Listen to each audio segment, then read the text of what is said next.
It's your power to hold leaders accountable. It's how you decide on roads, schools, hospitals, and jobs for your community. When you vote, you decide the future of your children.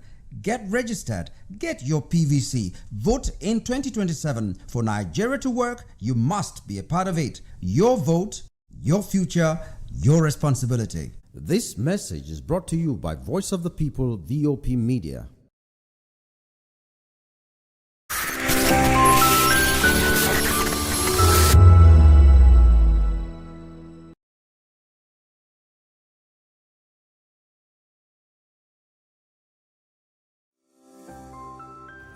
Vop TV. Now you have more than a voice. This is African News on Voice of the People Television, where we don't just bring you the news, we bring you Africa's heartbeat, the policies that shapes our world, and the economy that determines our future. African News on Voice of the People Television. Stay with us. This is Health Check, your weekly guide to better living, smarter choices, and trusted answers. From everyday wellness to urgent health issues, we've got you covered. Health Check, only on Voice of the People Television, where your health has a voice.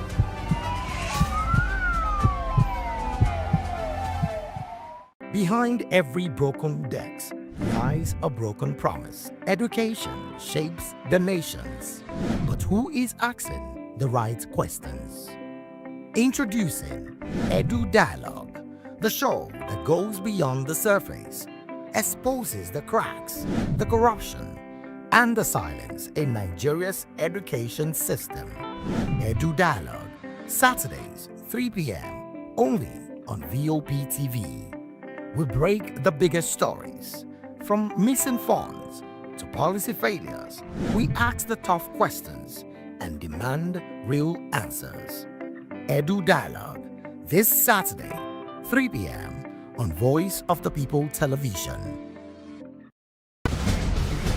Join us as we drive into the world of politics through insightful interviews with prominent political figures, both serving and former governors, ministers, senators, legislators, party chieftains, activists, and analysts. Get first-hand information into the decision-making processes that affect our daily lives. Highly engaging one-hour program that brings political discourse into focus. I am Chukwuma Okoro. Political Lens, Monday through Friday, 6 to 7 p.m. Join us. In a world where truth is the ultimate power and opinions scream the loudest, it's time to wade through the noise. Hunger no get tribe! Hunger no get religion! And scan the human interest and trending topics that matter. Stay tuned to The Issues, your plug to the stories making the buzz, from politics to science and technology, social justice, and more. Let's tackle the tough questions and expose the truth. The Issues on Voice of the People Television, Mondays to Fridays, 8 to 9 p.m. The Issues. Don't just react, understand.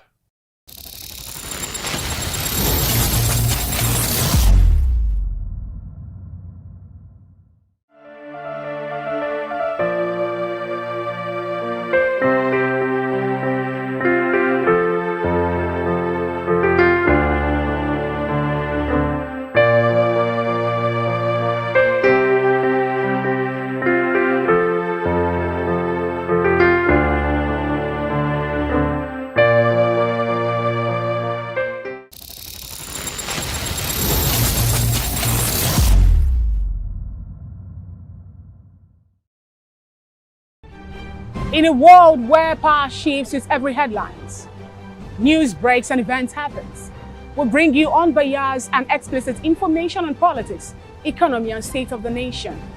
We break down the chaos. Facts, not fluff. Truth, not spin. We discuss not just politics, but a glimpse into the future. Voice of the People Television. Now you have more than a voice.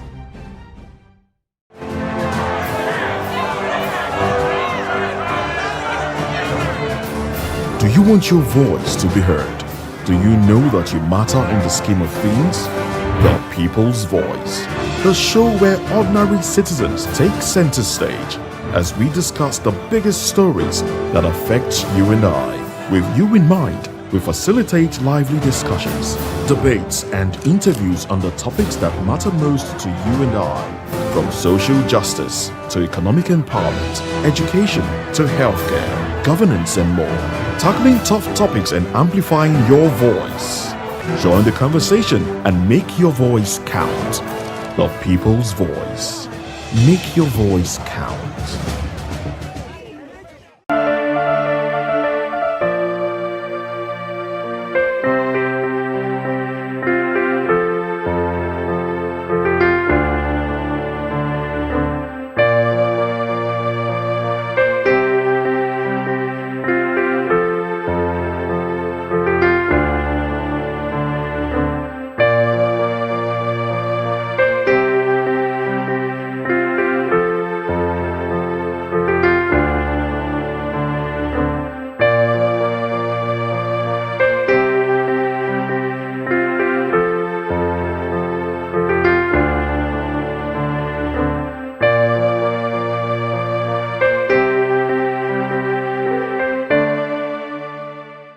The red carpets, awards, the razzmatazz, music, fashion, interviews, and more.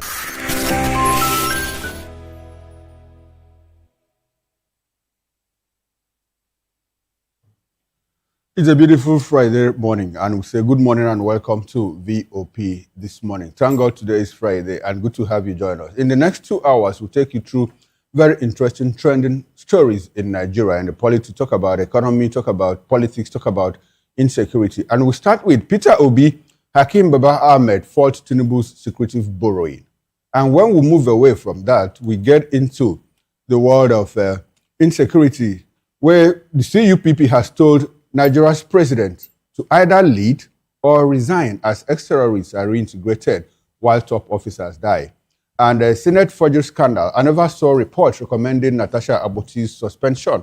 That's coming from FCT Senator Ireti Ikingebe. Now, these are the major topics of discussion, but beyond this, we also have other interesting trending stories that we'll talk about in the course of the show. I am Chukwuma Okoro. Good to have you join us. Good to have you join us. Good morning. I'm Jane Ogoye. It's always a pleasure to present the show with you. Mr. Okoro, good morning. Good morning, Jane. Good morning to you. Good morning, Jane. Good morning. Welcome to the program. It's a Friday edition of the show. And I know Nigerians usually are excited on Fridays because those that work Monday to Friday get to rest and then focus on other things, attend weddings, attend events. And talking about attending weddings, well, I am Moses Humphrey. Let's get that.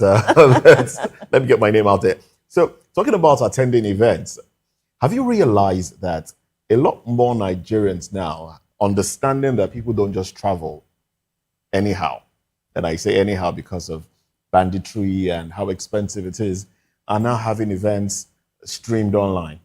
So loved ones can watch from wherever they are.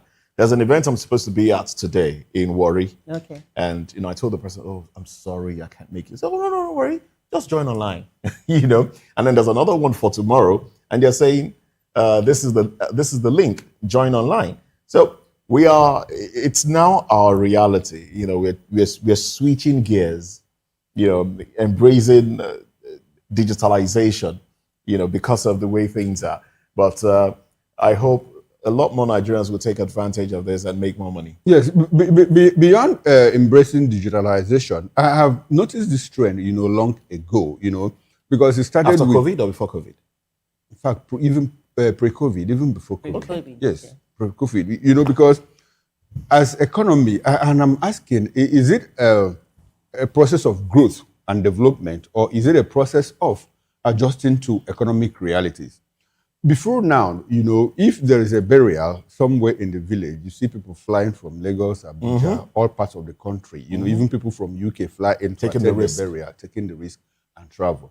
Then, at some point when telecom, came in, you started paying you pay for your cable charges, you pay for phones, you pay for a lot of things. Now, feel is expensive. In short form, what I'm trying to say is that I'm thinking that our individualism is a product of, or man's individualism is a product of development in society. You know, the white man is highly individualistic, you know, and so you have a cousin who stayed somewhere in one part of the US, and his wife dies. You say, oh, sorry, it's unfortunate. You know, I can't come. Work wouldn't permit me. I just send flowers and all of that. It's an African. They don't think of it, but it's happening now. It's happening now. Because people are considering costs. Yes. Now, a senior friend of mine had a wedding to attend somewhere in the island, in Lakey part of Ireland, and he calculated the cost, the time, and all of that.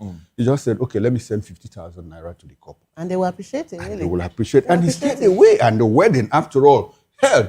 And so at some point, you discover that a wedding in the US, you see 5, 10, 8 people attend the wedding. And it just goes.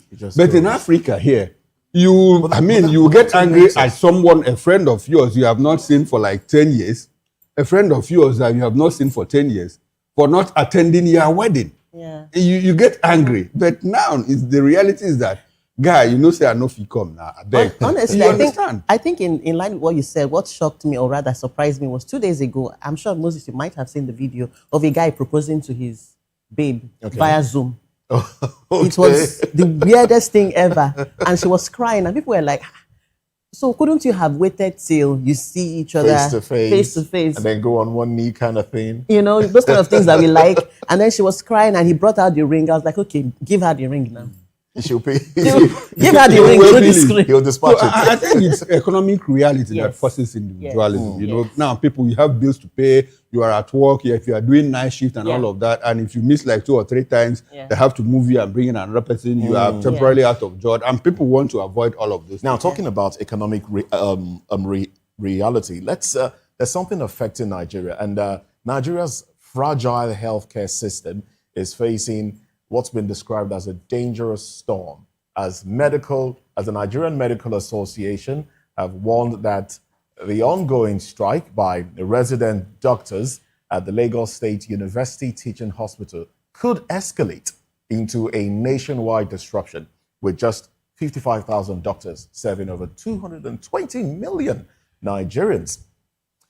Well, the country already suffers one of the world's worst doctor-to-patient ratio, far below the World Health Organization's recommended standard. The lawsuit strike, triggered by grievances over poor welfare, inadequate facilities, and delayed promotion, has left patients stranded and critical services suspended, while the NMA cautions that the ripple effect could cripple hospitals across the country, as if hospitals are not crippled already. Well, healthcare experts argue that Nigeria's chronic underinvestment in healthcare, coupled with mass migration of doctors who, of course, are seeking better life elsewhere and better opportunities abroad, has created a ticking time bomb for public health, while ordinary Nigerians already burdened by rising medical costs and limited access to quality care now face a grim reality of a system stretched to breaking point. And I hope we don't get to a point where we'll start, asking for doctors to come to Nigeria, offering them better jobs, better pay, like we see some countries do. Countries like Canada, the United States, the UK at some point, saying, look, we have better offer for doctors. They open up their borders to doctors from India, from Nigeria. That has led to Nigerians seeking better living conditions abroad.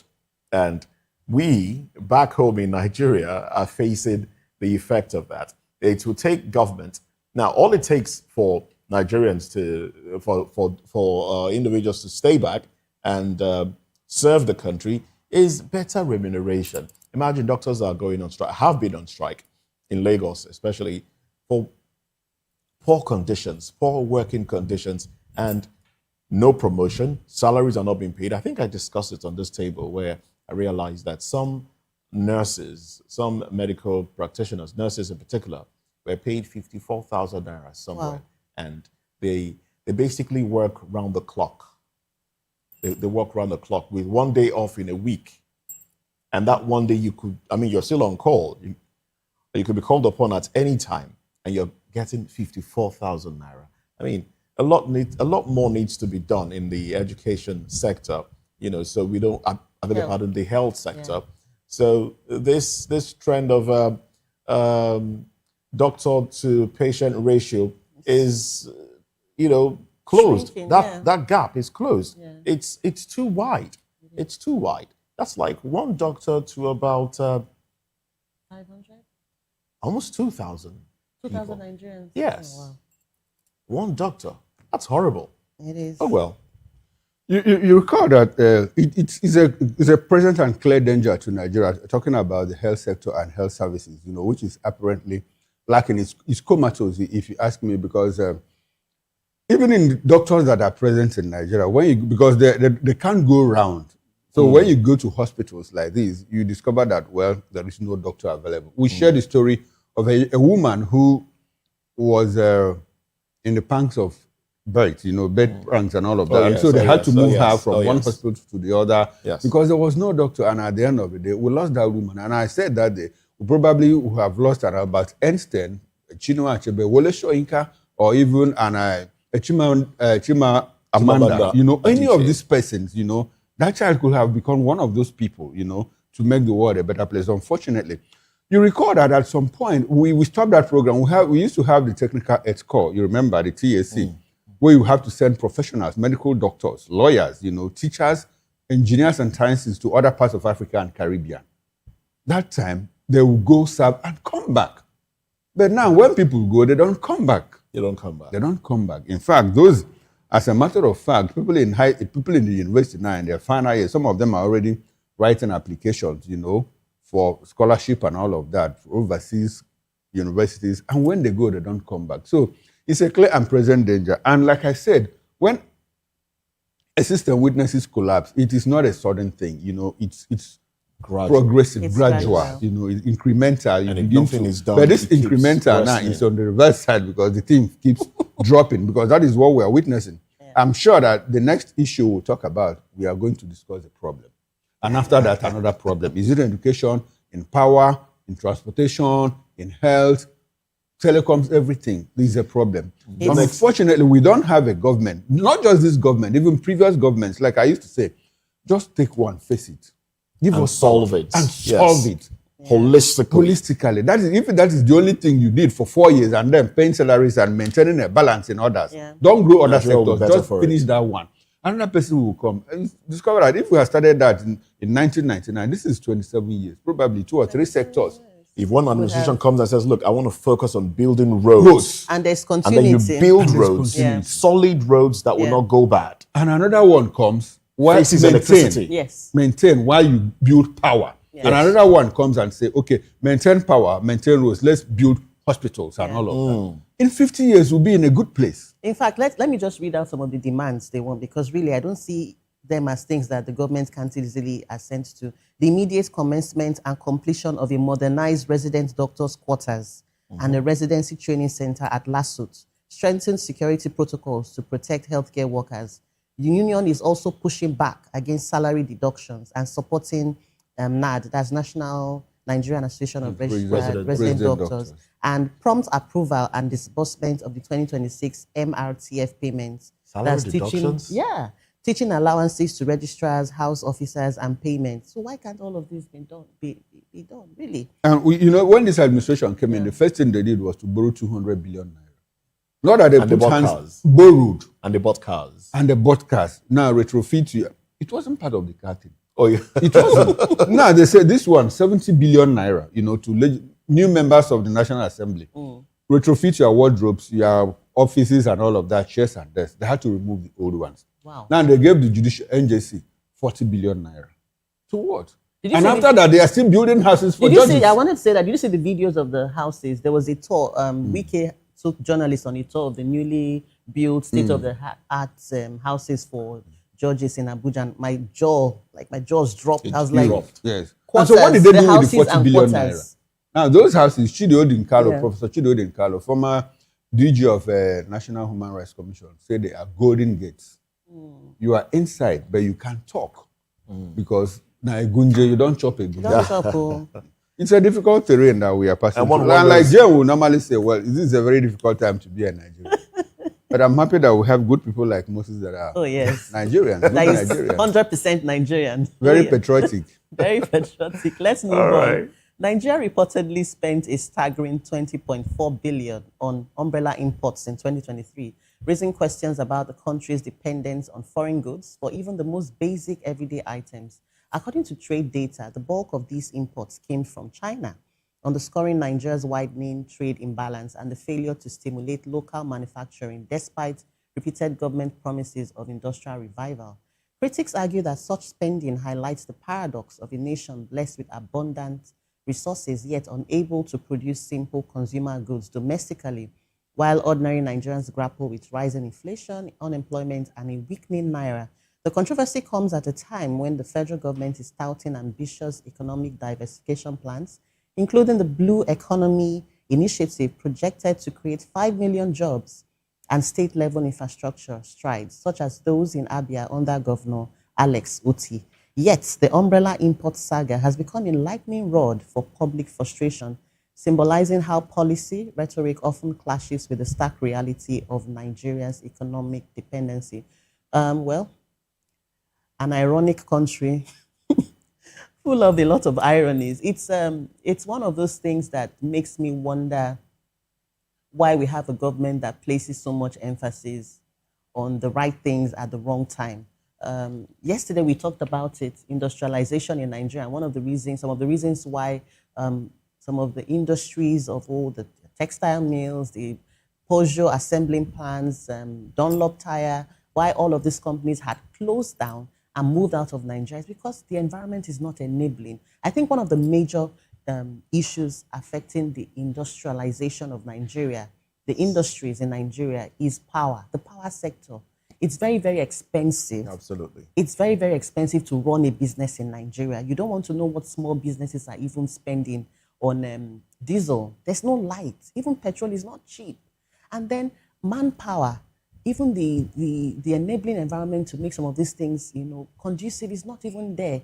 And we have a very funny thing that happens in Nigeria. It's actually quite ironic that it's cheaper to import building materials into Nigeria. In short, some people who build estates, who build complexes will tell you that it's actually cheaper to import some of the finishings than buy them in Nigeria, even fabricate them in Nigeria. What does that tell you? That our economy is actually hanging on the brinks. The government has to do a lot. How can we revive the Ajakuta steel mill? Sometimes I think about it because it's just come out of moribund. And I do know that Natasha did try, and those are some of the things that she was trying to advocate for at the time. And then, like most things in Nigeria, sometimes it just hush you down. How can we revive those industries? How can we make the power sector vibrant? How can we encourage foreign investment? How can we make Nigeria more secure?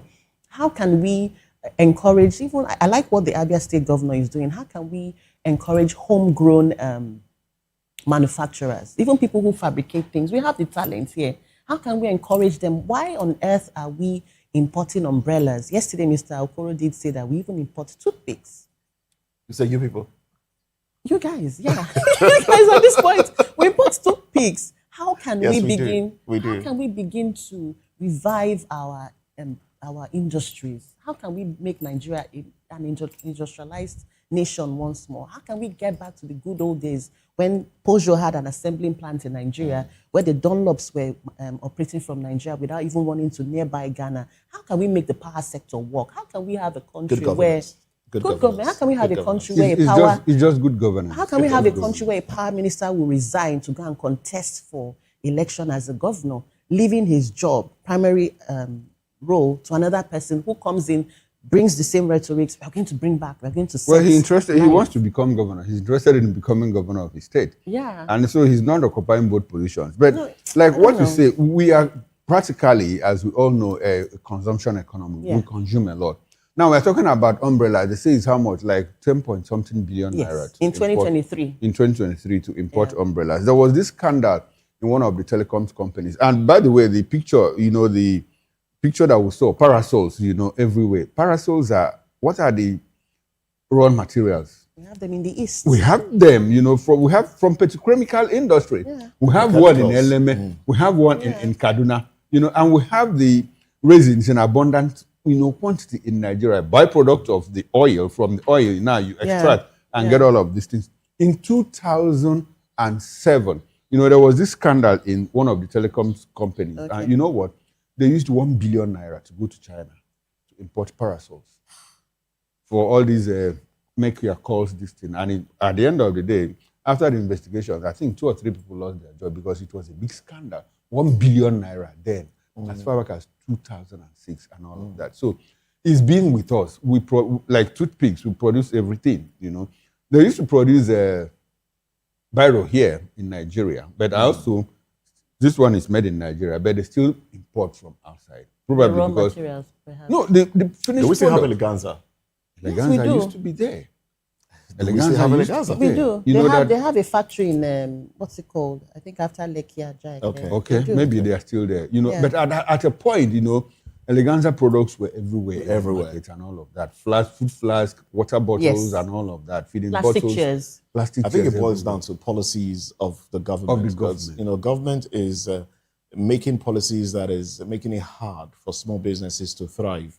When you consider powering your establishment, your industry, in the hospitality, I mean, one that I'm actually privy to. Yeah.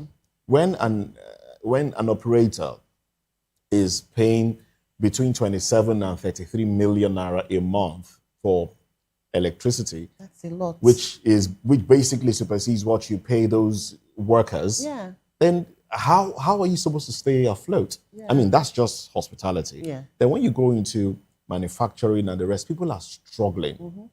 They're struggling to make a living. And then policies of government. Okay, now you're banning, you're putting an embargo on certain things, but then we can't even make those things here, because if you make umbrellas for about 3,500 naira cost, the production cost, and then you get it to the market, How and much then will you sell it? you want to sell it for how much? Yeah. Really, you want to sell it for 5,000 naira. But then these things land at the ports in Nigeria for less than 2,000 naira. Maybe even 1,000, depending on the 1,500 MOQ. naira Yeah. each. So ordinarily, the retailer would want to import and sell the one that And is get cheaper, a margin. because they come from China, massively produced, Yes. and business thrives for them. But then back home we suffer. Industries are. You talked about petrochemicals. It's embarrassing that we're importing plastics. Yeah. We're importing plastics, slippers. These are things that, and we have industries here. The petrochemical. So what happens to the byproducts of fuel and the rest of it, oil, The crude oil that we have. what happens to it? And last count, I understand that there Discarded. are about 80, if you Products can come out of it. Inside the crude oil. If you extract them, Yeah. you can get 80 other products that could be used to produce other things. Even It's a Titus difficult- Pomade, I wanted to, and sorry, the rest Moses, of I them. just wanted to add that even food stuff, Titus fish is even scarce now. But very expensive. It's even scarce. Very It's not even in the expensive. market now. And the woman who sells fish for me was telling me that they can't import it, they can't buy it. She said it's so expensive, so they are buying the Korean type, and that one is nothing to write home about. Why are we Korean- You can't importing even Korean trust it. Titus? You can't even trust it because of the preservatives can't. and all of You that can't. that they use to. It's a difficult Oh well, thing it's for us. just a complex issue, Yes. but we will just keep hope alive, can't we? Well, shouldn't we just keep hope alive? Renewed hope. We No, will have renewed Well, I renewed don't know. hope. I don't know if it's renewed. We'll renew our but hope. let's just keep hope alive. Well, let's run to the papers now. Let's see what headlines the papers have for us. From Nigerian Tribune, these are the headlines there. Equity polls. CSOs demand transparent, credible polls. Police map out security deployment in flashpoint areas to crack down on vote buyers. INEC moves sensitive materials to 16 LGAs. NURTW, RTAN promised timely movement of election materials. State declares today work-free. And General Rabe's death. Retired generals seek security reforms, back stronger community defense. Court sentences 3 terrorists to death as 2 get life imprisonment. Banditry false security alert sets Kwara in panic mode. And then you have other headlines. FAC. FG states LG's share 2.3 trillion naira for May. Obi demands transparency in government borrowing, cites South Africa as model.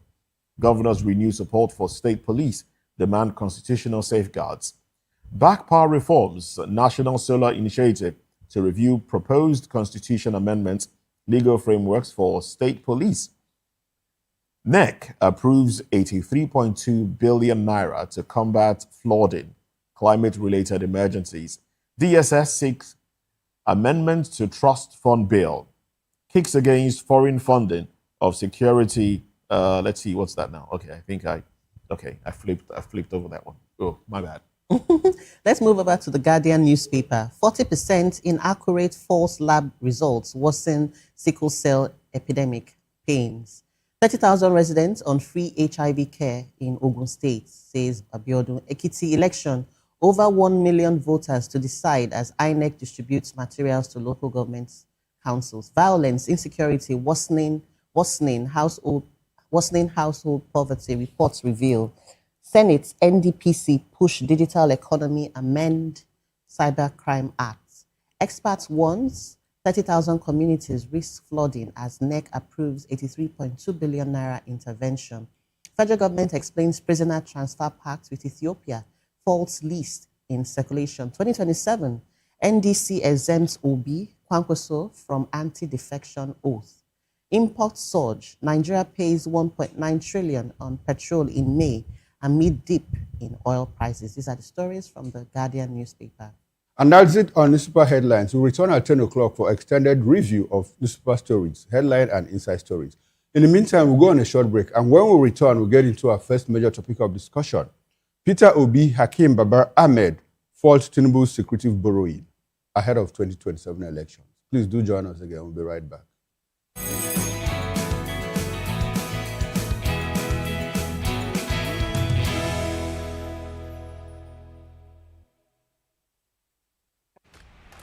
Yes, of your sports. Good evening, Africa. My name is Bamakore, actor, model, producer, and I'm giving a big shout out to Vop Tv, man. Keep watching. Don't change the dial. Thank you and God bless you. My name is AY, and of course, I represent the voice of the people, and that's why I'm on VOP. AY say so. Hi everyone, it's your girl Miriam Tima from the Real Housewives of Lagos and the Real Housewives Ultimate Girls Trip Africa. Shout out to VOP, the voice of the people. You already know. Stay tuned, keep watching. And don't forget, VOP is the best. All right, hello, it's a boy that's shaking the man fine back with Melanie Poppy Black Skin Boy. This is VOP TV. If you're not watching VOP, I don't know why you're watching. Maybe you're watching your weights. Bye. Hello, beautiful people. This is Wale Ojo, and you're watching VOP, Voice of the People. Hi, guys. You already know who it is. This is New Energy. Flyers Boy Ever Live. Keep watching VOP TV. Thank you. Hi, people. Ginny Albano here. Guys, please keep watching Voice of the People.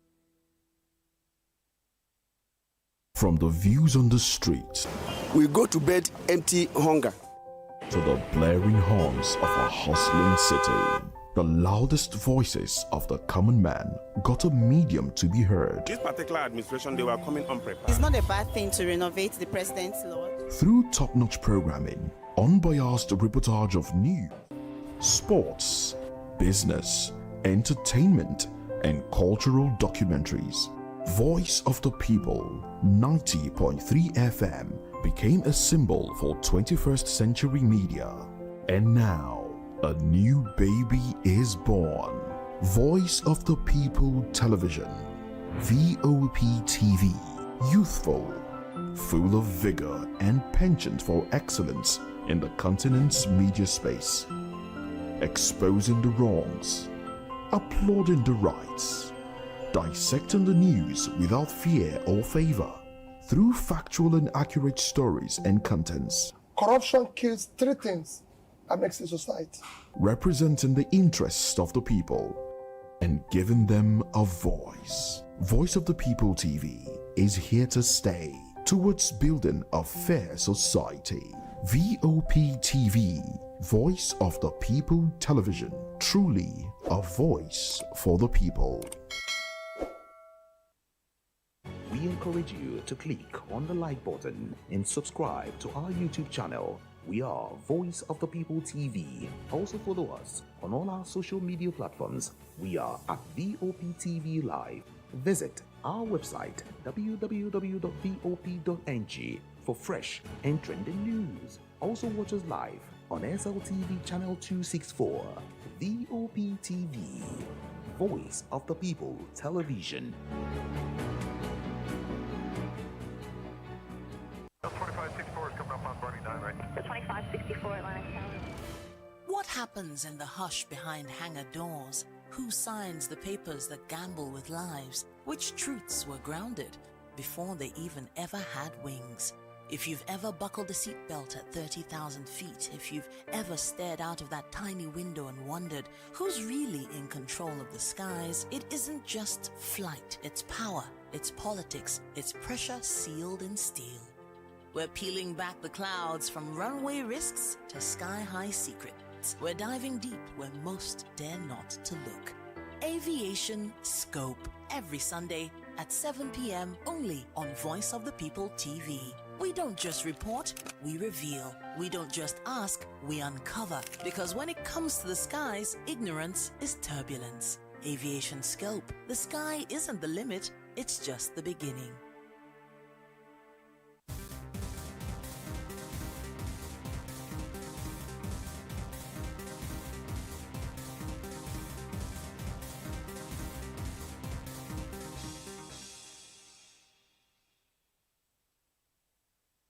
On Edge Dialogue, we bring you fresh ideas and conversations shaping the future of learning in Nigeria and beyond.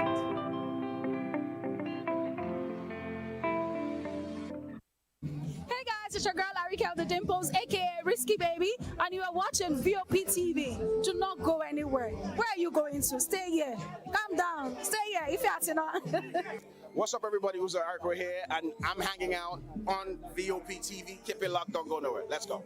Hi everyone, my name is Yvonne Jagada. You are watching VOP TV, and don't change the dial, because I said so. Who's happy to post them and who's happy the most? Because when shit goes south, y'all be happy to ghost. When you make a wrong move, they be happy to roast. But be careful when you win, who's not happy to toast. I am VJ Adams, and you rock with VOP TV. Don't move. Hi people, Bisola here, and you are watching VOP TV. Mwah. Shout out to VOP TV. It's so good to have you on the red carpet of AV. Love you all. Wishing you all the best.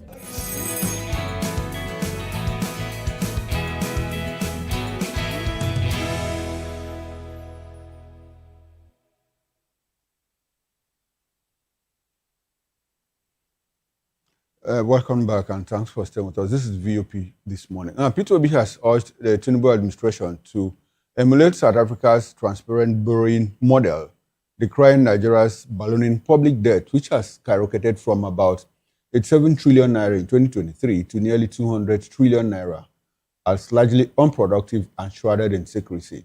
Obi emphasized that while borrowing isn't inherently bad, Nigerians deserve clear visibility into how funds are deployed for measurable impact in education, healthcare, infrastructure, and security, rather than burdening future generations amid rising living costs and hardship. Meanwhile, former presidential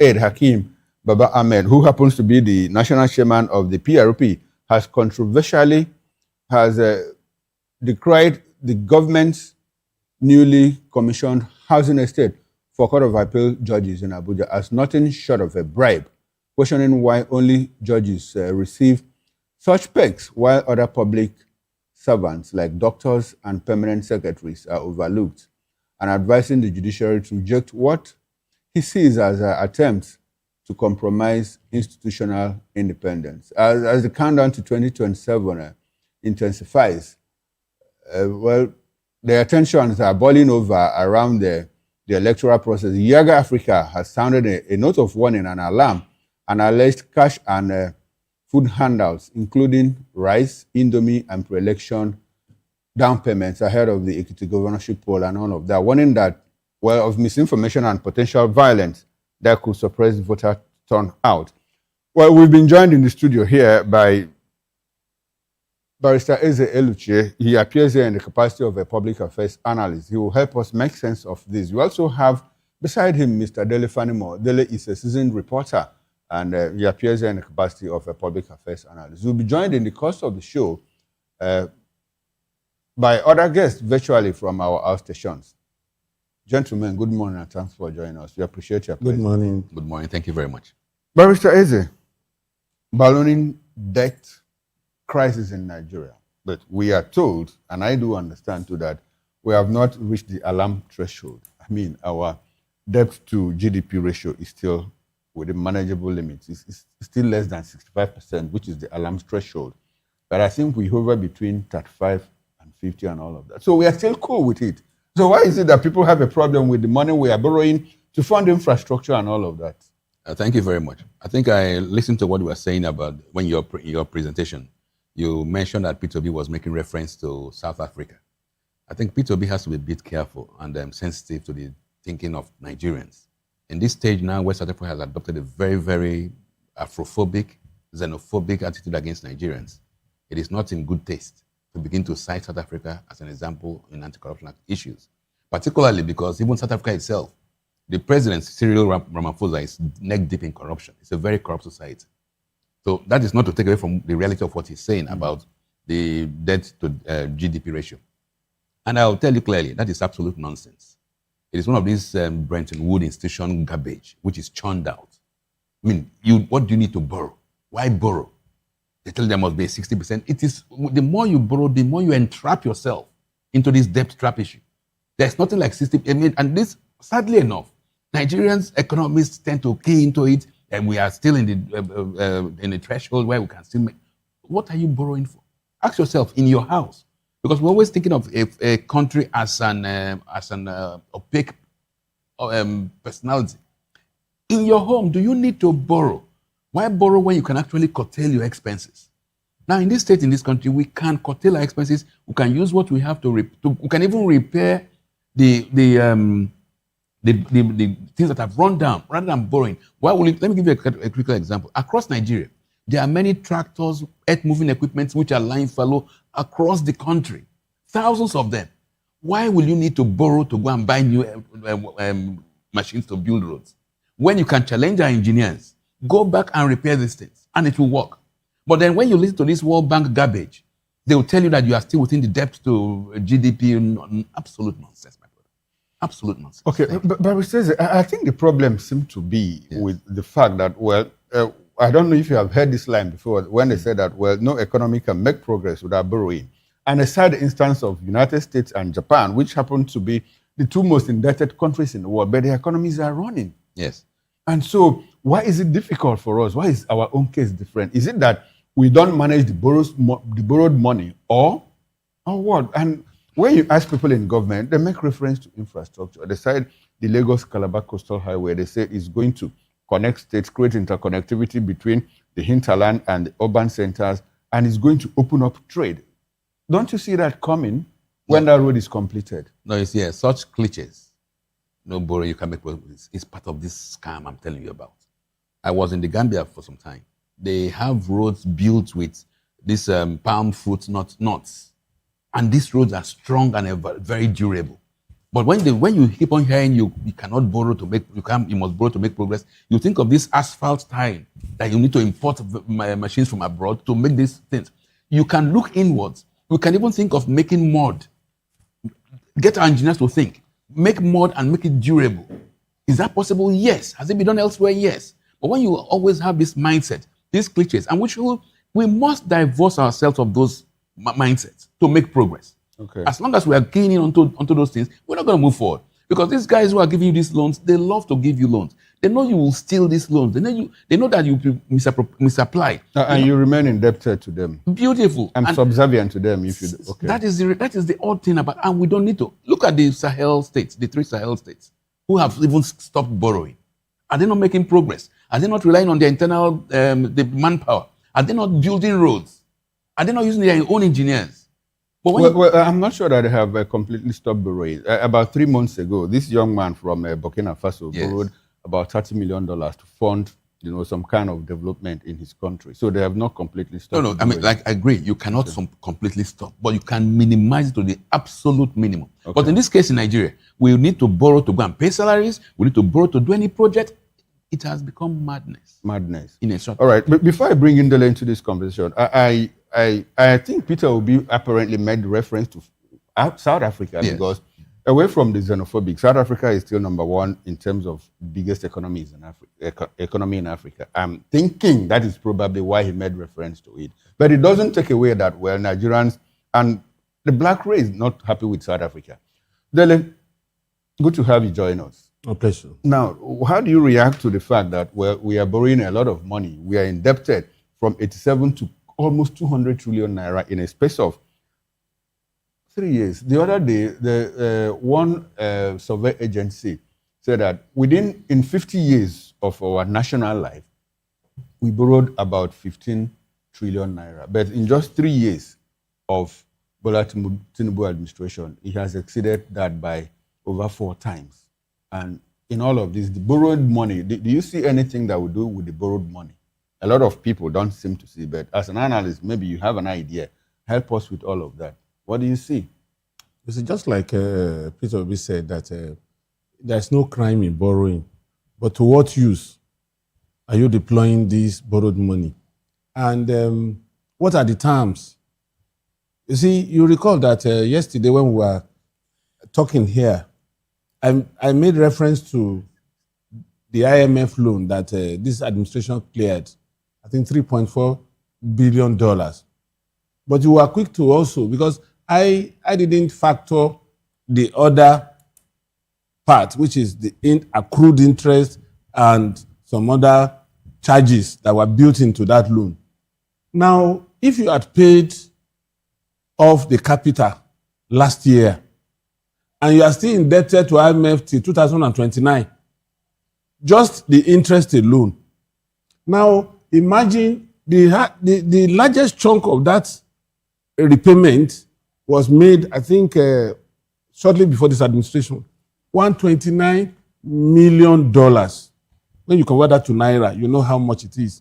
So, invariably, perhaps if we have not paid back that loan, the principal, maybe today we might be servicing our debts to the tune of about 80% of our earnings.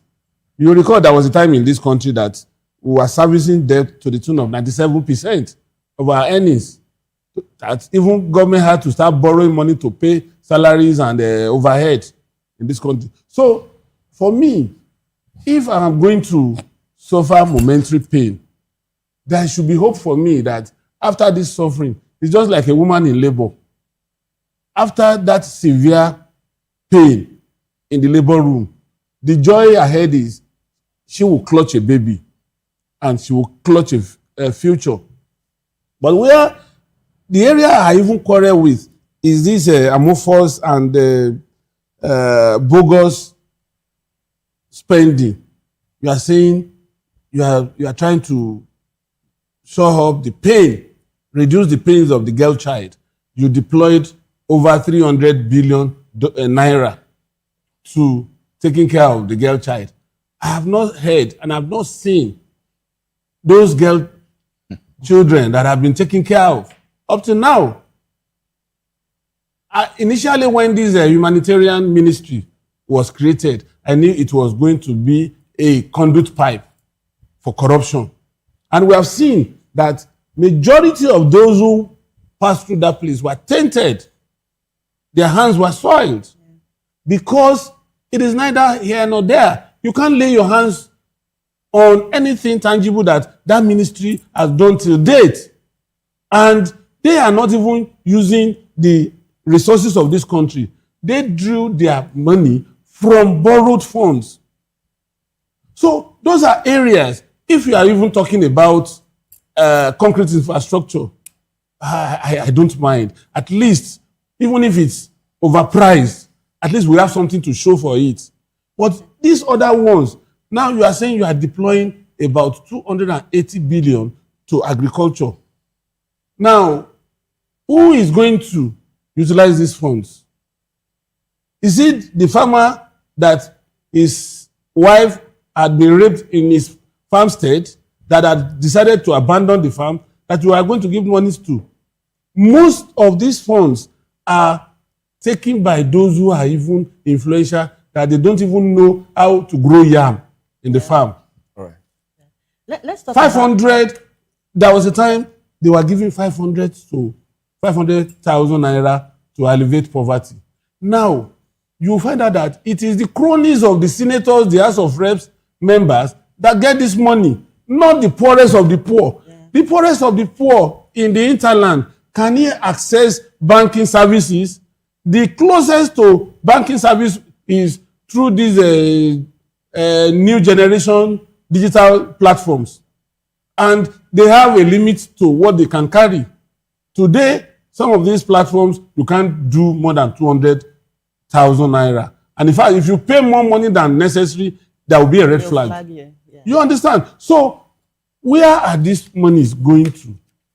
And that brings me back to the politicians in the saddle, and the worst of all, the evil servants. I call them evil servants because they are not civil servants. All right, Barrister Izilichi, let's talk about the houses, the housing estates recently built for the Court of Appeal judges.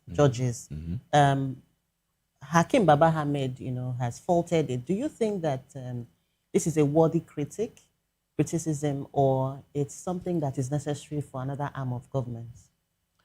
Well, I think it's really sad that this government is going this low, because building these very grandiose mansions for judges, you wonder, is this an estate? Will they be given this house when they go? Or is it going to be like a housing estate for judges? And what is the sense behind it? Because you now put them at risk. Maybe you have about 3 or 4 policemen or soldiers guarding the place now that it's commissioned. I bet you in 2-3 weeks' time, there'll be no more guards there. So it becomes an easy target to even pick as many of these judges as possible. So I think the whole idea of this government trying to openly bribe the judiciary is new setting. It's that same character of what can you guys do? What can the nation do? We can do whatever we want to do and we'll get away with it. It has never been this bad in this country. Do we need to have our judges live in good houses? Yes, we do. Do we need to have all Nigerians live in good houses? Yes, we do. Yeah. So why particularize on just judges? Is it because they really have a greater hold over the ability of these politicians to come back into government? Why don't you put these houses up for the doctors, for the teachers? Don't teachers need to live in good houses? So I think I agree with what Hakim Baba Ahmed is saying. It's very, very unaltruistic for the government to think of building houses for judges. They should rather think of either upping the salaries for all workers across the board, not just judges. I mean, all Nigerians deserve a better life. Thank you very much. All right, let's go virtual now. We do have Chief Barrister Asim Adams join us virtually. Good morning to you. Welcome to the conversation. Well, I believe that yes, I can get your audio feed now. Now let's talk a bit about some sort of law, the Finance Act 2020. Now, before I go into what the Finance Act 2020 says, we know that government has access to borrow, personal funds, especially from the unclaimed funds from the trust fund. Now, government borrowed about 100 billion naira from unclaimed funds trust fund. Now, that's raised a lot of backlash. And some Nigerians asked the question, who authorizes the government to do that? Well, there is a law that says government can borrow from individuals, borrow from the trust fund, if the monies have not been used for about 6 years. Tell us about that. The Finance Act 2020 that empowers government to do that. Tell us more about it. You see, what you are talking about is in legal terms, it's called environments. That is what you are referring to. That is unspent funds, budgeted funds, but were not spent. You know, they are referred to, legally speaking, and parliamentary speaking, as environments. What does that mean? Now, what ought to have happened is that if you have such funds in the coffers of any ministry or any agency that was not spent or has not been spent, in spite of the fact that it has been budgeted for, they are supposed to return that money back, to the federation account, as the case may be, then apply to the National Assembly, that is the Senate and the House of Reps, to now apply those funds to other areas that are in need of it. So you cannot even begin to touch the funds, even though they are unexpended or spent, until and unless the National Assembly gives such consequential approval. I'm not talking about violence like you put it. I'm talking about the Finance Act that enables government to legally borrow private financial assets, specifically bank accounts inactive for over 6 years. That's the one I'm talking about. That is dubious. See, let me tell you, it's a way, like, for instance, I now understand what you're talking about, like, the funds that Abacha, the recovered funds from Abacha, where are they today? You see, we have criticized that particular, act, that it's a dubious one. It is giving this, the politicians a leverage for them to say they want to take those funds and apply, and at the end of the day, they are unaccounted for.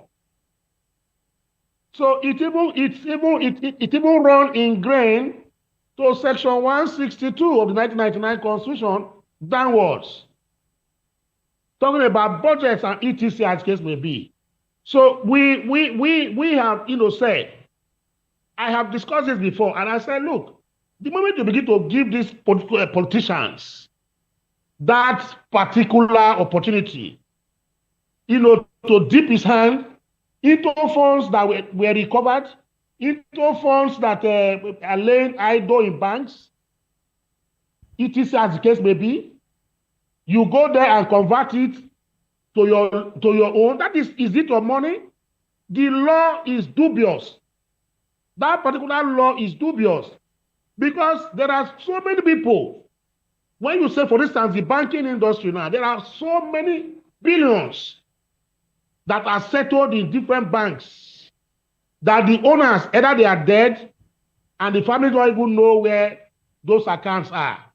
We have suggested that these banks should publish the names of these people. Even if they are 1 million, publish their names in the Gazette. So that if I suspect that my father was wealthy before, but he died when I was a kid, I can log into that particular place and trace whether my father has some funds in one of these banks. Listen, how do you dip your hand inside there? But if me wants to ask for whatever from you, I will not get it. And even the banks are trading with it. So we said this, that when you leave that open, you are giving corruption another angle for this people corruptly enrich themselves without you and I knowing. A good example is the EFCC recovered loot.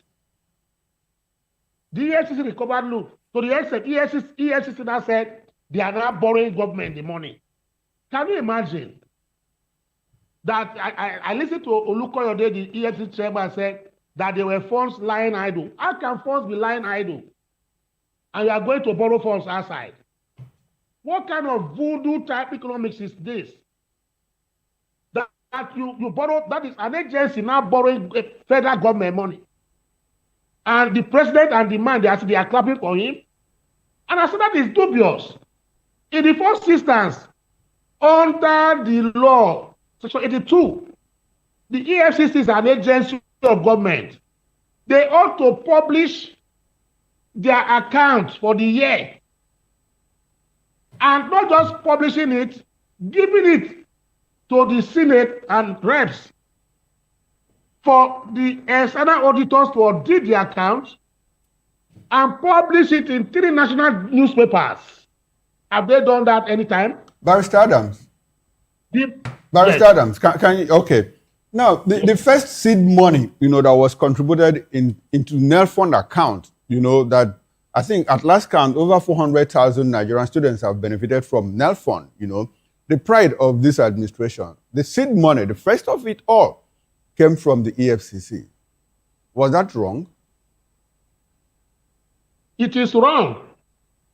I said that it is very, very, very wrong for them to do that. The EFCC will not be the body borrowing money to government. That money should be at the Reserve Bank or CBN, whatever as case may be. And we must know exactly where the source they got those money, published openly for all of us to see. Then you make application to the National Assembly, they debate it. That is what the law is saying. They will debate it. After debate, if you have 2/3 majority, you now instruct. You see, I want to ask a question right now. People talk about this student loan, and I don't know if your son has benefited from it. No. I've not seen anybody. I've not seen any student as big as Port Harcourt is and River State. Every day I go on the street, even when they are doing their rag day. Excuse me, have you gotten your student, any of you with student loan, and say, why is student loan? So this Barrister Adams, let me tell you, we had beneficiaries of this student loan, contribute money to the president, 10.7 million naira, to fund his nomination form. And you say you have not seen people that benefited from it. Didn't you see that? I have not seen. And let me tell you how dubious that kind of, it's a racket that you go and, can you imagine? So students that is taking loan from you will now contribute money to buy form for you. Well, government later came out to say that was fake news. So let's put that out there as well. Okay, that was fake news. Because it's absurd. You see, let me tell you, I am not Tamagant. I am not Tamagant or Didi Musan. I am not a fool. At my age now, I can see clearly, I can hear clearly. Right. I can discern clearly that this particular government has no puritanical discipline, existential one for that matter, to lead a nation like that called Nigeria. Right. You borrow funds. Let me tell you why I'm sick when I hear people borrow funds. I want to tell you something. My uncle who contributed to my education died years back, decades ago, because he took loan from one of the old generation banks. I could remember when the bank officials were coming to our house. We were running away as if police arrest us. The man could not sleep. So I'm wondering how is Tinubu and his government sleeping when you hear your loan is 3 trillion. Nigeria don't even need to take more than once loan in a year. One. Margaret Thatcher told you to your faces during Obasanjo time and said, how can you tell me that we should write off your debt when one man in government can pay the debts owed by Nigeria? And that is true. Can you tell me where Elon Musk got his loan to begin his SpaceX business, the richest man in the world, richer than Nigeria now, going to trillions? Did he borrow loan? I have people I'm dealing with, online loan people now. I have about 3 of them. How much did they take? They can't even sleep.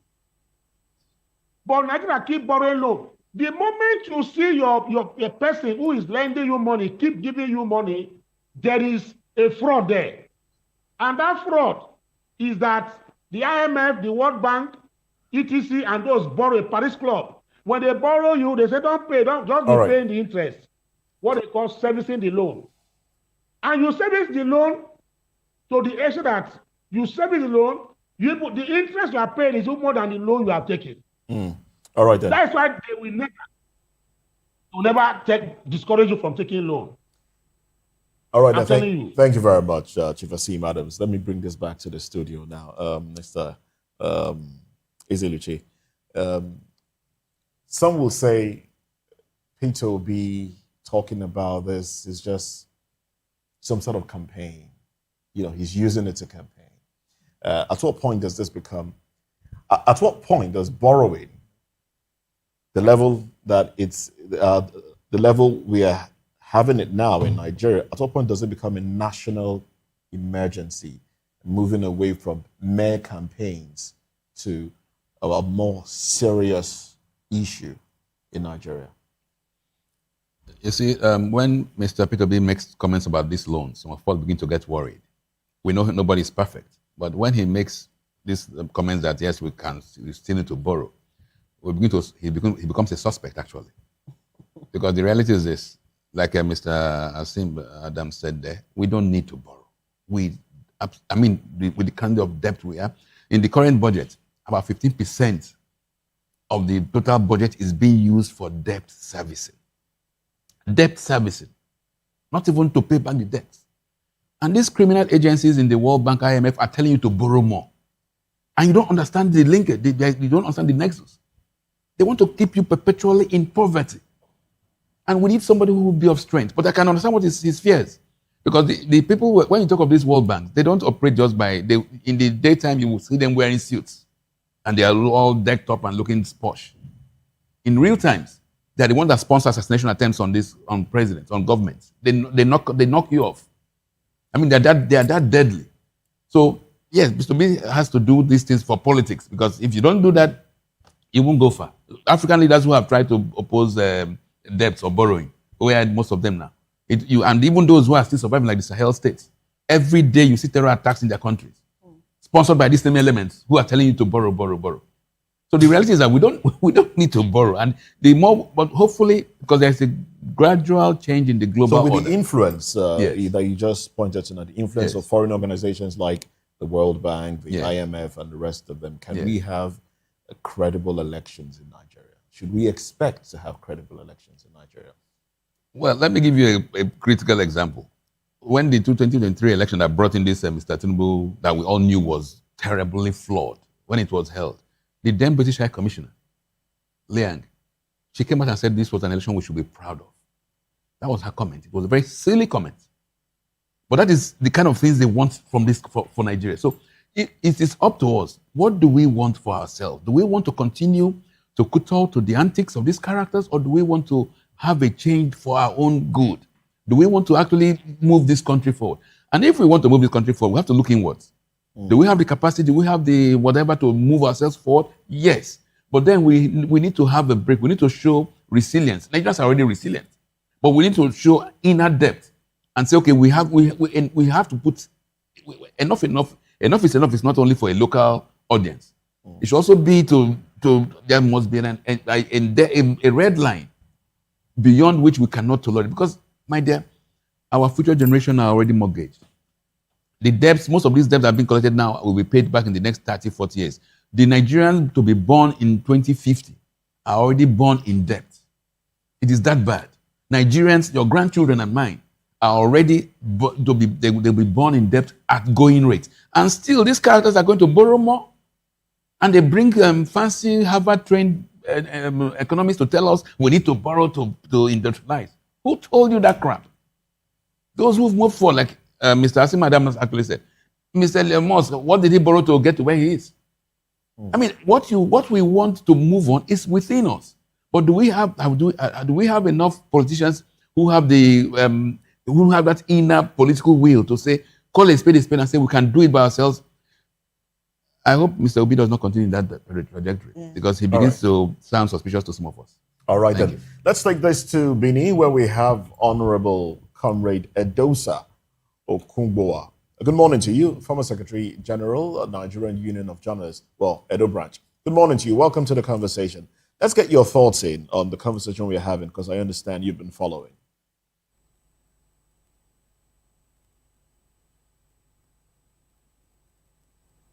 We'd like for you to unmute your device so we can get your audio feed.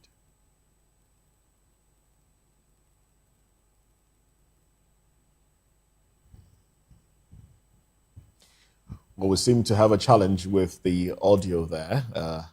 Let's bring this back to the studio now. Daily Fanimo, let me come to you now. Hiding the true extent of the fiscal strain from the public. That's what some Nigerians have accused this government of doing. Government has repeatedly put out figures, and agencies of the government. Sometimes these figures have come from IMF and the World Bank, covering the actual physical strain of the economy, the borrowing, the impact of it on Nigeria. At what point do we say enough? Let's get these data out ourselves and let's ensure that Nigerians are told the truth and hold government accountable for some of these borrowings that some have said is excessive. So I would rather go through the route of public relations. A lot of people believe that lies and cover up, that's public relations. No. If you are a real PR practitioner, your job is to tell the truth and lace it with honey. For the people to be able to absorb it. If you're listening the truth with honey, it's no longer that's the definition that I give to PR. The word truth is there, but in a convenient way for that person to be able to absorb it. You can call somebody a fool, but you can also say, don't be silly. Don't be silly as hope. Okay. But I think I you get are your a points fool now. is absolute. You have condemned. So this idea of government shielding the truth from the public is just a matter of time. People will get to know. And the moment you try to conceal information from direct sources, you allow rumor to thrive. If you just say it as it is, people may resent it, but they will come to terms with that truth. And it will be constant. But not that you say something today, the next day somebody finds out. Look at what is happening in Lagos State now. That deputy commissioner of police, they said he was sick.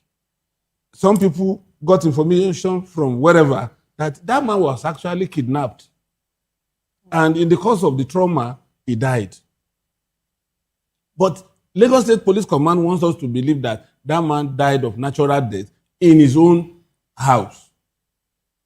But if a whole president in Cuba, Fidel Castro, in the throes of death, they were giving us bit by bit of his medical condition. When he was in life support, we saw it on live television.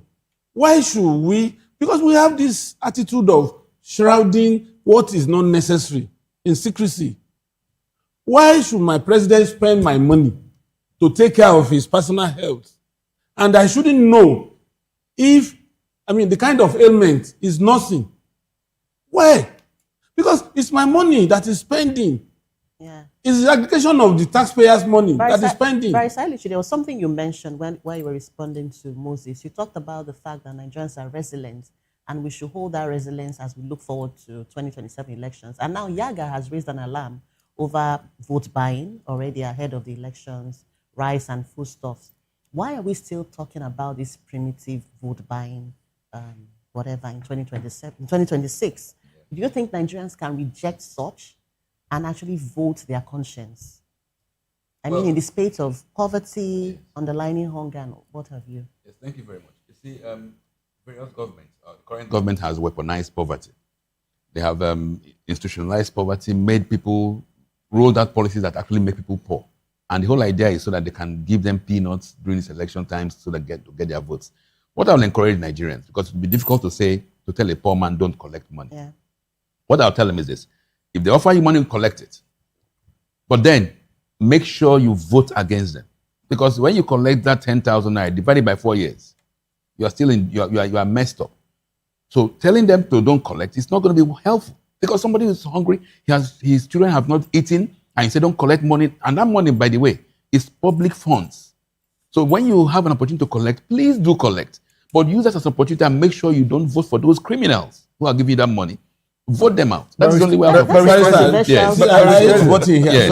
Sorry. Go ahead. Let me tell you that that person collecting money cannot escape voting. Voting for who? For the person that gave him money. No, he can. Let me show you how. They are talking about the polling vote booth. buying at the polling booth. Wait now. No, but Wait there's now. free. In the polling booth. There's free. In the polling booth, what they do is the person that is paying you is at the corner. Yes. Is overlooking the polling booth. One, he will not give you money until you vote. So you will turn print. Good. And then show it as if you want to dry it out so that the milk does not spill to the next. We understand all of that. But No, there are people. But they are pre. Yeah, there's communities are called yes. and giving bags of rice and giving money. Go and the share to their pre people. collect it. That The is one on that day situation don't that we're collect. talking The about. pre You collect. is to condition your mind, but the actual doing is at the polling booth. And the But pre they is are more. all- The but pre they is are more all- than Because the actual thing. you can't tell a man. President, Yes. My question is this: Yes. you said that you talked about resilience, and Yes. how these politicians, the political class, has weaponized poverty Yes. in Nigeria. Yes. Poverty and hunger, Yes. have technically been the spur, for action in other places to change society. Good. Why is Nigeria's case different? I mean, the story goes back decades. The British who colonized Nigeria were very smart, Alex. You know what they did? They brought incomparables, fused them together, knowing that they will always have schisms and that will never make them to work together. And that's a ploy the British have done in Kenya, in several other countries. But unfortunately in Nigeria, when those who got political party independence, rather than trying to build a nation, Nigerian leaders or rulers have invested in dividing the nation. Exactly the point. Yes. Now, the point is that Yes. in all of those places, Yes. we mentioned Kenya, in other parts of the country, Yes. multi-ethnicities brought together and all of that. Yes. All of those people have moved past Nigeria. I agree. So why is Nigeria's case different? No, because I mean the rulers. I mean I don't call them rulers. The rulers have been very mischievous. I mean, and they have been terrible. They have done Nigeria evil. Because if, for instance, let me give you a critical example. If over the years since 1960, when we got independence, there had been an active, maybe intermarriage, you get tax rebates, you get perks from government. By now, it will be difficult to say I am from this tribe or I'm from this tribe, because over the years you would have had so much intermarriages. But this government, those who have ruled us, have kept Nigerians divided for their own selfish motive. That is why we're still in this mess almost 70 years into independence. Well, you can't exonerate the rulership, as you call it, from the followers. I mean, we bring in the leaders that lead us or rule us. Who brought Tinubu in? Don't say that. We don't bring them in. They steal themselves. They rob themselves into office. And we allow them. Well, that's what I want to say. But we allow them. I wouldn't say a permissive people. Yes. Okoro most times will say we are docile. Do you think it's an issue of permissiveness or docility? Yeah, I think both are correct. But then there should be a time when there will be a red line, and I think we're approaching that like red line, because the level of poverty is getting above most people. In fact, there's no longer the middle class has been extinguished, and those who have are getting smaller and smaller. So I think the red line will soon be approached, and woe betide this country when we get to that red line. All right, let's go back to Honorable Okungboa. I understand that your mic is better and we can get your audio feed now. Let's get your thoughts in. Thank you very much. I want to say that we seem to exempt ourselves from the ills of the government. We are part of the government because the people deserve the kind of rulers they need. So, since I was born, I've heard about IMF and the borrowing, and at this stage, I am still hearing about borrowing. If government is to borrow to build infrastructure, I do not see anything wrong with it. So that's my thought on that. But on the election, yes, I agree with the fact that Nigerians are resilient. But the truth is that you cannot stop this practice even in the next 10 years because people are used to the culture already. Because in Nigeria election, the victory go to the highest bidder. And I don't want to subscribe to the idea that the president bought himself in. There was an election and the INEC declared him winner. The losers went to court, but they never claimed they won. They said it was rigged and they could not prove their case. So I want Nigerians to have faith in institutions. This idea of every Nigerians are very skeptic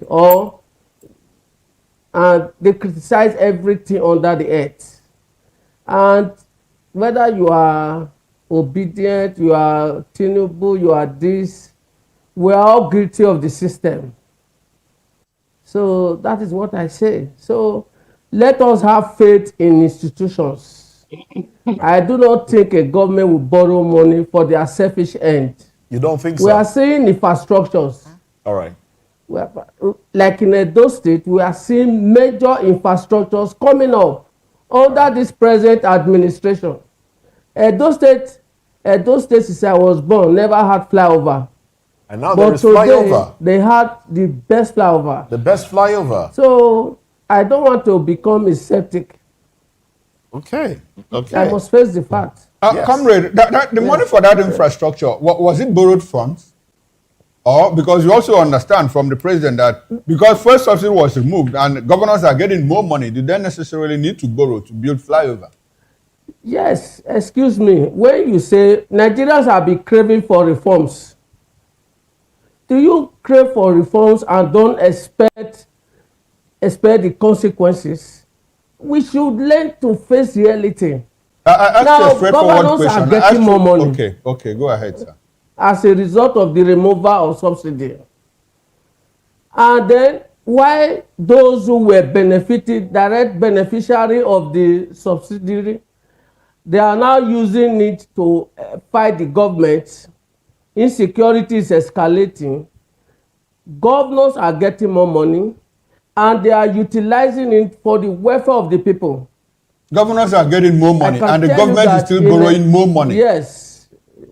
Isn't that contradictory? And I can tell you, in 2 years' time, in these 2 years of Governor Monday Okpebholo, we have had about almost 275 kilometers road constructed and reconstructed.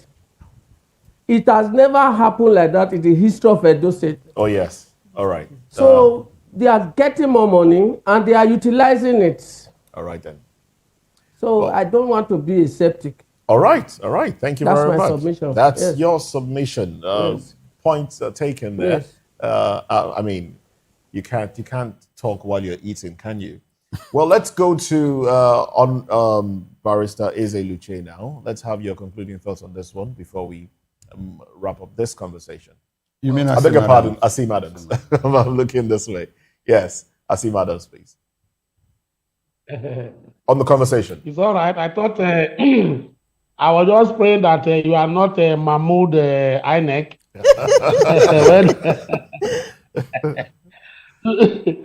You see, let me just put this very straight, okay? Vote buying or vote whatever you will call it will never stop in Nigeria politics and elections. There is no way. I have participated in a number of elections. The reason is not even because of hunger.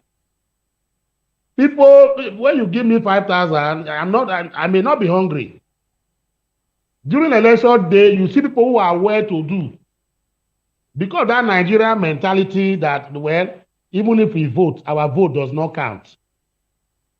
So they give me the money. When I was an agent to Labour Party, P2B, in Port Harcourt, River State, I covered almost up half of a Port Harcourt. Agents that we recruited, these were doctors from some of the universities, chiefs, respected people, even pastors that we recruited to be party agents to us. They volunteered. We said we're only going to give you 3,000, 5,000, and they agreed. They collected it.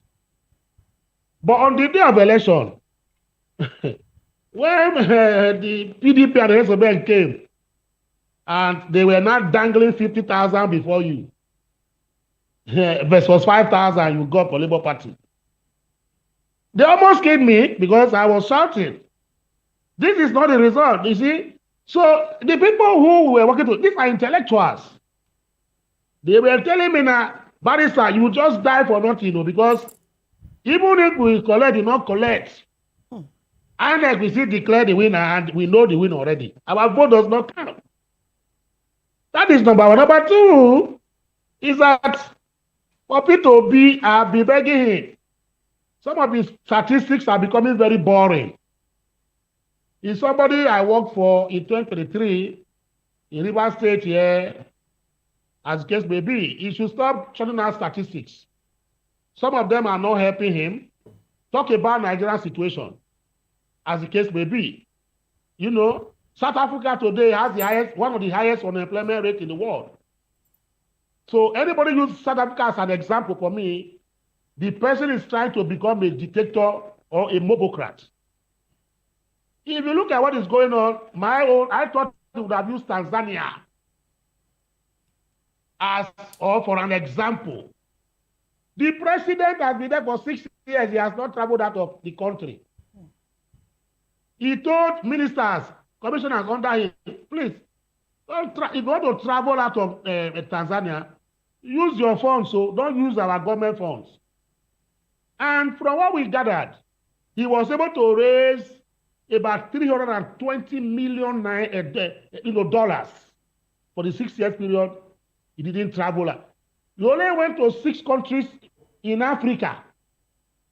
I was thinking about people should be telling our leaders to emulate people like that. Barrister Adams. Not telling me about South Africa. Hello, Barrister Adams. I think there's a reason why he also used South Africa. Like, if you come to Africa, South Africa is the biggest economy. Are you aware that South African population is about... Is what? South Africa... But they are number one in Africa. Hold on, Barrister Adams. Barrister Adams, hold on. Barrister Adams, hold on. South Africa is Africa's biggest economy. Nobody can take it away from them. Are you aware, too, that South Africa generates more power, more electricity than Nigeria? Are you aware that despite the long years of apartheid in South Africa, that the literacy rate in South Africa is higher than that of Nigeria? See, he doesn't necessarily need to go to Tanzania, because at some times he has mentioned Vietnam, at some times he has mentioned other countries. You have mentioned, let me mention my own now. Let me tell you. Barrister Adams, I'm just trying to create impression. I'm trying to create impression that there is nothing wrong in Peter Obi comparing Nigeria with South Africa on some metrics, on some factors. Because you are attacking him. Are you attacking him? I only raise... Why do you say I'm defending him? I'm just giving out a counter narrative. Did you attack him? Allow me to talk. Let me off my Barrister mic. Barrister Adams, did you attack Peter Obi? I didn't. As you said you are trying to profile him. No, but you are saying that I'm defending him, meaning that you attacked him, which is wrong. I didn't defend him. No, you said that I'm defending him. Excuse me, gentlemen, please. You only said that I'm defending him. Did you attack him? If you didn't attack him, then I'm not defending him. Go ahead, sir. I've lost my track. Don't worry. Then we can get on to another conversation, sir. Thank you so much. Thank you very much. Now let's get into the second conversation. We'll go on a short break, and when we come back, we'll talk about the Senate forgery scandal. I never saw a report recommending Natasha Abodi-Uduahan's suspension. That is coming from FCT Senator Ireti Kingibe. We'll be right back. Please do join us again.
From the views on the street We go to bed empty hunger. to the blaring horns of a hustling city, the loudest voices of the common man got a medium to be heard. This particular administration, they were coming unprepared. It's not a bad thing to renovate the president's lawn. Through top-notch programming, unbiased reportage of news, sports, business, entertainment, and cultural documentaries, Voice of the People 90.3 FM became a symbol for 21st century media. And now, a new baby is born. Voice of the People Television, VOP TV, youthful, full of vigor and penchant for excellence in the continent's media space, exposing the wrongs, applauding the rights, dissecting the news without fear or favor, through factual and accurate stories and contents, Corruption kills three things that makes a society. representing the interests of the people and giving them a voice. Voice of the People TV is here to stay towards building a fair society. VOP TV, Voice of the People Television, truly a voice for the people.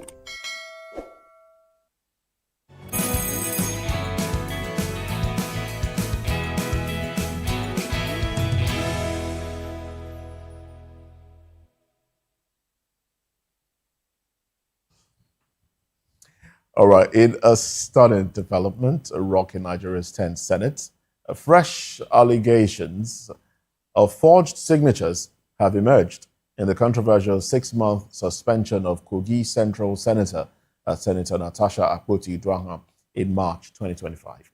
Federal Capital Territory Senator Ireti Kingibe has publicly confirmed that she never reviewed or endorsed the Senate Committee on Ethics, Privileges and Public Petitions report that recommended the harsh penalty, stating she only signed an attendance register before leaving early for a more pressing tax reform retreat. Kingibe revealed that she learned of the report's contents later via media and complained bitterly to colleagues, including Senator Eyinaya Baribe, insisting she has still not seen the full document to this day. Now, this comes amid claims by Senator Adams Oshomole that at least 3 senators found their names or signatures improperly attached, possibly from attendance list rather than actual endorsement, fueling accusations that Senate President Godswill Akpabio and leadership may have manipulated the process to target Akpoti-Uduaghan following her public seating dispute and sexual harassment allegations against Senator Akpabio. The senators pushed back vigorously, with spokesman Senator Yemi Adaramodu dismissing the forgery claims as unfounded and insisting due process was followed, with no formal complaints raised on the floor. Well, Barrister Eze Eluche, allegations of forgery, and Senator Ireti Kingibe coming up at this time. Some would say, why now? Why didn't she speak up then if she found out that her signature was attached to a document that she didn't intend to sign? Well, thank you very much. I think these people take Nigerians for granted. I mean, it's shameful that Ireti Kingibe will bring in all those kind of RAS allegations at this stage. Senator Natasha was suspended from the Senate on the 6th of March, 2025, well over a year ago. And she has served her suspension and come back in. So not until this issue of a spat between Oshiomhole and Akpabio that they now begin to bring this kind of very serious forgery allegations. And they want Nigerians to discuss this spat? Come on. I mean, when I listened to her, I was almost shocked more when I listened to her version of the stories. Because she claimed that she wrote her name in the committee, she signed attendance, then left for somewhere else. Come on, why did she have to do that? Was there an allowance to be paid for signing? That she just signed and went off to something else? If these people were debating, if this part was over the issue of who was where, when this approval for loans, for these bogus loans Tinubu is taking, is the issue. If they were sparting over who was where when the various nominees of Tinubu, which is showing a nepotistic and clannish slant, is the issue, then Nigerians will have a right to make imputes on these issues. But now they're talking of a so-called forgery, which was not even a forgery because she signed her signatures there. So I don't think this issue is a shame to these senators that they are bringing this issue up well over 1 year after the so-called signatures were signed. And it's only coming up towards elections to try to malign the Senate president. I'm not a fan of Fabio in any time. But for Igretiki Ngibe and Adams Oshiomhole to be bringing these wild allegations of forgery, it's ridiculous. If somebody's signature was forged, don't know what to do, report to the police and let the police take over the issue. But you now bring it on the public domain and make it as if there are some issues, you signed the signature. Why did you have to sign in the first place? Was it to collect some funds? I mean, these senators, this group of the Senate, the 10th Assembly, has been the worst by a very wide margin Nigeria has ever had. I mean, they don't spat over issues of national concern. They only worry themselves when somebody takes signed signature to remove a senator. Come on. I mean, is that what should be facing Nigerians at this stage? Shame on them. Shame on them. All right. Thank you very much. Let's go to another barrister. All right, then we're going to go to Barrister Asim Adams there, but I understand that we have a bit of a network issue with his connection. So I'll bring this back to the studio. Telefonimo. Now, with allegations of forgery allegations being pandered around in the floor of the Senate, how dire is this for the nation? You see, for me, I can't even place this thing properly because it's like you look at somebody as a big stature in politics and is descending so low to the abyss. For instance, let's take it away from the floor of the Senate. What if the life of somebody had been decided and that person had been executed? You will now come around that you didn't read the letters of that document before appending your signature after over 1 year. That is the implication of what these people are saying. Now it brings me back to the issue of some of these legislators for 4 years, some of them will not sponsor a single bill. What they do is say nay, say hi. Some will be sleeping or dozing, but the moment they hear that chorus, they follow the chorus. So, why are we paying these people? What are they doing on our behalf? If somebody as critical as, more so, this thing affected a member who is in the minority as a gender. You are only 4. And she also granted interviews at that time, speaking to but this latest event has negated those interviews. If somebody who is considered minority in that Senate as a result of agenda, and you are only 4 in that Senate, even if you will not support, then you won't want to go against. That's at the emotional level. That is at the emotional level. But in the real sense of it, if there is a prima facie case against that woman, the idea is you make sure that you read what was written. If it aligns with your thoughts, that's when you append your signature. So what this means is this woman hurriedly came into the committee room and he wanted to register her presence in that committee room. She quickly signed without even reading what preceded the signature. How did she know it's an attendance register? Why wouldn't she know that it's an attendance register? Chukuma, how many of them are in this committee? The number of people in that committee cannot be more than 10. And 10 will not take a space of even a full cap. So there must be something preceding that attendance. Even if it's attendance of committee members at this session, so day and so day, she ought to have read it. She has not told us. She has not told us that she has done that. No, but the fact remains that she said she signed the attendance register. I said that is what that she's was saying. before the meeting. Wait, that's what she's saying. Okay. How did she know what transpired during the meeting? And the fact that that's a different question. Wait now, you signed without knowing why you are signing. The woman, excuse me, the woman said she signed the attendance register. She said her signature there was lifted as a photocopy and put there. That's her words. Okay, you don't believe her. I will not buy that. Because I've seen similar cases. A whole NLC went to China to go and procure U-turn buses for mass transit. They got there, they gave them the papers in Chinese, no interpreter. But because they put them in a 5-star hotel, they were enjoying, and they all signed.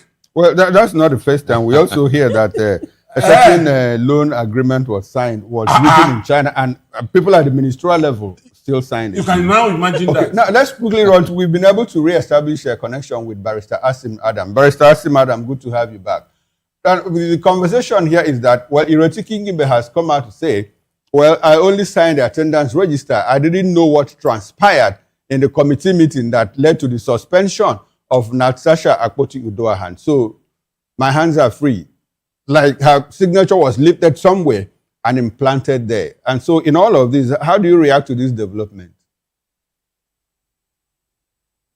Thank you very much. I believe Ireti Kingibe is being economical with the truth. Many of them think that Nigerians are fools. You cannot be a member of a committee. For instance, a decision, a crucial decision, boarding or suspension of a colleague of yours. You were not there. You heard that she was taken out. And you are somebody who is of the same, female, whatever with her. You never bothered to ask. You never called the committee members to say, please, who and who did this thing? I was not part of it. How come you suspended? But did they put it to a vote? I mean, these are questions pertinent that I thought she would have asked even before now, not today. You see what I feel? Everybody knows that Senator Adams Oshomole is somebody from my area, and I respect him so much. But he's overdoing it now because of his personal ego and grudge with Akpabio and 2027, the Senate presidency. He's overdoing what exactly? That is why he's raising all this. That is my own take. He's overdoing That what is my exactly? take. Can you be a lot more specific? He's overdoing what exactly? What is he overdoing? There's too much dramatizing. Yes, but when you begin to go back and begin to unearthing, issues of this nature, that when it was a burning issue, but the fact is, you never raised your whatever. I don't know. But the fact of the matter is that the Senator Ireti Kingibe, whose name was mentioned, has come out to say, no, I didn't sign that with the intention of suspending my colleague. In fact, I just wrote my name in the register. In another report that we saw, she said her signature was lifted off the register and probably photocopied or imprinted on the other one. What are the implications of such a statement? Allegations of forgery now leveled at the Senate. What are the implications of it? The legal implication is that parliamentary immunity, for instance, inside your Senate and the chambers there, can they be probed for fraud and forgery? Can the police arrest them? Or if our signature was lifted, or our signature was... In fact, there's a difference between lifting of signature and forging of signature. My signature, I can lift my signature from a particular online and juxtapose it somewhere. Willfully. Is that forgery of my signature? You understand? That is a discourse for another day. Okay. what I'm even saying is that no problem what she has said. Why has the matter suddenly been resurrected? That is the question I'm asking. The question I'm asking is that why has the matter suddenly been resurrected? If not for politics. Is there a Senate that should be thinking of the hunger pervading the land, the insecurity, the banditry and killings? What you say, if not for politics, these are distractions. These are distractions. If you align her current position to politics, would you say that she's threatened that the female gender may not support her in re-election in 2027, or what exactly do you think she might be trying to guard against here? You see, there's a collab. We normally call it diabolic one. It does happen in politics. In my own opinion, against a Senator Akpabio at this point in time. You know, because all these issues will not be cropping up. All these old wounds be reopened, etc. as the case may be. That's my concern. What is it? Okay, let me ask the question. What is the relevance of resurrecting this Natasha's whatever as case may be at this point in time? The relevance is what I'm asking now. Why have they resurrected it?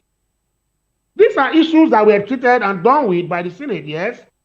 Now, if you even want to, say, you can raise a motion in the House, let them set up a committee to investigate or make an inquiry into what happened, so that you can go ahead and treat very important issues.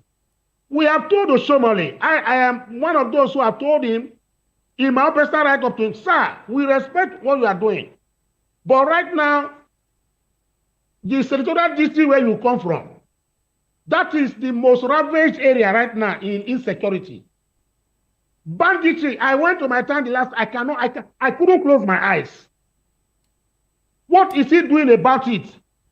Even the man representing the House of Reps, we have asked him to, tell the governor of Edo State to form a special vigilante to take care of the whole of Edo North.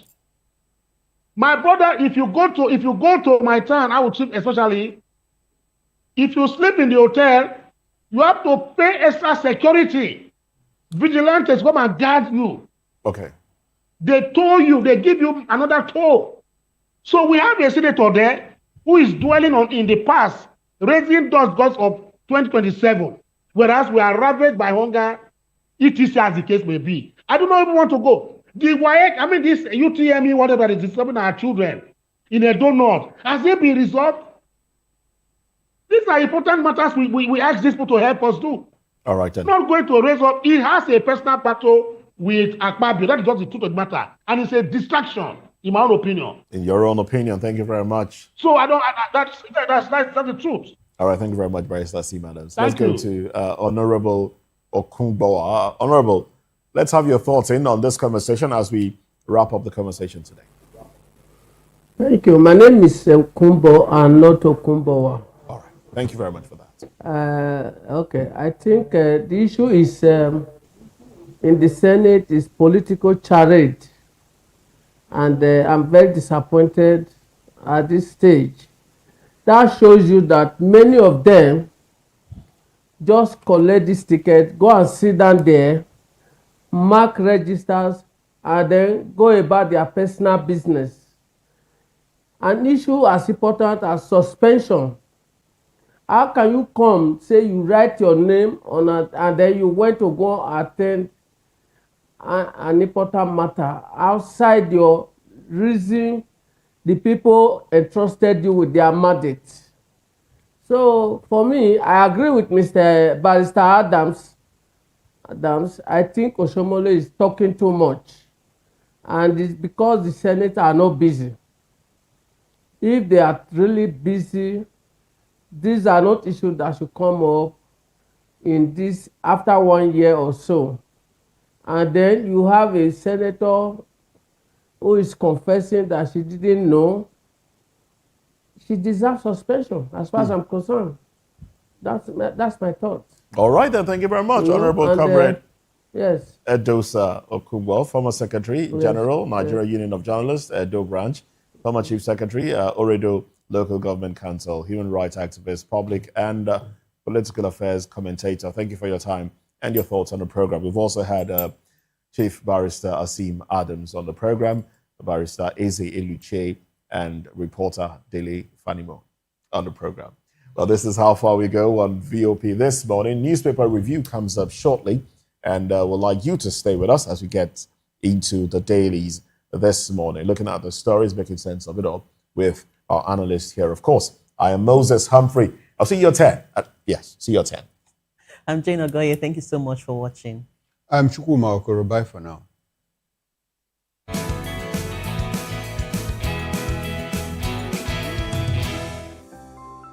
VOP TV. Now, you have more than a voice. This is African News on Voice of the People Television, where we don't just bring you the news, we bring you Africa's heartbeat, the policies that shapes our world, and the economy that determines our future. African News on Voice of the People Television. Stay with us. This is Health Check, your weekly guide to better living, smarter choices, and trusted answers. From everyday wellness to urgent health issues, we've got you covered. Health Check, only on Voice of the People Television, where your health has a voice.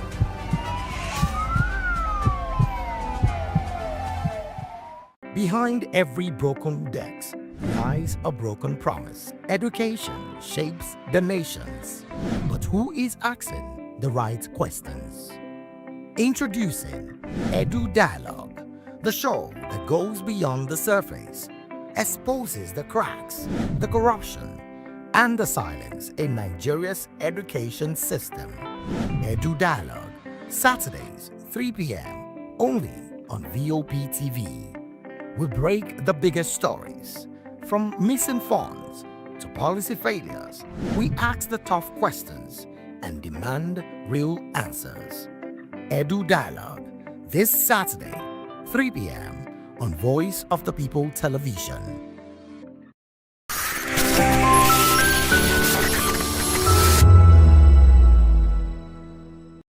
The ozone layer, a fragile sheet of gas high up in the atmosphere, absorbs most of the sun's ultraviolet rays, preventing damage to human health, crops, and ecosystems.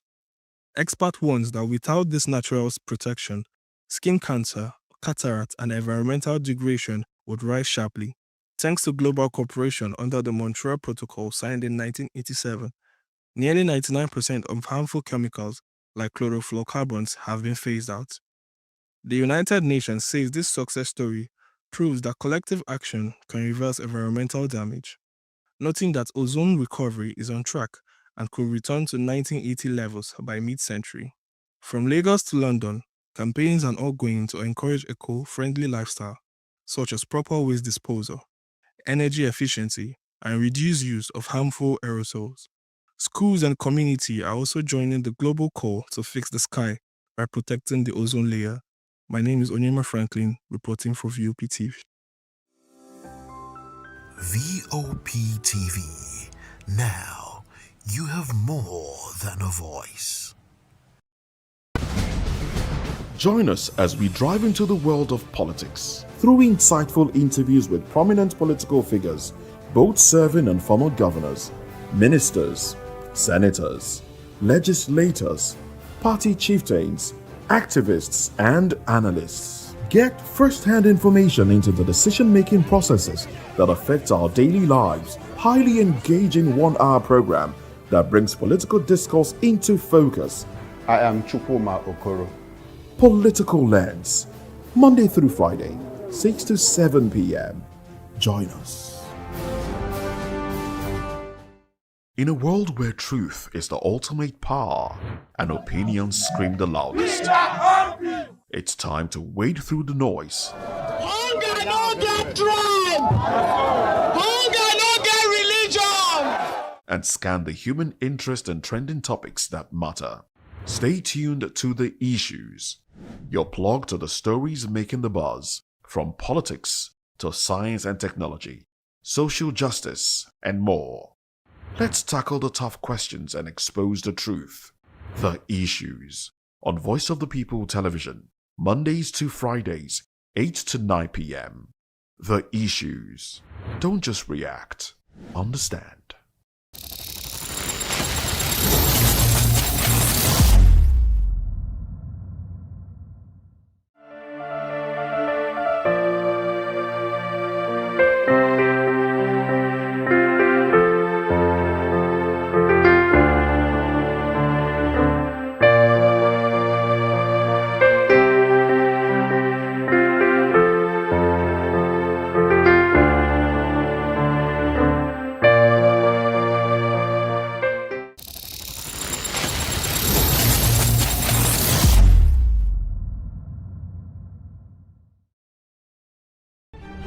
In a world where power shifts with every headlines, news breaks and events happens, we bring you unbiased and explicit information on politics, economy and state of the nation. We break down the chaos. Facts, not fluff. Truth, not a spin. We discuss not just politics, but a glimpse into the future. Voice of the People Television. Now you have more than a voice.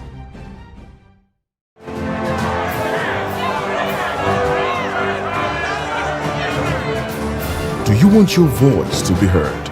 Do you know that you matter in the scheme of things? The People's Voice, the show where ordinary citizens take center stage as we discuss the biggest stories that affect you and I. With you in mind, we facilitate lively discussions, debates, and interviews on the topics that matter most to you and I, from social justice to economic empowerment, education to healthcare, governance, and more. Tackling tough topics and amplifying your voice. Join the conversation and make your voice count. The People's Voice. Make your voice count.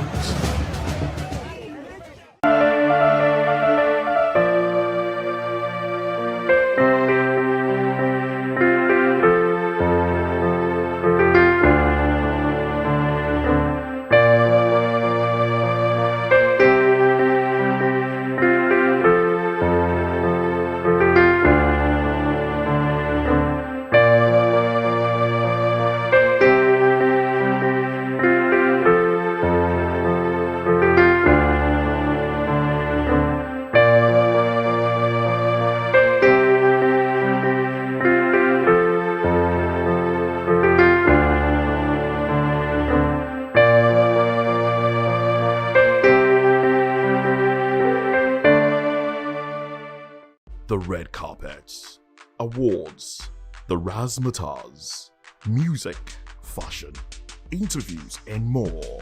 Spotlight on Voice of the People Television. Let's feed you with all the juicy stories in the global entertainment space, bringing you the glitz and glamour as it is hot. Stay tuned to Spotlight, 1 p.m. Monday to Friday. Spotlight on Vop TV. Entertainment like never before.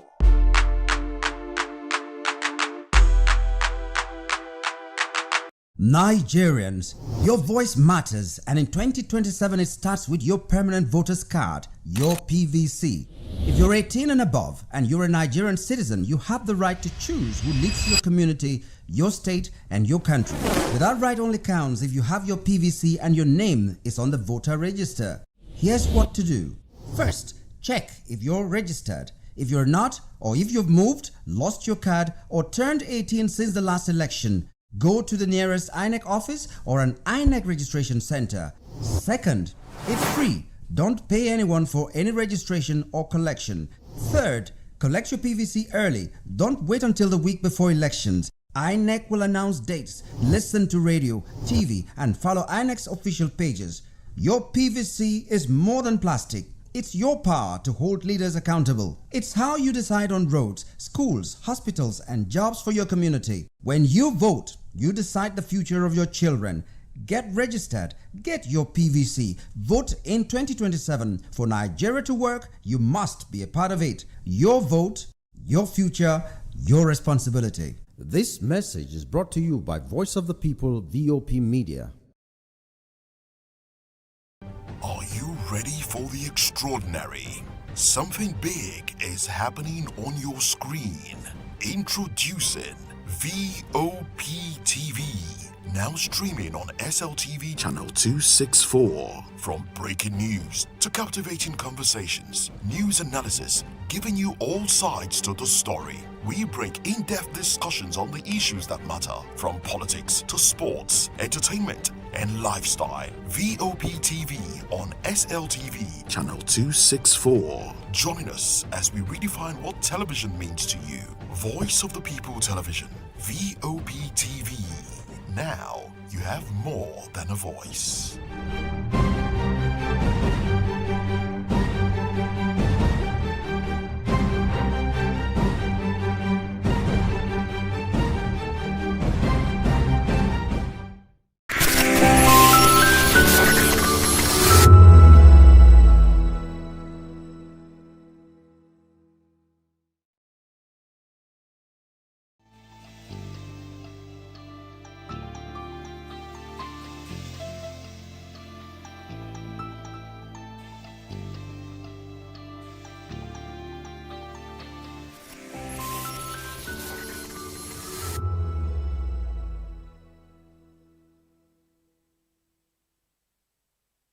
From the views on the street, We go to bed empty hunger. to the blaring horns of a hustling city.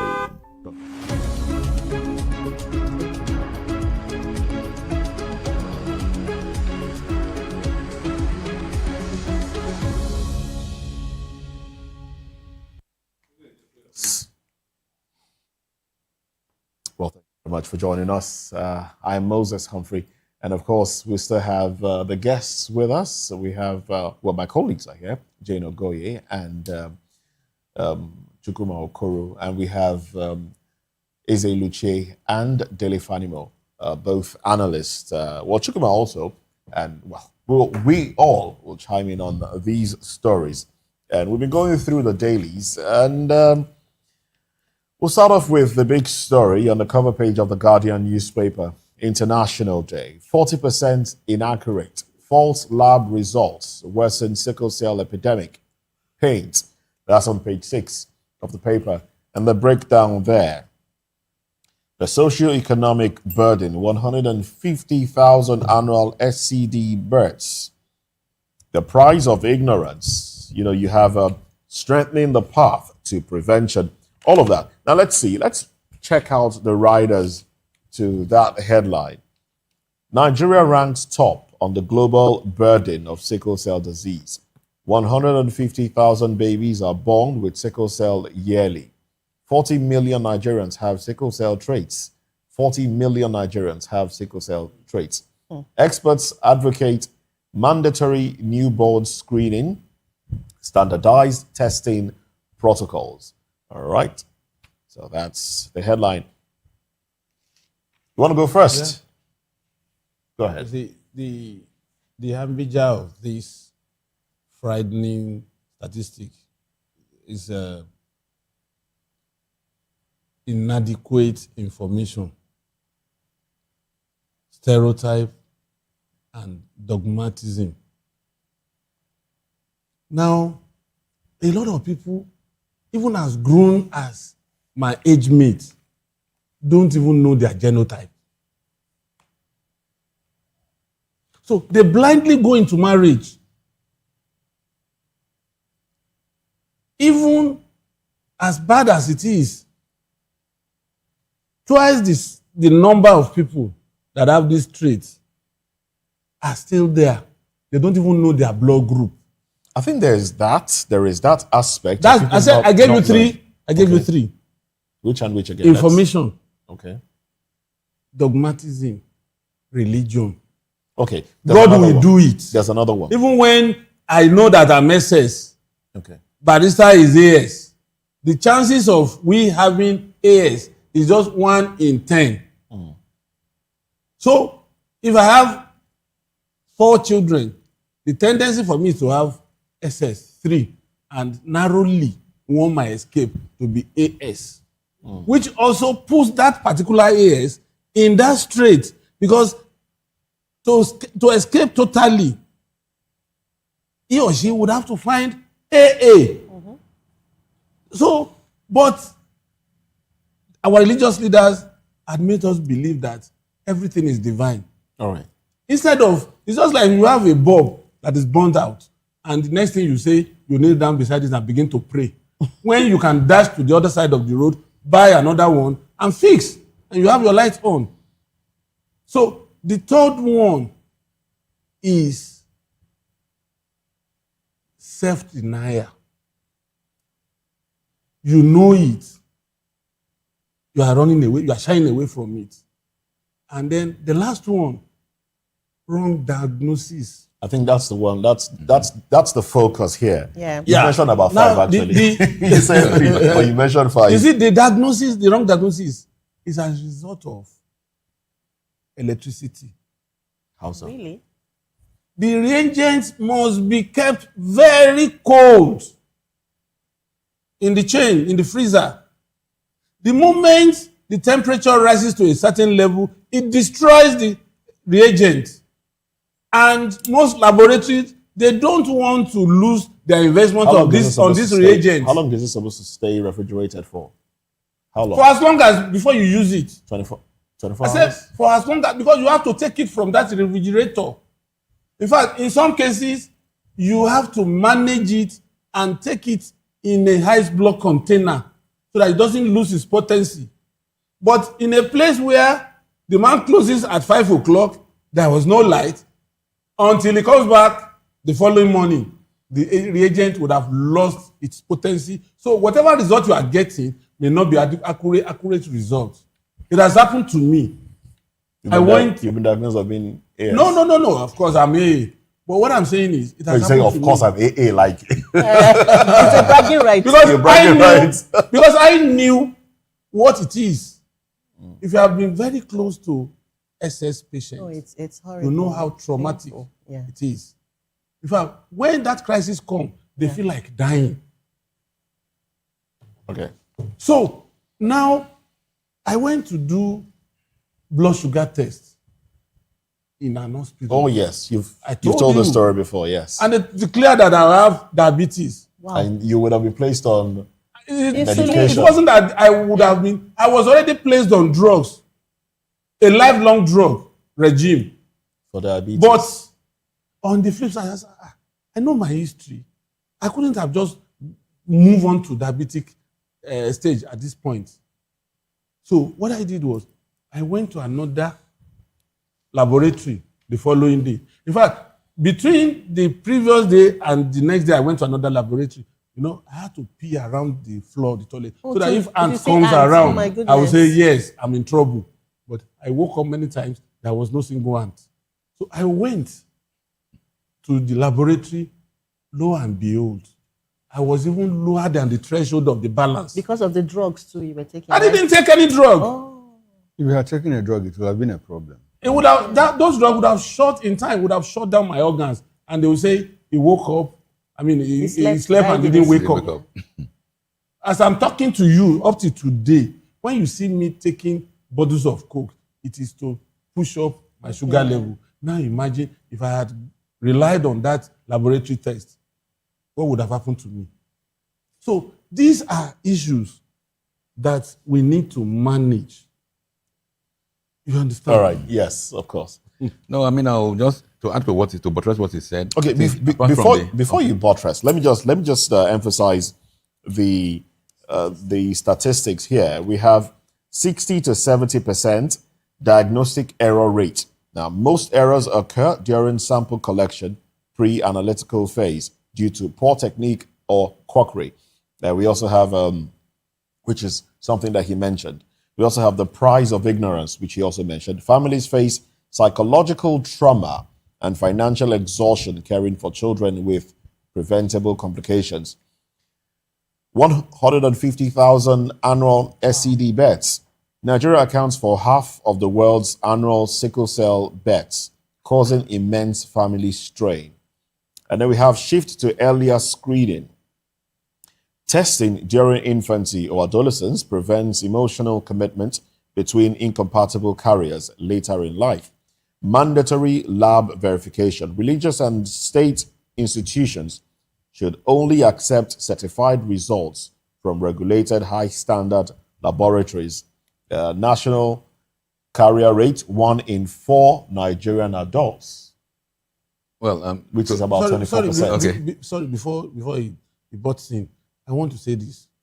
Did you know that the glucometer that you can use in your own home to test for your blood sugar is as cheap as less than 30,000 naira, and you can use it for as many years. Okay. Now carrier rate, Kano, 40.5% of the population. Can you imagine? Now, I will explain why this feels, because when we talked about religious organizations testing people, what came to mind was the mass weddings that we've seen in the northern parts of Nigeria.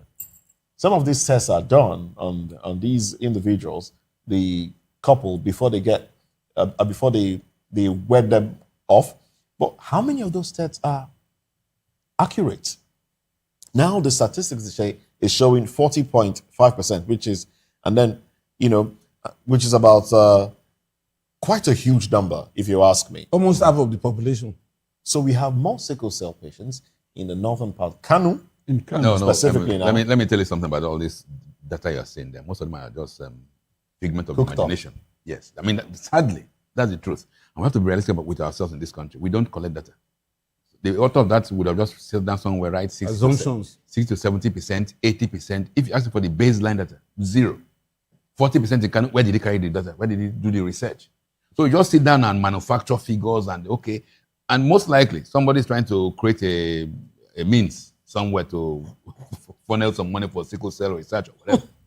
I mean, this is the sad reality of this country, and it's right there in the front page of the Guardian. What was the baseline research? When was this conducted? Who did you ask? How many people did you inquire from? How many people did you test? That is one issue. The second issue is this, like you rightly said, electricity. The radiance cannot be handled properly. But the more serious issue is even the judiciary. You go to a test and they tell you the wrong thing, and you don't have a mechanism to hold them accountable. So once you have these three together, addressing them is one. We need to institutionalize data and surveillance in this country. Not just in the health sector, but also in our population, in virtually everything. Because without this baseline data, without data, you can't make progress. I assure you, all those figures you are seeing in the front page of the Guardian is just figment of the author's imagination. Because, and I'm in the health sector, I'm a public health lawyer. In the reality, there is non-existent. Go to the sickle cell anemia, they only tell you people that come to them. There has been no research, no statistical evidence from the wider society. Nothing.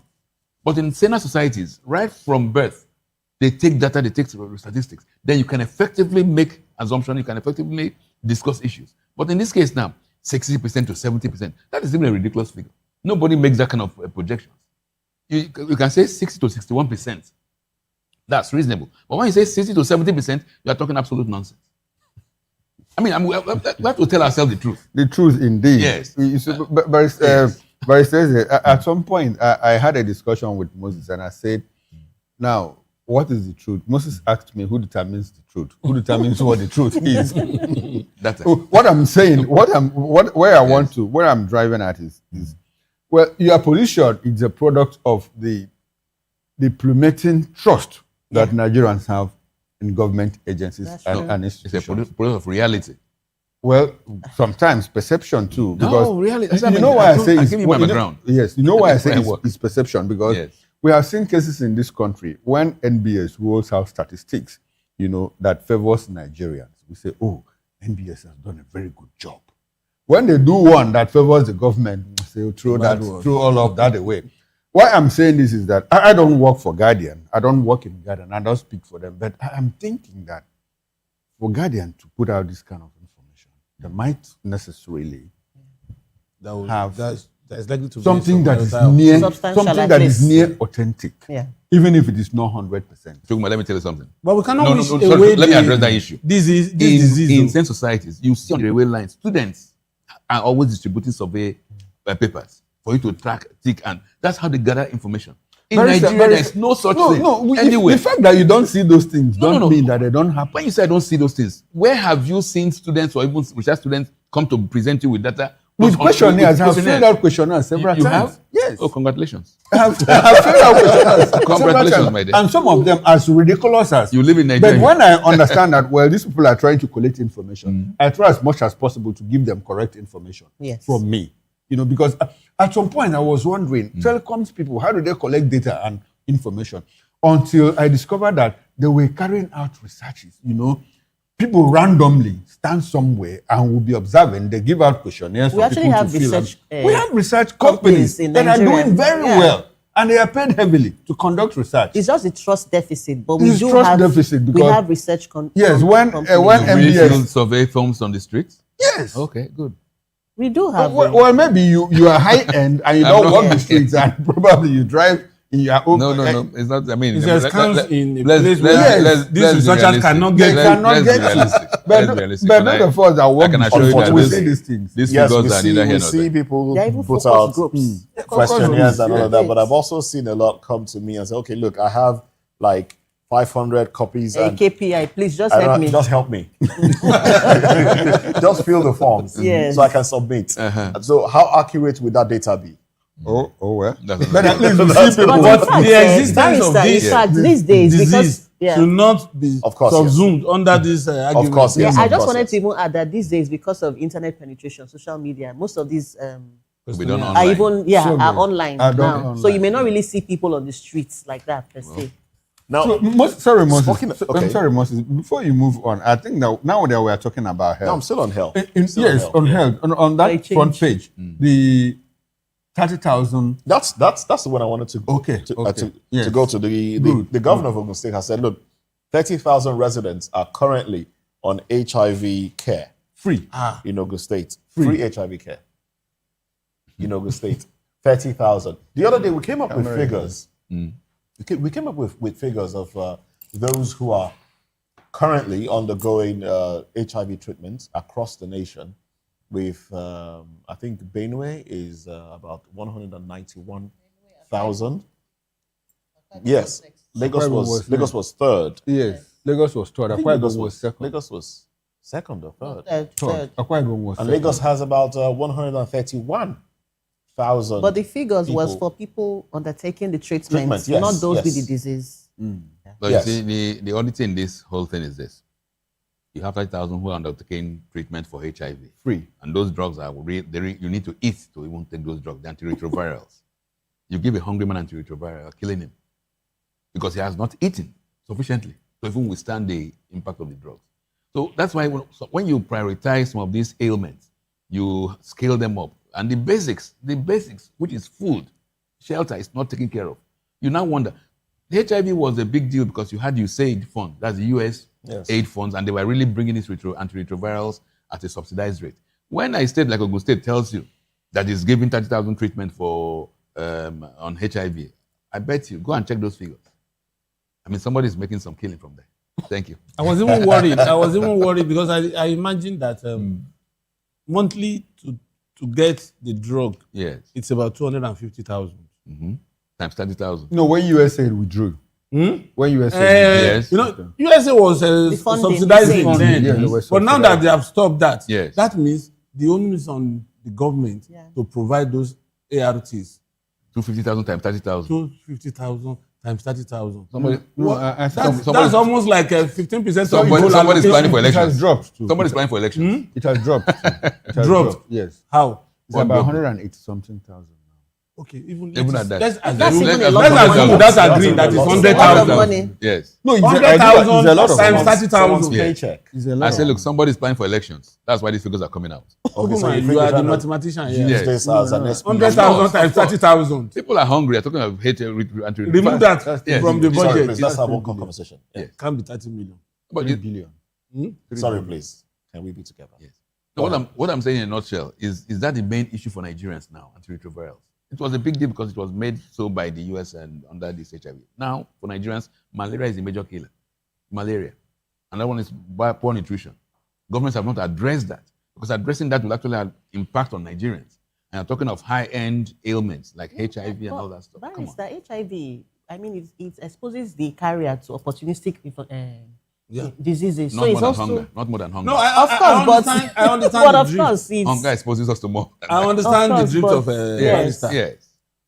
Until some of us here may not really understand what barrister is drawing out. Mm-hmm. Do you know that some people can't even afford 1,500 to buy anti-malaria 1,500 drug? is even too much. 500, 1,000. You understand? Yeah. I had an experience here. Somebody fell ill, and the next thing is, she went to a nearby chemist, and they were giving her different generic analgesic, buta, paracetamol, analgin. All of these are just pain relievers. How would that ailment go? Until money was provided, that particular person went to buy the prescribed anti-malaria drug, and in less than 3 days, she was well. Now, imagine here, not to talk of hinterland. You know how many people that would have died of malaria? Mm-hmm. That's right.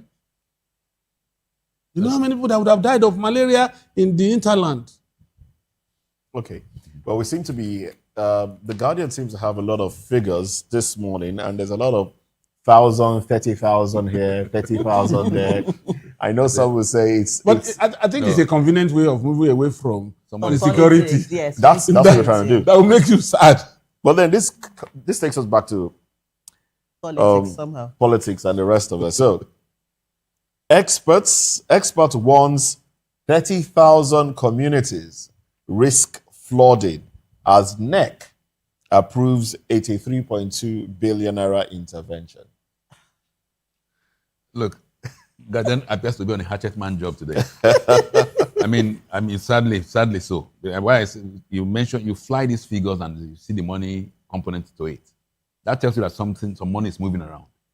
30,000 communities. How did you locate these communities? How did you count them? Are you just imagining figures? We have to be serious with ourselves at times. Now, these 30,000 communities, are they the ones you have access to? Or are they the ones that are under bandit-controlled LGAs? You know, but already the figure, the sum of money to be mapped out for them has been earmarked, and it will be spent on these 30,000 unseen communities. We have to. I mean, when you see these headlines, in fact, that I believe Guardian is on a hatchet man job. Somebody's really going to pay them for all these things they're All right, let's go to some other headlines here. Now, let's check out the window headlines from The Guardian still. Import surge. Nigeria pays 1.9 trillion naira on petrol in May amid dip in oil prices. 2027, NDC exempts Obi Kwankwanso from anti-defection oath. FG explains prisoner transfer pact with Ethiopia. False list in circulation. Yes. I want to talk on the prisoner list. Yes. See, when you see what Nigerians go through when they travel abroad, we're almost like stateless indigents, stateless people.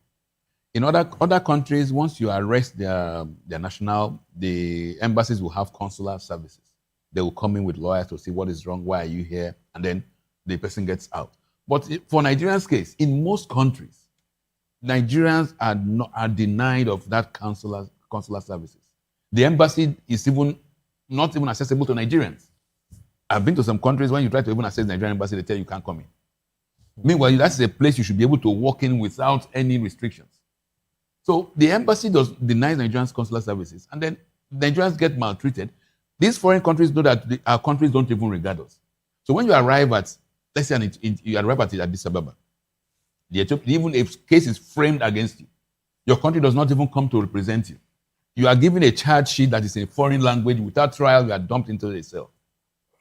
And you ask yourself, what part of Nigeria constitutes the major travelers in this country? It is, of course, the southeast and the south-south. That is where the bulk of Nigerian travelers come from. The rest of the part of the country are making enough money in Nigeria, so they don't even bother to travel out. I mean, that's the reality. We have to face realities here. So it is not unexpected that when you have problems in those other countries, you will have people predominantly from some areas. Just like it's not unexpected also that when you have problems in Jeddah, Dubai, and some other parts of the Middle East, you have predominantly Nigerians from some other sections of the country. So I don't believe that this government has come to false that list. That list is forged. Whatever list they are saying is forged. We saw the optics. We saw the pictures. Who forged it? They're saying the list is fake. Whatever the list, we saw the songs that were being sung hailing the minister in that venue, and they were not in they were in Igbo language. And yes, so it's not. I mean, for whatever the government is talking about, we can always take it with a pinch of salt. But I know that the reality is that the people that travel, Nigerian travelers, are mainly from a particular section of the country. Nigerian government officials who should provide consular services for those people are from another part of the country. And then they don't even bother to intervene to help their Nigerians when they're in trouble. And some of these troubles are contrived by foreign authorities. I have had some instances, but maybe because of the way I'm able to understand the situation, I come out of it. But others who take it maybe that they're still in Nigeria and they think they can make their noise out of it, they can make noise out of it, they get stuck and they find themselves in very, very uncompromising positions. It's quite very strange, and it speaks to who we are and what we have become as a people. I share your sentiments, and you know, it's funny when you travel, and if you are going to stay for like 3-6 months or more than that, the advisory you get is that the moment you get into that country, try and identify, you know, go to the nearest embassy or to the consular, you know, and register as a Nigerian. Let your people, you know, let the government of Nigeria know that you are resident in this country. Now, when you go, when you approach, when you get to the embassy, the gates are locked. As a matter of fact, the gates are locked. And you want to see the officers, they ask you, what do you want to see the officer for? You say you just came into country and you want to say it's not necessary. I am telling you, they say it's not necessary. You just came. Imagine what happens when you run into trouble. Yeah. Nobody talks to you. No, let me give you a practical example. I was in Austria, the Nigerian embassy in Vienna. My card was not working. So I needed to have access to the embassy, maybe give me some kind of hotel stay overnight before they can now clear the issues. I wasn't allowed to get into the place. I had to fall back on my sponsors who were Europeans, and they now made provisions for the one-stay hotel before I regularized the issue. So the embassies do not intervene. And you don't even blame the embassies. Most of them don't have ambassadors. For now, till now, 3 years into the new regime, they don't have ambassadors. And the people you have there are just civil servants who are just even begging for the house rent. The accommodation that was to be paid for the embassy building. Not to talk of even their own salaries. So they're not even in a position to intervene for Nigerians or to even seek the services of counsels or lawyers. So we don't take Nigeria serious, locally and internationally, and it leads to this picture of Nigerians as stateless people. And countries across the world know this. So who suffers the brunt of the pain? Nigerian travelers. Who are the bulk of Nigerian travelers? People from a certain region.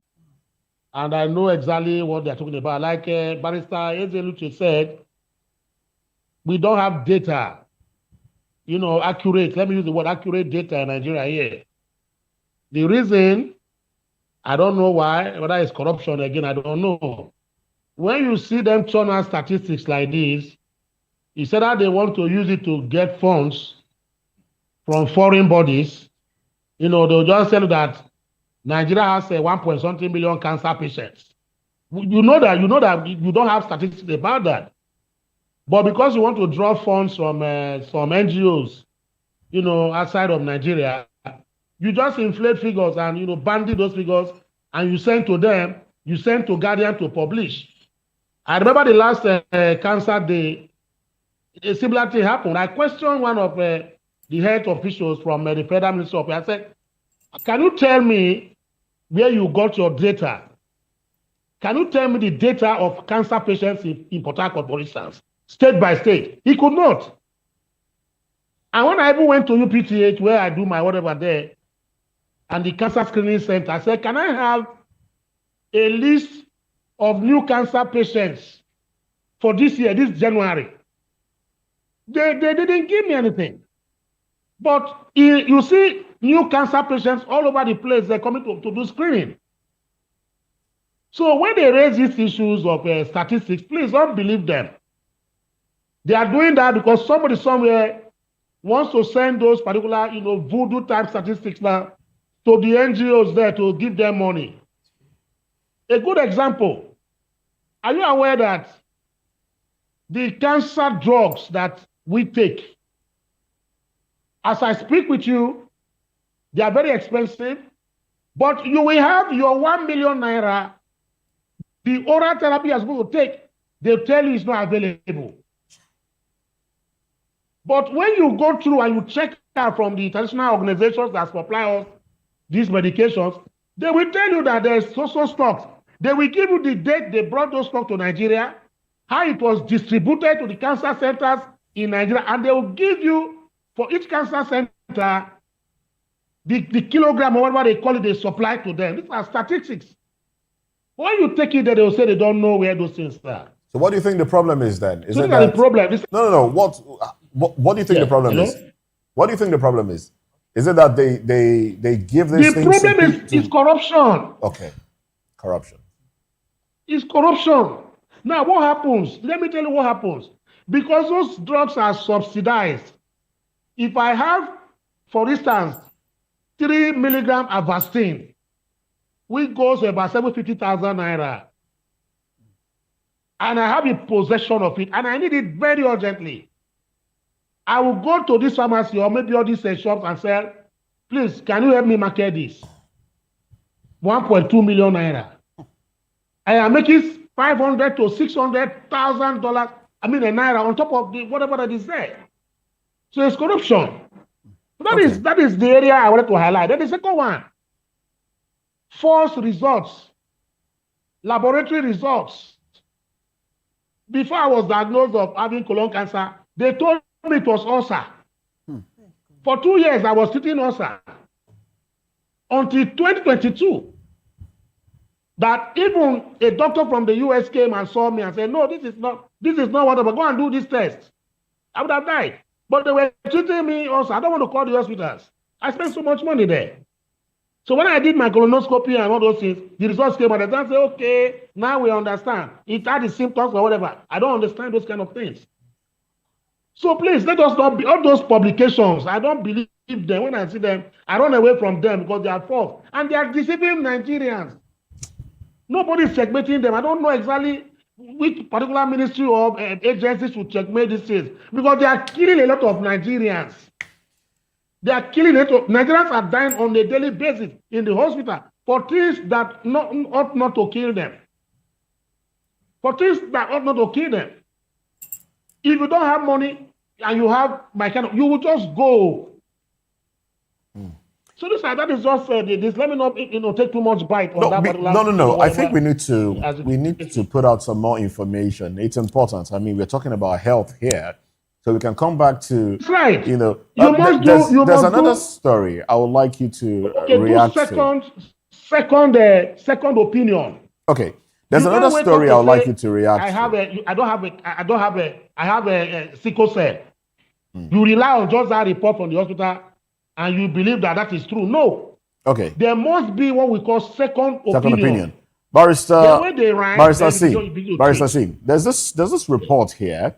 Jane just brought this to my notice, actually, coming from the Minister of State for Health, Dr.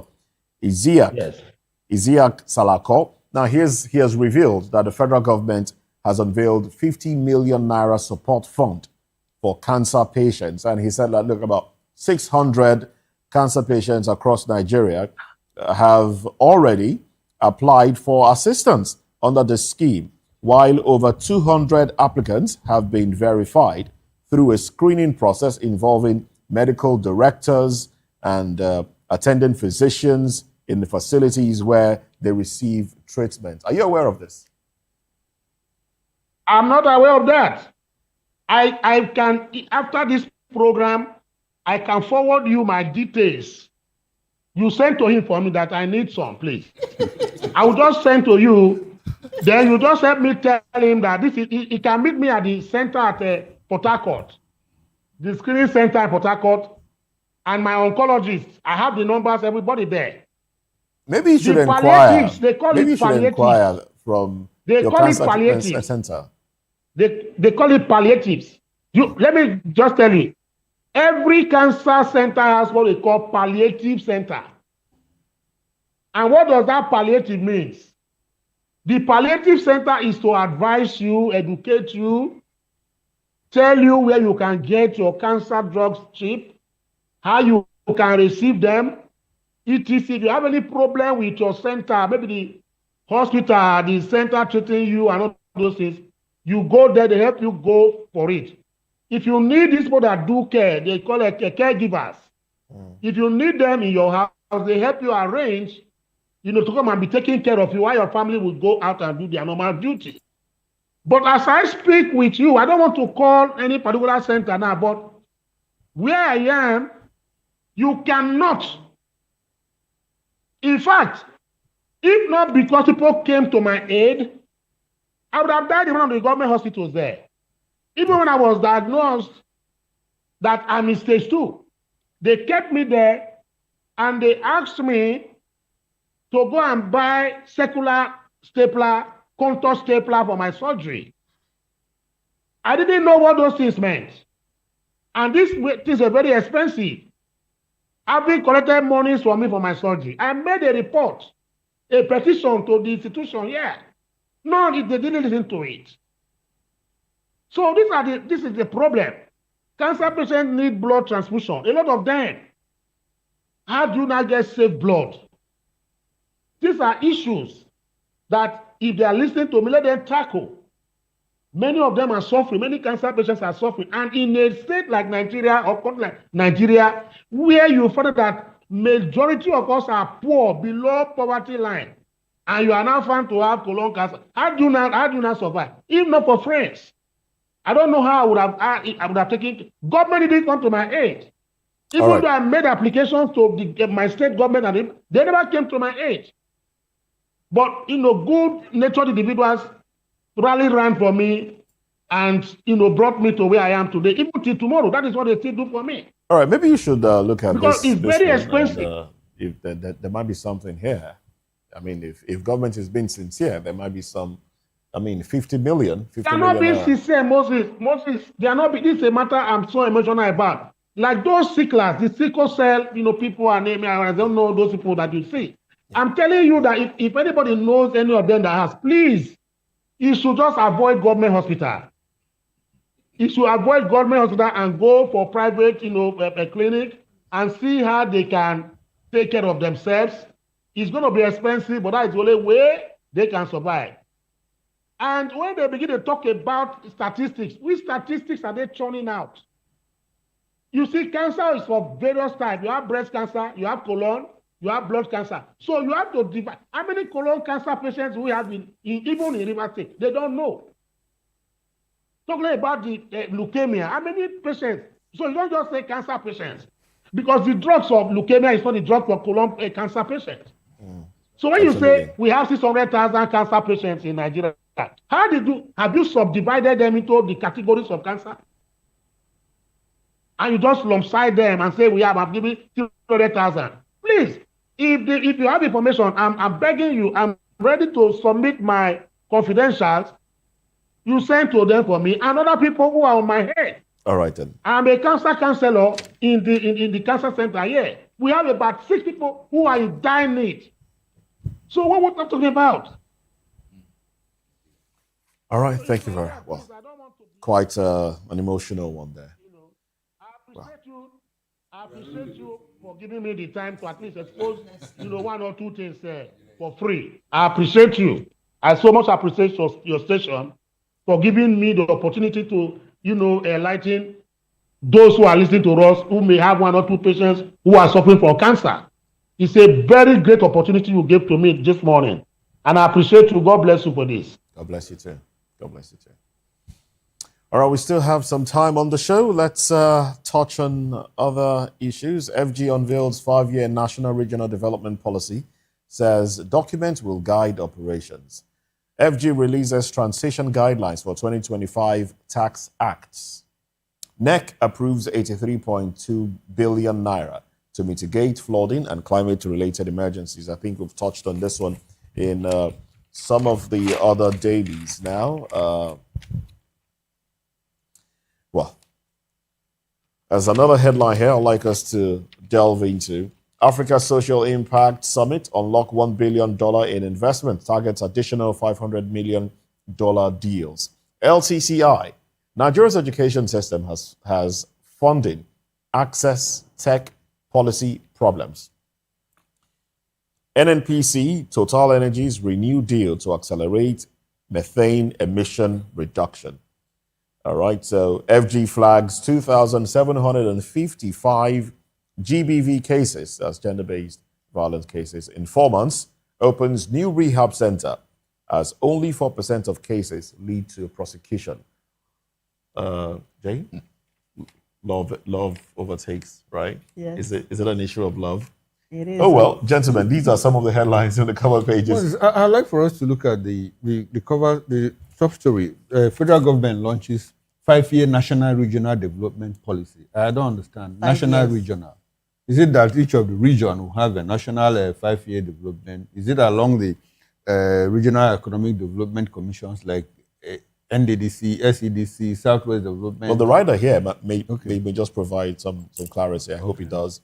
Confident it will also strengthen development planning across 6 geopolitical zones. Okay, so now it's a national plan, but developed along the regional lines and all Exactly. that. Okay, it's a good thing because while growing up in the university, I recall studying in economic development. You know, I recall studying national development plans at some point when Chu Okongo was the Minister for National Planning under the Bangida administration and all of that. We had national development plans. We had even rolling plans. You know, a broader development plan, then 5-year, you know. But unfortunately, we didn't evaluate, we didn't follow up, we didn't measure all of these things. Because when you have a national development plan, which is long-term, it's also supposed to embody mid-term plans. And you also have to measure these developments. But we abandoned all of that. We have had visions. We had Vision 2000, we had Vision 2020, we had Vision 2030, and all of that.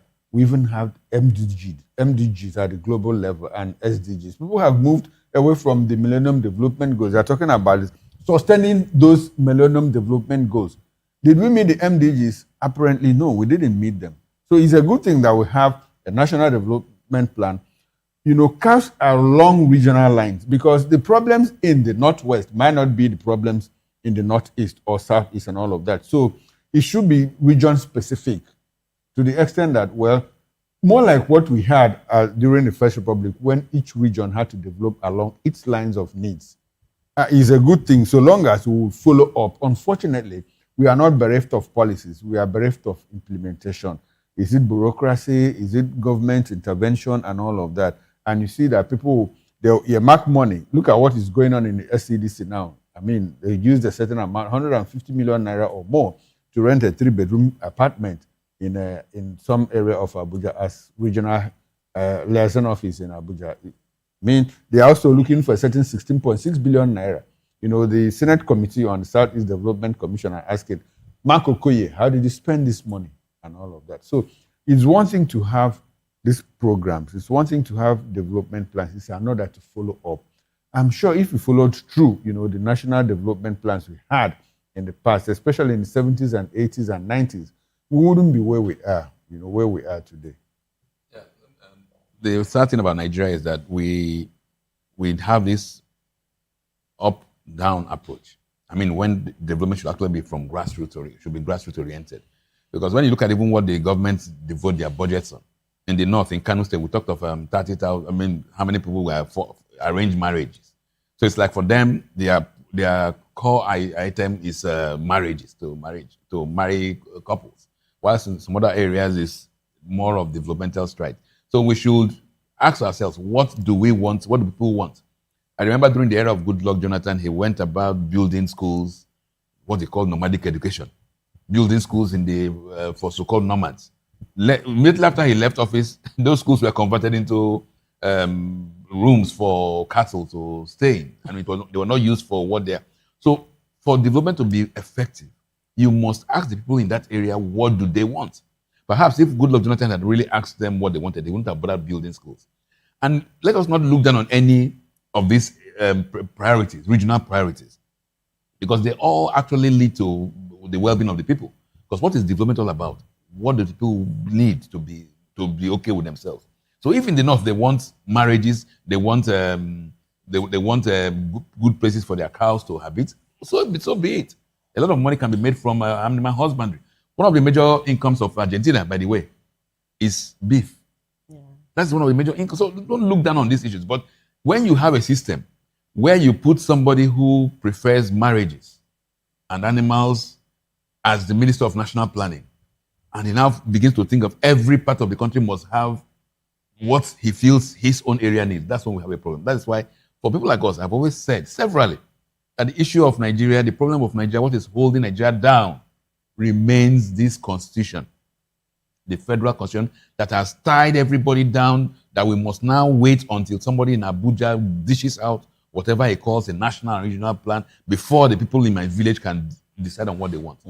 Perhaps in my own village, they will say, okay, they want a school, they want an ITC center. Let them be with the ITC center. Right. And the guy who wants to be married, let him marry. All right then. Barrister Sim Adams, let's have you react to one of the headlines taken. Any of the other? The regional, whatever there. I don't have much to say than what Barrister Eluche has accused. I just only wanted to add that why don't they give us regional, autonomy to control our resources? Let the North control their own. The Southeast control their own, South control their own. If any state is broke, you can borrow from your neighboring state. There's no harm in doing that. Instead of going outside to meet people outside to go and begin to borrow, you can borrow from your neighbor there. If you give regional autonomy to these people, a state like Rivers State and Bayelsa can even come together and establish an IPP for power. Regional autonomy. That is what I was thinking they were talking about, prioritizing regional needs. Yes, the North, they do not even have any reason why coming to the South here with their cows on the street. Why is it that, why can't they establish in Kano where I can, if I need meat, I go to Kano and import and come to Port Harcourt? Or maybe I establish one of those butcher abattoir with whatever, inside my place here. Why coming to disturb me here with your cow and whatever the rest? I don't understand. In the southern part of Nigeria, because like Barrister Eluche said, priorities differ. You see that some they pay 20 million or so, or billion, for people to marry. But here in the South and the southern part of Nigeria, I don't think that is a priority for us as a region. The main person or the main man from the South would like to have a business, no matter how little that business is, for him to, begin to organize himself and thrive. So I don't know. I don't know. I subscribe to what Barrister Eluche said. All right, then. It's sad. In 1 minute, please. In 1 minute, yes. Well, while riding on the crest of the two barristers, I think at the heart of all of this is there should be some amendment to the Constitution to allow autonomy for the regions. And if that is not done, this thing may not really eventually work. There's no reason why federal government should give Regional Development Commission money. If, for instance, in Enugu State is allowed to explore its coal. It doesn't need money from federal government. If my state is allowed to tap its bitumen, I don't need money. Ondo State does not need money from the federal government. Osun State has large deposit of gold. Do they need to go back to the federal government to ask for this? Let the central government be weak. Let the regional governments be strong. then we can compete at LD space. All right, let the center be weak, let the regional be stronger. That's a good way, a good place to anchor this conversation this morning. Thank you very much, Dele Fanimo, Barrister Izeliche and Barrister Asim Adams, and also Chukwuma Okoro and my colleague here, Jane Ogoye. Well, this is where we draw the curtains on newspaper review. Chukwuma makes a comeback later tonight, 6 p.m. Political Lens promises to be interesting, one you should not miss. I am Moses Humphrey. Sports comes up next, by the way. Bye for now. Have a lovely day. I'm Jane Ogoye. Thank you so much for watching. See you on Monday. I am Chukwuma Okoro. See you again at 6 o'clock. Bye for now.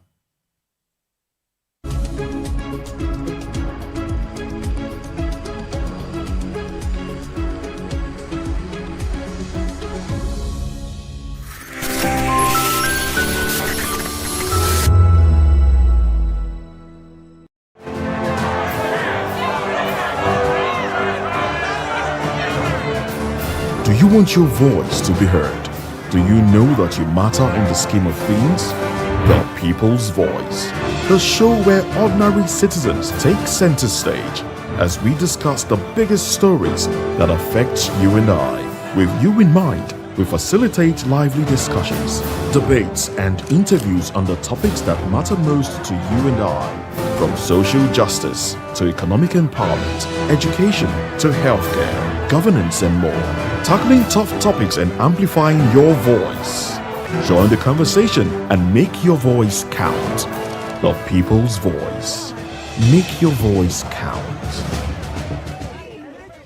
The red carpets, awards, the razzmatazz, music, fashion, interviews, and more. Spotlight on Voice of the People Television. Let's feed you with all the juicy stories in the global entertainment space, bringing you the glitz and glamour as they hot. Stay tuned to Spotlight, 1 p.m. Monday to Friday. Spotlight on Vop TV. Entertainment like never before.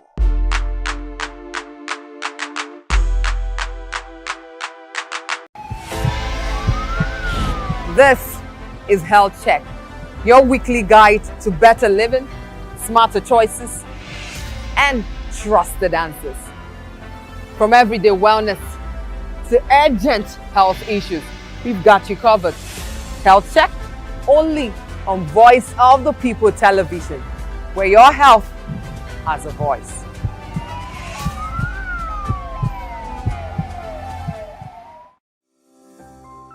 Vop TV. Now, you have more than a voice. Across several regions of Nigeria, communities continue to grapple with insurgency, banditry, and kidnappings, raising fresh concerns over whether increased defense spending is truly translating into improved safety for citizens. The security crisis shows no clear signs of abating in 2026. Reports indicate that no fewer than 1,091 lives have been lost to violent attacks. Additionally, about 3.7 million Nigerians have been displaced, now scattered across nearly 3,900 camps nationwide. In recent development, at least 23 people were killed and 108 others injured following a series of suspected suicide bombings in Maiduguri, one of the deadliest attacks in the Borno state capital in recent times. These troubling figures continue to raise a critical question: what can be done to end insecurity in Nigeria?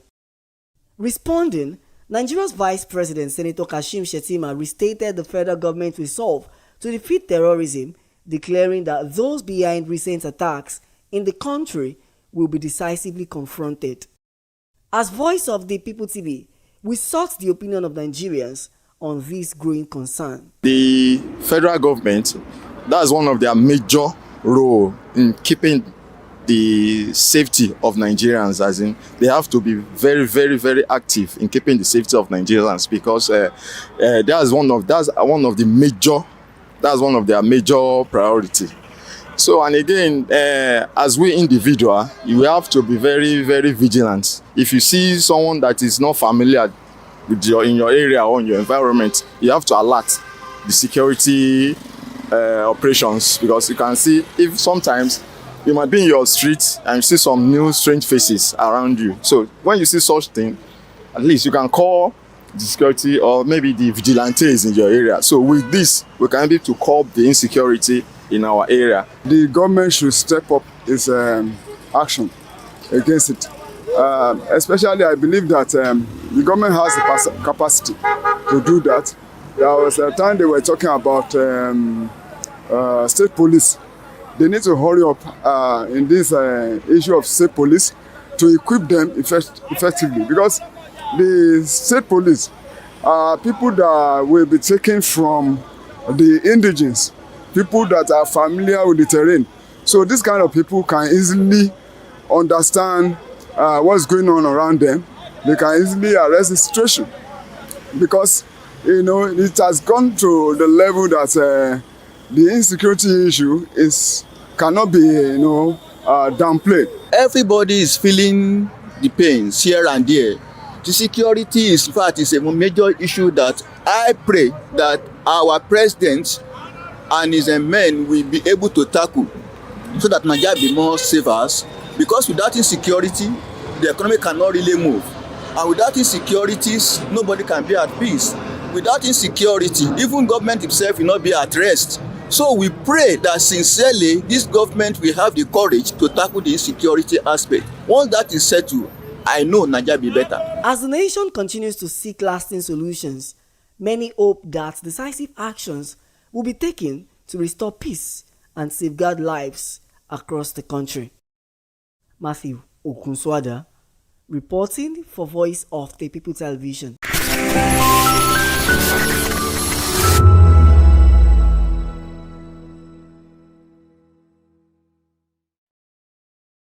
Are you ready for the extraordinary? Something big is happening on your screen. Introducing Vop TV. Now streaming on SLTV channel 264. From breaking news to captivating conversations, news analysis, giving you all sides to the story. We break in-depth discussions on the issues that matter, from politics to sports, entertainment, and lifestyle. Vop TV on SLTV channel 264. Join us as we redefine what television means to you. Voice of the People Television, Vop TV. Now you have more than a voice.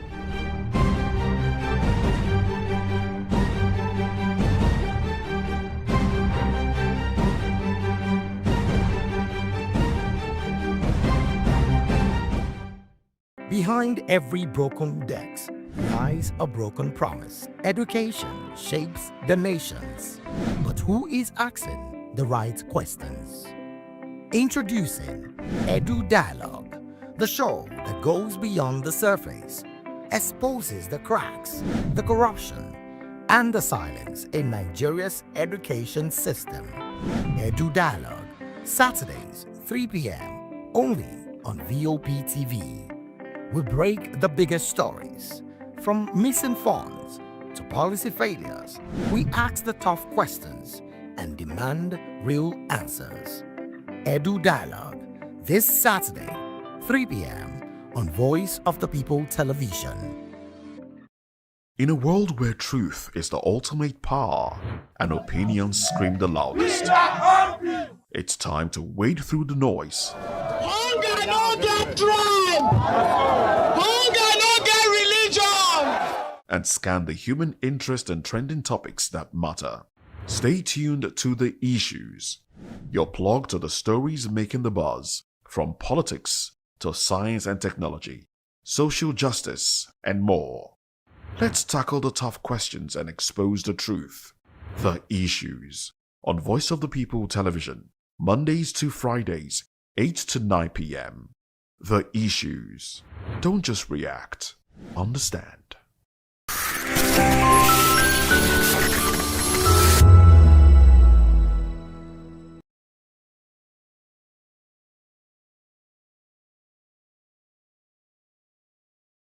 Nigerians, your voice matters, and in 2027 it starts with your permanent voters card, your PVC. If If you're 18 and above and you're a Nigerian citizen, you have the right to choose who leads your community, your state, and your country. But that right only counts if you have your PVC and your name is on the voter register. Here's what to do. First, check if you're registered. If you're not, or if you've moved, lost your card, or turned 18 since the last election, go to the nearest INEC office or an INEC registration center. Second, it's free. Don't pay anyone for any registration or collection. Third, collect your PVC early. Don't wait until the week before elections. INEC will announce dates. Listen to radio, TV, and follow INEC's official pages. Your PVC is more than plastic. It's your power to hold leaders accountable. It's how you decide on roads, schools, hospitals, and jobs for your community. When you vote, you decide the future of your children. Get registered. Get your PVC. Vote in 2027. For Nigeria to work, you must be a part of it. Your vote, your future, your responsibility. This message is brought to you by Voice of the People, VOP Media.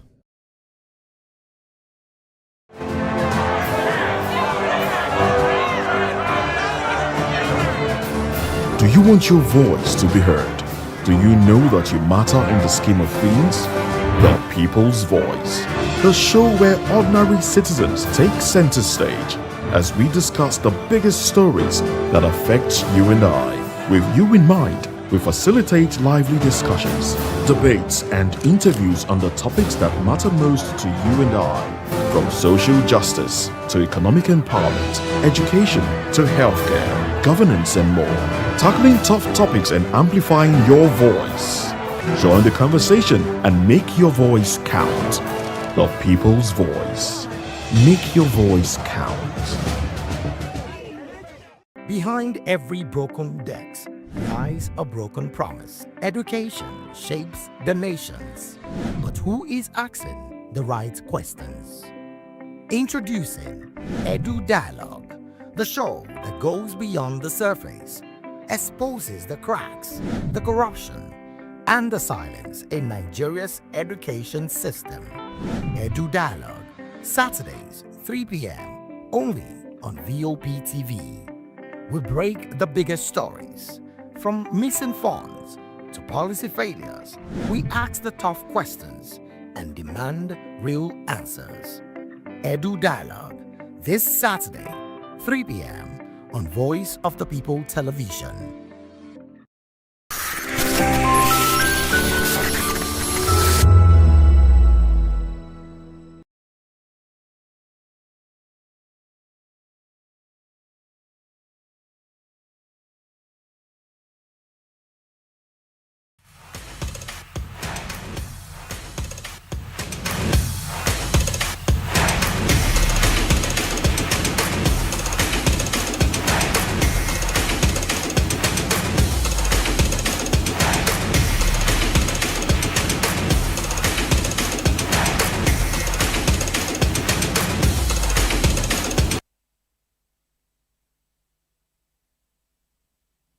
When I talk say World Cup go sweet, some people say na lie.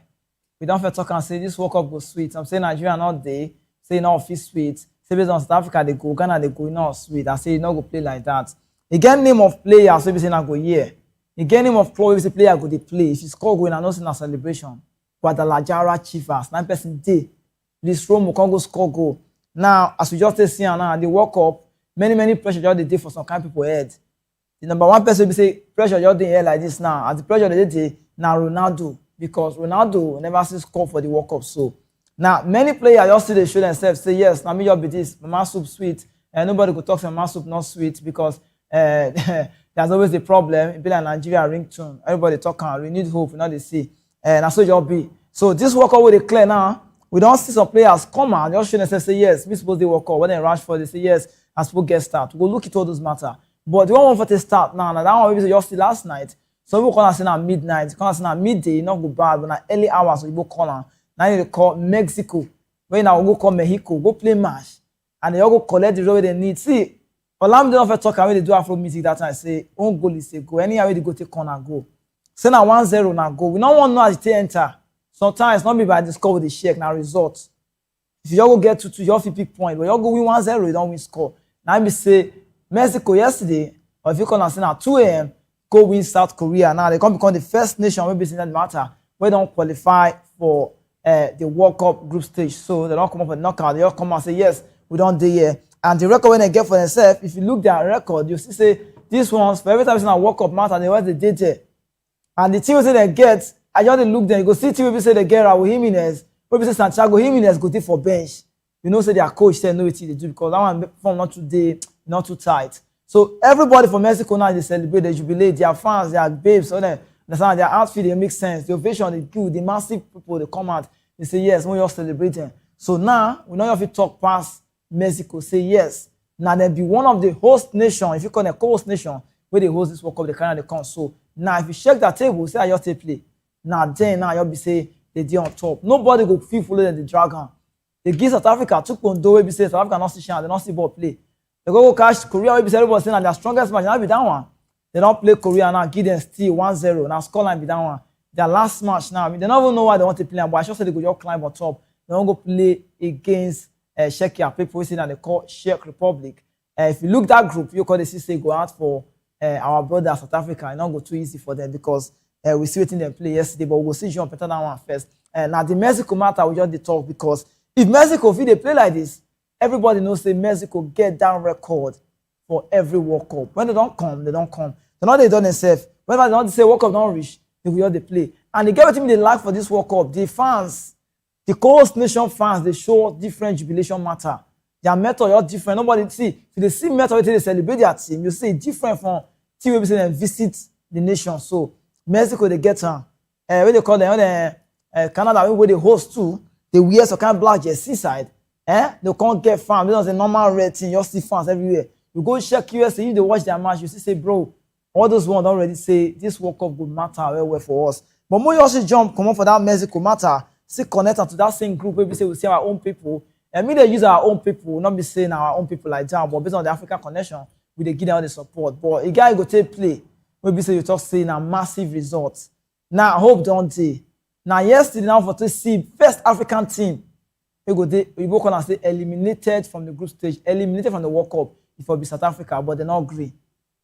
They both home or corner come out the time when they need a pass, can't deliver, can't score that goal. So you fit talk saying a massive points now for South Africa because. When we see that match, I see check here, I say, all these check boys, see this Saturday leg, just score goal, 6 minutes. Now, so the following the year, so you don't become the fastest player, we say, just score for World Cup. So far, if that's not, we both talk as now 5 minutes, 7 seconds. But you want to go approximate and you call and say now 6 minutes, and they take consider goal. Ryan Williams, you good for Africa, come World Cup, you know if they show yourself. I don't want to talk about your team, I've been at your players. I've been at your board of federation. I mean, you don't want to talk about the clear matter. We say South Africa people, this World Cup you overshadowed them. If they show say you need to play World Cup normally, because Nigeria now, which Nigeria they get for World Cup matter and presence, you understand? But South Africa, they won't be say their player for the past 2 decades now. They count 10 years, they count and they go, they never see World Cup. But now they don't dey inside. They get not see. Not be saying I get my melody sound and players, and I get Kaiser Chiefs there, but I don't not before this one. Because if you know, won't get results, now I wanted to see them. But that way they do yesterday, Mokwena, when they say score that penalty, you don't give them hope, say tomorrow day. And they talk and say, when football match they play like this, you don't feel nothing what you want to happen next. Now, we just say, check go collect that point, can they go as anyhow you just play, but you not come be like that too. When Mokwena step up, if not see celebration, if you not playing outside, he said keep a go market, maybe go buy something. If I go come back, maybe change. You don't tear net. He go like this, pull out like this, and so it is score. Now, if you look in expression for that goal, we check and we see when CBC Kekana, they follow the celebrator. We see that goal. When I look in face, I say, bros, this boy knows say this goal, now determination goal, now determination goal. We say you look at it now. Not your play outside, your focus. He say if you cash a man see you now burn out. Now short. Now instead I take press on one side, take play keep a go one side. Now the blow record for Hugo Bruce now be say South Africa when they check and say they don't get like points now for the group. You now see how they tell for the they call for the table. You now see say their own self just dey one side. South Africa now who come miss this man when they see so. I don't feel talk aside they like them. Table home or I totally go collect red card. Muja they like them. Bongas, email come maybe say I control say complete for Nigeria not great. I like them. Based on me matter. and police never to the show himself for World Cup because this World Cup let's say overshadow them. See, football na presence and they talk every time. South Africa na team we say we know their record. Just kind of for 96, 97, just they come so all the McFisher, the Benny McCarthy, all those records, all the Zuma, they're good. But we don't really see like this now. At least they better pass Ghana for my mind. But they need to put in a lot of effort. Now, if it be Korea now go lose 2 pondo, 1 pondo for Mexico hand. So it means that Korea now not agree. I not go agree, I not agree, and they check lots for people from the 10 of Anambra State for Nigeria. Now, we go all wait, see I will take play because if they check this group, you they see say Mexico now don't run come out, they not feel they catch them again. And they talk and say you go start your race on time, not be say go win marathon.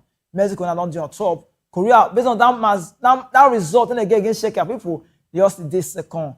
Now must win. If South Africa say they won't qualify for the next level, what they need to do now to make sure say they beat Korea. But me not go talk say not go easy, but you go not go easy. Now so your play because for you to beat Korea, you go not say you need to put in everything.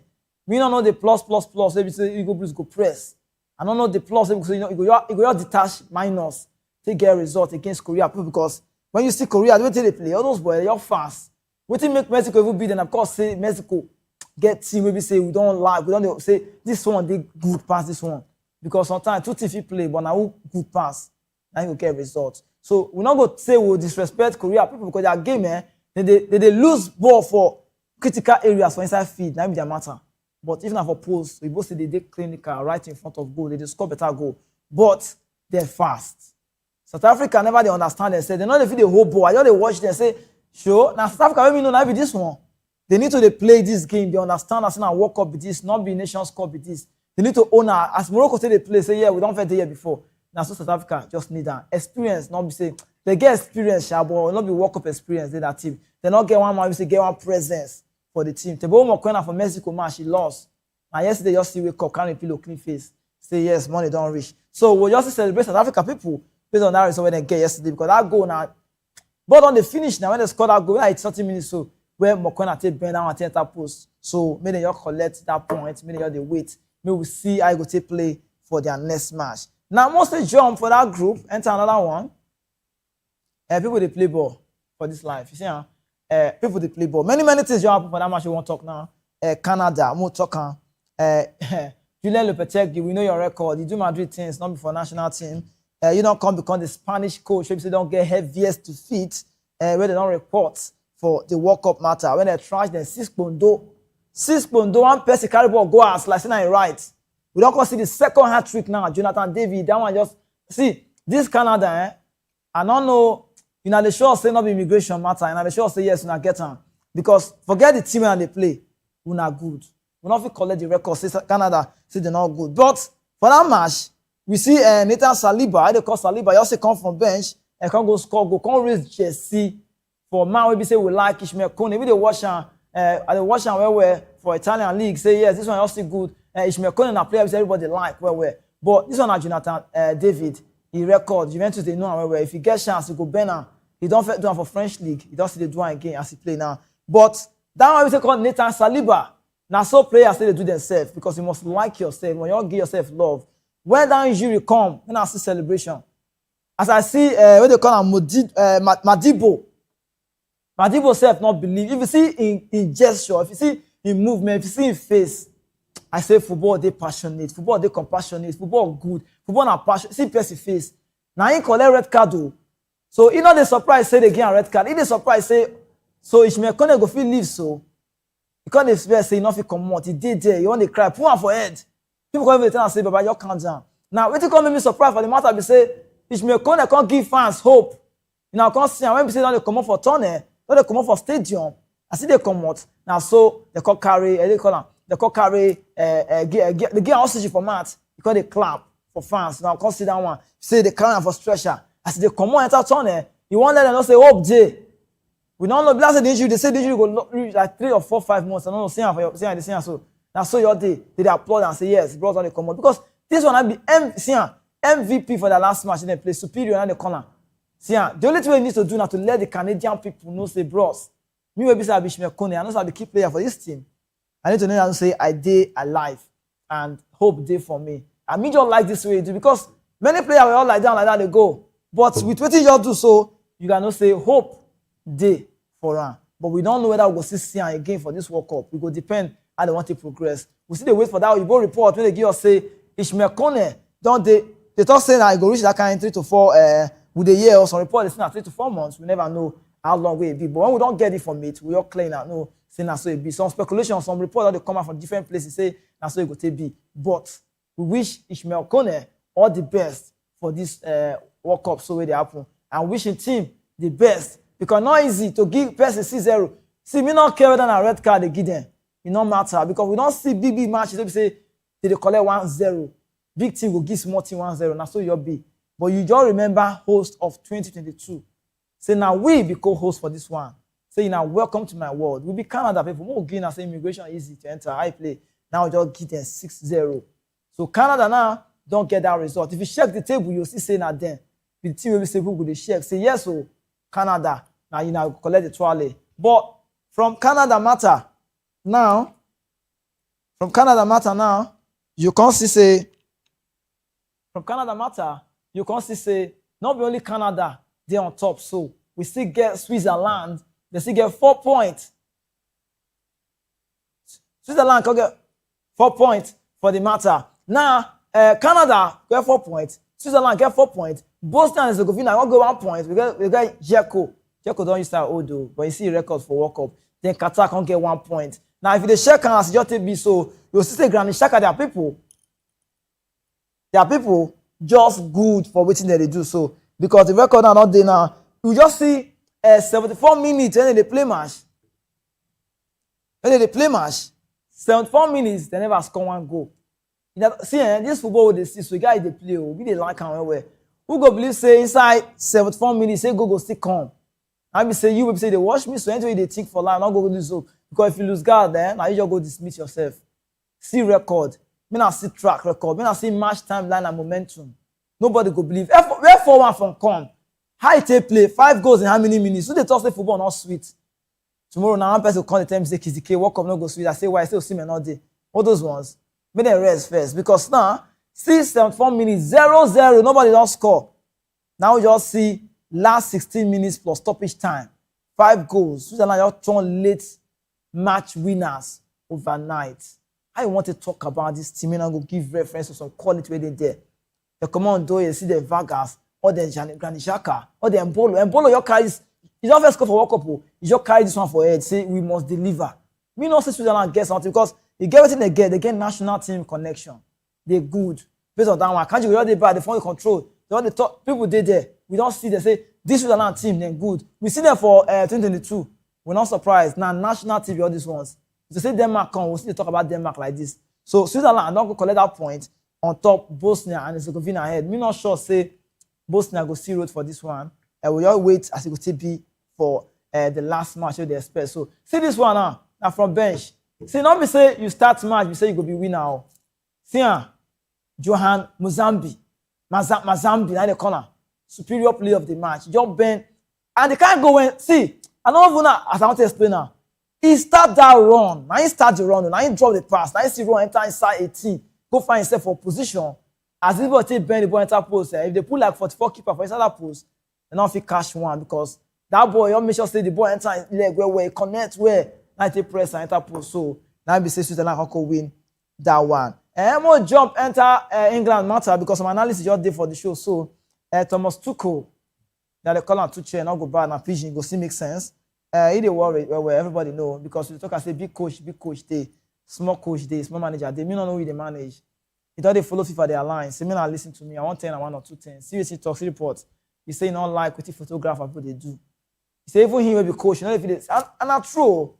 Me not say he say I'm begging FIFA to change the position for the photographer for the national team because for the anthem he say you know they see in the hard main see players because the photo hey. Now World Cup, now so they be 48 format, you know they pass like that. And that's what Thomas Tuchel just to talk now. But we'll go tell now waiting make this man be big coach. More jump for a matter. For this one I just want your Guinea. More enter the one where just be like say it just they happen. So will be confusion for national team. More talk on. Marcus Rashford the worry. Marcus Rashford did they worry. That boy they worry, forget picking where they for train. You see Marcus Rashford did they worry. Marcus Rashford don't show manager say you need to think twice. You don't give manager a headache. Manager need to take medicine, me take care himself. Because now so you say they do, you put them, put them for their body, make them fair year round. Because the only way you take deliver yourself from waiting they talk about you for back, now to showcase level for front. Because who not fear you go talk for your front. Now so Rashford you'll be. You know why? Marcus Rashford matter, we don't fear the talk. Barcelona do a bad thing, we talk. How much we release clause? I don't talk for every social media, say you not too plenty. 40 million pounds, that one money. Now people not go collect and this boy get quality to do anything. And the reason maybe say we can better pass Anthony Gordon, now eye for goal. Defensive record, they track back. Gordon still get no disrespect, but more respect the coach. Maybe say get the bars. And they call him Thomas Tuchel. More talk about Rashford. More just look at Rashford for last World Cup, he scored 3 goals. You know, Abi? 3 goals. He don't come this one, how to deliver. Score goal. Can't still do that way they do. Show say now maybe Rashford. Now more explain some kind of things. I say coach day and coach day. What made me like this coach? More talk on Thomas Tuchel. What made me look him out and say this coach good to go now because this coach know how they do in selection. Nobody go believe say this man go start John Stones for the last match. Now know why? Because for example, Man City, McGay talk about better track record, don't play better seasonal games. You understand? Now John Stones, now wait till they call second fiddle. They not go even look inside self. Or then Diaz go fair play before they go remember him. Or then just cover they go bend on one side because Nuri and Nico Riley don't collect left back side. So John Stones, he don't win 6 Premier League, but not be that one. They respect him, but say he go start for Man City, nobody go fit talk him. But this man can't change narration. Anybody don't put and say John Stones go start, say you know this game well because me no know stage one. You go play Regis for right back. You go Nico Riley left back. We understand that's why for play. Now for that center half, you know explain to us what make a carry Trevor Chalobah come replace Tino Livramento because you don't get right back and left back where you need player will be say go feed there for that center half. Now what did this man can't do? Where because the boss man Shakpan in 2 seconds again. What did this man will do? So we say pour me cold water without fridge. This man don't turn everywhere upside down. Now in midfield now well expected. Abi now Stone starts. Now we don't see the reason waiting make him say Maguire not they call up because he gets some kind of fluidity, some kind of flexibility, some kind of ball touching, some kind of play at the back. We say John Stones get, we say Maguire not get. So you don't say coach don't justify in selection now. Now, but you get where for just take the get there because Thomas Tuchel now you reason matter with me. Have a Elliot, say that one I don't know the kind of energy you're going to take because that boy inside body like this, they come on energy full and they throw away. See that boy, only body like this energy. Our person wanted to run for 19 minutes, not they tire. I say, sure. Look, tell me this one again. Nothing on Forest boy. Look as they regret today. They want to sleepless now for their matter. That one you have to collect that defensive number 6. They control and they run enter boss to boss. Nobody will detect them. Now he never finished for deal. Now you Bellingham out there. Bellingham.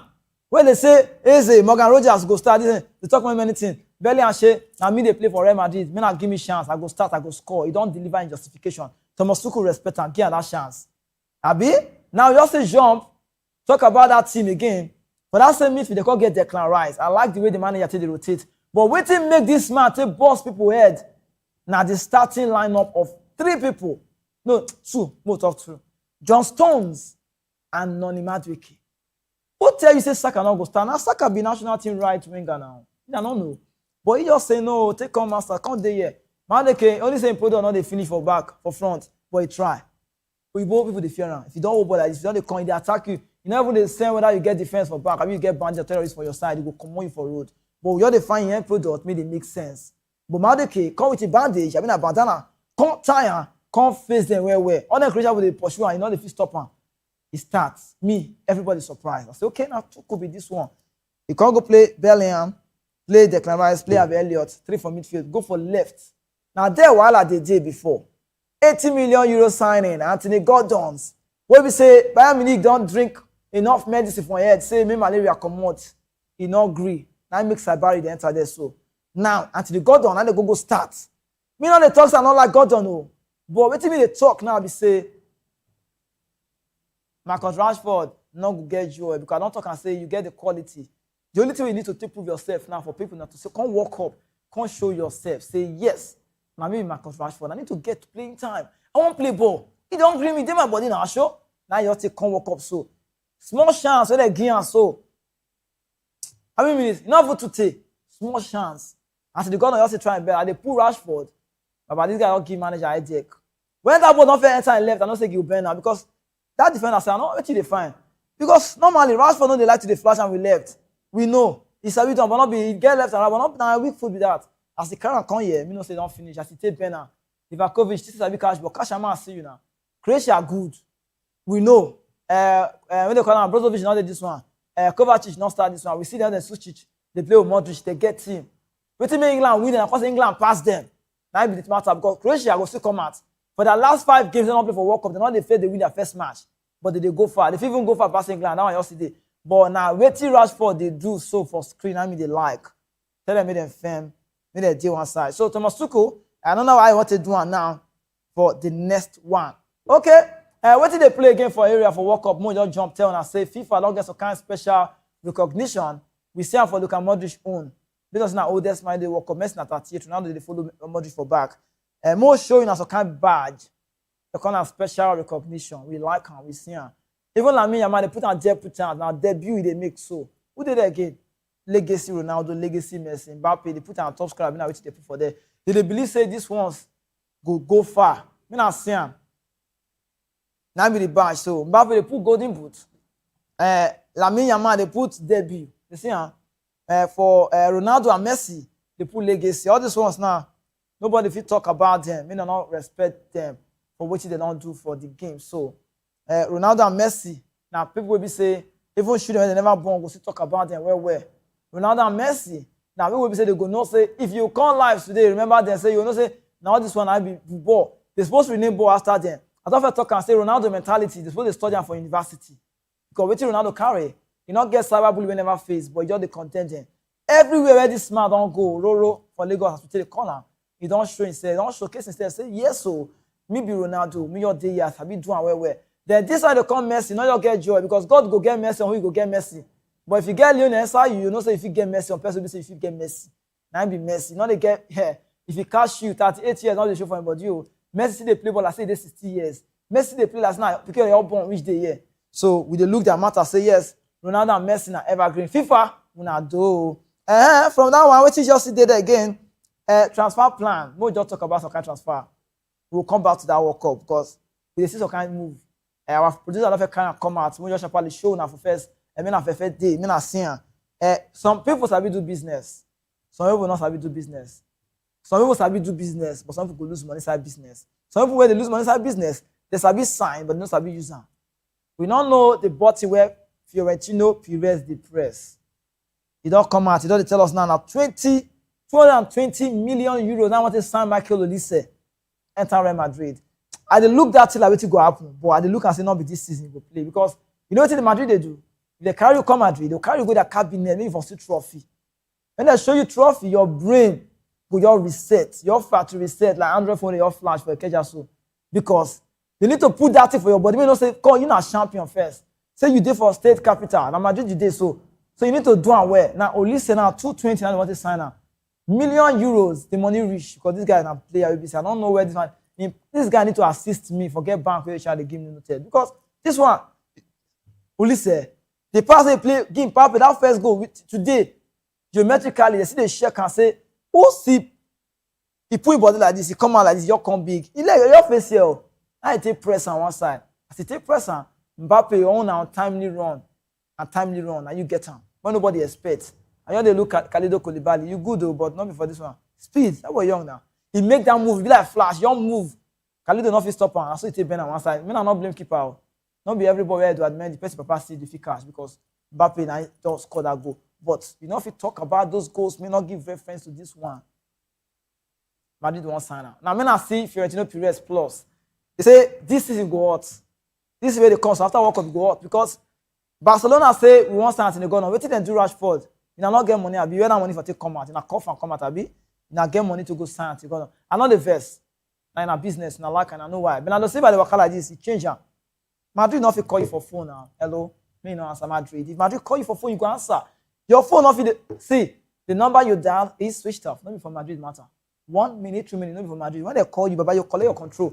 You take calm because Madrid they call you say come and play for us. When I don't see by the 31 years, nobody tell me it's change. You want enter team, we say don't win enough trophy laurels. You know if you tell me say La Liga not go strong next season, you know why you want to tell me? Because Bernardo Silva not come, me not see them now. 80 million euros to pack all these players come. I take one. See Kukureya, see Bernardo Silva, see Dumfries. Dumfries, when I see him release for that shot, I say, sure. Dumfries, they will not go sign us since that time. Pick and come out. People say, no. I say, okay, you, Master Sana. They say, no. Madrid, don't run Sana. Nobody, they look at. You release for small. Ibrahima Konate, your body said, the way they even put your backside. I don't say, you don't sign for Liverpool, you need to come out. Now, 80 million euros, now they just sign these 4 players. But, Anthony Gordon, I mean, pray for you. I know I get issue with you. I like you. I don't know what you offer do. Wait for the come. But, 80 million euros. Well, say, Rashford now much. Then say Anthony Gordon they want. But not be that one with the talk now. The matter with the talk now, the matter will be say Madrid, how they take user 80 million euros for 4 players. Inside these 4 players, now they see Bernardo. Me not say age follow for inside the matter. What you do Kukureya? Not it one. You only say me you're ready to Classical, the committee ready to receive enough booing. Because we know his story. La Masia, we know where for the come. Barcelona, we know everything. Understand? You don't go bend yourself, go on side now. Go play for Madrid. People they turn up. Now Spanish boy, not fit do anything, not fit do anything. Last now they talk. Even in string of in hand and not fit see. Now be Marco Correa. Chelsea, now try me to go find a replacement. Can I not go lose one of the best left back in the world? For me, for my mind, I'm the best left back. I not see anybody pass on. People will call it their own. They get Nuno Mendes, they don't Federico Di Marco, they don't old, people they but Augusto, others were yesterday, but this one. You see this one? They can't play all those ones, they play ball with the respect, they look sure. But for me, my opinion, after this one, me will come pick Nuno Mendes. Because you know why? Kukureya, if you dribble, I will come back again. He not agree. If you dribble, how you take on your front, you know go believe him. And he find himself for space. You know, I think a clear agreement to take the bench. Now player will say De La Fuente don't look, say yes, we need to do it. Chelsea don't lose player. Me not try to go replace him. Then Dumfries for Madrid. We go see whether or not go just go back. Whenever they look, just they look the matter. Whether I go back now, go join a down the roller people. Never know. I be go date for that same place. But this ones, you see Dumfries, you see Arnold, you see Hakimi. If they had me the corner full right backs because understand they like to the different. Their eyes, their vision. Now they call visionary. Now they be dictionary. We see the control back line. So more give them that update there. But that Ibrahima Konate, French boy, not they had them. When I watch Saliba, I say Saliba in the next 4 years or 3 years, he might play for Madrid. French boys like Madrid. Go check record. Don't they current view? Go see records with others. They like him. They know the corners, they don't come. They go come. But Konate don't go run enter now. They're not to spend though. They're not to spend. So Mourinho now get work to do to coordinate them because they don't go get Bernardo Silva now. Madrid midfield go tight. He go tight like France and Spain World Cup squad. So you observe mostly I go take B for Madrid next season. Now I'm going to talk about this ones. The corner or you go corner say now to throw. I don't know why they take the do him. Luis Diaz, Ulisse, Hurricane. Inside one match, they don't win superior play of the match. How? But see, they come this tournament is top form. Oyibo no say these ones now player will be say if you get them for your team, you know say you don't get players. Bayern Munich trio, see them. None of them will not deliver last season. But this one your pass, all of them, from beginning to end, all of them deliver. I've been at Luis Diaz, I've been at Ulisse, I've been at Hurricane. When I say Hurricane miss that penalty, I say this keeper will come out. No, they play again, I beg. Sharply play again. Hurricane go see this penalty now what do you call it? Now psychological accumulate, you know. Hurricane go play for that same place. Now keeper go one side. I say it score. So Bayern Munich, to say I get back for studio, me for ring for and I say when I don't try, when I get players, they turn up, when they show up, and I saw it be. We know the record. What do you call that coach that time? If it's a company, you they get you and I because you don't cook for that side. People like him. People go say now already made team, not already made team like that too. They're now wing team with Bayern Munich, traditional wing team. We don't see them from when they come on, they Ribeiro, then Ian Robben, on the Perisic, now wing team with that traditionally. Now one man go different. Lewandowski they come out. You see all the record. This one enter. So now so they do one for their side. So Bayern Munich, because he get one small, me the respect. I don't watch and I say this one.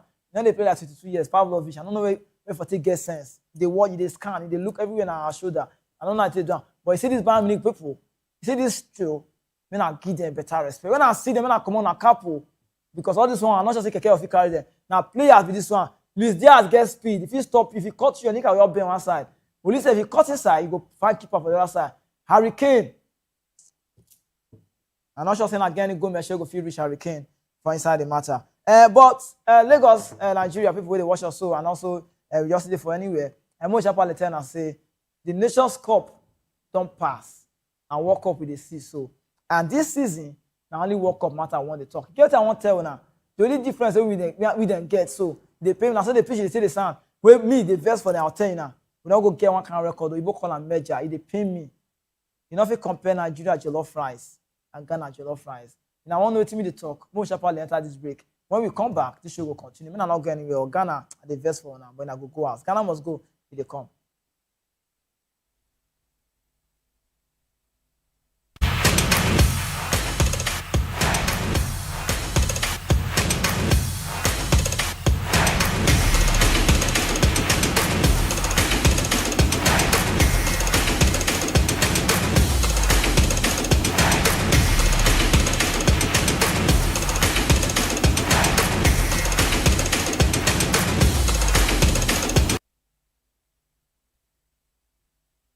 We'll start again. Now, welcome back from that break. Rest for 2 seconds now for person never make them. You need to also.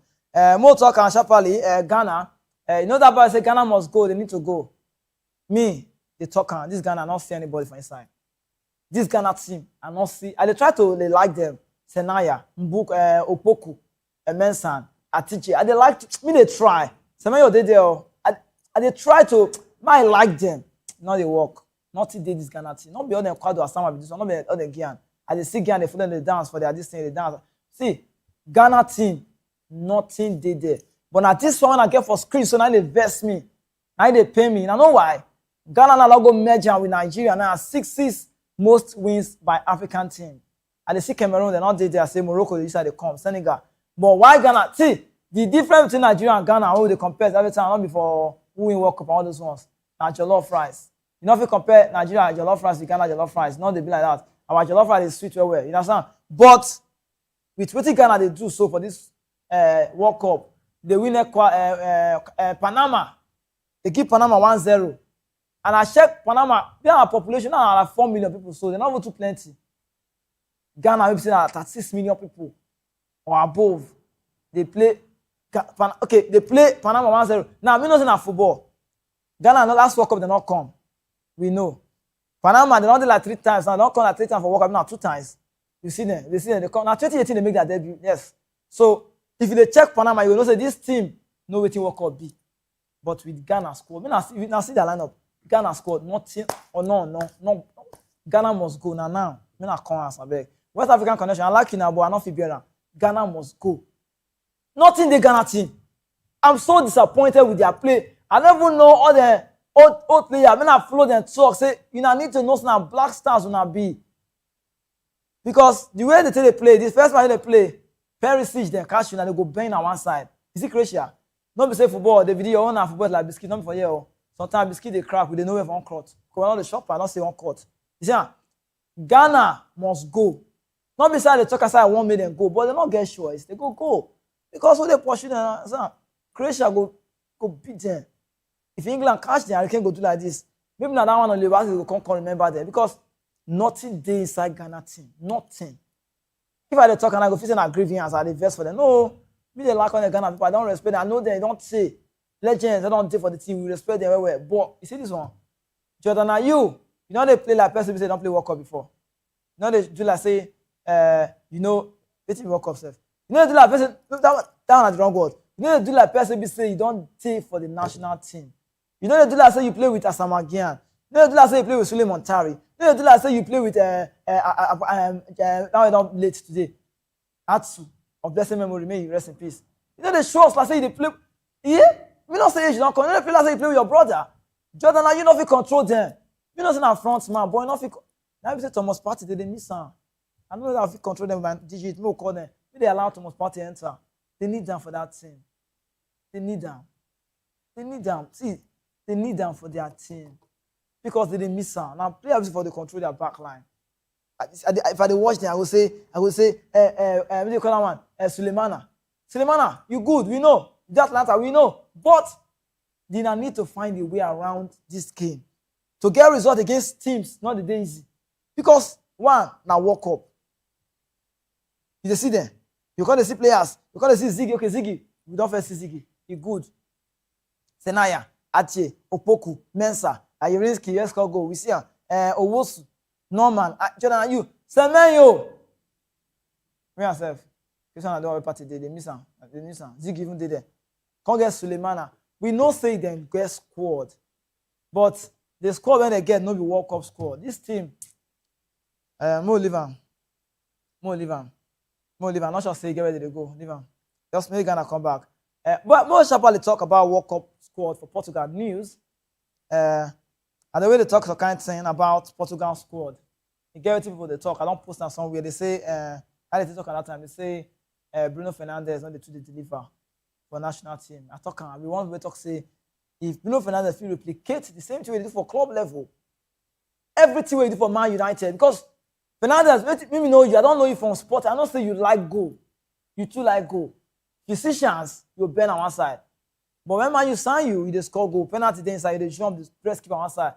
But when we say Fernandes don't define single assist in the campaign, I don't know how they talk on. May break that record 21. Fernandes go see post, you go pass. You go see chance, you go pass. You go see goal like this, maybe press and go pass. Fernandes don't think about goals again, assist. He play. You can't walk out as big boy. We don't first talk and say, while I go there for national team start. Say Roberto Martinez get a deck for that place.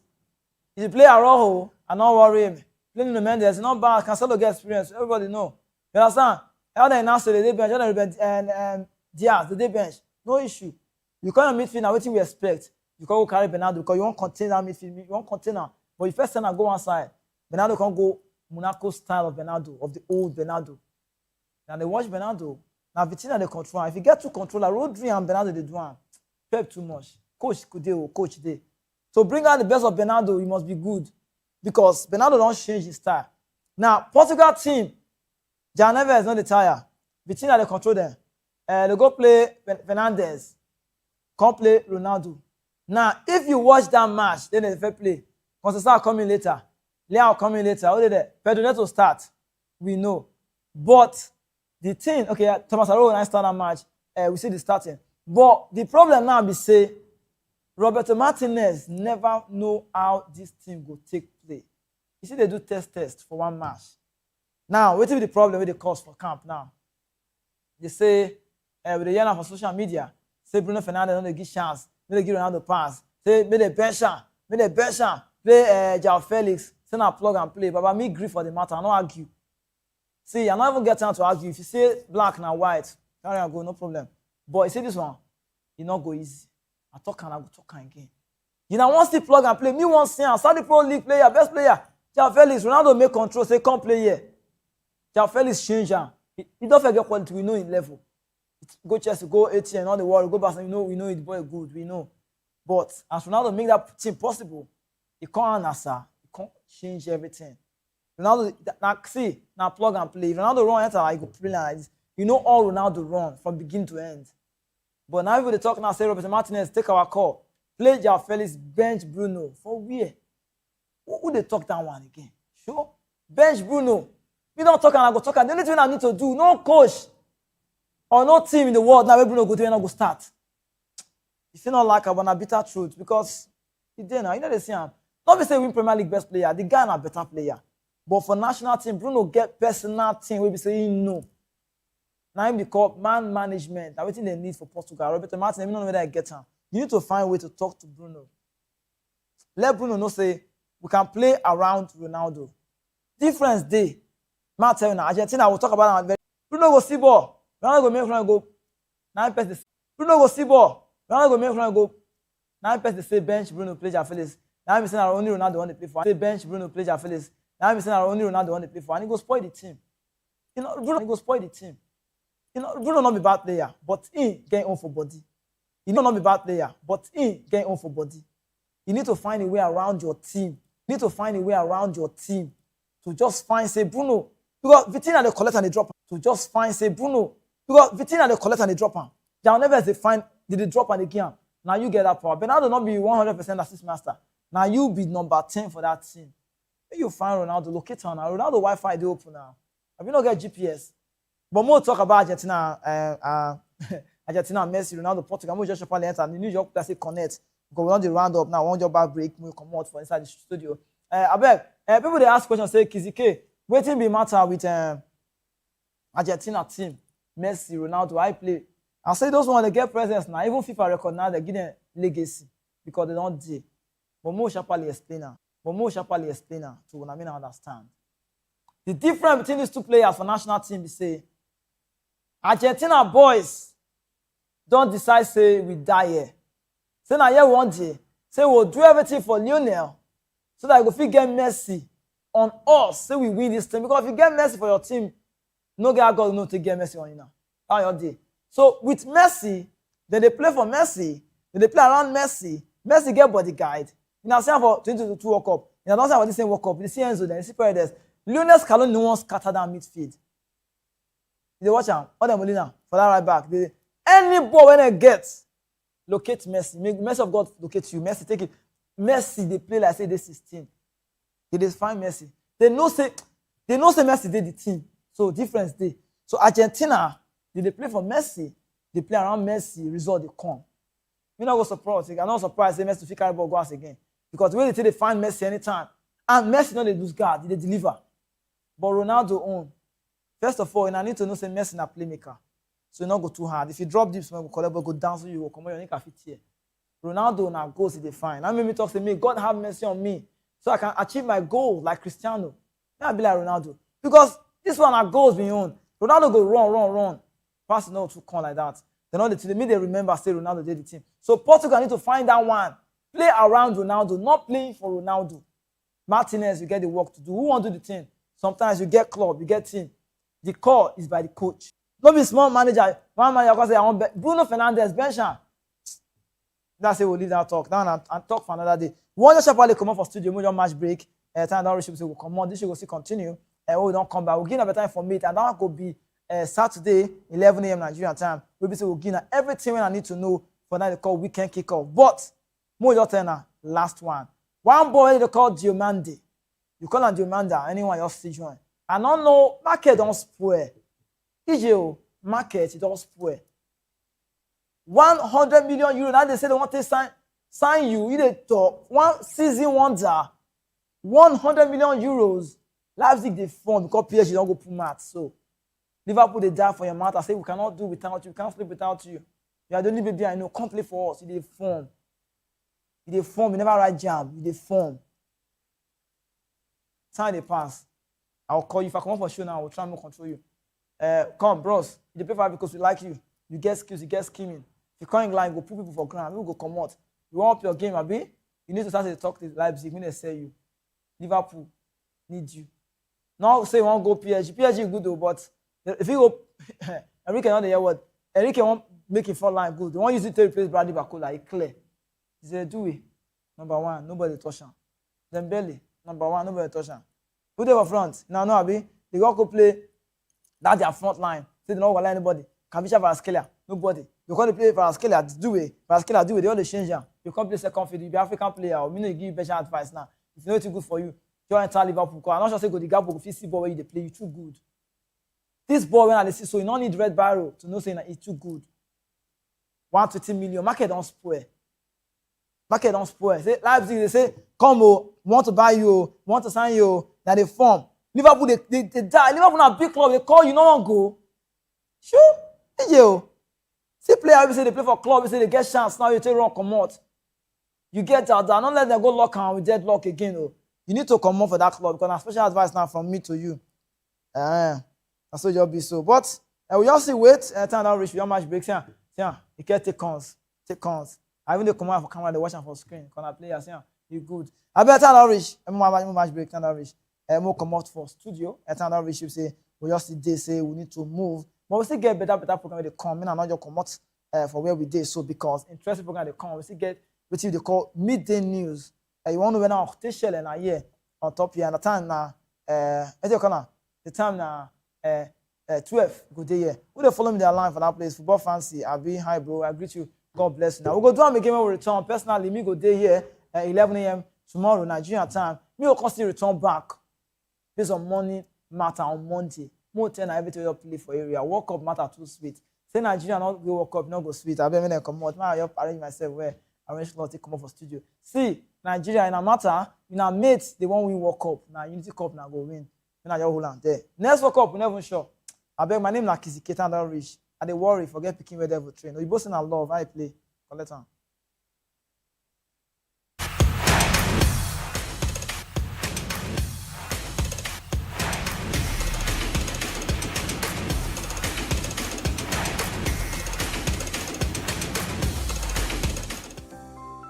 VOP TV.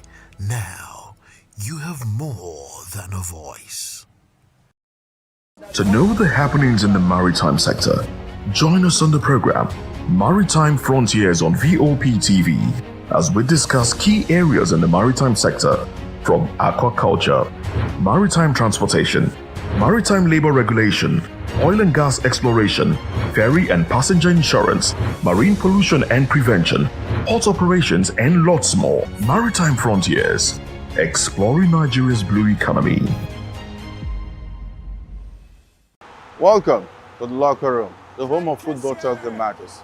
I am Jerry Ampelon. Join us every weekday, Monday to Friday at 5 p.m. Nigerian time, as we share the hot takes and hot debates in the exciting world of football. And joining me are the usual suspects, Ikechukwu and Mayowa, as we break down all the hot takes and everything that's happening in the football.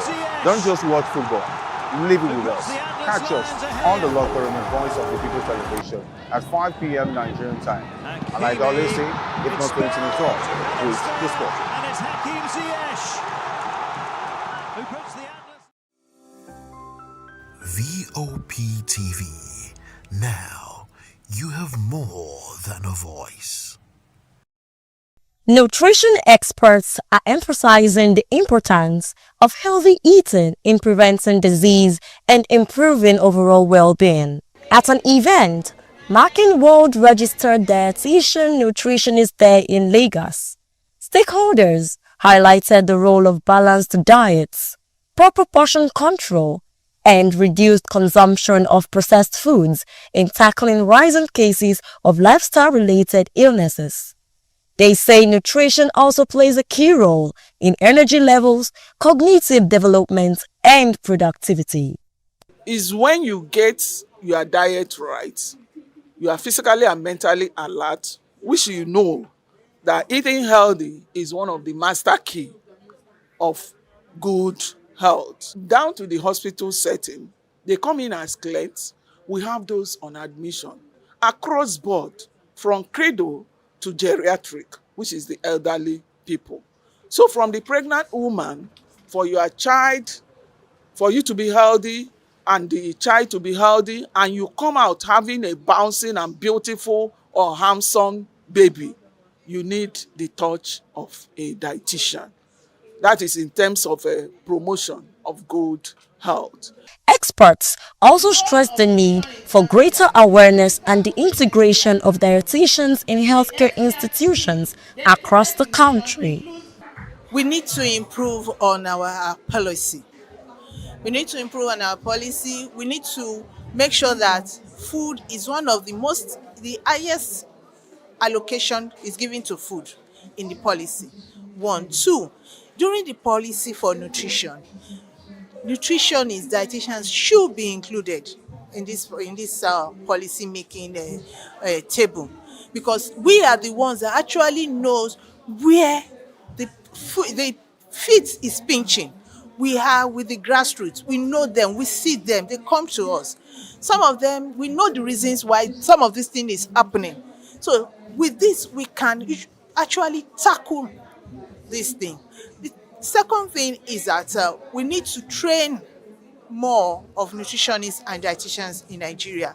They add that promoting healthier food choices remains essential to building a healthier population. And the message we have out there is that nutrition is the bedrock of healthy living. If we talk about people being healthy to go about their businesses and being away from disease, out of disease, you have to make your nutrition a top priority in your life. So when you get the nutrition right, it takes care of every health condition as well as healthy living. With the growing concerns of lifestyle-related illnesses in Nigeria, The conversation is drawn towards the role of nutrition in our everyday lives and everyday habits as well. For many, the conversation is really about awareness and better living. I'm Praise Peters from Voice of the People Television.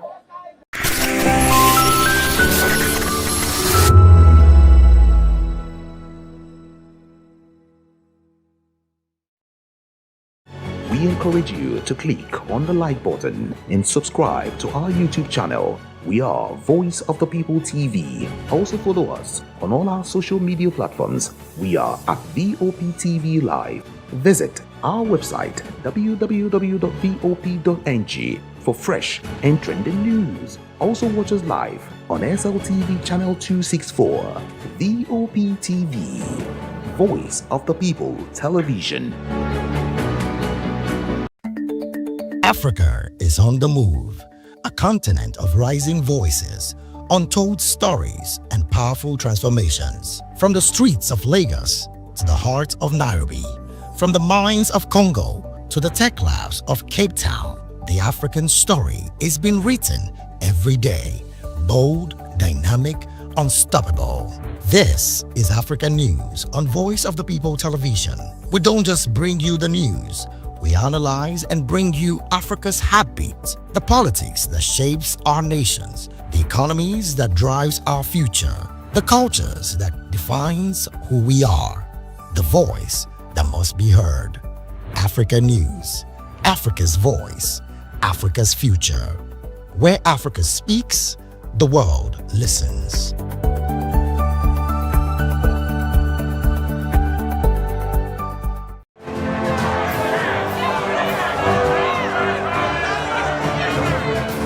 Do you want your voice to be heard?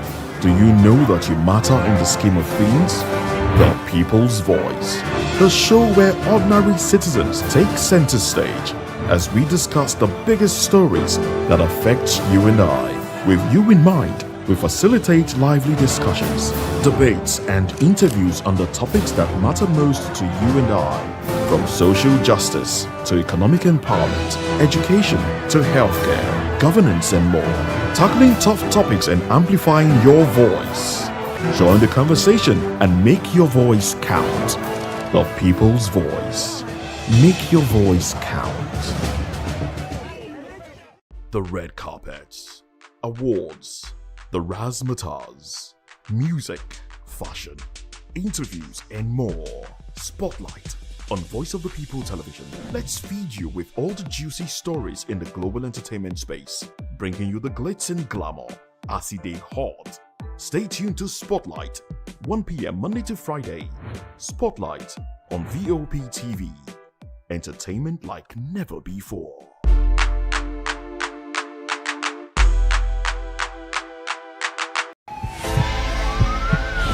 This is Health Check, your weekly guide to better living, smarter choices, and trusted answers. From everyday wellness to urgent health issues, we've got you covered. Health Check, only on Voice of the People Television, where your health has a voice.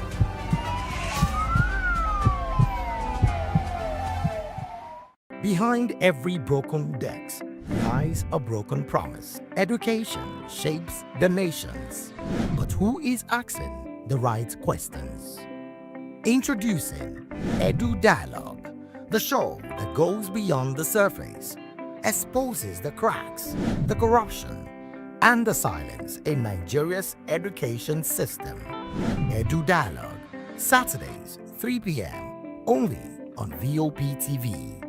We break the biggest stories. From missing funds to policy failures, we ask the tough questions and demand real answers. Edu Dialogue, this Saturday, 3 p.m. on Voice of the People Television.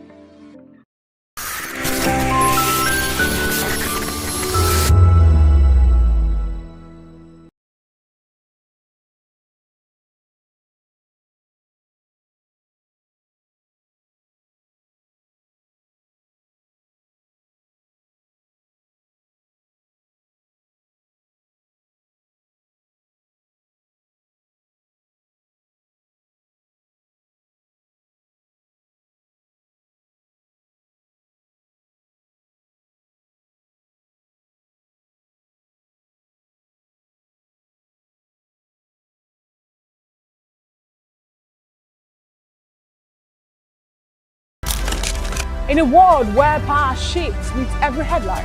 In a nation full of questions. In a world filled with noise, the truth needs a voice.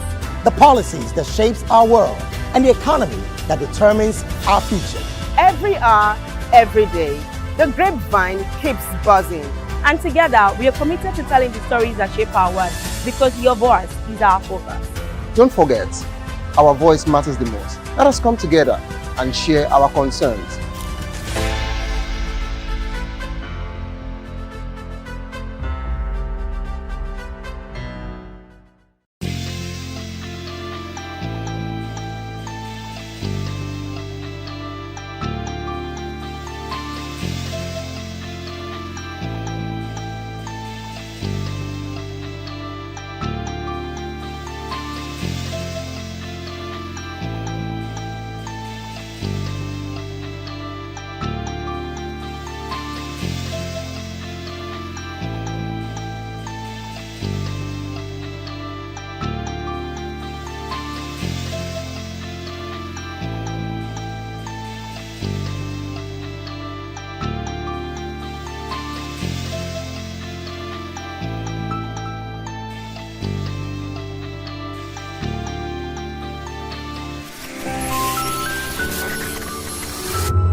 Well, hello and welcome to the Media News and Voice of the People Television. I am David Edwin.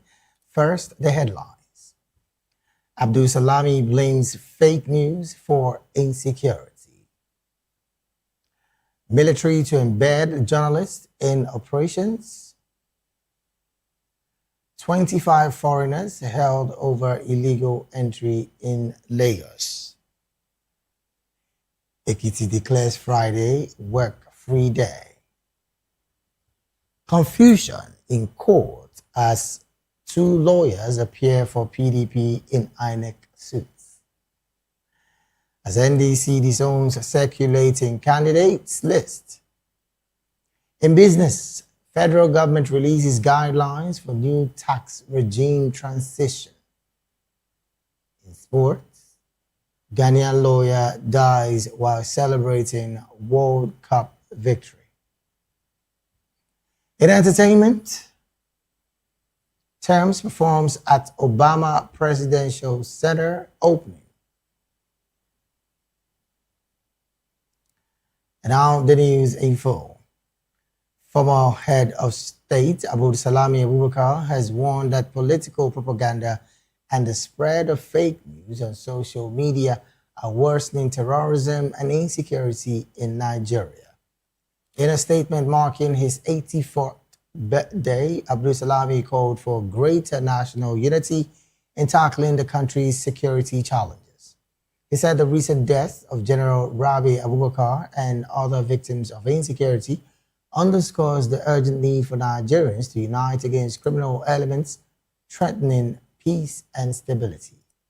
While commending the armed forces and security agencies for their sacrifices, he stressed that the fight against insecurity cannot be left to security operatives alone. The former head of state also expressed concerns over the growing politicization of security issues, warning that misinformation and partisan narratives could inadvertently aid terrorist groups and criminal networks. He urged security agencies to remain resolute and called on all levels of government to sustain efforts aimed at ending insecurity. Meanwhile, retired military officers and associates of late Major General Rabi Abubakar have called for comprehensive reforms to Nigeria's security architecture following his death after being abducted by bandits in Katsina State. The call was made at a news conference in Kaduna addressed by retired Brigadier General Ismaila Abdullahi on behalf of the deceased officers, colleagues, friends, and associates. Abdullahi described General Abubakar's death as a tragic reminder of the worsening security situation in the country, noting that he was kidnapped in the Matazu area of Katsina State. While commending efforts by the federal government and the Katsina State government that led to the rescue of his wife, Amina Abubakar, he said the incidents underscored the urgent need for stronger actions against banditry, kidnapping, and terrorism. According to him, the killing reflects the broader security challenges facing Nigeria. The retired officers expressed concerns over the spread of insecurity across the country and cautioned against politicizing the issue or giving it ethnic regional interpretations. In the meantime, the Minister of Defense, Christopher Musa, says the military will begin embedding journalists with its units during selected operations to promote accurate security reporting and improve public understanding of military activities. Musa made the announcement at the National Security Summit organized by the Nigerian Union of Journalists and the Department of State Services in Abuja. Presented by his special advisor, Olusoya Bankole, the minister said the initiative is designed to strengthen ties between the media and security agencies and build confidence in military operations. Musa also urged journalists to promote national unity and resilience while cautioning against the premature release of sensitive information that could compromise operations. Also speaking, Minister of Information Mohammed Idris described the summit as timely, citing growing threats from terrorism, cybercrime, and disinformation.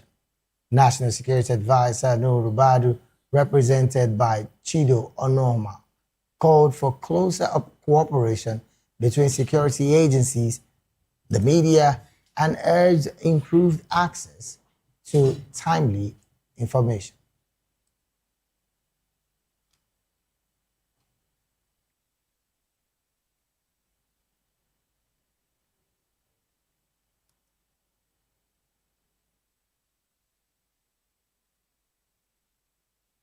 The government and key stakeholders have stepped up efforts to tackle insecurity with participants at the 2026 Security Summit in Asaba, calling for stronger collaboration to combat kidnapping, terrorism, cultism, and other criminal activities. Our correspondent, Rhoda Johnny, has more in this report. At the Delta State Security Summit 2026 have called for stronger collaboration to tackling kidnapping, terrorism, and other security threats across the state, stressing the need for a united approach to emerging security challenges. Speaking at the summit in Asaba, Governor Sheriff Oberewari described security as a shared responsibility and reaffirmed government commitment through ongoing investment in the sector, including plans to establish divisional police headquarters in all 25 local government areas. Show you that government is in the process of procuring operational vehicles, communication equipment, and we will train and retrain our security operatives to further boost our security, while government will continue to provide leadership resources and support, security can be enhanced by funding, but the strongest security systems are built on trust, cooperation, vigilance, and timely sharing of information. The Secretary to the State Government, Dr. Kingsley Emo, said the summit was convened to address rising security concerns and strengthen coordinated responses, while the Commissioner of Police, John Oyeniye, listed kidnapping, cybercrime, cultism, oil theft, and drug trafficking as key threats in the state. We also recommend that we provide and install modern radio communication gadget system for statewide security coverage. Increase investment in surveillance technology and emergency communication system. Security chiefs commended government support, noting improvement in interagency cooperation, while traditional rulers and other stakeholders pledged continued collaboration to ensure sustained protection of lives and property across Delta State. Communities must transition from passive observers of security challenges to active participants in efforts aimed at preventing, detecting, and responding to threats. The government and the local government chairman should think about how we can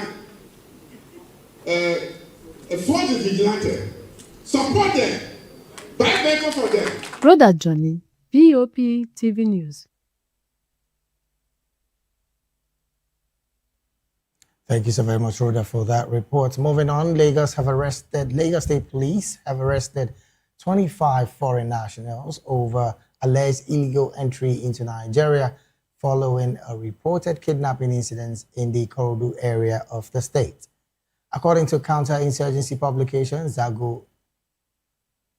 Zagazola Makama, the suspects include 19 Chadians and 6 Cameroonians.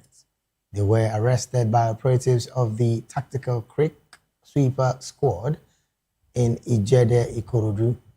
The report said the arrest followed a kidnapping complaint filed by a Cameroonian national identified as Kunga Delphin. Security sources quoted by the publication said police responded to the report and apprehended the suspects. During screening, the suspects were reportedly unable to provide valid travel or residential documents. All 25 suspects remain in police custody as investigations continue into the circumstances of their entry into the country and their activities. Police are expected to provide further updates as the investigation progresses. Elsewhere, the Ekiti State government has declared today a work-free day for public servants ahead of Saturday's governorship election. Head of Service Falakemi Olomojomi said Governor Biodun Yebanji approved the holiday to enable workers travel to their voting locations and participate in the polls. The government said the move is intended to encourage greater voter participation across the state. However, essential service providers, including hospitals, health centers, and fire service departments, are exempted and expected to maintain normal operations. Authorities also directed affected agencies to ensure uninterrupted delay of critical services during the holiday.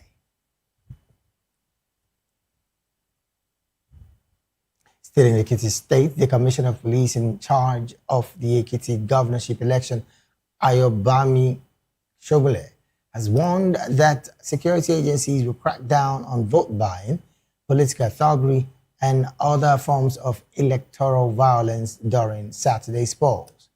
Speaking at a media engagement in Ado-Ekiti organized by the International Press Center, Shogule said extensive security arrangements have been put in place to ensure a peaceful and credible election.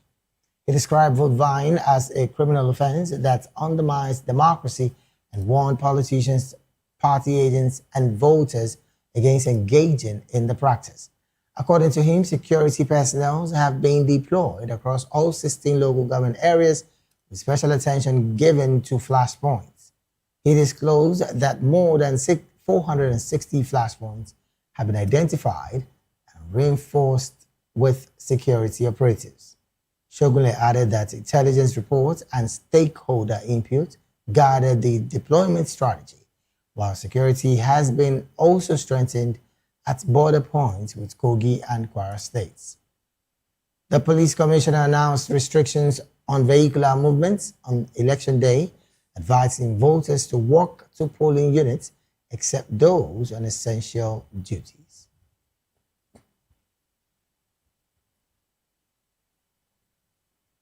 In another development, there was confusion at the Federal High Court in Abuja today as two lawyers announced appearances for the People's Democratic Party in a suit filed by the Senator Adolphus Wabara-led Board of Trustees against the Independent National Electoral Commission, INEC. The suit before Justice Salim Ibrahim seeks an order compelling INEC to recognize the Kabiru Turaki-led Interim National Working Committee of the PDP on its official website. When the case was called, Godi Uche announced his appearance for all 8 plaintiffs, including the PDP, which is the 8th plaintiff in the suit. Shortly afterwards, Sunday Amir also announced his appearance for the PDP, creating uncertainty over the party's legal representation. Turaki, the factional national chairman of the PDP, and Jerry Ghana were among those present in the court for the proceedings. Moving on, the Nigerian Democratic Congress, that's the NDC, has its own candidates list circulating on social media for elections in Imo, Abia, Anambra, and other affected states, describing them as fake and unauthorized. In a statement, the party said it was investigating the source of the list, while noting that details of candidates officially submitted to the Independent National Electoral Commission have not been made public. National Secretary Ikenna Enekwezu urged party members and the public to disregard the list, insisting they did not originate from the party's national headquarters.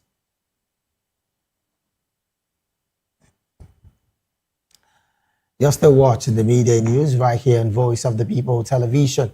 We'll go straight to the analysis segment of the news. And joining us now to make sense of these stories and more, in the studio with us is Mr. Dele Fanimo. Mr. Fanimo is a seasoned reporter right here in Nigeria and also a public and political affairs analyst and commentator. A very good afternoon to you, Mr. Fanimo, and thank you for joining the conversation this afternoon. All right, then, let's start off from this interesting scene that happened at the court in Abuja, where 2 lawyers came representing the PDP in that particular suit filed by the Senator Adolphus Wabara-led Board of Trustees against the Independent National Electoral Commission, asking it to identify the Turaki-led chairmanship of the PDP. What do you make of this, Mr. Fanimo, owing to the fact that this is supposed to be a representation by one of these two councils? You see, when you allow a sore to fester, it becomes gangrene, and you may have to take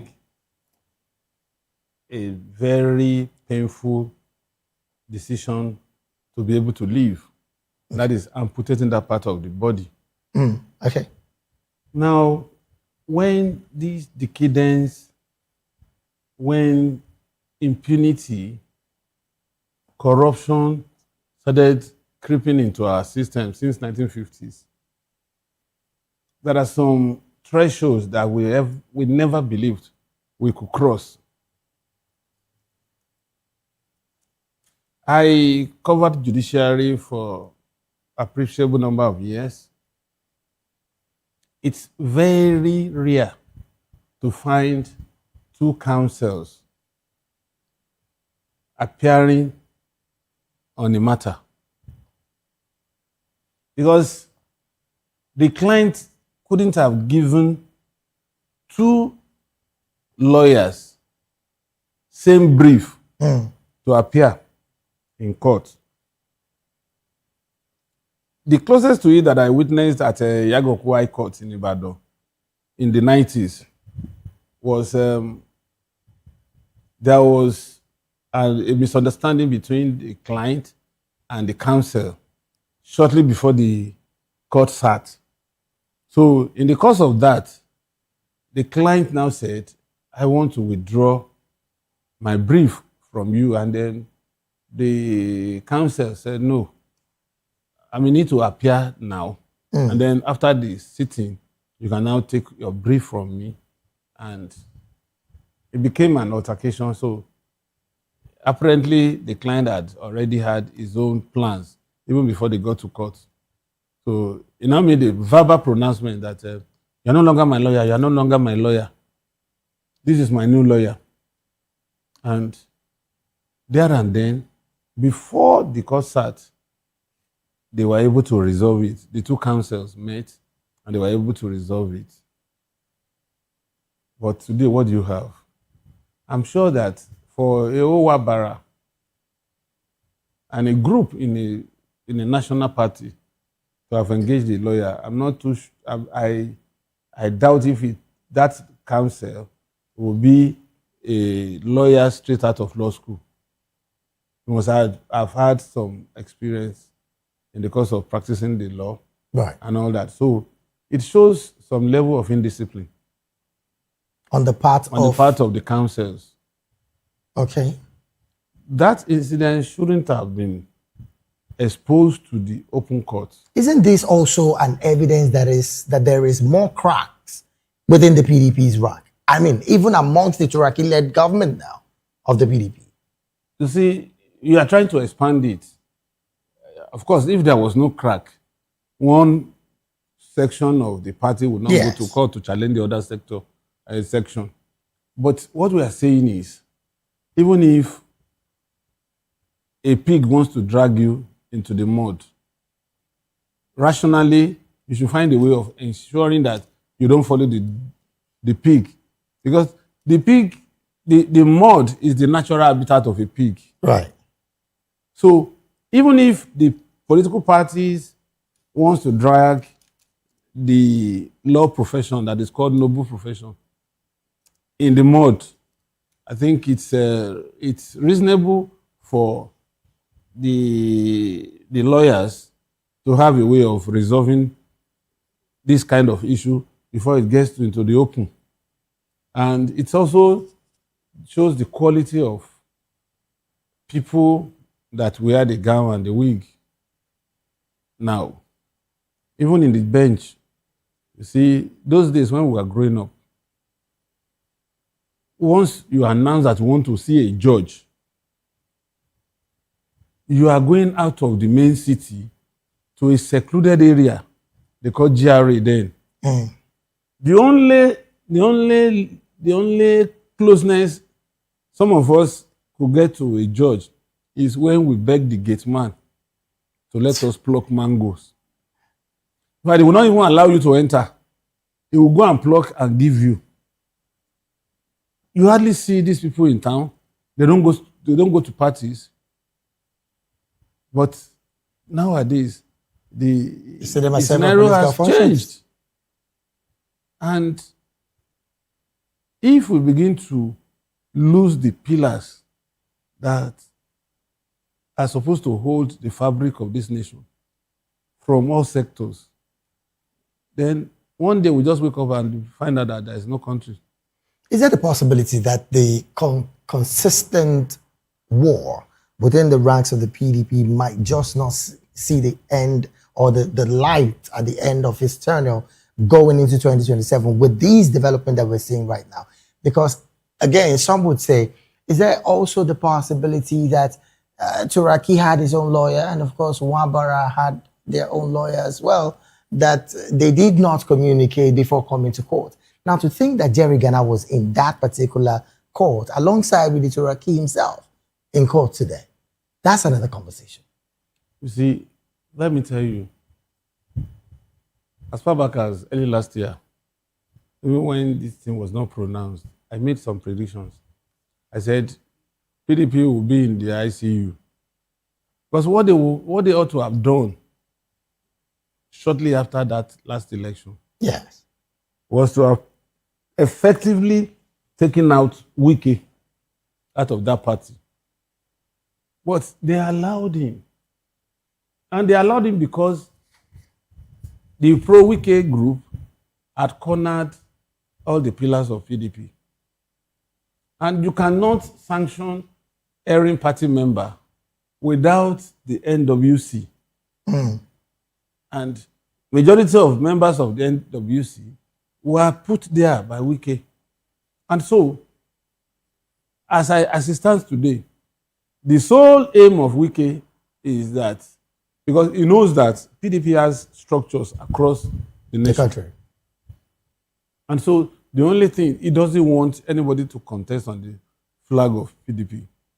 That's why even Makinde, as stubborn as he is now, is playing games by saying PDP APM. APM. So that now, even his candidates in Oyo State, they no longer use PDP APM because they know it's a trap. You can't belong to two political parties at the same time. Right. So they are now fronting APM. APM. So what does that mean? Effectively, Wike had shut down PDP from fielding a candidate in 2027. Going forward after that election, if they are able to manage their crisis, it is possible for PDP to become a phoenix by rising from its ashes. With this revelation, Mr. Fanimo, is there no person with the guts in the PDP who can not only sanction the person of Nyesom Wike, just like what you said, from the onset, if the deed was done back then, how about now? He practically is having what they would call anti-party movement in his rank. So is there no person in the PDP presently who has that guts? That is none. That is none. Politics in Nigeria is about money. Who in PDP, in the remnant PDP, has the war chest to contend with Wike? Nobody. Oh dear. So the party adjudged the biggest in the entire Africa at 1999 is going down the drain, and no one is going to be able to resurrect it. Doctors and nurses are battling for its survivor in the ICU. It's a very interesting way you answered me. Anyways, let's get to another part of the conversation where the Commissioner of Police in charge of the Ekiti State governorship election, clearly, and I'm talking about Mr. Abayomi Shogule, has said that they would be combing the entire place. And of course, agencies will be making a major crackdown, vote buying, political thuggery, and all forms of electoral violence. Now, before this statement, Yaga Africa has popped up a statement just yesterday that there are clear evidences of vote buying from some political parties and political leaders within the state as we speak. How much of vote buying can we eradicate in our electoral process, even on election days as it stands? There is none. Unfortunately, there's no way you can eradicate vote buying. Why? Why so? Because the greed, I don't see it as poverty. The greed in the electorate will not support eradication of. Even if they are not offered, they will ask. When you say you don't see it as poverty and then you are seeing it as greed, it gives a I'll big tell gap. you why it's greed. Maybe you need to help Nigerians understand that. During our conversation in the morning, Bryce Adam, who was coordinating the whole of River State, or a part of River State, during 2023 election, holding forth for Labour Party, right, said it that he lost confidence, which, like this Oyebanji, is first coming. I was part of the people that covered it in Ekiti State. Okay. Because I had some interest. My mother is from that state. Oh, all right. So, but 3 days to that election in 2022, Yes, 2022. We got to Ekiti on a Thursday. The election was supposed to be Saturday. We went around, we went to Ikole, went to Ifaki, we went to Otun, we went to Ikere, went to Emure, and almost all parts of the state. The sing song on the lips of everybody is, is Segun Oni or nothing. Hmm. And Segun Oni happened to be my cousin, distant cousin. Okay. My mother is from Ifaki. By Friday evening, when there was lockdown, of course, because we were accredited, so it was easy for us to move around as media practitioners. Yes. Some people just appeared in the horizon. By 6, 7 on Friday in the evening, the narrative changed. I can't lose this, oh. I can't lose this, oh. When are they coming back again? In fact, some youths were flashing words of notes that how can I leave this thing for somebody that will get to government that will not even recognize my presence? They were flaunting it in the face of opposition. By Saturday morning, when voting started, they were saying they composed a particular song, which literally means, how can I leave 10,000 or 20,000 for 3,000? So you can see greed. And funny enough, like Barrister Asim said, most of these people, some of them are lecturers. Some of them are working class people. You hardly see the farmer. You hardly see the artisans. Those people that can afford 10,000 naira were the one angling for this money. Well, some people want to still argue a bit that a bit of weaponizing poverty by the political elites is in the play here. Because if every other part of the economy was working, there might just not be the need to consistently look out for that meager amount that is being shared to them. Don't you share that sentiment as well? Sorry. In 1979, I was not of age. 79, I was just 14 plus. So I couldn't have voted. Okay. But I was old enough to know what goes on around. Nigeria was not as bad as this. People were ready to sacrifice their vote for rice. At that time? At that time. When a Pojo 544 was sold for less than 5,000 naira. When, before you leave university, 2-3 companies would have come to your department and find out if you'll be interested in working, dangling, loan, car, and all the rest before you. Yet, they compromised because their mentality, let me not say their, because I'm also involved. Our mentality, because I'm a Nigerian, our mentality is, this is free money, I must collect. Even when it is laced with chalice. Because how can somebody come and bribe me, even with 1 million naira? The question is, divide 1 million naira to 4 years. No, if you try to do it with 360 days. No, let's break it down. 4 years of the person. 4 years of 1 million is 250 per year. Divide 250 per month of 12. You get an average of how much? 20, maybe 21 naira. You're not even getting up to 1,000 naira per day. No, that's for a month, 21,000.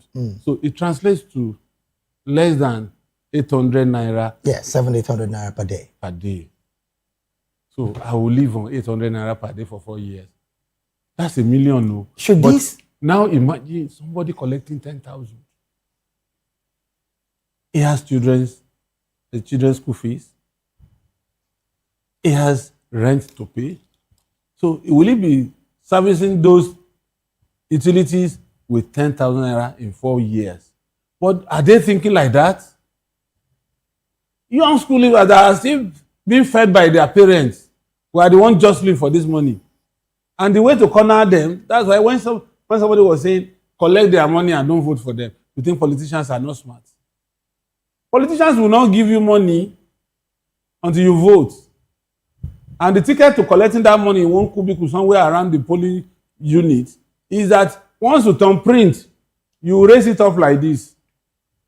They will see that you have AAB or AAD. You have marked AAD. And in fact, the ink must not spill because it will invalidate that vote. That's when you now fold it and dump it there. Then you collect your money. I've covered elections, so I've experienced this as well. but the concern now, Mr. Fanimo, is can we also attribute this to literacy at its largest level? See.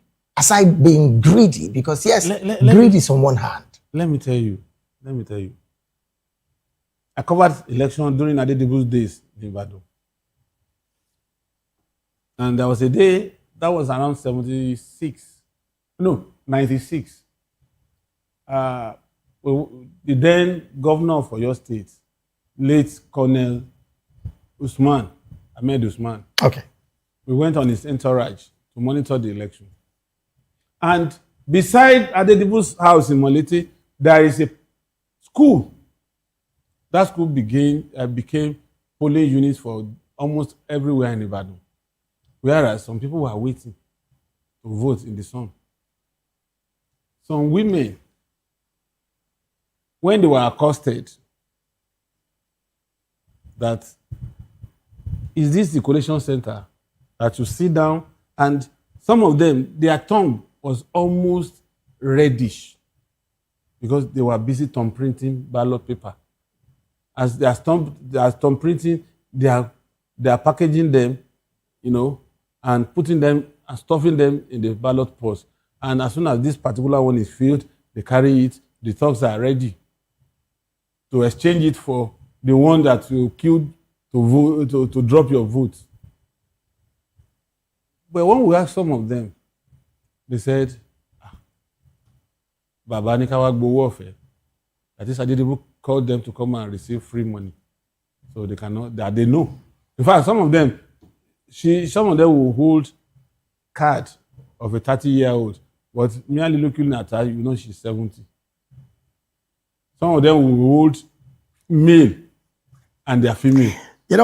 While you're talking, so much to ask, so much to talk about, but in 30 seconds, how can we mitigate the situation of vote buying?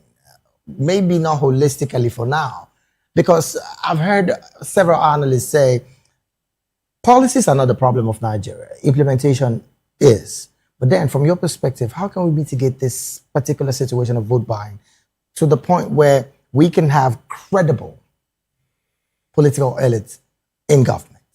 You see, first, de-escalate the current heavy monetization of politics. You are telling me to come and obtain form because I want to go to House of Reps. Expression of interest and nomination form. Altogether, 40 million. And you've not paid your constituencies, the chiefs, the party members and all. Now, I will want to fight tooth and nail to ensure I win. But imagine if I just stroll into a party secretariat and the nomination form is 50,000, which I can draw out from my pocket. And then I pay. The attachment to it, to that election, is let the better or the best candidate emerge. Right. Because I have nothing to lose. Because 50,000 naira is not for me, is not enough for me to buy a bottle of whiskey. All right, then. Well, because of our time, really, I would really love to hear you talk more on the solution. Again, you've just said depoliticize the humongous amount that we see in both political parties and, of course, expression of interest from.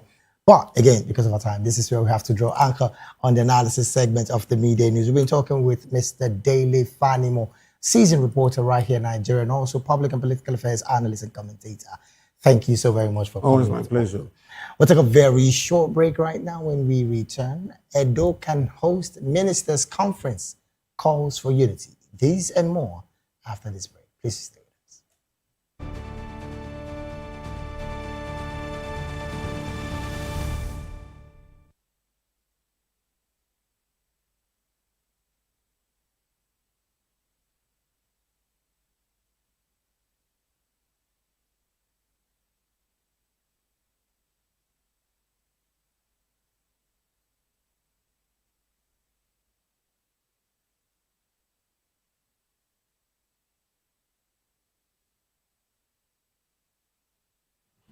We're glad to have you back. It is still the Midday News right here on Voice of the People Television. Now to other stories.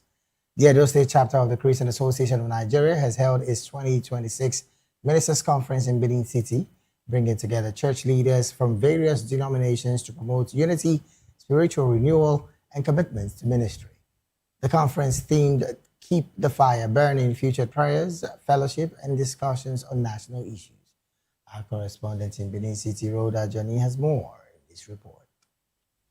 The Christian Association of Nigeria Edo State Chapter has held its 2026 Ministers' Conference in Benin City with the theme Keep the Fire Burning, bringing together ministers of the gospel from across denominations for prayers, fellowship, and discussions on spiritual renewal and national issues. CAN leaders at the conference emphasized unity among Christian ministers, renewed commitment to service, and stronger collaboration in addressing moral and social challenges in society. They described the gathering as a moment of spiritual awakening and urged ministers to remain steadfast in their callings. We are gathered here for a common purpose today. To do some, not the usual thing, but some introspection. To give some time, give thanksgiving to God for His faithfulness. We will pray. We will pray for unity. We will pray for peace. We will pray for prosperity of our. Too strong, and as an outcome, they will do exploits. Edo State Governor Monde Okpebholo, who attended the event, said insecurity in the state was being exaggerated in some quarters, alleging that criminal networks often involve local collaborators working with external gangs. He also cautioned against misinformation and advised religious leaders to avoid intervening in the arrest of suspects. Pastors, I want to beg you in the name of God, please, when you hear that I get somebody, don't come to beg me.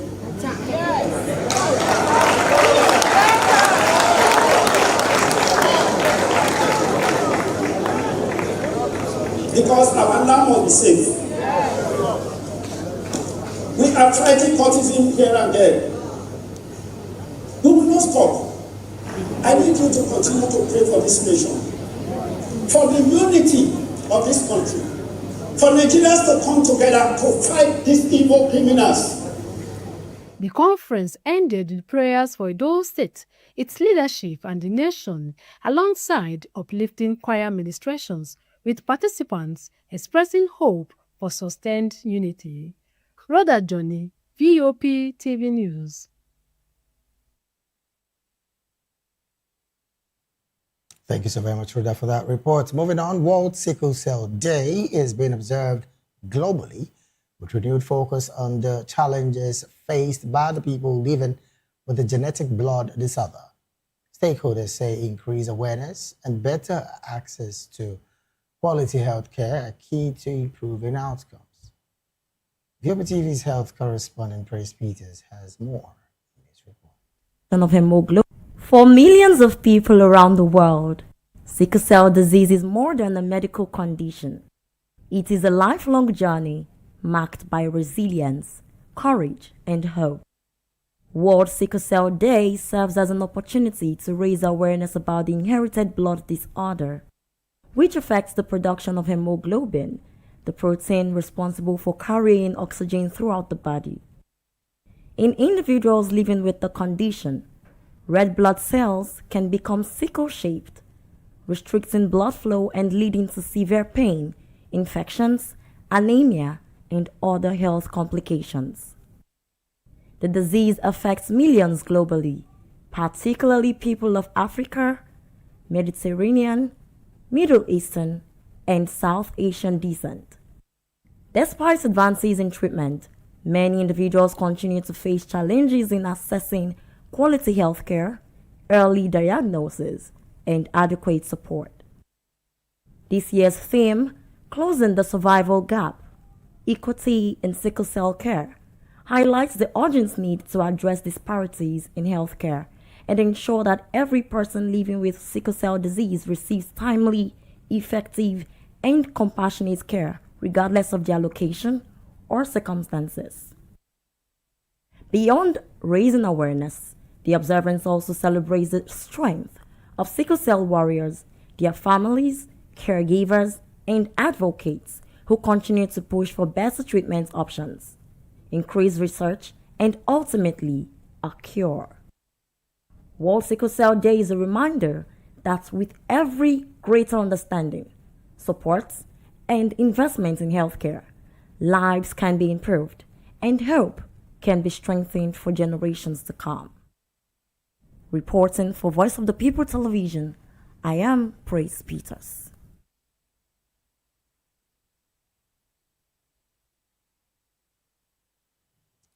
As the world marks Autistic Pride Day, attention is being drawn by embracing neurological differences and building a society where everyone feels seen, heard, and valued. The day highlights the contribution of autistic individuals while promoting greater understanding, inclusion, and support in all our areas of life. Voice of the People TV's health correspondent Praise Peters has more in this report. Autistic individuals to promote acceptance, inclusion, and a greater appreciation for neurodiversity. First recognized in 2005, the day draws inspiration from the broader Pride movement, emphasizing that autism is a natural variation of the human mind, rather than a condition that defines a person's limitations. It is closely associated with the neurodiversity movement, which recognizes autism, ADHD, dyslexia, and other neurological differences as part of the human diversity.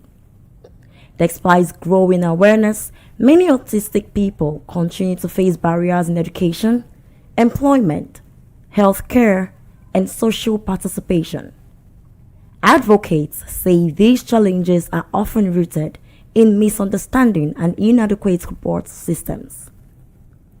Autistic Pride Day seeks to change that narrative by highlighting the strengths, talents, and unique perspectives autistic individuals bring to their communities. It also reinforces the importance of listening to autistic voices and creating environments where everyone has the opportunity to thrive.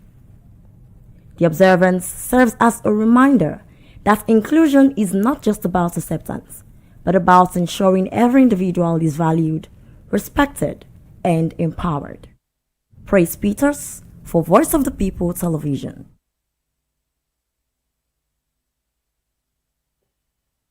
Well, thank you so very much, Praise, for that report. In another development, schools across Lagos are observing the one-week midterm break for the third term, with pupils and students expected to resume classes on Monday, June the 22nd, 2026. Parents and guardians have been advised to ensure proper care and supervision of their children during the holiday. Voice of the People TV's Matthew Muswada provides further insights in this report. The Ministry of Education says the short holiday period not only allows learners to refresh mentally and physically, but also gives schools authorities the opportunity to carry out administrative activities and prepare for the continuation of academic work.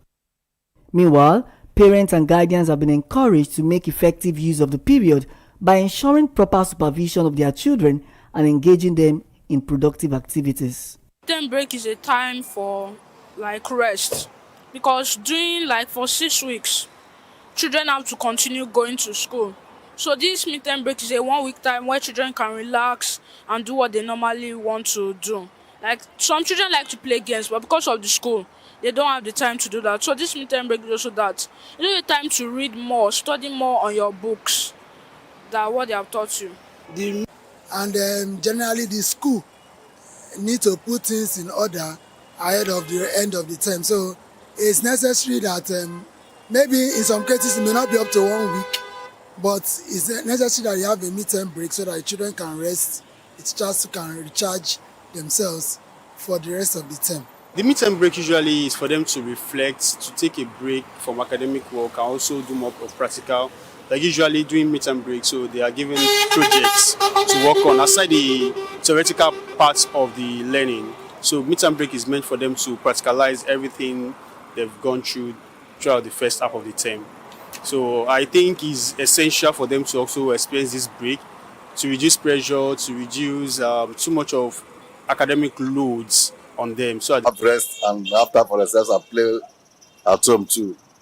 Not all that play too, because they have to map out like 2-3 days to read, understand, and do some homework. As pupils and students across Lagos enjoy the 1 week midterm break, education stakeholders are emphasizing the importance of proper supervision and care to ensure a safe holiday and a smooth return to school when academic activities resume on Monday, 22nd June 2026. Matthew Okunswada, reporting for Voice of the People Television. Well, thank you so very much, Matthew, for that report. We'll move on to some business stories where the federal government has released guidelines to facilitate Nigeria's transition to a new tax regime. Issued by the Ministry of Finance, and guidelines are intended to help taxpayers, revenue agencies, tax consultants, and other stakeholders navigate the transition period. The government said the framework addresses the key issues surrounding the implementation of the new tax law, including existing tax obligations, ongoing audits, pending disputes, tax incentives, and transactions that may overlap between the old and the new systems. Speaking on the development, the Minister of Finance and Coordinating Minister of the Economy, Taiwo Oyedele, said the guidelines are designed to ensure a smooth transition and prevent uncertainty for taxpayers and revenue authorities. According to him, tax liabilities and obligations relating to periods before January the 1st, 2026 will remain subject to the current tax laws. He added that assessment audits, investigations, disputes, and enforcement actions relating to that period will continue to be handled under the existing legal framework. And from that particular business story, we'll go straight to talking sports. A 26-year-old lawyer, Sarah Tete, has died after reportedly collapsing while celebrating Ghana's victory over Panama at the ongoing FIFA World Cup. According to City Newsroom, the incident occurred on Wednesday at Standard Hostel in Bomso, near the Kwame Nkrumah University of Science and Technology. Tete, a law student of the university, was watching the match with friends when she suddenly collapsed during post-match celebrations. She was rushed to the hospital where she was later pronounced dead despite efforts to revive her. The cause of death has not been officially confirmed by her family or medical authorities.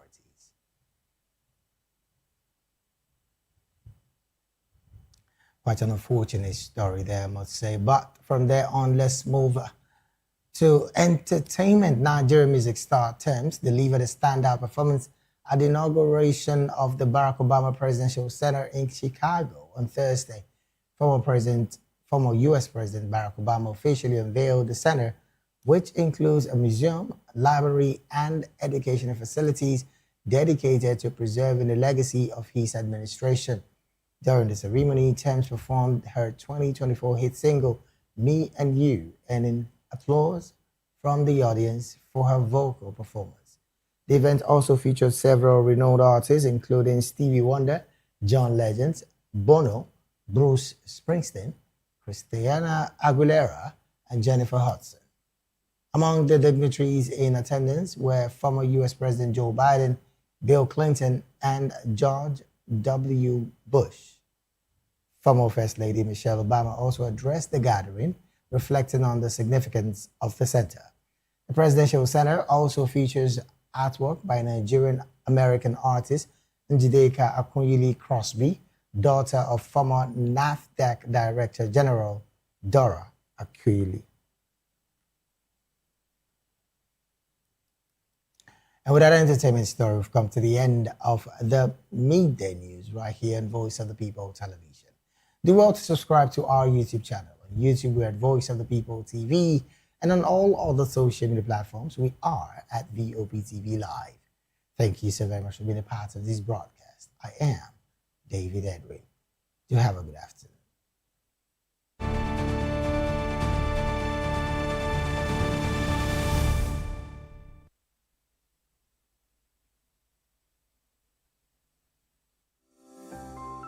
VOP TV. Now, you have more than a voice. To know the happenings in the maritime sector, join us on the program Maritime Frontiers on VOP TV as we discuss key areas in the maritime sector from aquaculture, maritime transportation, maritime labor regulation, oil and gas exploration, ferry and passenger insurance, marine pollution and prevention, port operations, and lots more. Maritime Frontiers, exploring Nigeria's blue economy.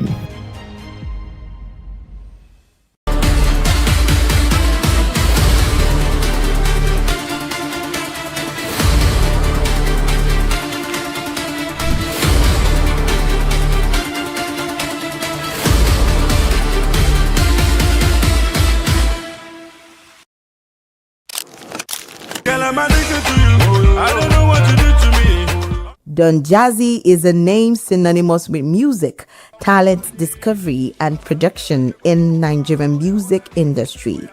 Born Michael Collins Ajere on November 26, 1982, Don Jazzy grew up in Ajegule in Lagos State, where he honed his skills in music, playing drums for churches.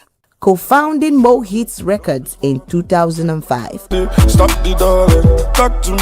Don Jazzy's production skills and collaborations with artists like D'banj catapulted him to fame.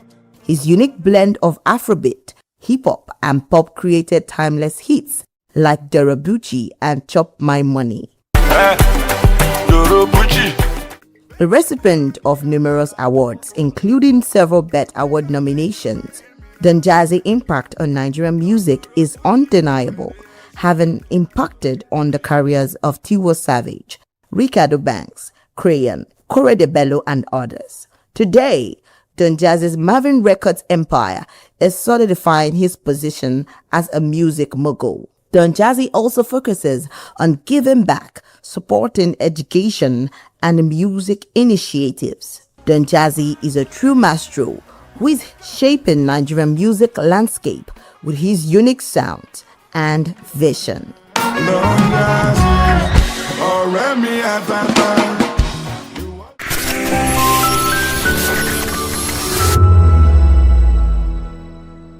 Welcome to the locker room, the home of football talk that matters.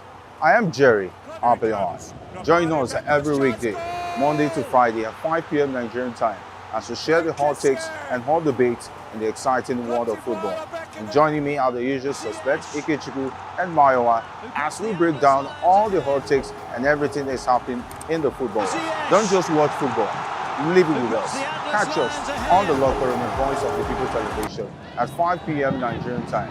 And like I always say, if not 20 minutes off, please discuss. And it's Hakim Ziyech, who puts the VOP TV. Now, you have more than a voice.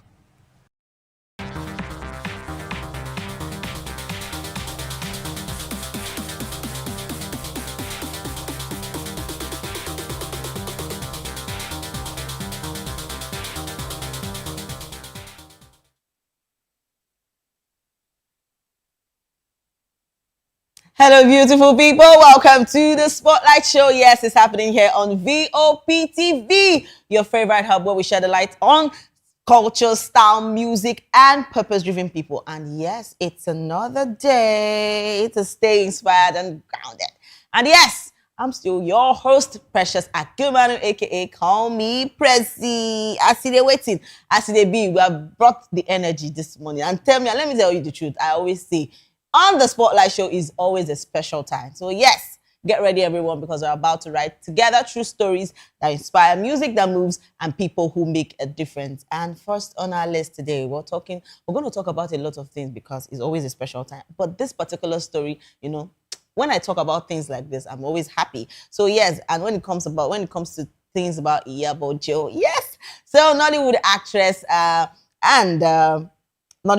and filmmaker Iyabo Joe has taken her latest movie, The Return of Arinzo, to Dallas, Texas, as part of its US premiere tour. So the film, which had its official world premiere in Lagos on March 29, 2026, continues to gain international attention through special screenings targeted at the Nigerian and global audiences in the diaspora. So the Dallas screening formed part of the movie's overseas promotional campaigns and provided fans in the United States an opportunity to experience the film on the big screen. Although, the US premiere, the movie's first official premiere, took place in Lagos. So with the American tour serving to broaden its international reach and strengthen its growing popularity. And I love things when it comes to Iyabo Joe. Let's tell ourselves the truth. This woman has the energy to pull. When she has actually a movie, she puts in the energy. I'm serious. When a person don't do something, you know that your work is good. You always want to put in that much energy to advertise and everything. And come to think about Iyabo Joe, see this sweet glamour. She's a glamour for a reason, like the body glamour, not the normal glamour, But seriously, I really love the fact that she's actually taking this particular movie to, another different level apart from the ones we already know. And talking about The Return of Arinzo, that movie is insane. So yes, fans of the body glamour has actually come out. A lot of fans are excited about Iyabo Joe's movie, which premiered in Dallas, Texas, and it's a lovely thing. And who knows where is the next stop? But this is really lovely. So let's take some comments and see what people have actually said concerning Iyabo Joe. Let's take some comments and see. All right, somebody said Queen Mother, and yes, somebody Houston Vibe said send me this post. Why they won't send you the post? Okay, Ifeco153 said, this woman fine, oh God. Imagine, when beauty runs, it's always visible. They hide. Imagine she, at this age, grandmother, it says a lot, All right, and La Vida DS said Georgia's Queen Mother. Actually, and let's take more comments. A lot of people are happy about Iyabo Joe's movie that actually premiered in Texas. And yes, somebody else said, Lady in Red, her energy is always joy and positivity. Hope to see you in Los Angeles. Oh, okay. And Violet Sainia said, a queen and more. All right, King Lamy said, Queen Mother of the Most High. I'm the only one and only Queen Mother. All right. And Fabric by Fab said, that dress on her. Actually, let's clock it, all the ladies. All right, let's take more comments. We have a lot of people happy about Queen Mother's movie that premiered in Dallas, Texas. And yes, I am Favor Unusual said Queen Mother is just too beautiful. Oh, now wow, people just they see beauty. Beauty runs in the blood. Okay.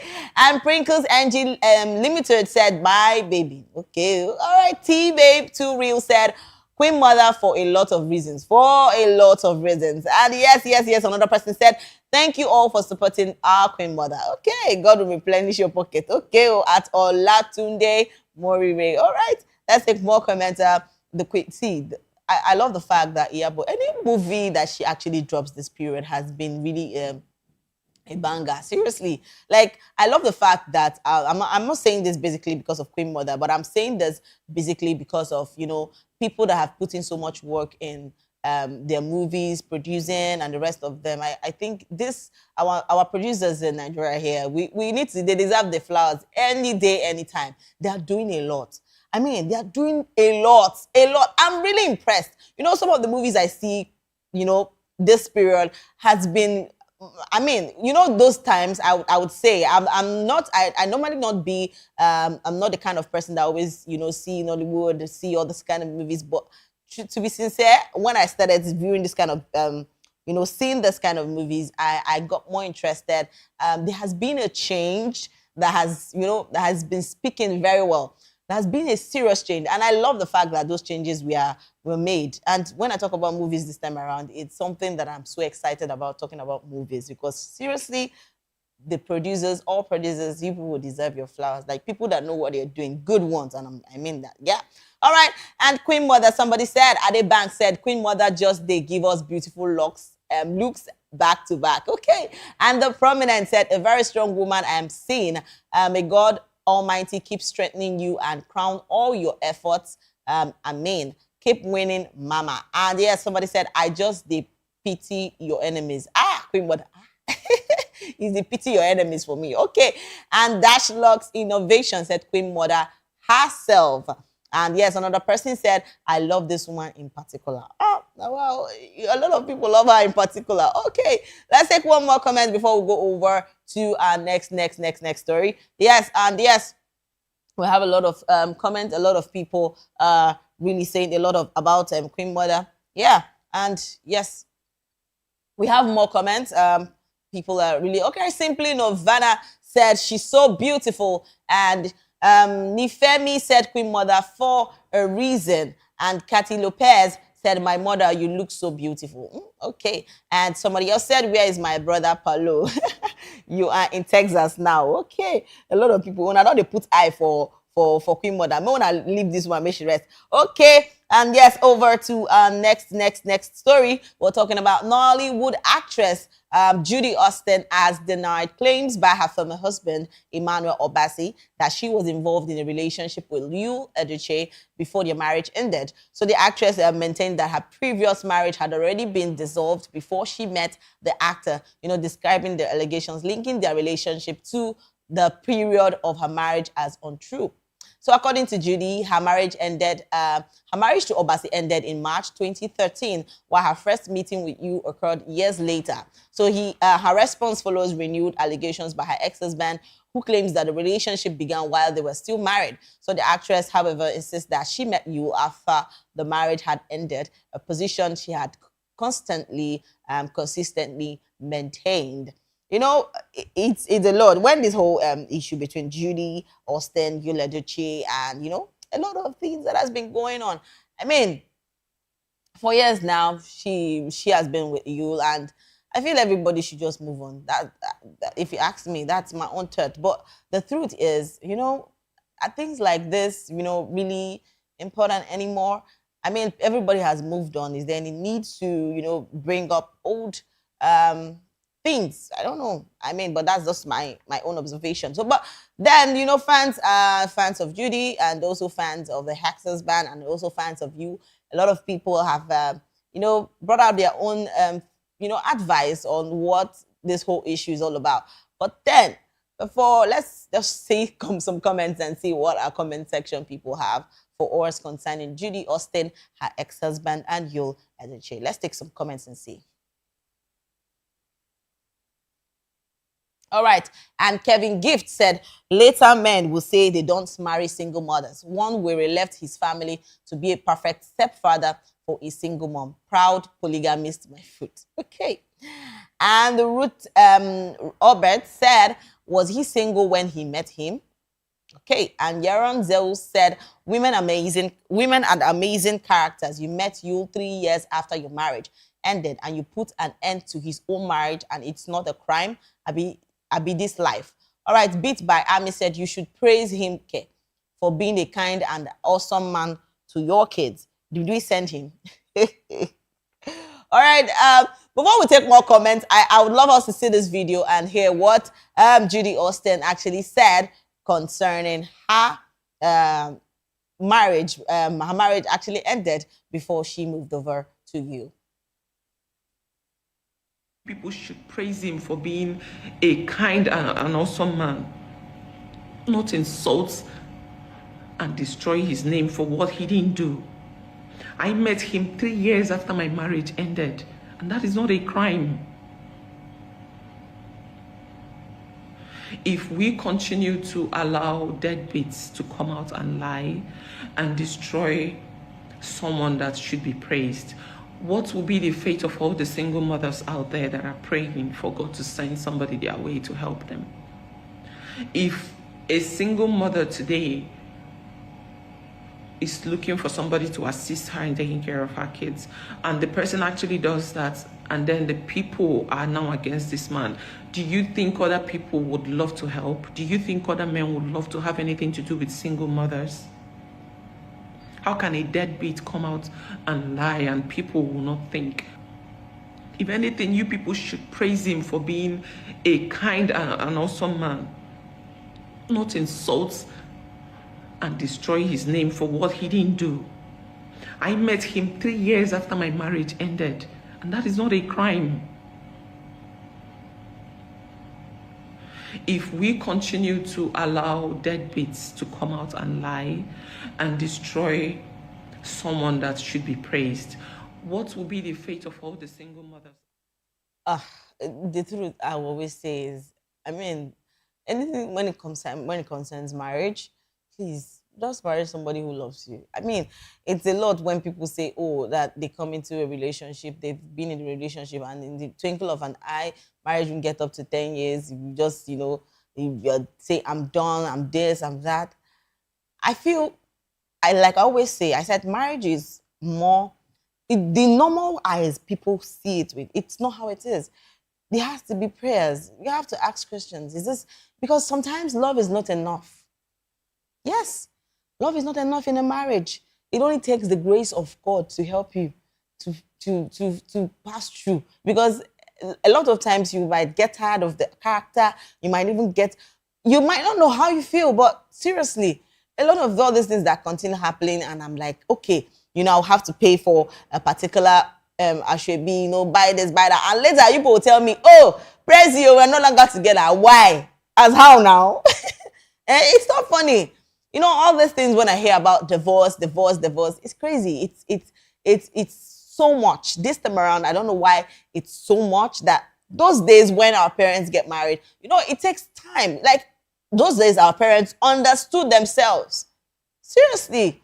I just feel this time around, people just want to give because of they see themselves, they just want to be on a ring, or they just want to wear rings, and they just want to say, oh, I'm a married woman, I'm a married man.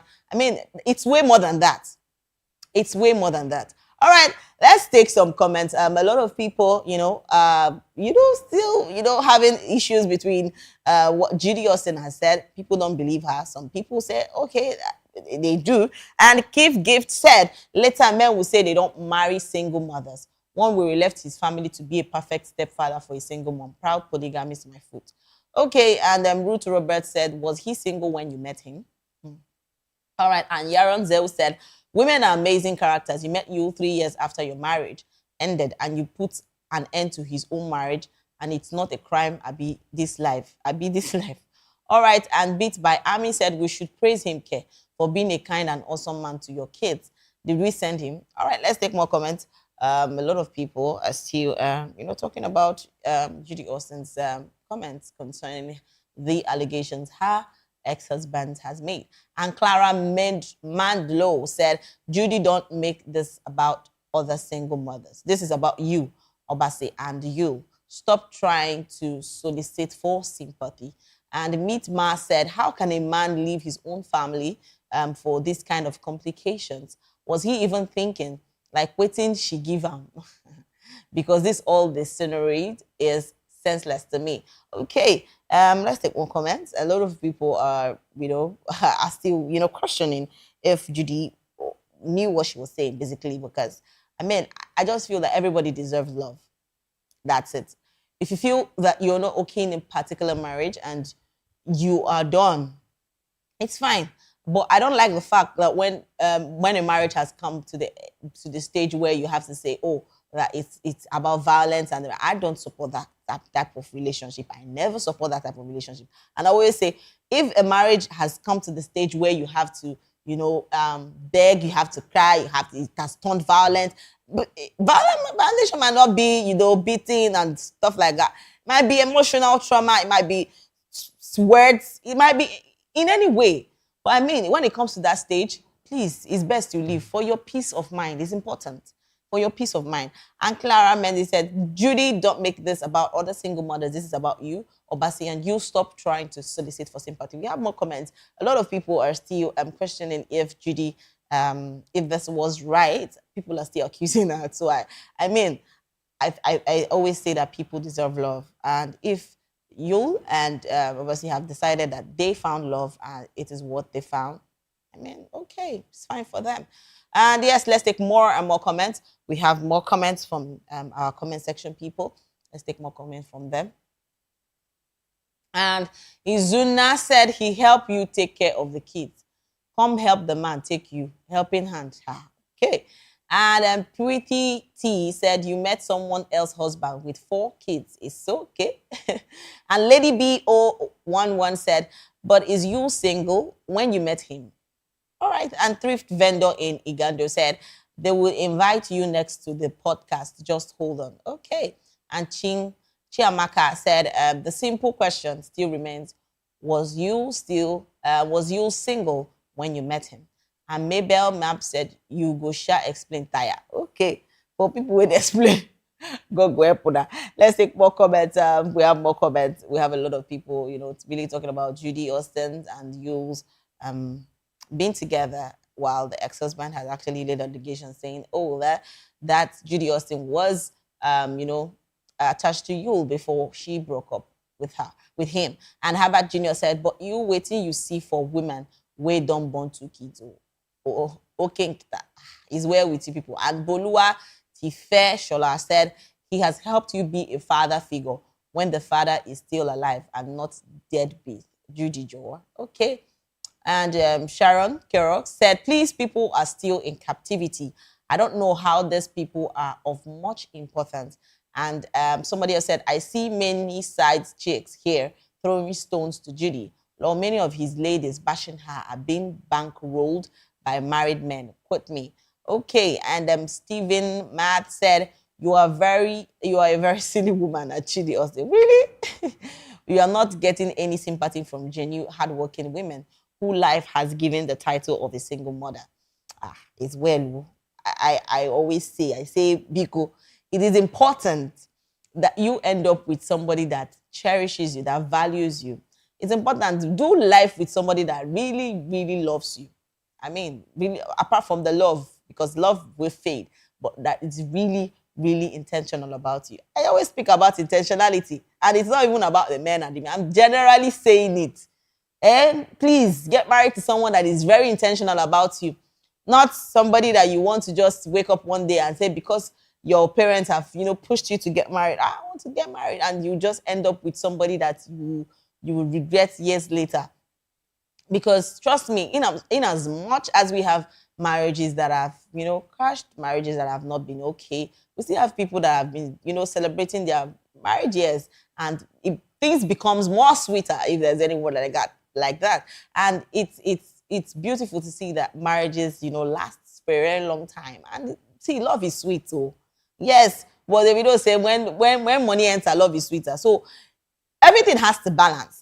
But the money, but the love, but the care, but everything has to be balanced for you to enjoy marriage. Because seriously, nobody wants to settle for less. Yes, that's the truth. That is just the truth. Nobody wants to settle for less. If you're going to be putting up your A game, please, it's important. And to all the ladies, they find Odogo, I want to settle down with. This is the time for you to. You might get married to Odogo and you end up getting married to Tofiakwa. So it's best you take your time to observe what marriage is, to know what marriage is. Because seriously, it's better to stay single than ending up with somebody that would,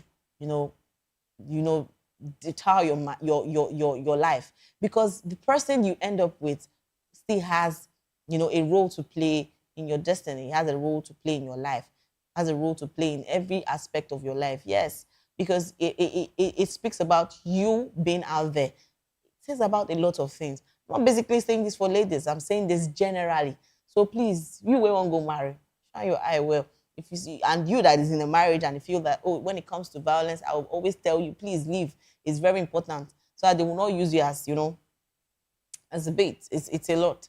All right. Let's take one more comment and before we go over to our next story. Trust me, we have a lot of stories, and right now we're still talking about Judy Austin and Yul Edochie and her ex-husband Judy. And Steph said you are very all right, and then IT Suli said you are making single mothers look bad. So we should praise a married man for abandoning his family because you are a single mother. So single mother only go after people's husband. All right, Big Oma said, but you they in own marriage when you meet him, Abi. I beg no vex me this night. All right, and Edith Okoye said Project Oversee is dead on arrival, just like Project Austin and Project Hermaphrodite. Next, please, Mary Aligwe and her Nation are working overtime. Is well with you people. I just always say this. I beg, we wanna live love for love people. When it comes to anything that concerns husband and wife matter, please, no even put mouth, because when they go settle, they go feel use you set to join. All right, guys, we are going over to our next stories.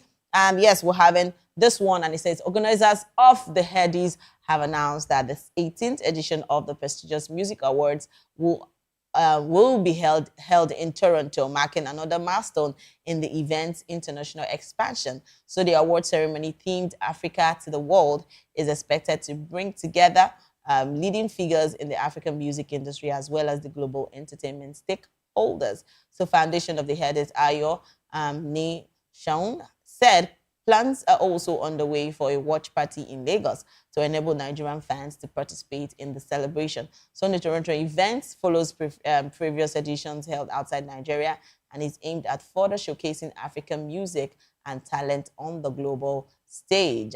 This is really, really fun, lovely. And I love the fact that the 18th Headies Award set to hold in Toronto.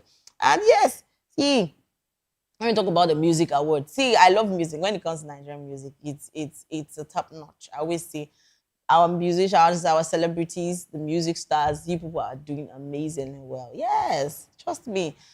A lot of songs that have been evolving over time recently has really been putting me, on the dance hall. And when I talk about music, I love the fact that I always speak about that. It's lovely to really see music is life. I mean, anybody that doesn't just hear that, it's life, it's everything.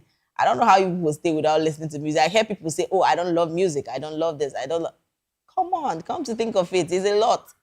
You don't love music. You need to be checked, like ASAP. All right, yes, let's go over to the comment section. We have a lot of people, excited about this one. So let's go over to the comment section to see what they have for us. And yes, the Chinenye Achebe said, we may need another award to be created by another person or organization because this one is 10% almost dead. When they get mind, all right. And then the Chinenye said, now, wow, okay. And the Know Nothing said, them don't ever host Grammy for Lagos. Hey, God. It's well with you people. All right. And Baba Chide said, huh? Okay. And Vigo Fabric said, floppy disk on arrival. Okay. And Bobby Brown said, Kenya is even better. Hey, God. Well, I don't start. What's all this? And Erenjo Godwin said, I thought they said they brought it home. Okay. They don't carry and go back. It's well with you people. All right, let's take more comments.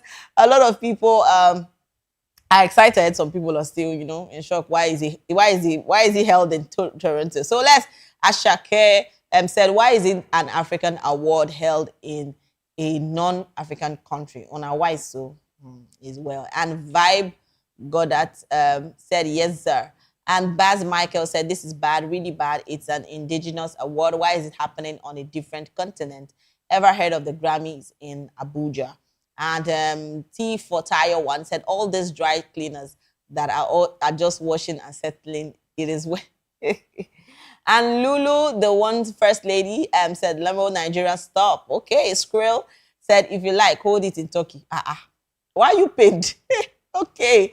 And Call Me Mufasa said, Africa to the world, You carry the event, go Toronto, waiting do Egypt, Kenya, Tanzania, Botswana, Ghana, okay, and other African countries as well. All right, let's take more comments.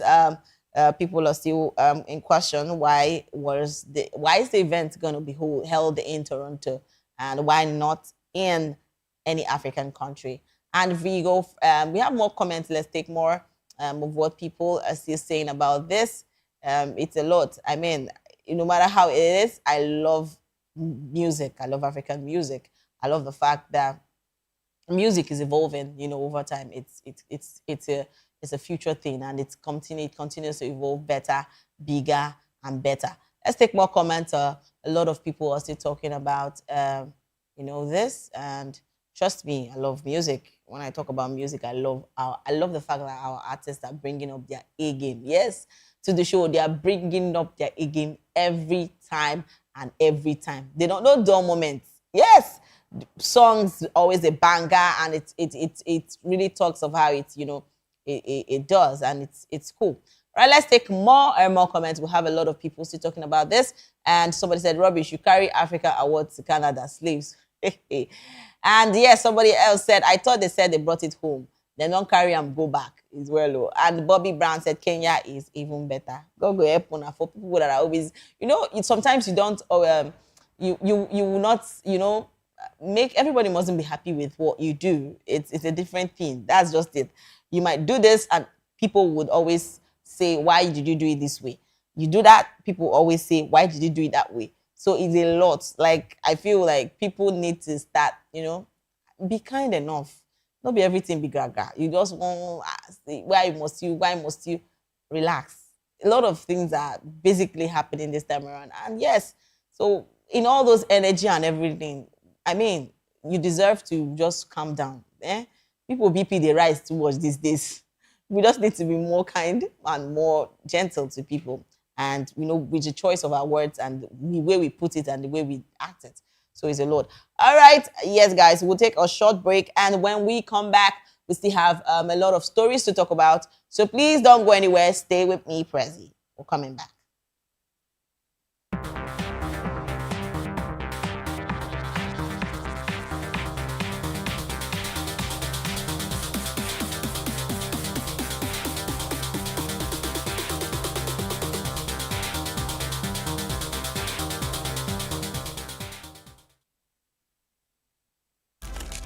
In a world where power shifts with every headline. In a nation full of questions. In a world filled with noise, the truth needs the voice. The policies that shapes our world and the economy that determines our future. Every hour, every day, the grapevine keeps buzzing. And together, we are committed to telling the stories that shape our world, because your voice is our focus. Don't forget, our voice matters the most. Let us come together and share our concerns.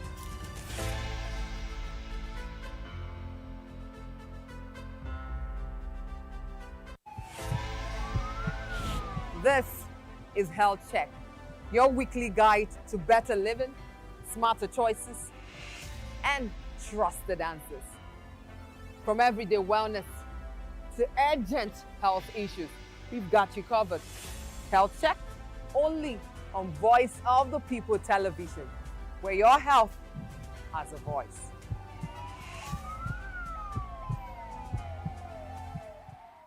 Welcome to the locker room, the home of football talk that matters. I am Jerry Ampelon.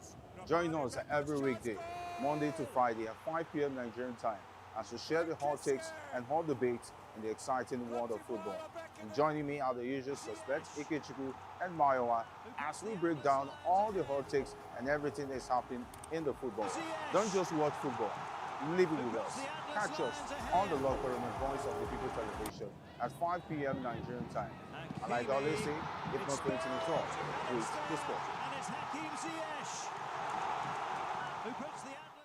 Welcome to Romeo Pizza.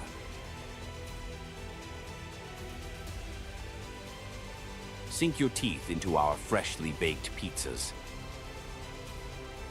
Loaded with rich sauce, melted cheese, and irresistible toppings. Where every bite is a love story. Treat yourself to our creamy, dreamy ice cream. Smooth, sweet, and made to brighten your day. Or maybe you want it hot and satisfying. Our juicy shawarma is wrapped to perfection, packed with flavor in every mouthful. Pizza, ice cream, shawarma. Why choose one when you can have it all? Romeo Pizza has exactly what your taste buds desire. Are you ready for the extraordinary? Something big is happening on your screen. Introducing VOP TV. Now streaming on SLTV channel 264. From breaking news to captivating conversations, news analysis, giving you all sides to the story. We break in-depth discussions on the issues that matter, from politics to sports, entertainment, and lifestyle. VOP TV on SLTV channel 264. Join us as we redefine what television means to you. Voice of the People Television.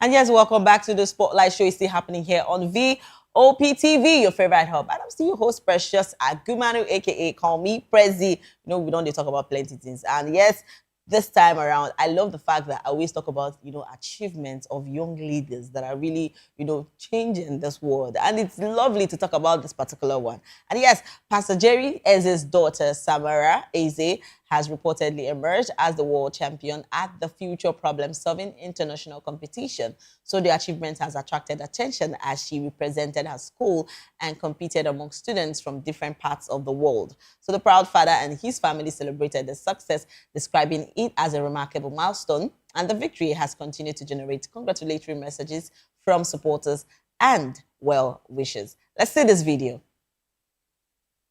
Amanda Genovese. Everyone, my name is Amanda Genovese, and I'm the Vice President of the Board of Trustees. I am an alumna of Future Problem Solving. I competed in global issues and community projects in my hometown of North Haven, Connecticut. Proud to announce the 2026 Future Problem Solving World Finals champions. In third place, Matilda from William Clark College in Australia.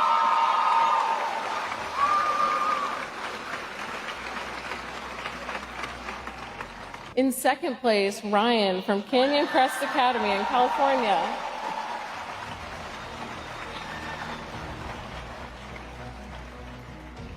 And in first place, Samara from Prestonwood Christian Academy in Texas.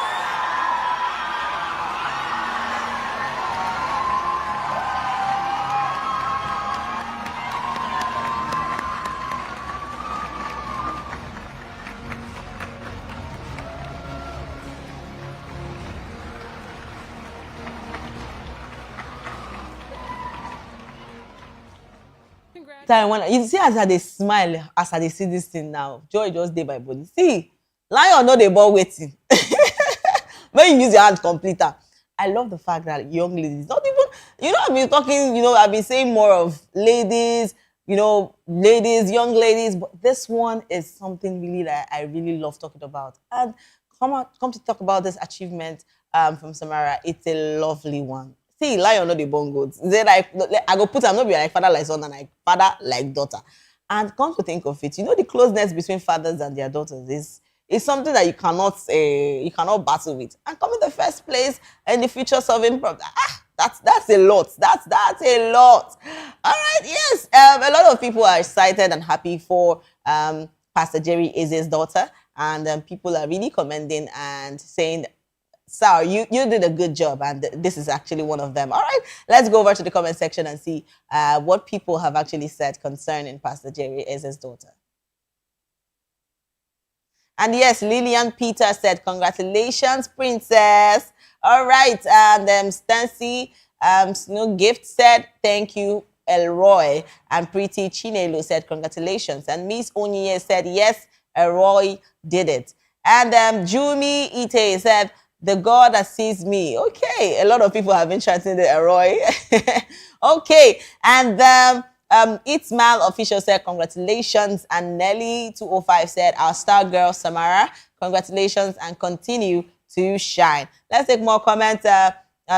Choma Clary said first place Roy. Okay, and yes, it's always the first place. Let's take more comments. We'll have a lot of people still talking about this, and it's really lovely to see that Samara, Pastor Jerry Eze's daughter, came in first place for the future solving problem. And Kelex Bassi said a classic representation of this verse. I and the children the Lord has given me, we are for signs and wonders. Okay. And real talk with Mommy J said, I love the fact that she was trying to bend as she received the gift. Congratulations to the champions. Nigerians are powerful and a force to reckon with anywhere in the world. And I agree with that at Real Talk with Mommy J. And Chibu IJ said, Jesse and Janelle will make me this proud in Jesus' name. Amen to that. To all the people that are expecting their own child or children will do the same. Amen to that, to your prayers. And Sexy Queen Chinedu Ben said, congratulations, Samara.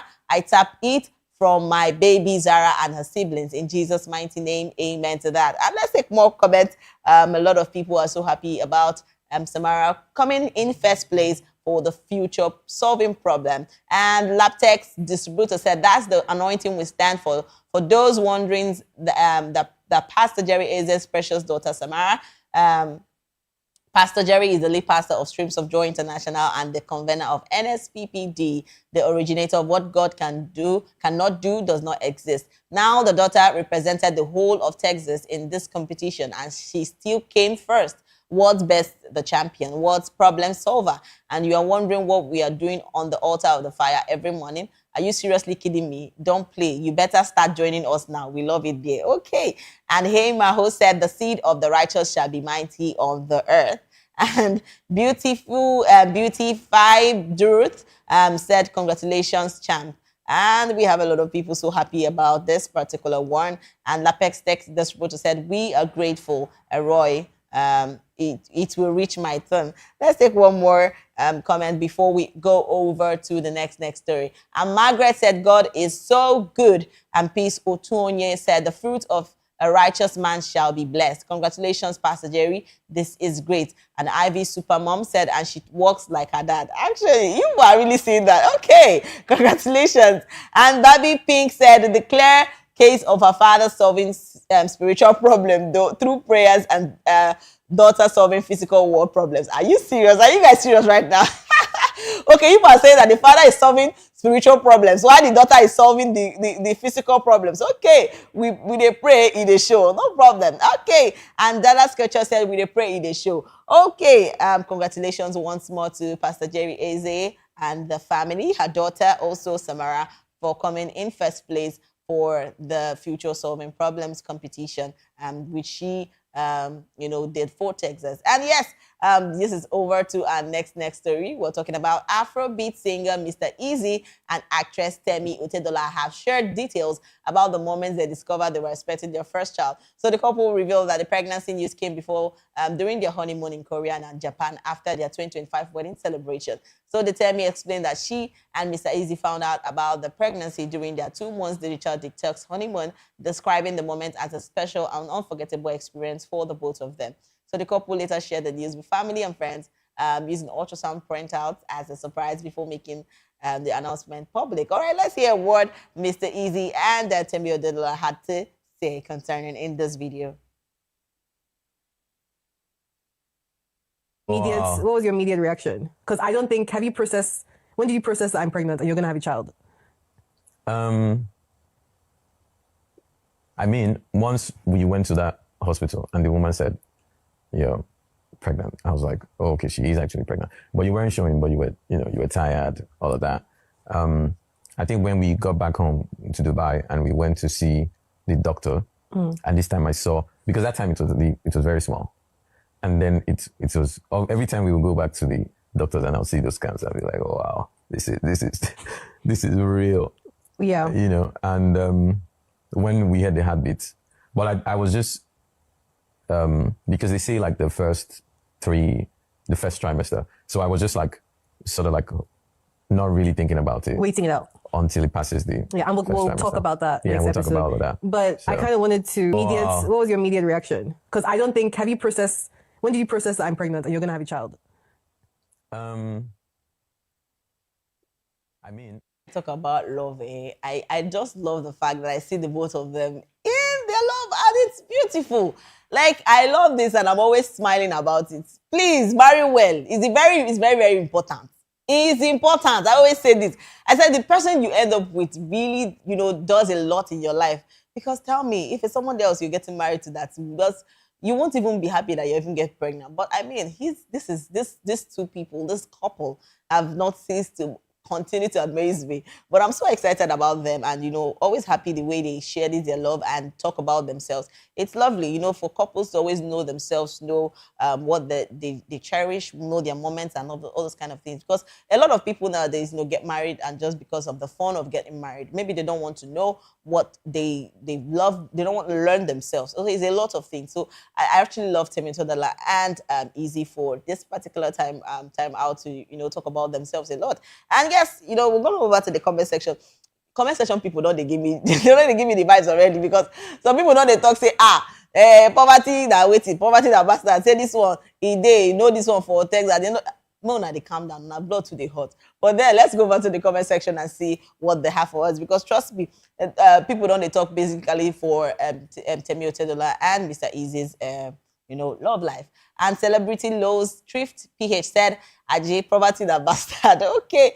Like I said before, and Tasha said, men out here comparing their wives, sisters, and women in general to Tenny, but none of them compare themselves with Mr. Easy or Otedola.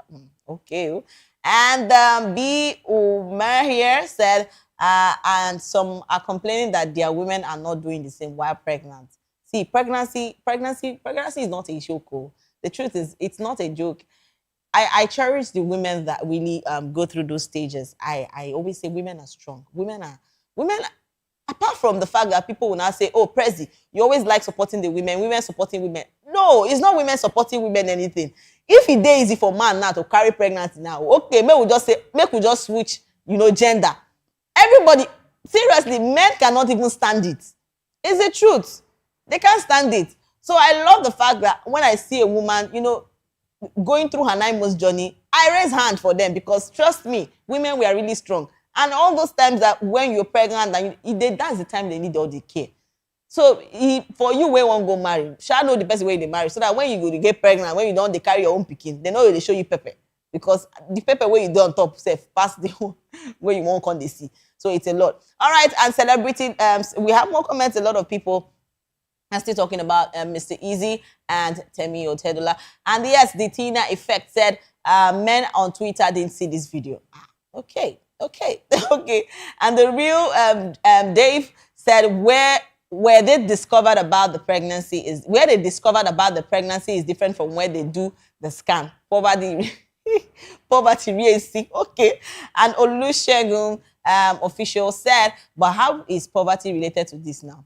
Actually, what they're trying to say is that basically they go different places and different countries to think about to check their pregnancy. If she's pregnant, go for scan, go for honeymoon. So it only requires money, to travel out and do all those kind of things. Actually, so that's what he said at Olusegun. I hope I replied you. And Joy Team 34 said the baby don't turn tourist inside Bele God. I beg you. Don't be lie. Baby don't they fly out even before they don't even born them. Okay. And Hen Bobo said baby shower USA and baby delivery. I can't even think of the country safe, but maybe is where we see your prayers. Amen. All right, let's take more comments. A lot of people so keen about Temi Otedola's marriage with Mr. Easy, talking about their love life and talking about the love they share. And Rebe Nova said, I think say not only me they think I'm God punish poverty. Okay, and Chew Baby said, and the poor man Pikin wants his wife to be like Temi when he can't like easily. I don't know what you mean by that. That's Chew Baby. Okay, and Tons Empire Brand is the top for me. Are you happy or you are in the middle? Which one? Okay, and your Tech Baby said, and Nigerian men they compare. Okay, it's well. Let's take more comments. Let's take more comments. We have a lot of people, really happy about Temitola and Mr. Easy. And Kemi Magun said, I don't understand what the poverty talk is all about. And Mabel Boss Lady said, which country gone, them they live. And Starrise Empire said, and this is the people they are using as pregnancy standards on Twitter. Make sure you important. Yes. And before you go into marriage, know this person, because you can't just jump into a relationship and feel that, oh, because I want to get married and that's it. No, it's not done that way. And yes, Reverend Novena said, I think saying only me, they think I'm me. Okay, let's take more comments. A lot of people are so happy about Temitola and Mr. Easy. See, pregnancy is not an easy thing. Pregnancy no easy. Women, they try. At this moment, sometimes there's a story I even heard that when a lady was actually giving birth in the labor room, and the man, instead of him to be there for the wife, taking care of it, the man does turn, they look nurse, trying to, play such games for lick with the nurse. And I'm like, what?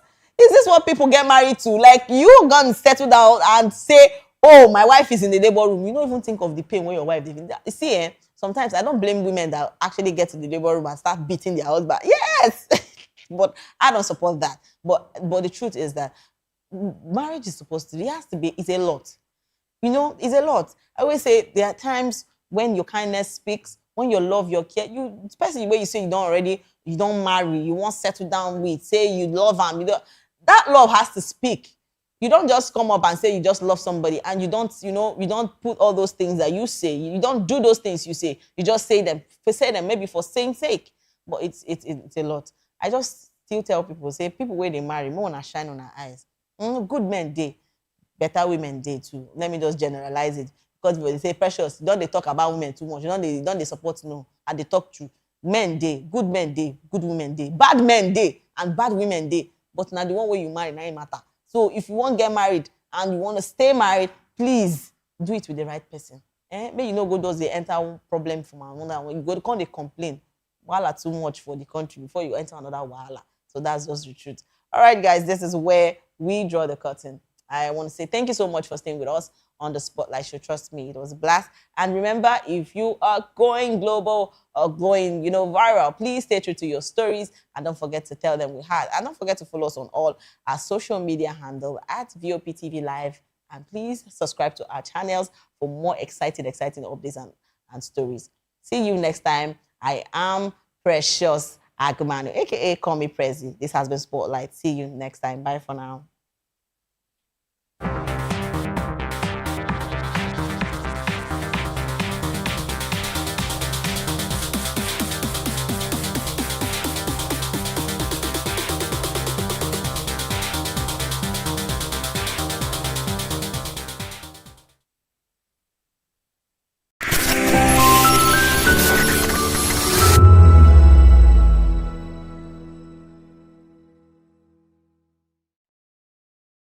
We encourage you to click on the like button and subscribe to our YouTube channel. We are Voice of the People TV. Also follow us on all our social media platforms. We are at VOP TV Live. Visit our website www.vop.ng for fresh and trending news. Also watch us live on SLTV channel 264.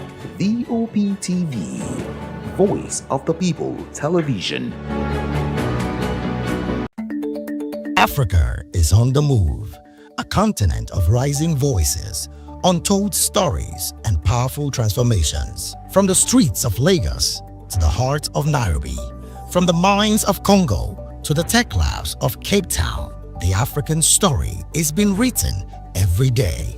Bold, dynamic, unstoppable. This is Africa News on Voice of the People Television. We don't just bring you the news. We analyze and bring you Africa's heartbeat, the politics that shapes our nations, the economies that drives our future, the cultures that defines who we are, the voice that must be heard. Africa News, Africa's voice, Africa's future. Where Africa speaks, the world listens.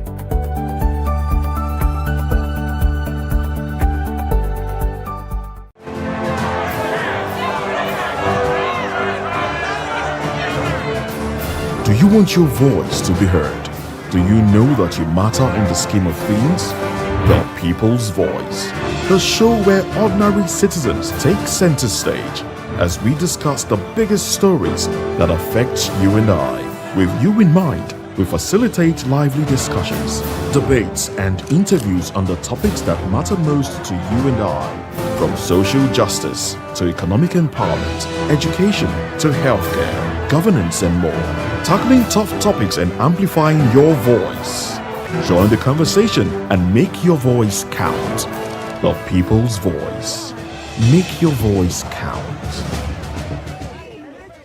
The red carpets, awards, the razzmatazz, music, fashion, interviews, and more. Spotlight on Voice of the People Television. Let's feed you with all the juicy stories in the global entertainment space, bringing you the glitz and glamour as they hot. Stay tuned to Spotlight, 1 p.m. Monday to Friday. Spotlight on Vop TV. Entertainment like never before.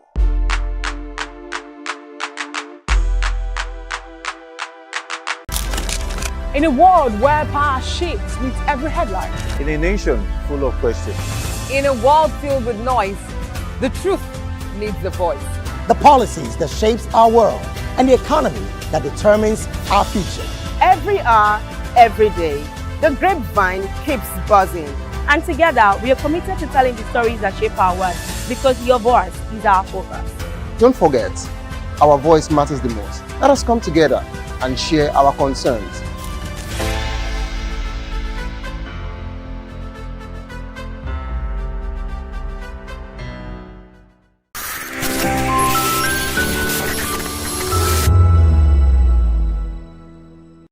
For millions of people around the world, sickle cell disease is more than a medical condition. It is a lifelong journey marked by resilience, courage, and hope. World Sickle Cell Day serves as an opportunity to raise awareness about the inherited blood disorder, which affects the production of hemoglobin, the protein responsible for carrying oxygen throughout the body. In individuals living with the condition, red blood cells can become sickle-shaped, restricting blood flow and leading to severe pain, infections, anemia, and other health complications. The disease affects millions globally, particularly people of Africa, Mediterranean, Middle Eastern, and South Asian descent. Despite advances in treatment, many individuals continue to face challenges in accessing quality healthcare, early diagnosis, and adequate support. This year's theme, Closing the Survival Gap, Equity in Sickle Cell Care, highlights the urgent need to address disparities in healthcare and ensure that every person living with sickle cell disease receives timely, effective, and compassionate care, regardless of their location or circumstances. Beyond raising awareness, the observance also celebrates the strength of sickle cell warriors, their families, caregivers, and advocates who continue to push for better treatment options, increased research, and ultimately a cure. World Sickle Cell Day is a reminder that with every greater understanding, support, and investment in healthcare, lives can be improved and hope can be strengthened for generations to come. Reporting for Voice of the People Television, I am Praise Peters. VOP TV. Now, you have more than a voice.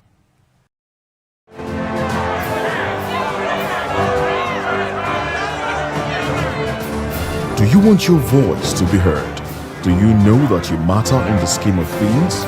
The People's Voice, the show where ordinary citizens take center stage as we discuss the biggest stories that affect you and I. With you in mind, we facilitate lively discussions, debates, and interviews on the topics that matter most to you and I, from social justice to economic empowerment, education to healthcare, governance, and more, tackling tough topics and amplifying your voice.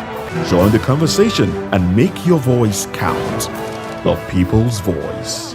Make your voice count. The red carpets, awards, the razzmatazz, music, fashion, interviews, and more. Spotlight on Voice of the People Television. Let's feed you with all the juicy stories in the global entertainment space, bringing you the glitz and glamour as it is hot. Stay tuned to Spotlight, 1 p.m. Monday to Friday. Spotlight on VOP TV. Entertainment like never before.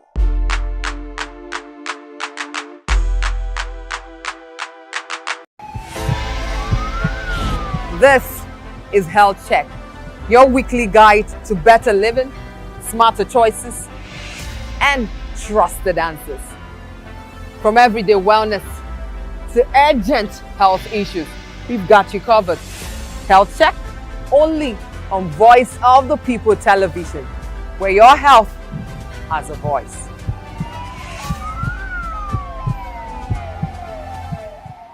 In a world where truth is the ultimate power and opinions scream the loudest, it's time to wade through the noise. Hunger no get tribe.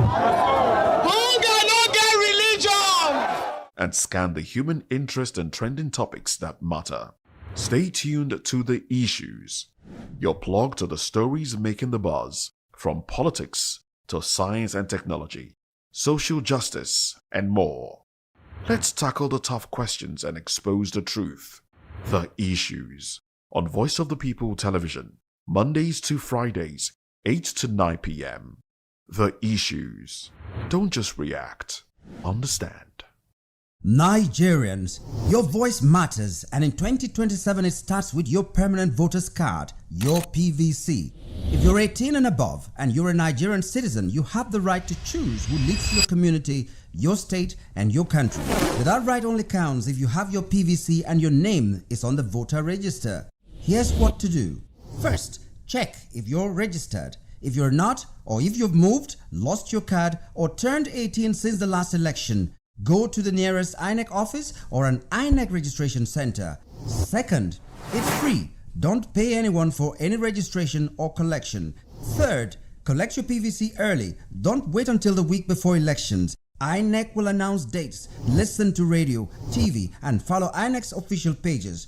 Your PVC is more than plastic. It's your power to hold leaders accountable. It's how you decide on roads, schools, hospitals, and jobs for your community. When you vote, you decide the future of your children. Get registered. Get your PVC. Vote in 2027. For Nigeria to work, you must be a part of it. Your vote, your future, your responsibility. This message is brought to you by Voice of the People, VOP Media. Are you ready for the extraordinary? Something big is happening on your screen. Introducing VOP TV. Now streaming on SLTV channel 264. From breaking news to captivating conversations, news analysis, giving you all sides to the story. We break in-depth discussions on the issues that matter, from politics to sports, entertainment, and lifestyle. VOP TV on SLTV channel 264. Join us as we redefine what television means to you. Voice of the People Television, VOP TV. Now you have more than a voice.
To know the happenings in the maritime sector, join us on the program Maritime Frontiers on VOP TV as we discuss key areas in the maritime sector from aquaculture, maritime transportation, maritime labor regulation, oil and gas exploration, ferry and passenger insurance, marine pollution and prevention, port operations, and lots more. Maritime Frontiers, exploring Nigeria's blue economy.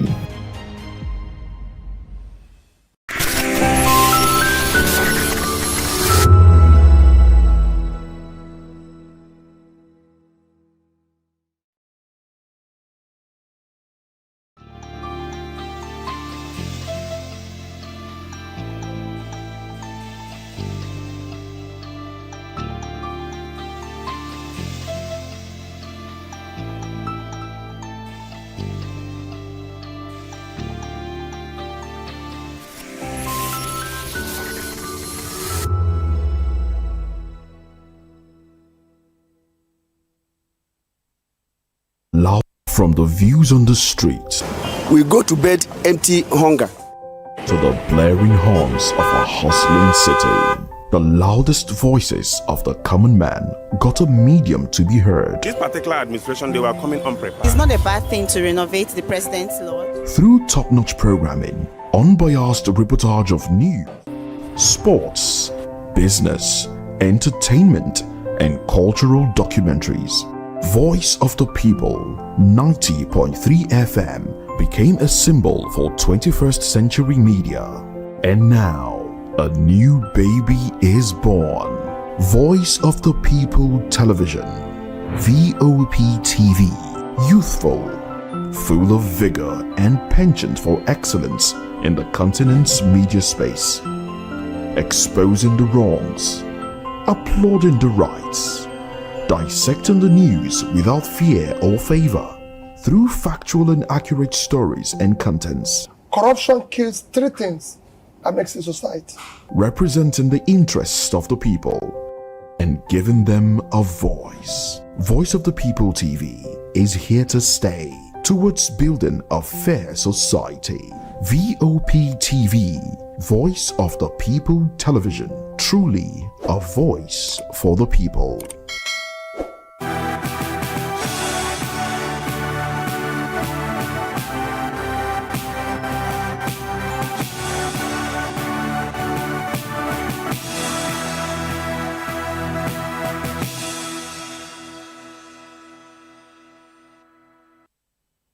Well, hello and welcome to the African News on Voice of the People Television. I am David Edwin. Before we begin the news, we would urge you to kindly visit our website. It is www.vop.ng for fresh and trending news stories. We begin the African News from Ghana, where Ghana's President John Dramani Mahama has announced the formation of 3 high-level international committees to advance the global repatriatory justice agenda. Speaking at the opening of the Next Steps Consultative Conference in Accra, he listed the committees of the Global Advisory Panel on Repatriatory Justice, an experts panel on the restitution of cultural artifacts, and a global legal panel on repatriatory justice. Mahama explained that the Global Advisory Panel would provide strategic direction and promote international dialogue and cooperation.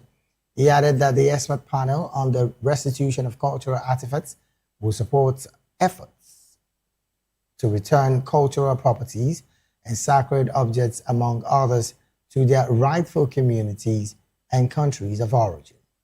Also, the Global Legal Panel will explore legal pathways and develop approaches grounded in international law, human dignity, and justice. Mahama described the conference as a historic moment in humanity's effort to confront one of the gravest injustices in history and chart a path towards justice, reconciliation, and healing. According to him, the meeting was not only about reflecting on the past, but also determining how humanity should respond to the enduring legacy of slavery. And in Liberia, Liberia's President Joseph Boakai has called for the establishment of a global repatriatory justice mechanism to address the enduring impact of slavery and colonial exploitation as Africa seeks a coordinated international response to historical injustices. Speaking at the consultative conference on next steps for United Nations resolution on the transatlantic slave trade in Accra, Boakai said reparatory justice must extend beyond financial compensation to include truth-telling, reconciliation, cultural restoration, educational advancement, institutional development, and social cohesion. Outlining 5 priorities for advancing the reparations agenda, Boakai called for a common African position, an implementation framework in collaboration with the Caribbean community and diaspora organizations, supported by a coordinated roadmap with clearly defined responsibilities and timelines. Emphasizing the importance of confronting historical erasure through education and research, he called for stronger teaching of African history, preservation of archives, and support for universities and research institutions across Africa and the diaspora. Boakai further advocated development partnership to address inequality linked to slavery and its aftermath, among others. In the meantime, the United Nations in Ghana, that's the UN Ghana, has urged the government to deepen investment in job creation, skill development, and quality education to tackle the country's growing unemployment challenge, particularly among the youth. It said creating sustainable jobs for young people remains one of the country's most pressing development priorities. Launching the UN Ghana Annual Results Reports 2025 in Accra, the UN Residence Coordinator, Zai Chaduri, said UN Ghana spent $111.3 million last year on programs covering economic growth, social services, peace building, and governance, all aimed at supporting the country's development agenda. The report touched on the various socio-economic development issues in the country, such as economic transformation, jobs, livelihoods, water, gender, health, climate resilience, and food systems. Chaduri explained that addressing unemployment requires a holistic approach that links education, skills training, and job opportunities. He stressed the need for children to receive quality education, remain in school, and acquire practical skills through technical and vocational education and training programs, which he said will help them secure jobs to create their own businesses. Away from that report, the Liberian House of Representatives has resolved on a joint committee to be drawn from the Committees on Foreign Affairs, Peace and Reconciliation, and the Refugees Reparation and Reintegration Commission, that's the RRRC, to engage the Ministry of Foreign Affairs on the safety and welfare of Liberians residing in South Africa. The decision followed a communication presented to the plenary raising concerns over the well-being of Liberian nationals living in South Africa in light of recurring reports of xenophobia-related incidents affecting foreign communities. Lawmakers agreed that the Joint Committee should formally engage the Ministry of Foreign Affairs for an updated briefing on the government's diplomatic engagement with South African authorities, as well as ongoing measures to safeguard nationals in the affected areas. They emphasized timely consular reporting and strengthened diplomatic coordination to ensure a rapid response to emerging security risks facing Liberian diaspora communities. Legislators also stressed that Liberia's foreign service must remain proactive in protecting its citizens, particularly in countries where tensions may pose risks to migrant communities.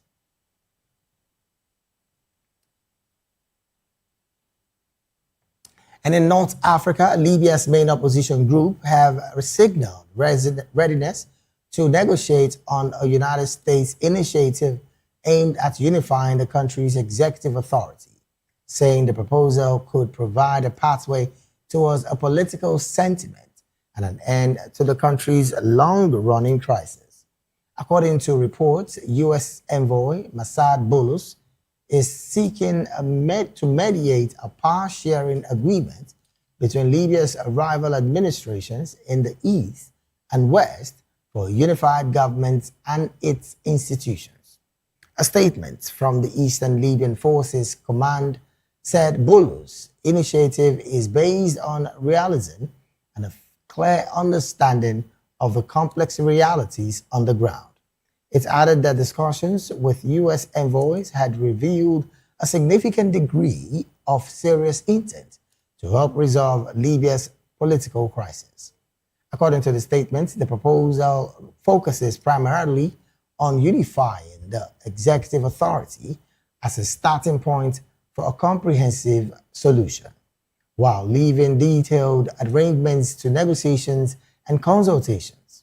It added that the initiative deserves an opportunity, describing the proposal as a possible getaway to a peaceful resolution on the political crisis. And in East Africa, Uganda precisely, exiled president of the Ugandan Law Society, Isaac Sesemakde, has written to the Director of Public Prosecutions at the DDP, Lino Anguzu, complaining about what he described as politically motivated charges against advocate Erias Lugwago and demanding that the misprision of treason charge be dropped. Also copied to the nation's Chief Justice, Attorney General, and the East African Law Society, amongst others. The latter comes after Lukwago, one of the lawyers representing Dr. Kiza Besergi, was arraigned before the Makindye Chief Magistrates Court. Citing constitutional provisions, Semakade wrote that the body was strongly protesting, condemning, and complaining against the DPP for entertaining, sanctioning, or proceeding with the charging of Lukwago and Obed Lutale, amongst others, in the ongoing treason trial. According to him, the charge constitutes a blatant and unconstitutional political persecution prohibited by the Constitution, which explicitly states that nothing in the general limitation clause shall permit political persecution, amongst others. Moving on, lawmakers from over a dozen African countries have pledged to push new bills restricting LGBTQ rights after a conference in Ghana that brought together self-described pro-family activists from across Africa and Europe.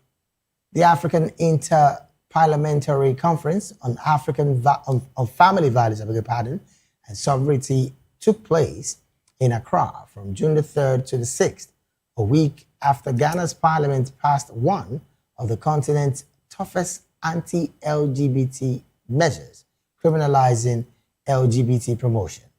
The gathering reflects a broader shift towards more restrictive laws targeting LGBT people in parts of Africa that participants said was being encouraged by conservative figures in the United States and Europe, has gained new momentum since Donald Trump returned to the White House as president. In the opening remarks, Ghana's Parliament Speaker Alban Bagbin urged participants not to allow the resolution gather dust in their respective secretariats, archives when they return, but to translate them into active bills, robust budgetary allocations, and rigorous oversight.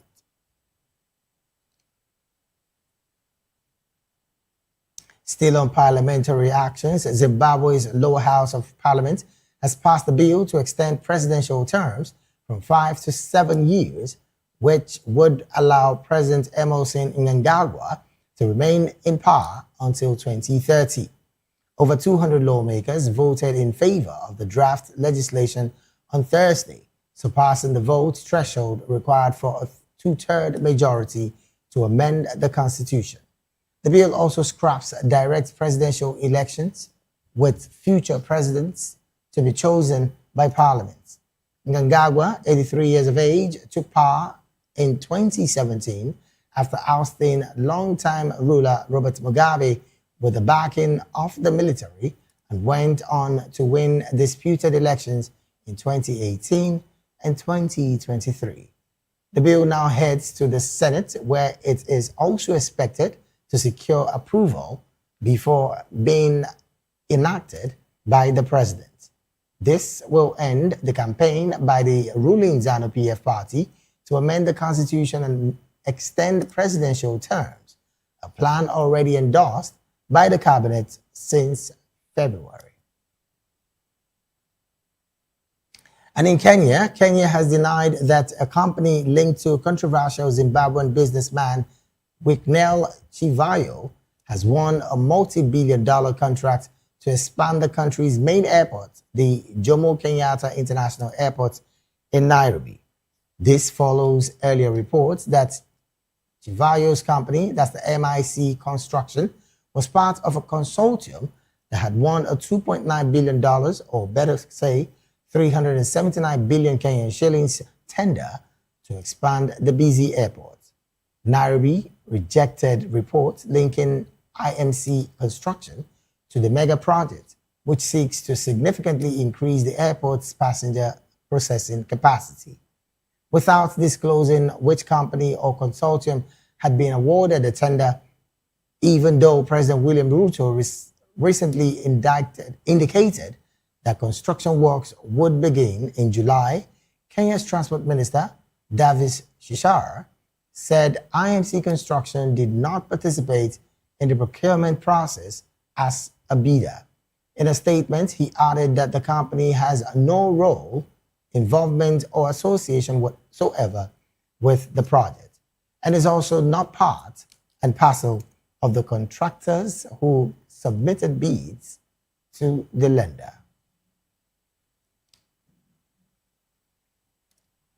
You're still watching the African News right here on Voice of the People Television. We'll go straight to the analysis segment of the news. And joining us now to make sense of these stories and more, in the studio with us is Mr. Peter Anosike. Mr. Peter is a publisher here in Nigeria and also a public and political affairs analyst and commentator. A very good afternoon to you, Dr. Peter Anosike, and thank you for joining the conversation. Thank you for Apologies for not referring to you first as a doctor. And of course, I had to correct myself almost immediately. Thank you so very much for joining the conversation. Thank you for having me. Also, joining us virtually all the way from Uganda is Barrister Edward Okwaro Matakinye. Barrister Edward is a human rights activist and also a public and political affairs analyst and commentator. Barrister Edward, a very good afternoon to you, and thank you for joining the conversation this afternoon. All right, and well, I understand that Barrister Edward is yet to join the conversation, but joining us virtually also, all the way from Kenya, is Mr. Martins Irere Njue. Mr. Martins is a financial expert, also a public and political affairs analyst and commentator. He is also the CEO and founder, WealthGate Insurance Agency. A very good afternoon to you, Mr. Martins, and thank you for joining the conversation this afternoon. Good afternoon, Mr. David and the rest of the team. Thank you so very much for joining the conversation. Also joined us virtually all the way from Kenya as well is Mr. Sintati Wasilwa. Mr. Wasilwa is a lead analyst with Asia Pacific Assistant and the manager for Europe, Middle East, and Africa. A very good afternoon to you, Mr. Sintati, and thank you for joining the conversation this afternoon. Thank you for having me, David. All right, then. Let me start off this conversation with you, Mr. Sintati. Now, looking at this conversation coming and, of course, emanating from your country, particularly on the bidding process for who is going to take over expanding the, I think it's a part of the Jomo Kenyatta Airport, right? But then these over 2 point something billion contract is being adjudged to be given to Zimbabwean businessman Wicknell Chivayo. Now, there are conversations around the fact that there was no major bidding, but then again, we have clearly been told by the Nairobi government that this IMC construction definitely, yes, is a mega project as it were, but they were not part of the bidding process. What do you make of this story? Now, some have said there is never a smoke without a fire. Looking at the fact that the IMC construction is being touted out here by some individuals who, again, according to reports, these people were not part of the bidding. What do you make of this report? Well, thanks, David, for that question. I think for us to be able to have a clear context of the issue at hand here, it is very important to go back to the roots of this particular conversation, which started way back in 2024, that is 2 years ago, when the Indian government controversially awarded the Indian Adani, group of companies, a construction tender to facilitate the renovation, various renovation works at the Jomo Kenyatta International Airport, which is the largest airport in the country. So the roots of this are that 2 years ago, there was no open tendering process, which led to, sentiments across the country, and it fueled largely, protests towards the lack of transparency, contrary to the provisions of the law. Now, this time round, the mention of Wicknell Chivayo elicits a lot of, controversies, which are pretty much similar to what happened 2 years ago. Why? This is the case. Wicknell Chivayo has been seen around the State House, which is the official residence of the President of the Republic. So many times. And so there's a feeling when the information came out that indeed this is, some of these controversial deals that he has been pursuing, associating closely with the president. But then again, when you read the statement of what the Minister of Transport said, David Chirchir, I think it was yesterday, he said that Mr. Chivayo has not been awarded, or his company, the IMC Holdings or Group, whatever the name is, has not really been awarded the contract. And this is a little bit contradictory because even a few days ago, information came out that the Chinese, a major, Chinese company had been awarded the same contract. So apparently we are now in the dark, awaiting to get to hear which company has finally been awarded this contract.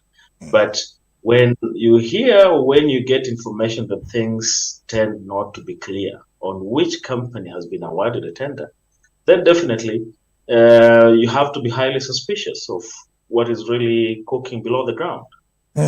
Interesting. I would like you to still stay with you. Looking at the fact that this have been shrouded in several secrecy, but then again, the transport minister coming out to say, look, the IMC company did not even bid for this. And like you did say, another Chinese company have been touted to have won the tender. Now, how much of transparency in these kind of contract bidding are we seeing? And then on one other hand, why is the legislative silence on this particular issue?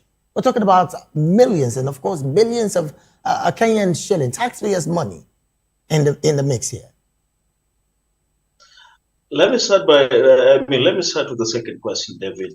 I think it's important to understand that in the context of Kenya, just like many African countries, is that the legislature, that is the parliament, be it the National Assembly or the Senate in the case of Kenya, they are captured by the executive. They are not really independent. They can't make their own independent decisions until they get authorization from the executive, which is a very, very bad thing. I mean, if we are to consider the independence of this arms of government, not just the executive and the National Assembly of the legislature, but the judiciary as well.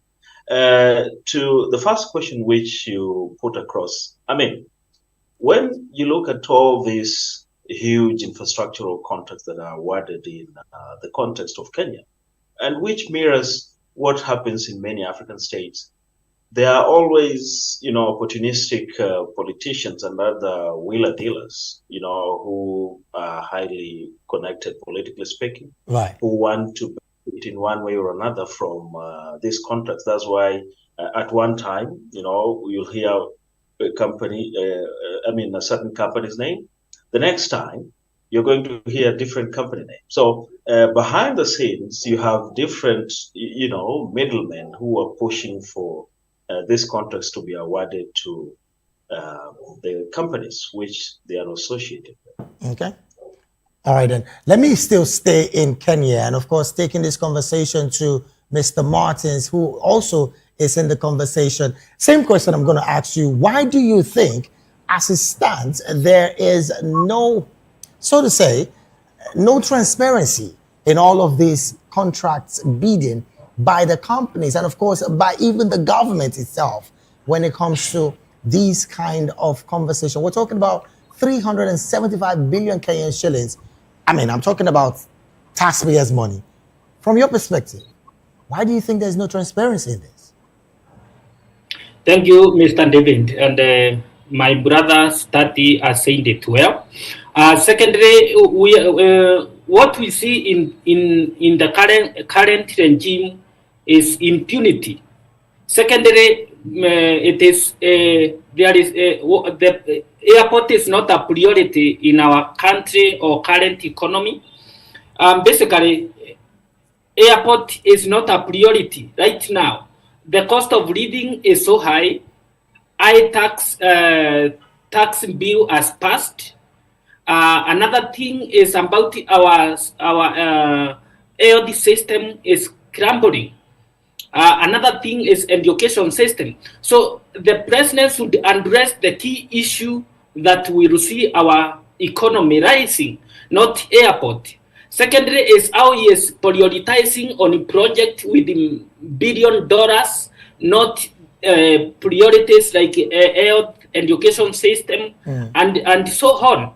So basically, we have even the airline called KQ, which is making losses year on year go. So president is not prioritizing key factors that will steer our economy. Another thing is about weak Chifayo. We had another person called Andan. So these are people with the records of corruption, record of embezzlement of funds and the fraud and so on. Now, so when you see yes. Let me stay with you. Let me stay with you. There are also conversations that why the presidency and of course the leadership of government right now is so particular about several of these construction is because election is near the corner. Do you share the sentiment as well? Thank you. Of course, you see the 4 years has gone, and they cannot be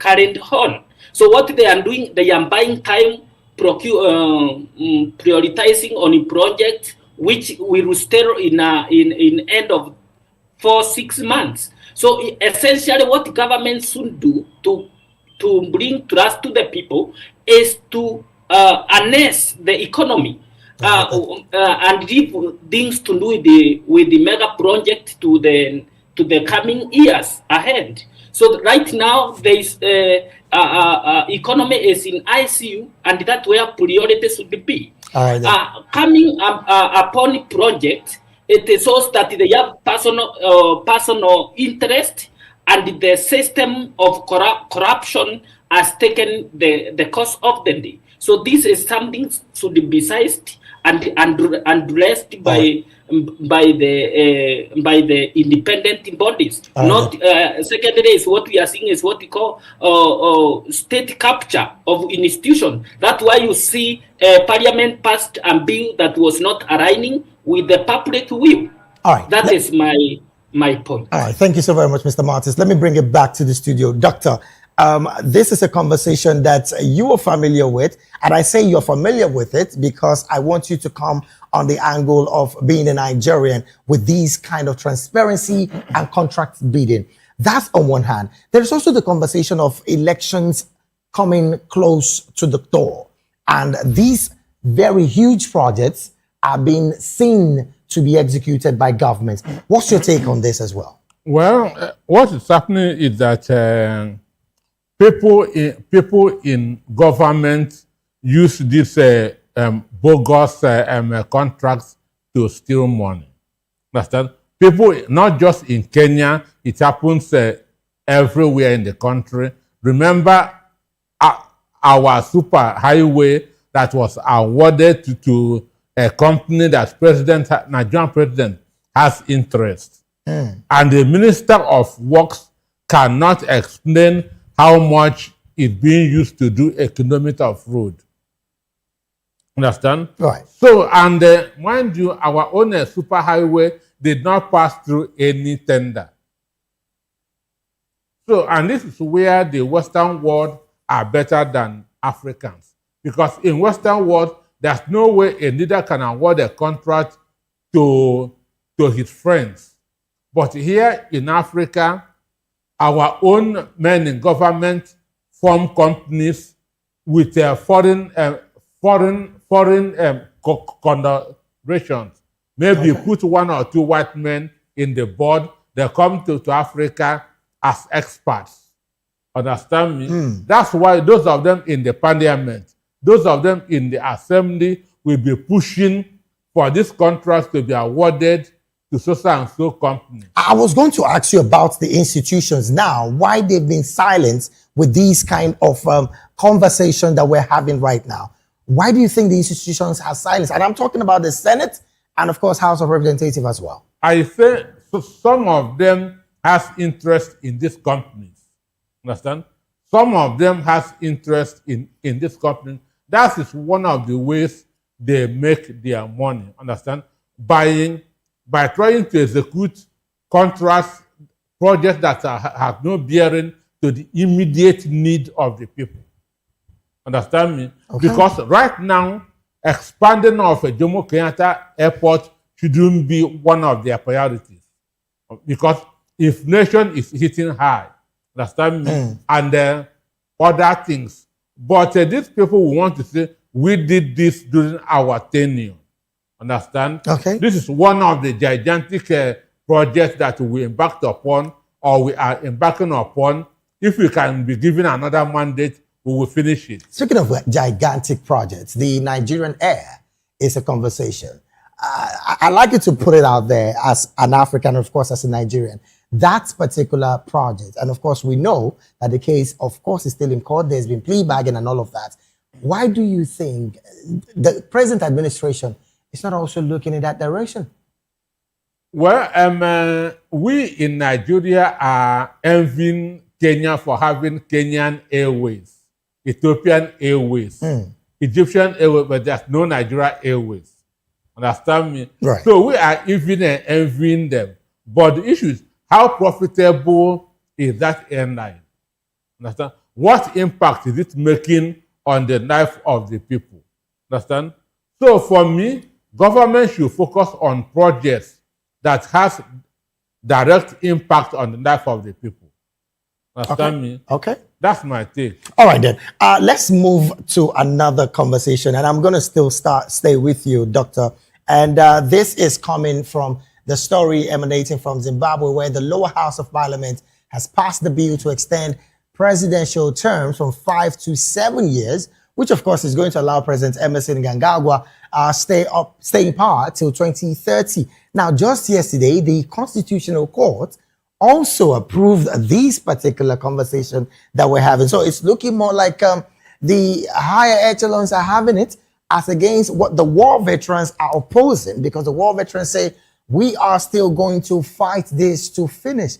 But if the Constitutional Court has given the go-ahead, the lower court has assented it, and of course the Senate looks more like they have already signed into this, do we say right now that this is the present position of Zimbabweans? Because we're talking about parliaments who are representing the people. It is not just in Zimbabwe, it's all over Africa.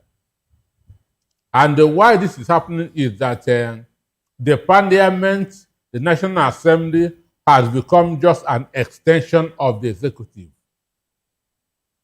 So there's no separation of power. And that you think is happening in all over Africa, all over Africa. Understand? The only organ of government that is working is the executive. The parliament has compromised. They have become puppets. Understand? They now take, instead of doing their checks and balancing, they have now become a department of the executive. So whatever the executive want from the National Assembly, they get it very, very easy. Understand me? And that shows you African countries are not really practicing democracy, but autocracy. Most African countries are not practicing democracy, but autocracy, because there's no, the three arms of government are not really separated at all. The executive is overseeing both the judiciary and the legislature. That's why you are getting this kind of thing. Now, Doctor, before I go to Nairobi, looking at the fact that over 200 lawmakers voted in favor of this draft legislation, which again is clearly surpassing the threshold of the 2/3, that is to assent this bill. These are people who were voted into power by the people. Now, some have said that democracy in Africa is way of expensive.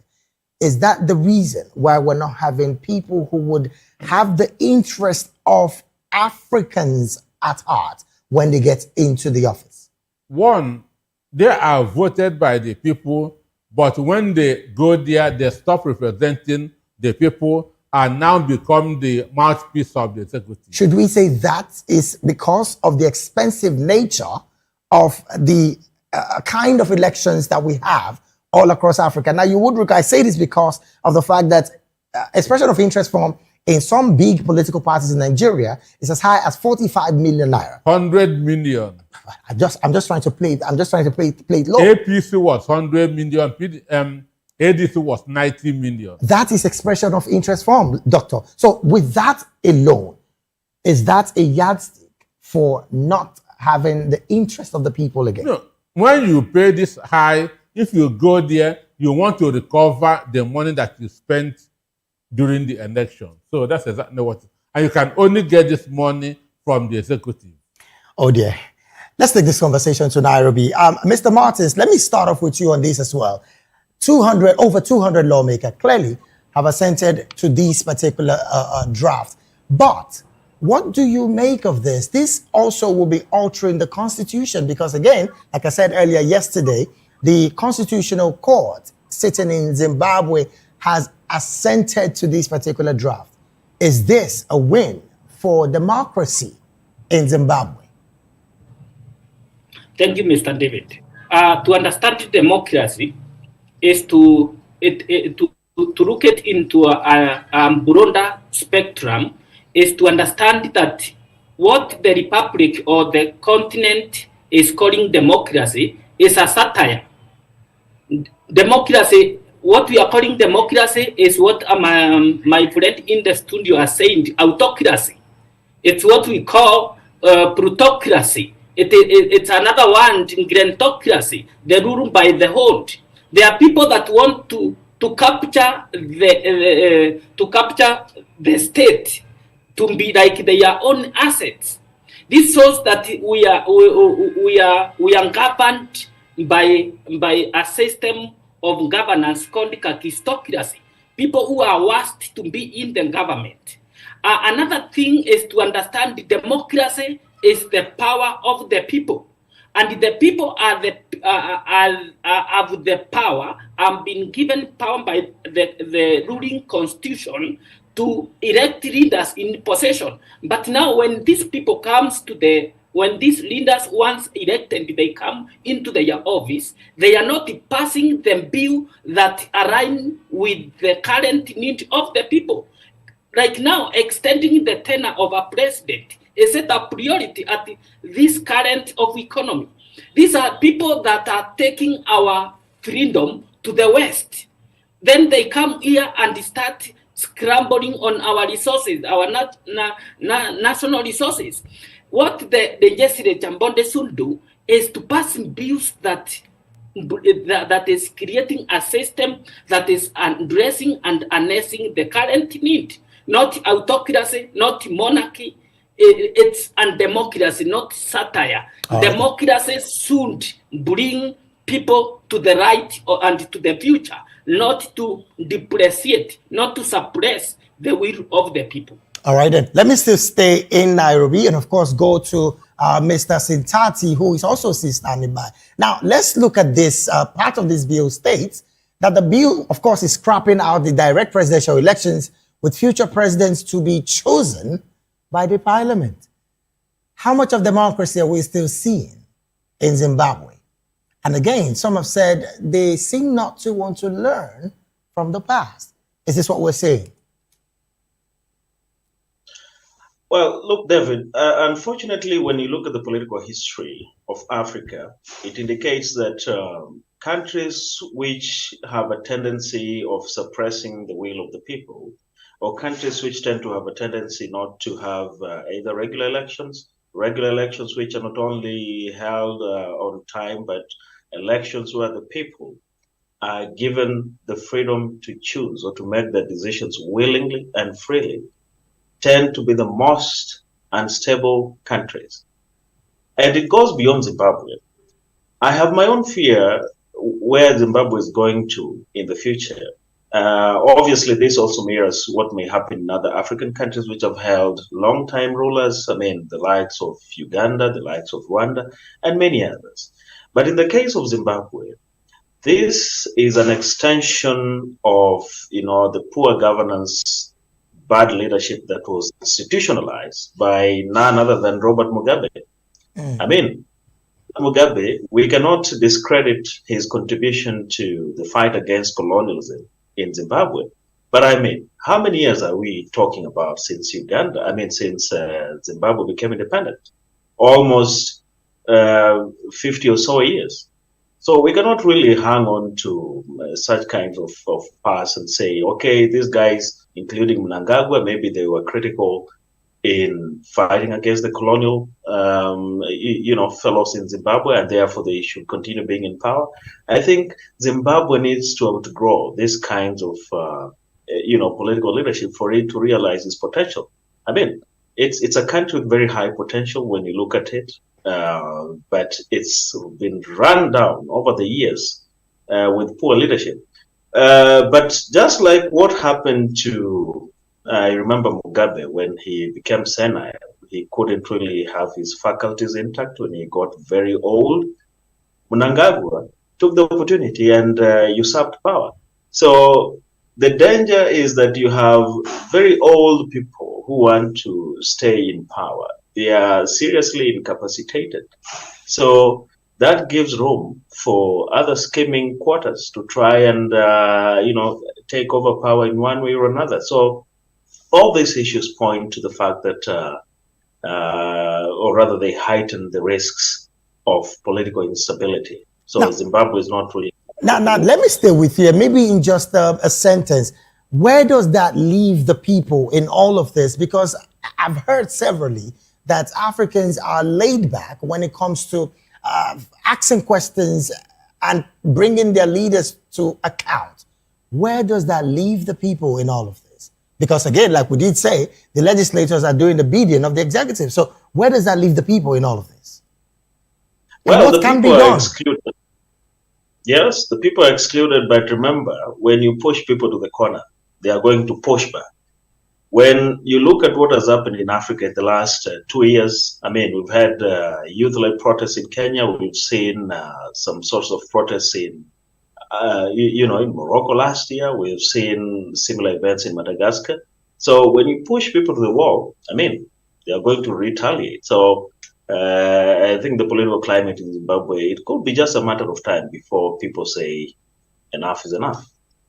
All right, then. Let me also take this conversation back to the studio while we wrap up here. Doctor, again, like I asked Mr. Sintati, where lies the people in all of this and what can be done right? I did ask you earlier, is it about the democracy that we practice? Is it too expensive? Then what can be done in all? It is failure of leadership. Understand? African leaders are now rulers of the West to be thinking for them. Understand me? And there's a statement I read about Peter Botha. Yes. Of South Africa. And the statement said that Africans don't have what it takes to rule themselves. And it seems that statement is being reinforced on a daily basis, that Africans don't have what it takes to rule themselves. That's Peter Botha of South Africa, and you can see he is not purely wrong when you say what is happening all over Africa. Unfortunately. But then maybe I'm going to just ask Mr. Sintati and, of course, Mr. Martins on this and end up with you. Mr. Sintati, quick question. Do you think African Union, if by sanction, can correct this level of impunity in government by these individuals that we're seeing in government across Africa? Should African Union be stronger? Well, never expect so much from the African Union. It's a lame institution that is maybe we'll never realize its potential in our lifetime. So I don't expect so much from it. All right, then. Mr. Martins, your take as well on African Union. What do you make of that? You think, should they have stronger sanctions, we might be able to curtail this kind of individuals across Africa? Thank you, Mr. David. African Union is a toothless dog, and they should go beyond what they call democracy, which we view is as a satire, to a system we call it meritocracy. Meritocracy is a system of governance through merit, not autocracy system of governance. In that, we will have an Africa continent that is based on democracy and meritocracy. All right, thank you so very much, Mr. Martins. Doctor, your take as well. African Union as a body. Sanctions might work, or some people say they are part of the entire system. So what's your take? Like Martin says, African Union is just a toothless bulldog. Understand? Wow. They can bark, but they cannot bite. Is it because they're also in the system? Because they have made themselves slaves to the Western world. They have been manipulated by the superpowers. Oh dear. Because of our time, really, this is where we have to draw anchor on the analysis segment. And we want to say thank you so much, Dr. Peter Anosike, publisher and also public and political affairs analyst and commentator right here in Nigeria. Thank you so much. Thank you for having me. Also, Mr. Sintati Wasilwa, thank you so very much for lending your voice on the conversation this beautiful afternoon. It was a pleasure having you as well. And then Mr. Thank you. All right, Mr. Martin Sirere, thank you for always. And of course, we want to appreciate you for lending your voice in the analysis segment of the news today as well. We'll take a very short break right now. When we return, business and sports of the African News will be up next. Please stay with us.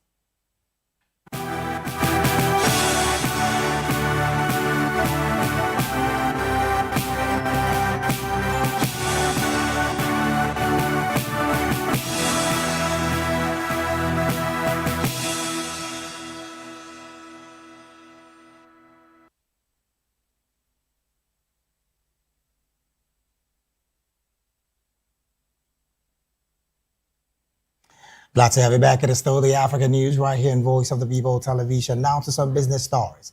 An International Monetary Fund research has found that the usage of the yuan is rising with trade exposure to China, which announced new measures on Wednesday to promote the global use of its currency. This comes as surging Chinese trade with Africa and the lifting of tariffs for most countries on the continent look set to boost yuan use, thereby aiding Beijing's bid to build alternatives to Western finance.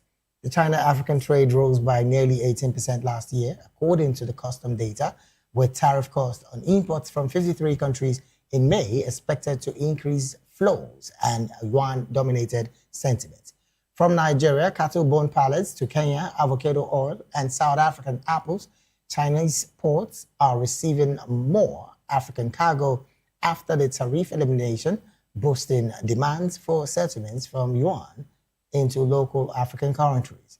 While there is little reliable data on Africa's yuan use, growth in trade with Chinese is being reinforced by new payment platforms and some current countries shifting debt into lower cost currencies. And to wrap up the African news, we go straight talking sports. South Africa managed to keep their World Cup hopes alive after snatching a late 1-1 draw against Czech Republic on Thursday evening. Turbo Mokwena's late penalty cancelling out midfielder Mikel Sedelik's Czech Republic's lead since the 6th minute of the first half.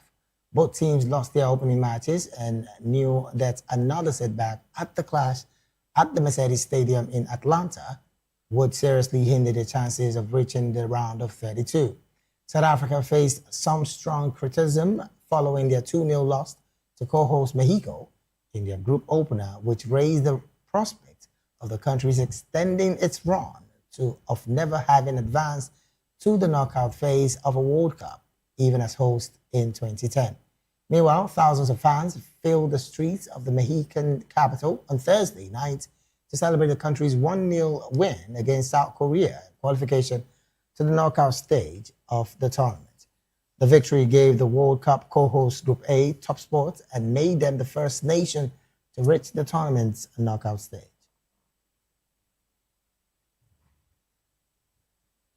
And with that sports story, we've come to the end of the African news right here on Voice of the People television. Do well to subscribe to our YouTube channel. On YouTube, we're at Voice of the People TV, and on all other social media platforms, we are at Vop Tv Live. Thank you so very much for being a part of this program. Do have a very good afternoon. I am David Edwin.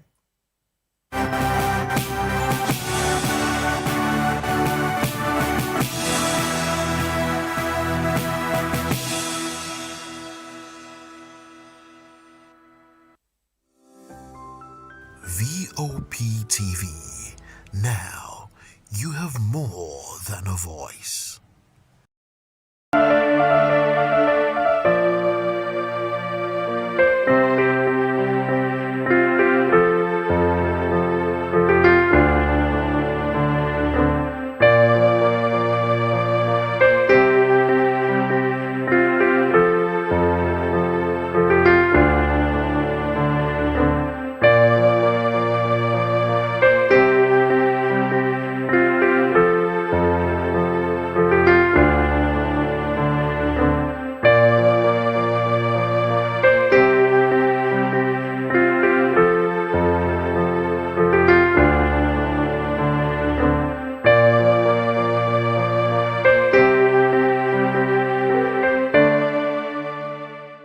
Behind every broken desk lies a broken promise. Education shapes the nations. But who is asking the right questions? Introducing Edu Dialogue, the show that goes beyond the surface, exposes the cracks, the corruption, and the silence in Nigeria's education system.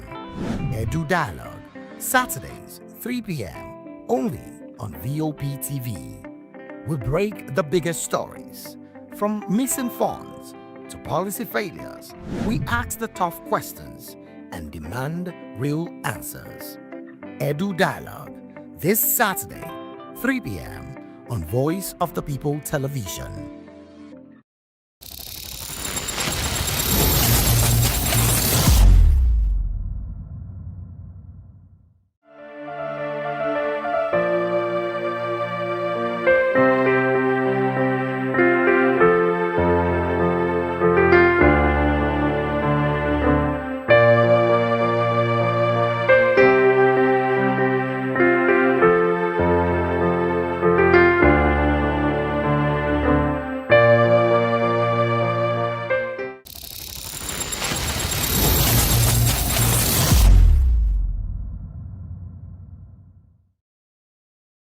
This is African News on Voice of the People Television, where we don't just bring you the news, we bring you Africa's heartbeats, the policies that shapes our world, and the economy that determines our future.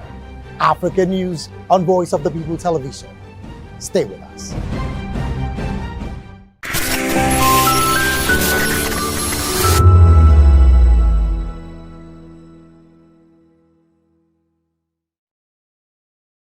For many autistic people, autism is not a disorder to be fixed, but an identity to be understood, respected, and celebrated.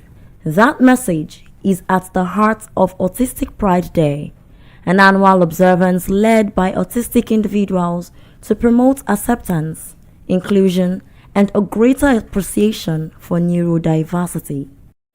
First recognized in 2005, the day draws inspiration from the broader Pride movement, emphasizing that autism is a natural variation of the human mind, rather than a condition that defines a person's limitations. It is closely associated with the neurodiversity movement, which recognizes autism, ADHD, dyslexia, and other neurological differences as part of the human diversity. Despite growing awareness, many autistic people continue to face barriers in education, employment, healthcare, and social participation. Advocates say these challenges are often rooted in misunderstanding and inadequate support systems. Autistic Pride Day seeks to change that narrative by highlighting the strengths, talents, and unique perspectives autistic individuals bring to their communities. It also reinforces the importance of listening to autistic voices and creating environments where everyone has the opportunity to thrive. The observance serves as a reminder that inclusion is not just about acceptance, but about ensuring every individual is valued, respected, and empowered. Praise Peters for Voice of the People Television. Vop TV. Now you have more than a voice. Join us as we drive into the world of politics through insightful interviews with prominent political figures, both serving and former governors, ministers, senators, legislators, party chieftains, activists, and analysts. Get first-hand information into the decision-making processes that affect our daily lives. Highly engaging one-hour program that brings political discourse into focus. I am Chukwuma Okoro. Political Lens, Monday through Friday, 6 to 7 p.m. Join us. In a world where truth is the ultimate power and opinions scream the loudest, it's time to wade through the noise. Hunger no get tribe! Hunger no get religion! And scan the human interest and trending topics that matter. Stay tuned to The Issues, your plug to the stories making the buzz, from politics to science and technology, social justice, and more. Let's tackle the tough questions and expose the truth. The Issues on Voice of the People Television, Mondays to Fridays, 8 to 9 p.m. The Issues. Don't just react, understand.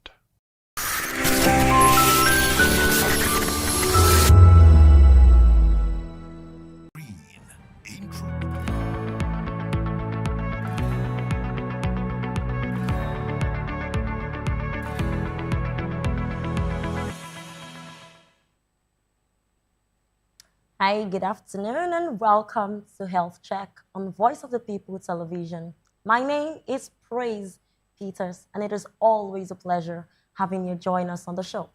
You can also watch us live on Vop Tv, on YouTube, and on SLTV channel 264, wherever you are watching from. Well, today is a new episode, and trust us to bring you new exciting topics on the medical space, of course. So today we are looking at a conversation that sits at the heart of family, life, society itself, and we often celebrate birth. When we see a new mother, there is a way we are always, very happy. Some people, they're with powder and all of that. All of those excitements, really, but that's not all there is to it. There are some in-depth things that we are also meant to look at when we come to celebration of new babies, when it comes to celebrating motherhood.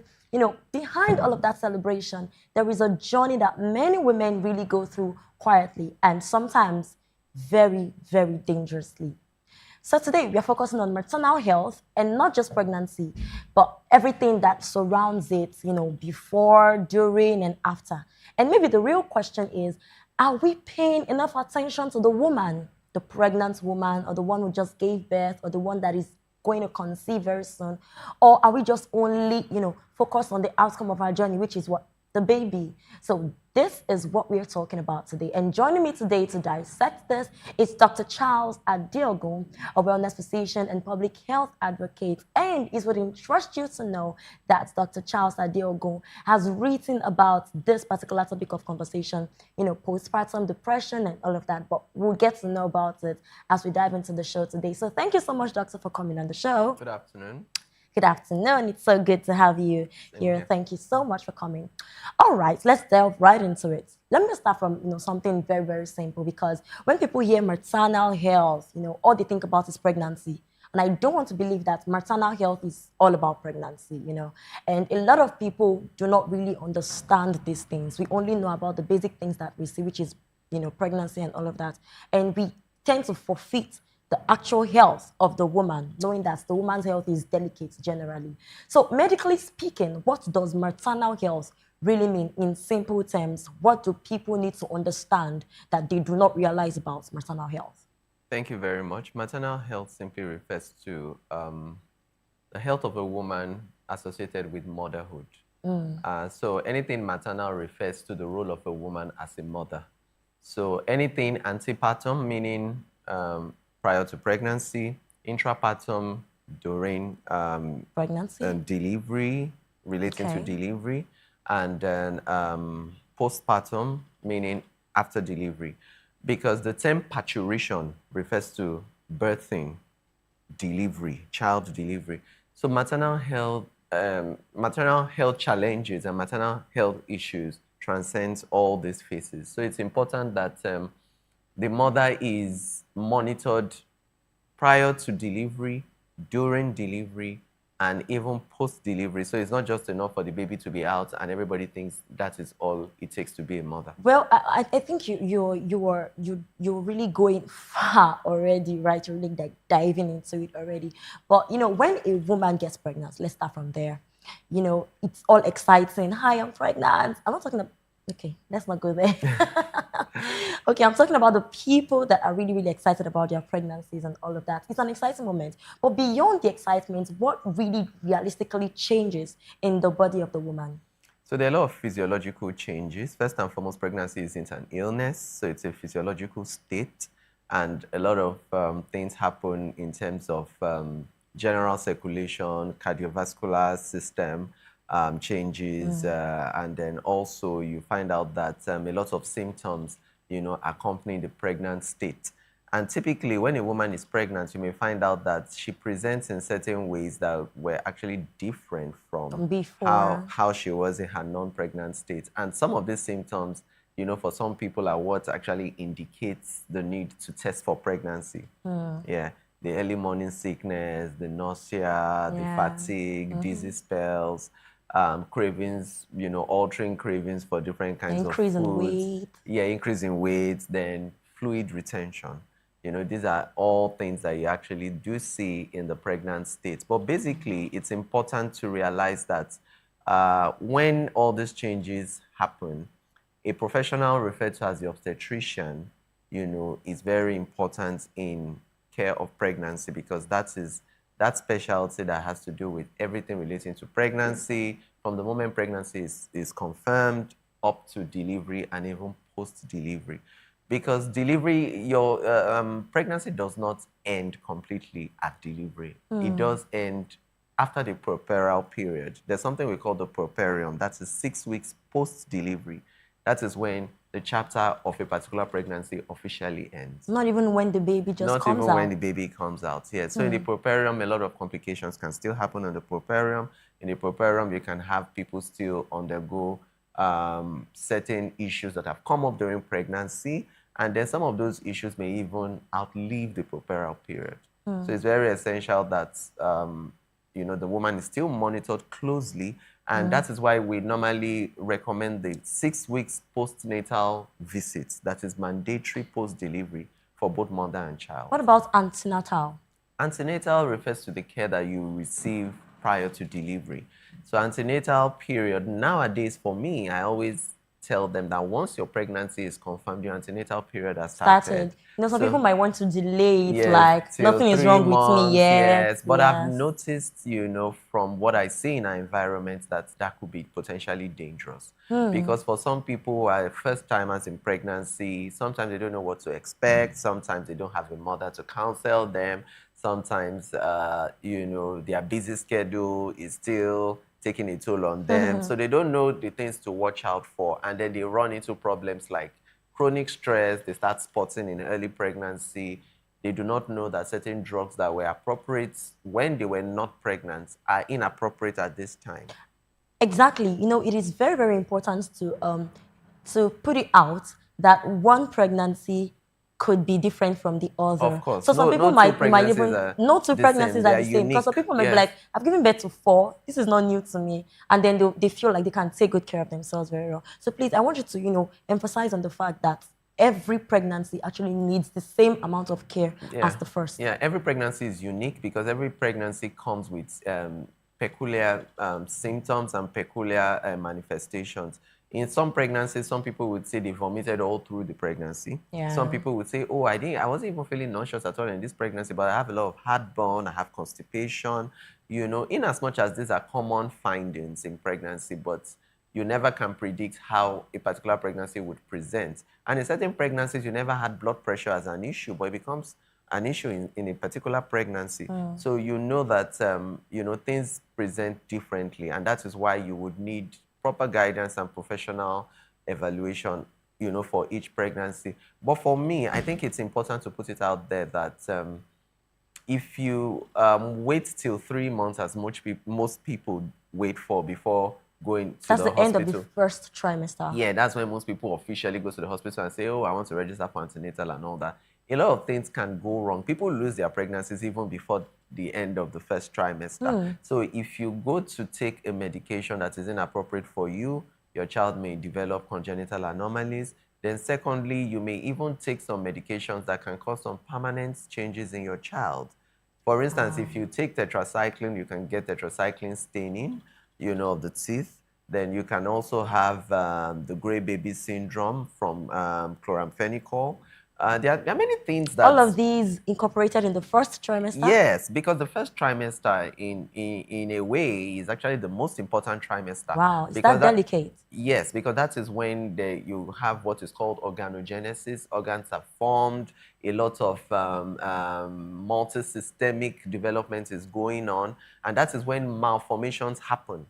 So you don't want a situation where that most crucial foundational phase of pregnancy, something goes wrong there. Because any other thing that happens in pregnancy till delivery is essentially growth and development of what was preformed in the first trimester. So if anything goes wrong in the first trimester, then a lot of things has gone wrong already. Wow. And it says a lot about how the woman should take good care of herself before pregnancy. Absolutely. So that by the time she is pregnant, she is not deficient of some of these things. Yes. So for me, I still put it out there that please self-medication is a no-no in pregnancy. And I think a lot of women that are into cosmetics too are not aware that vitamin A is embryotoxic and it harms your baby. It can make you have congenital anomalies. Congenital anomalies are problems in development or problems in formation of important body structures, that a child is born with. So if you use vitamin A, during pregnancy, especially in the first trimester, or even any phase of pregnancy, you may have embryotoxic effects of vitamin A. Wow. And a lot of women that are into cosmetics have a lot to do with retinol. Retinol, isotretinoin, all those components, precursors of, vitamin A and all that. You come in contact with it in cosmetics because they really help you with wrinkles and all that, and to keep a clear face. But you've been using all these products prior to pregnancy, but the moment you decide to conceive or have a child, or you're serious about conception, then you should stay off those products. And you should stay off them throughout the length of your pregnancy period, so that you reduce the risk of congenital malformations. So all of these things, right, you can incorporate them into complications in pregnancies. And most of the time we meet with these particular conditions, and sometimes we even have to be, extra careful whilst, during pregnancy and even after pregnancy. So let's broaden this, okay? What are the most common avoidable gaps, that can lead to maternal complications, and how can they be taken care of before escalation? Okay, first and foremost, if a woman is of childbearing age and she intends to have children, first and foremost, to reduce complications, and when you say complications now, you're talking of complications relating to pregnancy, relating to the mother and the child. Yeah. So you want a healthy baby, by all means. You also want a healthy mother. Yeah, you want a healthy mother. So you don't want a baby that will be born with one issue or the other. Research has shown that maternal age is a very crucial aspect of developing certain malformations in children. Really? Certain children are born with Down syndrome, for instance. Advanced maternal age has been a key predictor of a woman who is likely to have a Down syndrome baby. So women having children after the age of 35, the risk increases. That is not to say that you cannot have a woman who is less than 35 that will have a Down syndrome baby. But overall, the chances are higher in women aged 35 and beyond. And then, so how early? How early then? A woman's body is ready for conception and childbearing as from the age of 18 upwards. If you have a normal body development, and then, you grow properly like you're expected to, your pelvis is adequate to carry a child. But when you have, delayed conception, or you find a woman age 35 and above, the chances are higher. Or a woman that's already had a Down syndrome baby previously, the chance is higher that it can happen again, because it's a chromosomal anomaly, and then we've associated it with increased maternal age. So definitely that's something to look out for. Then secondly, it's also advisable that most intending mothers must start folic acid supplementation early. Folic acid, yes. So folic acid supplementation is very key because it helps you to prepare your body for fertility. And also you have to start it early in the first trimester, because you don't want what we call neural tube defects. Neural tube defects are very, very common occurrence in women who are deficient in folic acid. And then you find out that the child develops those neural tube defects. And another important thing to watch out for is sugar issues in pregnancy. Gestational diabetes is a thing. It is diabetes that is pregnancy associated. In the non-pregnant state, the blood sugar was fine, but now that the woman is pregnant, she finds out that it's skyrocketing, and this spike in blood sugar puts the baby at risk of a number of things. First and foremost, the child may also have congenital anomalies like what we call sacral agenesis, cardiac anomalies. Children can be born with those kind of problems. And then you can also find out that babies born to diabetic mothers are big in size. We call it fetal macrosomia. The baby is big in size, 4 kg and beyond. And all this can also potentially put the baby at risk of hypoglycemia, put the baby at risk of birth injuries. You can imagine trying to give birth to a very big baby. You can have what we call shoulder dystocia. The head comes out, the shoulder is difficult to deliver. And then you can have clavicular fracture, you can have Erb's palsy, upper trunk and lower trunk injuries, affecting the upper limb of the child. So all these are potential problems that are associated with certain conditions the mother has that was not properly managed, in there's pregnancy. actually this case, and it has happened over time. Cases of people who have never been pregnant and on their first pregnancy, they already have fibroid. So what could cause that? But you know, fibroid is something that it's okay. What is fibroid? So fibroid is actually like a non-cancerous growth in the womb. It is not cancerous, but it grows in the womb, and it is very, very sensitive to estrogens and the female hormone, and it can grow very, very rapidly in the reproductive age bracket. And you know, a lot of Black women or women of African descent are particularly vulnerable to this. And another important factor to realize is that it can even grow bigger in pregnancy.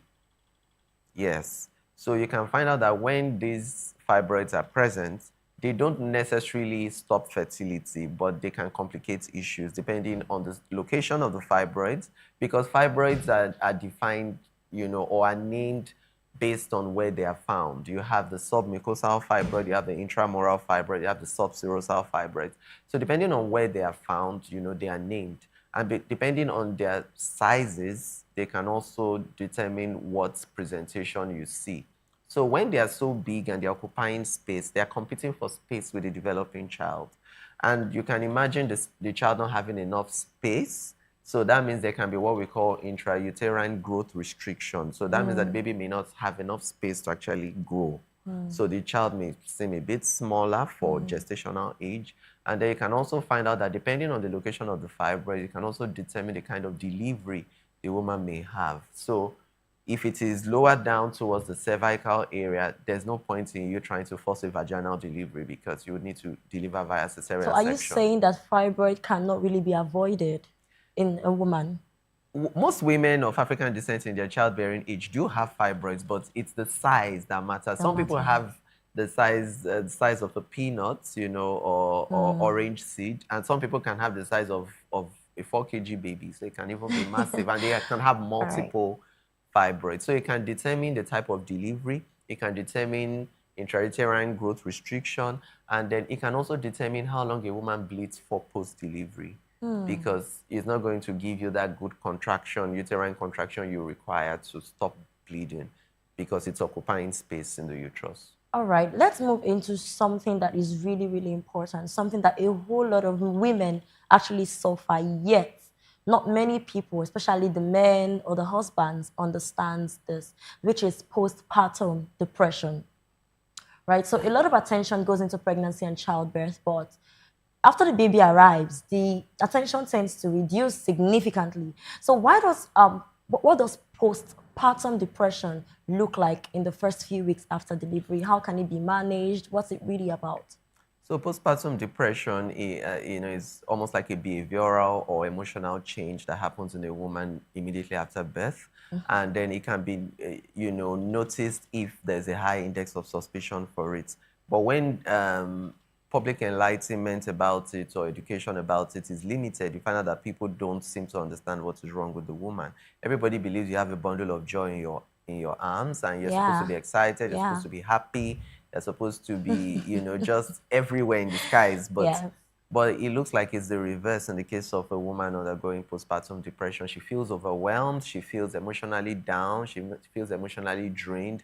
She feels misunderstood, and then she feels uninterested sometimes in the care of the newborn. So everybody now thinks, this is your baby, what is the problem? You don't even want to cuddle your baby. You have problem with lactating, you have problem with bonding with the baby. You know, those are part of the challenges that you can see. And for people who have little or limited knowledge about this, they may be a bit critical of the woman, and they may even be adding to the emotional burden she's already experiencing. Because pregnancy in itself, yes, it's a physiological condition. It is not a disease condition, but it can be emotionally, what's the word? Draining? I don't want to use the word draining. It can be emotionally tasking. Yes, this is a bundle of joy, of joy. Yeah, so it can be emotionally tasking, you know, and you find out that women go through this intense 9 months period that, you know, it's a mixture of emotions, you know, the joyful, the down times, and then the frustrations. You know, you don't even know what to eat sometimes. You don't even know what position to lie in. Yeah. You are constipated. You have swollen feet. And you just cannot place it. You just cannot place it. You are nauseous. Foods you love normally becomes a problem for you, and you're craving for something that is weird. And then occasionally sleep becomes a problem, the panting, you know, easy exertion, you know, all these things, you know, they come with so many things. And then coupled with the fact that you're anticipating what kind of delivery you're having, especially for first time, as you've seen things in the movies, probably have elder sisters or aunties. You know that everybody's labor, giving you a piece of their minds on their own knowledge. Exactly. And you know pregnancy. that labor is not fun. So we have to put that out. So you don't know what to expect. Yeah. And then you are sometimes at a loss at how things will present. So you don't even know how it will pan out. So there's a bit of anxiety to it. And then eventually when the baby does come, you're now trying to, especially for a first-time mother, how do I carry the child? The child is too fragile. I don't want to hurt the child. You don't even know how to handle the child. You don't know how to position the child. And then sleep disturbances when the child cries at night. How many times you need to feed the child, changing diapers. You know, it's quite a lot. Now that you describe it, I can feel the overwhelming feeling already. Yes, it can be. Yeah, it can be overwhelming, and then they need a lot of support at this time. But depending also. So what can be done really? Depending on the complications that came with the pregnancy, because some pregnancies are really, really quite, you know, draining in terms of because sometimes the woman may need to have been hospitalized way beyond before her delivery. Because if she is a woman that has a bad obstetric history, meaning that maybe she's had plenty miscarriages in the past and this is a precious baby, she may be hospitalized for a very long time prior to delivery. So that also comes with a lot of emotional turmoil to it. So at the end of the day, you just find out that such women, all they need first and foremost is acceptance, you know, and very supportive spouses, supportive family members. You know, they don't need anybody to be critical of them. They don't need anybody to tell them, you know, what to do and how not to do things. Yes. You know, but rather take it easy with them. Be as supportive as possible. Yeah, patience. Especially for new mothers, is very important because you want them to not see the child as a problem. Because when everybody is critical of you and you're like, is it because I have a child? If I didn't have a child, nobody would be critical of me this way. So women can be very emotional. Yeah, so you can actually now associate the child as part of your stressor. So you don't want to do that. You don't want to do that. Yeah, so it's very important that, you know, we give all the support and all the experienced mothers in the form of the mother of the woman and the mother-in-law may also play a crucial role in seeing her through that phase of motherhood, reassuring her that this thing you're going through is actually normal and it is expected. And I think something that brings up a lot of stress for women is when they don't lactate early too. You know, it brings up a lot of burden for them. You know, why am I not lactating? I've given birth, but the breast milk is not flowing as it should.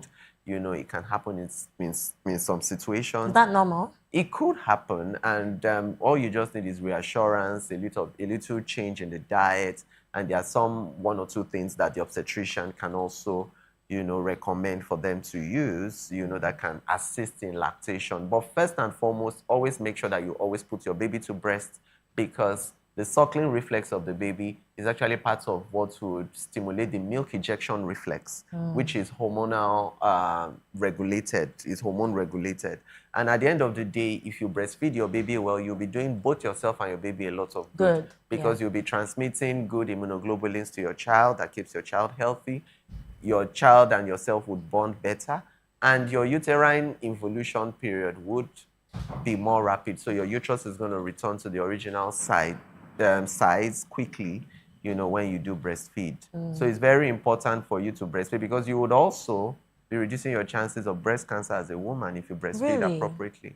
Yeah, so exclusive breastfeeding is what we emphasize or enforce, that you should do 6 months exclusive breastfeeding, no water, nothing but breast milk. Then after 6 months... This could be a lot on the mother. Yes, but... especially when you have a child that, you know, eats a lot. Yeah, it could be a lot, but the benefits for the child is amazing. Okay, amazing, so when you think massive. of that, just sacrifice it. Yeah, let it be something that motivates you to do the needful. Yes. Wow. All right, you've been talking about pregnancies and all of that. Let's talk about people like us.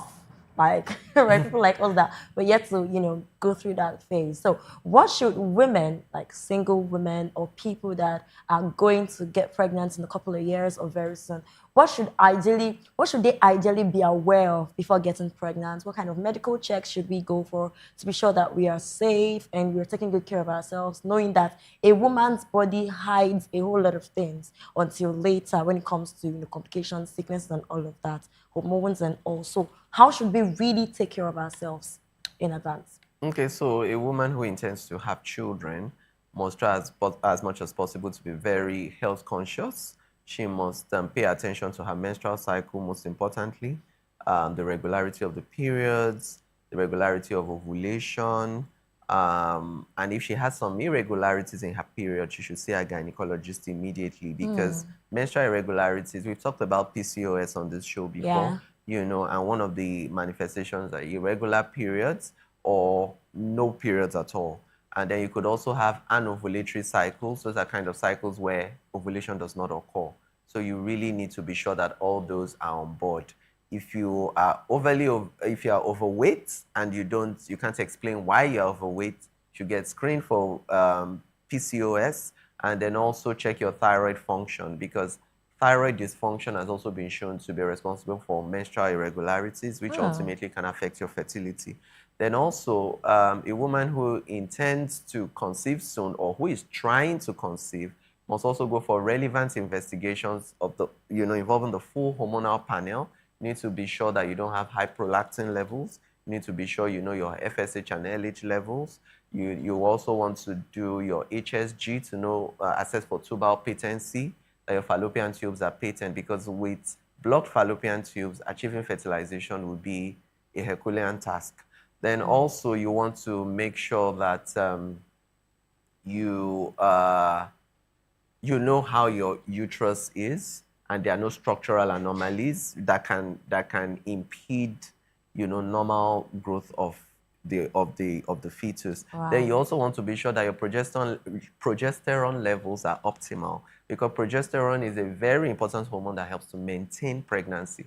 Because most people, when they're deficient in progesterone, they can actually get pregnant, but the pregnancy will be short-lived, so they have miscarriages. You hear about spotting, spontaneous And they would spotting. think it's They don't village know people. why. They would think it's village people, or probably somebody that they quarreled with, or somebody who is not happy about their marriage, and all that. So these things, you need to investigate them, because sometimes, in fact, most of the time, if you don't investigate, you wouldn't know. How would you look at somebody and know they have blocked tubes, for instance? You can never know. And how will you look at somebody and say, oh, this one has low progesterone? There's no way Because a you woman know. can be going through a lot inside and not show it outside. Exactly. And just like other health challenges that are unrelated to reproductive health, not everything is actually what presents physically as a symptom externally that you can appreciate.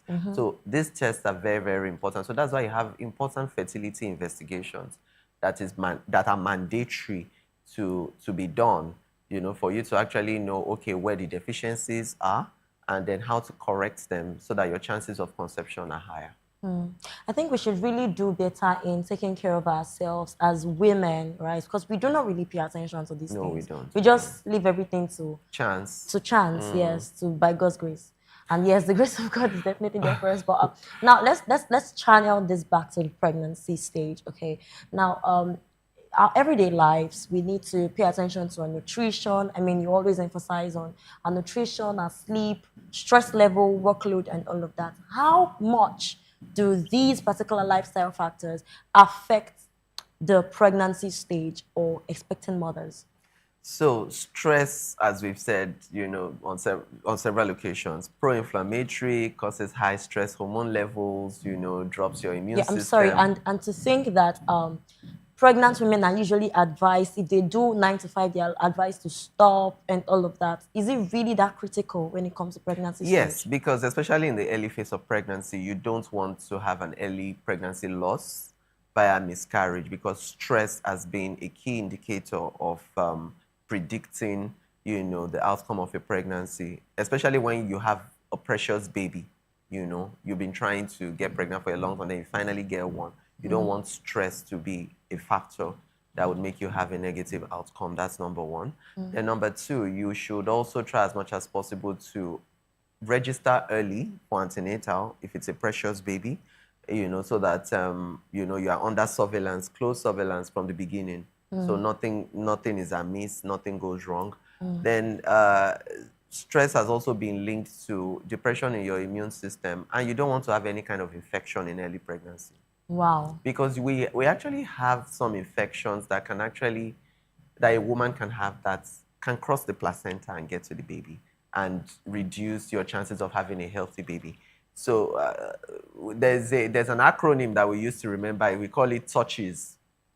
TORCHES. TORCHES. Okay, I'm learning. Okay, so those infections, they can actually be transmitted to your unborn child and then give you a negative outcome. So the T is toxoplasmosis, toxoplasmosis. This is an infection that comes from exposure to, waste of cats and pets, especially cats, caused by toxoplasma. You can have intracranial calcification, in the unborn child, and then you can have a negative pregnancy outcome and preterm labor, preterm delivery, and all that. Mind you, term refers to 37 weeks, 37 to 42 weeks. So normally, as from 37 weeks, a woman is expected to be safe to deliver. Most women deliver around 40 weeks. So anything after 42 weeks is called post-term, So where you may need to now induce labor or end the pregnancy because of other complications that can also arise. So toxoplasmosis, yes, is one of the TORCHES infection. Then you have rubella or German measles as another possible infection that can be transmitted. Then you have cytomegalovirus, you have your HIV, hepatitis, herpes, that can also cross to the unborn child. Then you have syphilis, which is an STI, that can also be transmitted to the unborn child. And all this can have terrible complications on the baby, ranging from congenital cataracts to deafness to, even pregnancy loss. How about proper nutrition? Proper nutrition, of course, that's mandatory. You need to have proper nutrition because you're eating for two now. You're eating for two, and you must make sure that you're getting all the right nutrition that will support your pregnancy and make your baby grow optimally. Then, of course, you would need to be on the right supplementation because no matter what you eat in your pregnancy state, you need to still supplement certain important nutrients, which may range from your iron levels to, because there's a type of anemia that is associated with pregnancy. So you need to correct that. So you will need to have your iron, you need to have your folic acid, your B complexes, you need to be on your calcium. Some supplements even come with your omega-3s, to make sure that the normal brain development of the child is supported, good eye health, vision health of the child too, is supported. And then you also need to be physically active moderately. You don't say because I'm pregnant, I'm not an egg, I can't move. You understand? Yes. So you still need to do. Lots of women can really take advantage of that. Let's not expose ourselves. Okay. So you need to stay physically active moderately in a reasonable fashion, and then you also need to make sure that you are very good on your fruits and veggies and fiber because some of the pregnancy hormones may reduce the motility of your intestine, so you may be prone to constipation. So you may not have frequent bowel motions, but when you are heavy on fluid intake, hydration, and then being on high fiber diets, you're going to move your bowel better. Amazing. All right, this has been a very wonderful conversation. But before we go, we're out of time. But before we go, I just in 1 minute, what do you want people to understand about maternal health that they've always been having misconceptions about? And how will you encourage families and all of that have people going through postpartum depression, how to encourage them and all of that? Just in 1 minute, just say something to people about maternal health and how to better take good care of themselves. So first and foremost, in summary, once you've confirmed your pregnancy, the journey has started. So first and foremost, register early for antenatal. Secondly, adhere to all instructions given by your medical practitioner. Thirdly, self-medication is a no-no.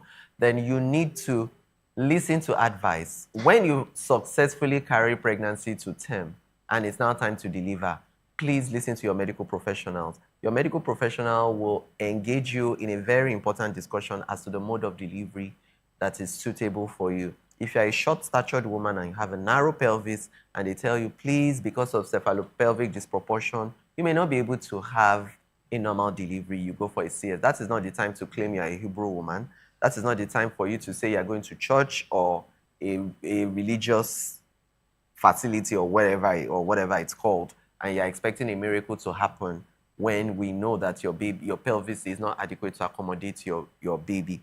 You should know your fetal weight well ahead of time. There's something we call pelvimetry that helps to measure the size of your pelvis. And then when you do your scan, we're able to see the dimensions of your baby in terms of your estimated fetal weight. We're able to predict, can this baby pass through this pelvis?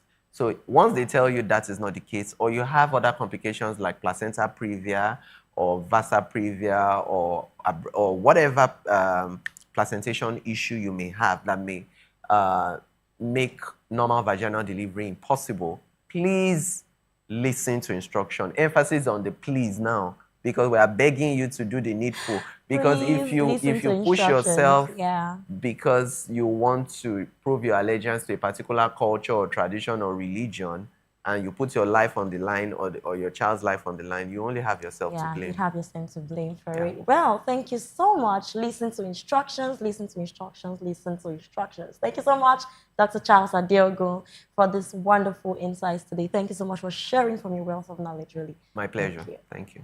All right, and that brings us to the end of today's edition of Health Check. I'm sure we've learned a lot. You can also watch this episode again on Vop TV Live and on SLTV channel 264, Vop TV Live on YouTube. And yes, as we leave today, please remember this.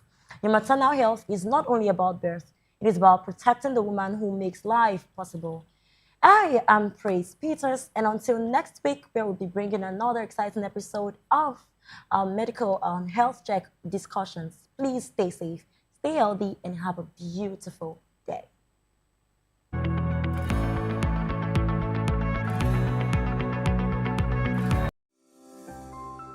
Vop TV.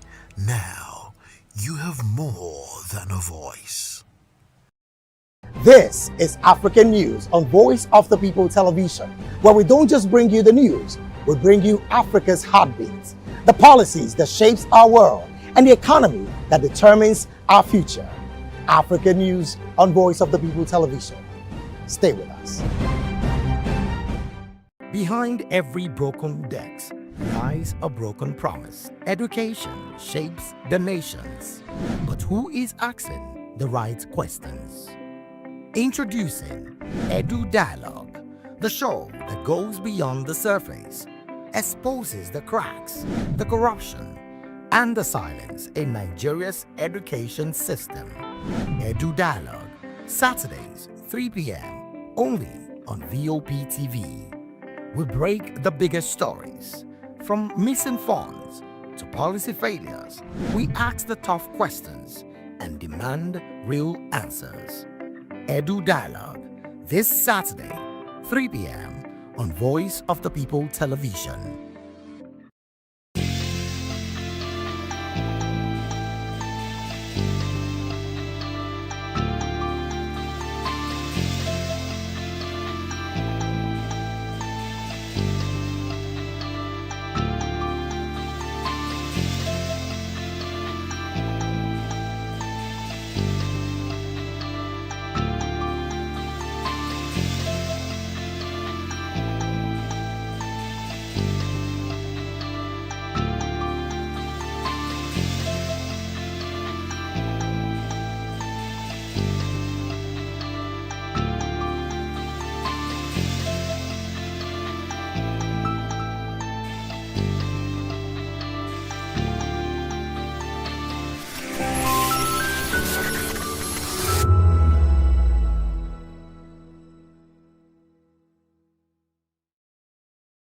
We encourage you to click on the like button and subscribe to our YouTube channel. We are Voice of the People TV. Also follow us on all our social media platforms. We are at Vop TV Live. Visit our website www.vop.ng for fresh and trending news. Also watch us live on SLTV channel 264. Vop TV, Voice of the People Television. Join us as we drive into the world of politics through insightful interviews with prominent political figures, both serving and former governors, ministers, senators, legislators, party chieftains, activists, and analysts. Get first-hand information into the decision-making processes that affect our daily lives. Highly engaging one-hour program that brings political discourse into focus. I am Chukwuma Okoro. Political Lens, Monday through Friday, 6 to 7 p.m. Join us. Are you ready for the extraordinary? Something big is happening on your screen. Introducing Vop TV, now streaming on SLTV channel 264. From breaking news to captivating conversations, news analysis, giving you all sides to the story. We bring in-depth discussions on the issues that matter, from politics to sports, entertainment, and lifestyle. Vop TV on SLTV channel 264. Join us as we redefine what television means to you. Voice of the People Television, Vop TV. Now you have more than a voice.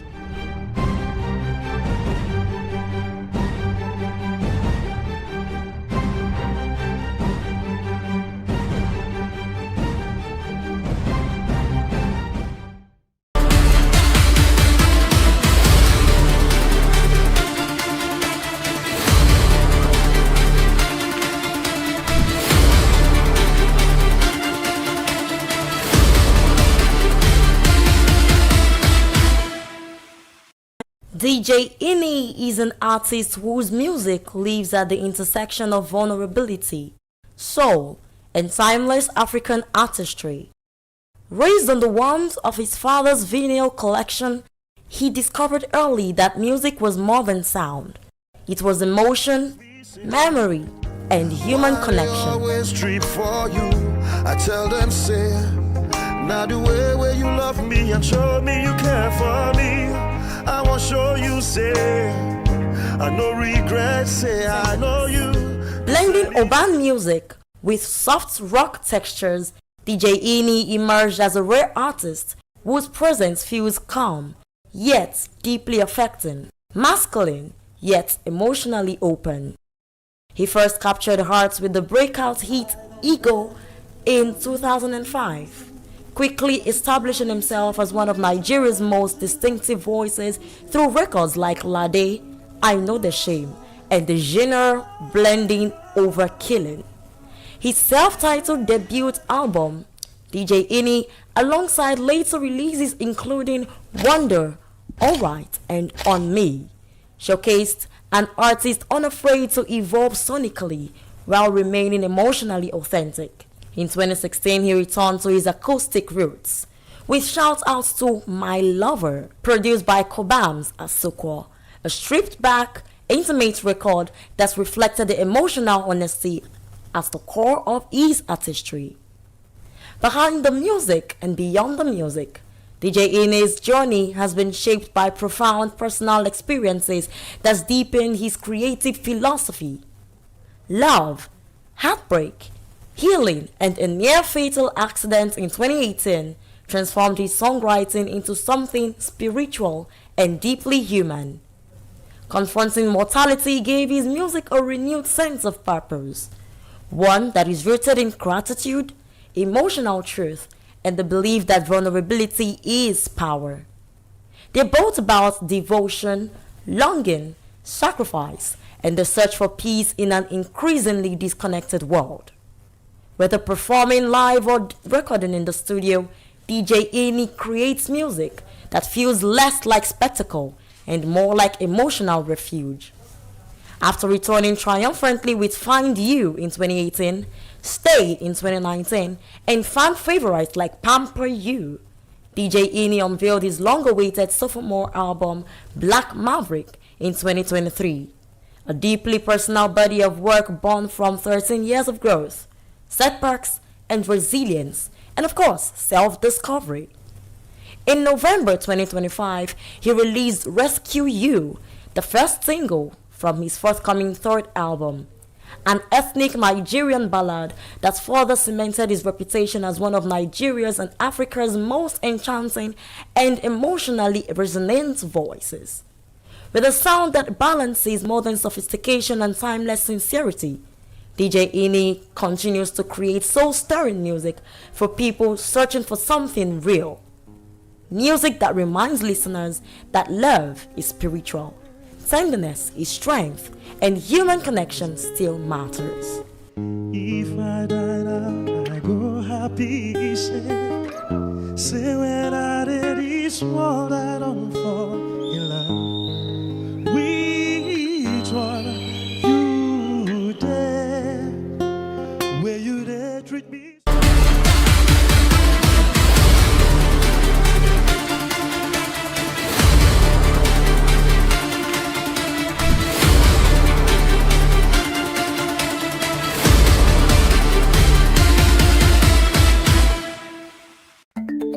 Africa is on the move, a continent of rising voices, untold stories, and powerful transformations. From the streets of Lagos to the heart of Nairobi, from the mines of Congo to the tech labs of Cape Town, the African story is being written every day. Bold, dynamic, unstoppable. This is Africa News on Voice of the People Television. We don't just bring you the news. We analyze and bring you Africa's heartbeat, the politics that shapes our nations, the economies that drives our future, the cultures that defines who we are, the voice that must be heard. Africa News, Africa's voice, Africa's future. Where Africa speaks, the world listens.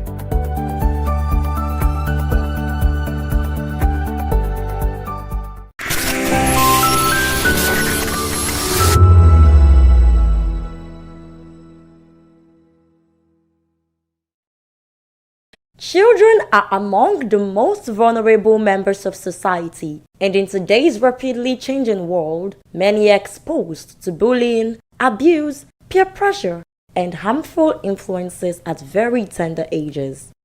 To mark this year's Children's Day celebration,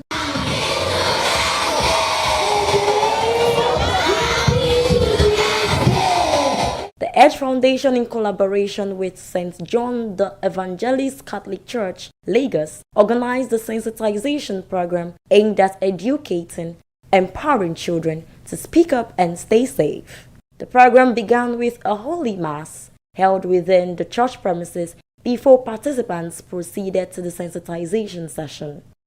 Centered on the theme Speak Up, building confidence against bullying, abuse, and peer pressure.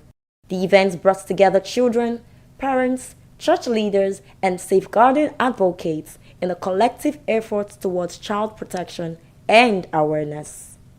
Guest speaker Kasmir, who spoke on the topic End Child Sexual Abuse, educated the children on the dangers of remaining silent in the face of abuse. According to him, abusers often use threats and fear to silence victims, making it important for children to understand the power of speaking up. Every adult that is always exposed to children should study them and know the stage of children. There are some children, normally they don't talk, some talk, but at the point where you find those that they are kind of jovial, they always talk, at the point you find them where they cannot talk, they stay moody and all that, something has gone wrong. There is a need to call them and ask what is happening. Because of that, discover, and also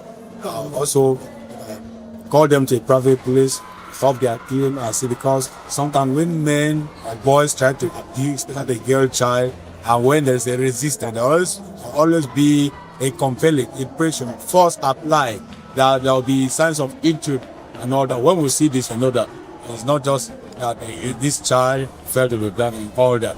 And the best way to let them know, the best way to keep them off from all this, or to see it and say it, is always educate them, tell them about it. Just like because of that we are here today. Today's Children's Day, we are here telling them about it. In case somebody touch it this way, I need that. By God, it's very easy to notify it.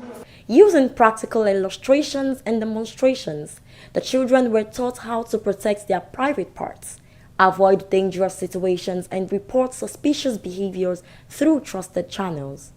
The sensitization also emphasized the see something, say something approach, encouraging children to report abuse, bullying, and criminal activities to parents, teachers, school counselors, and other trusted adults. Children were equally advised against following bad company, engaging in criminal activities, or keeping dangerous secrets from their parents.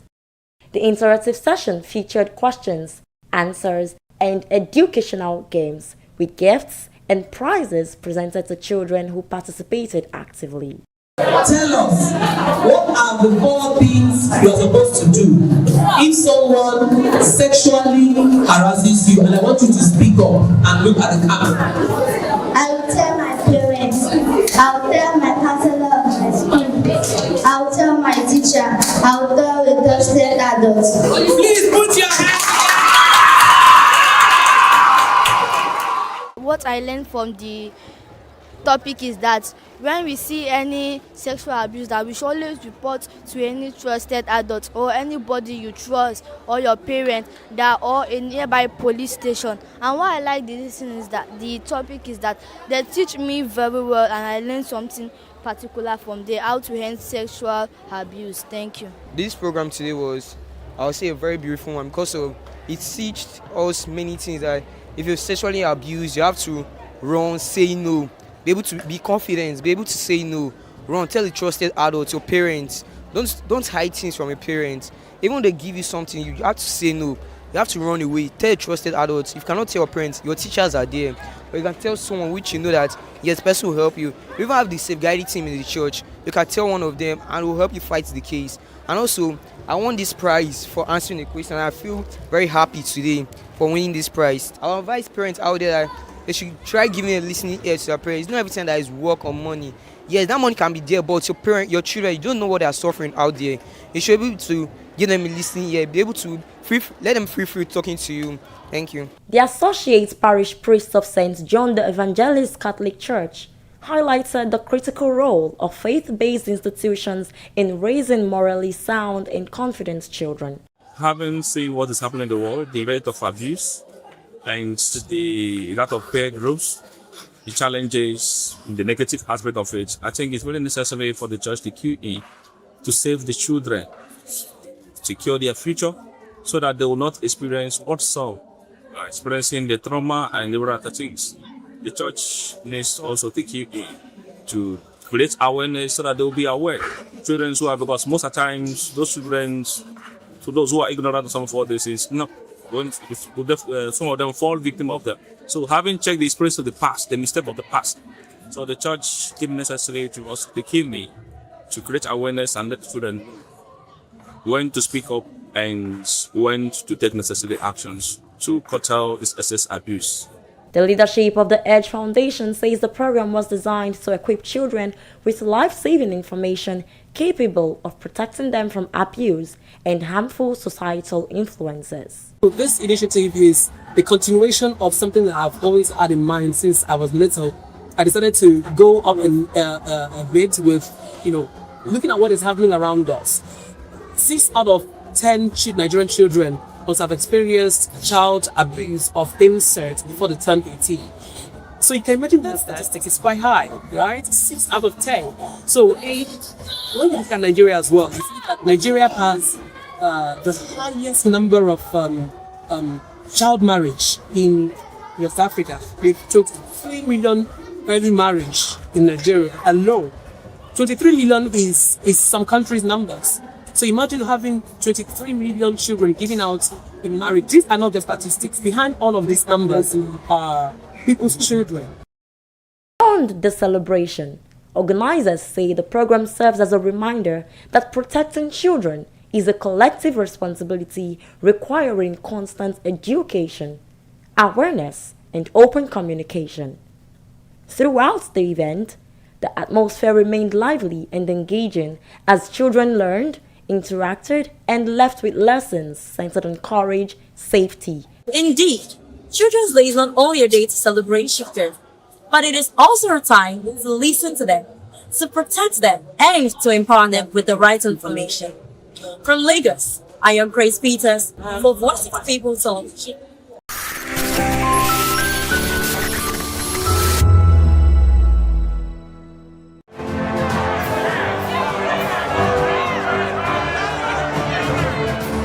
Do you want your voice to be heard?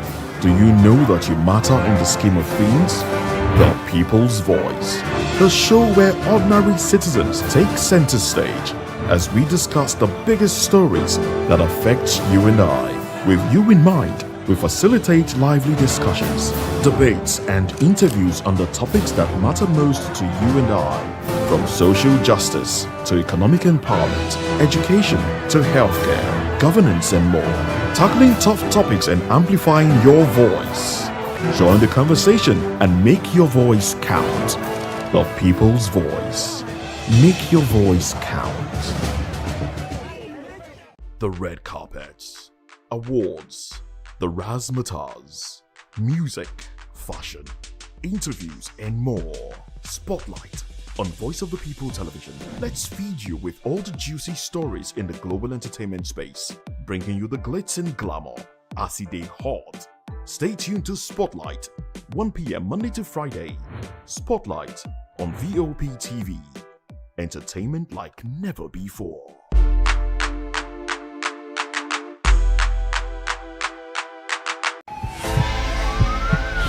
This is Health Check, your weekly guide to better living, smarter choices, and trusted answers. From everyday wellness to urgent health issues, we've got you covered. Health Check, only on Voice of the People Television, where your health has a voice.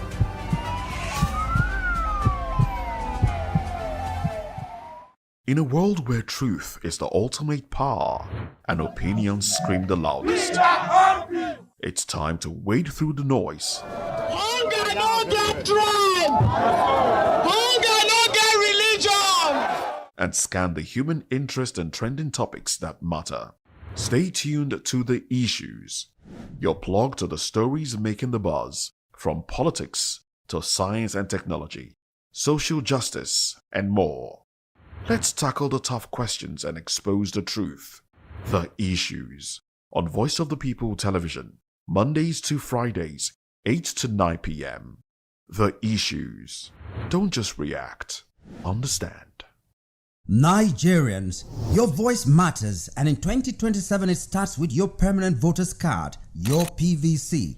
If you're 18 and above and you're a Nigerian citizen, you have the right to choose who leads your community, your state, and your country. But that right only counts if you have your PVC and your name is on the voter register. Here's what to do.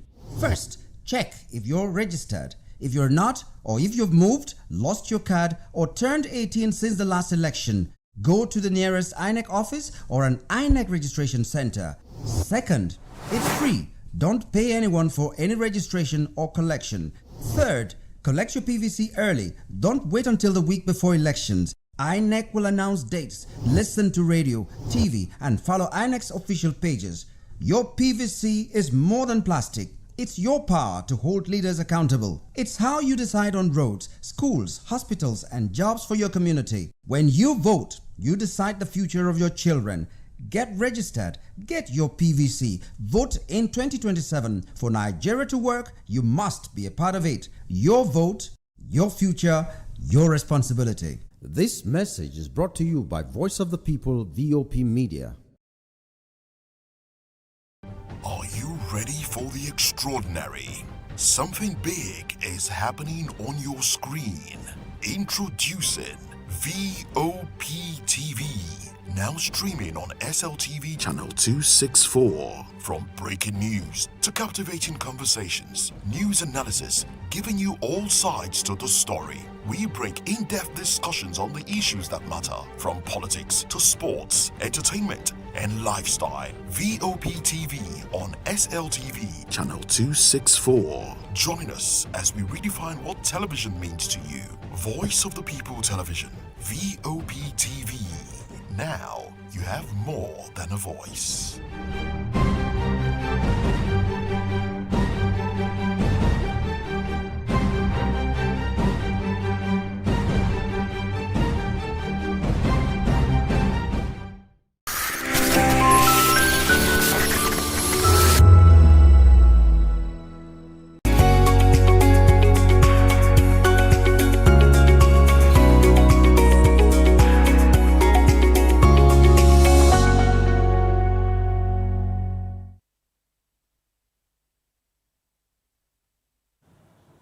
Hello there and welcome to the program.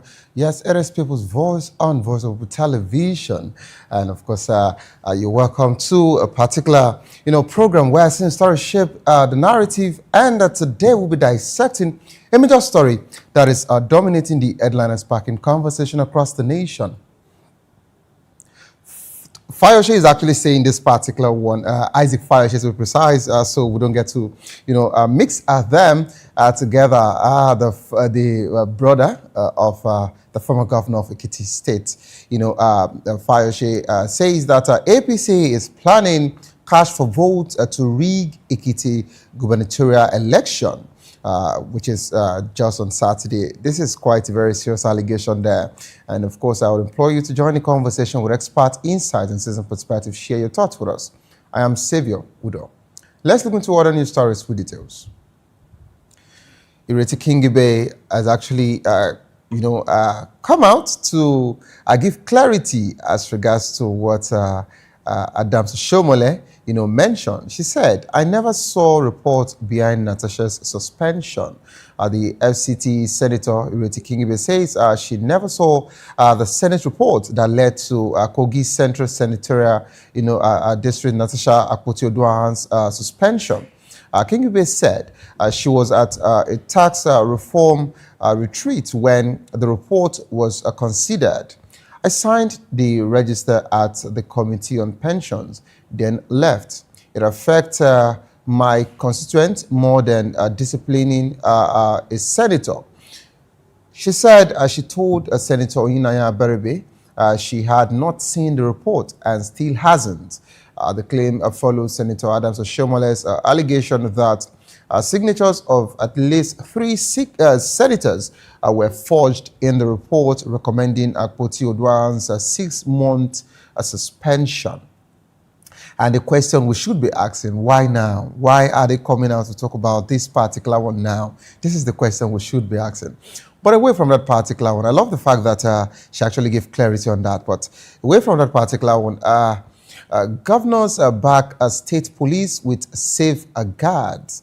The 10 state governors, yes, have actually, decided under the NGF, Nigerian Governors Forum, they've actually decided to endorse the state's police.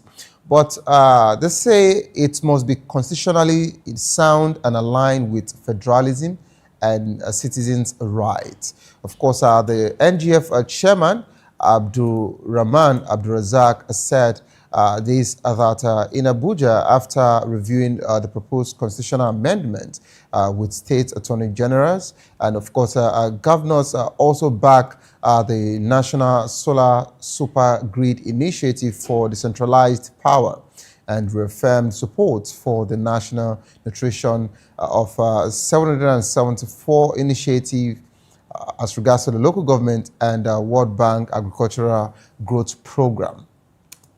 I love the fact that they want this to be constitutional, and I would only say that we have to carefully, knit this particular situation. State police is really, really okay, but the question is, are we ready? What will these 36 governors do with it? That is the question. When everyone have the right to actually, give a command, and when everyone have the right of a force under them, for you, the governor of your state, Seyi Makinde, mentioned, he said there is a little I can do as regards to this adoption because I am not a commander-in-chief and the police does not answer to me. They come from the authority, or the order comes from the federal level. Now, when a state has, a security outfit that comes from them, or they can actually make some decisions, are we about to also see the same governors, are using that same channel, to oppress people? We have to look into all of this. And this is the reason why some people are still kicking against it, in as much as we want it, even at this particular crucial time of this nation. But we have to be sure that we're ready for it. Just like some people would say that in as much as we wanted, subsidy removal, but a lot was not put in place before the announcement of that particular one. So these are just submissions from people and of course Nigerian citizens, and you can tell them how to think, or you can also force their opinion. We're all entitled to our opinions, all right? As to join the conversation, kindly call the number 09044732605, 09044732605. Follow us on social media at Vop TV Live. You can use the hashtag People's Voice on Vop TV. And of course on YouTube, we're Voice of the People TV. Kindly hit the subscribe button. And together we can make our voices heard. It is time for us to go on a quick break. As soon as we return, we'll be dissecting the conversation here. This is coming from Isaac Fayoshe. APC planning cash for votes to rig Ekiti Guba. Don't go nowhere, please stay tuned. I'll be right back.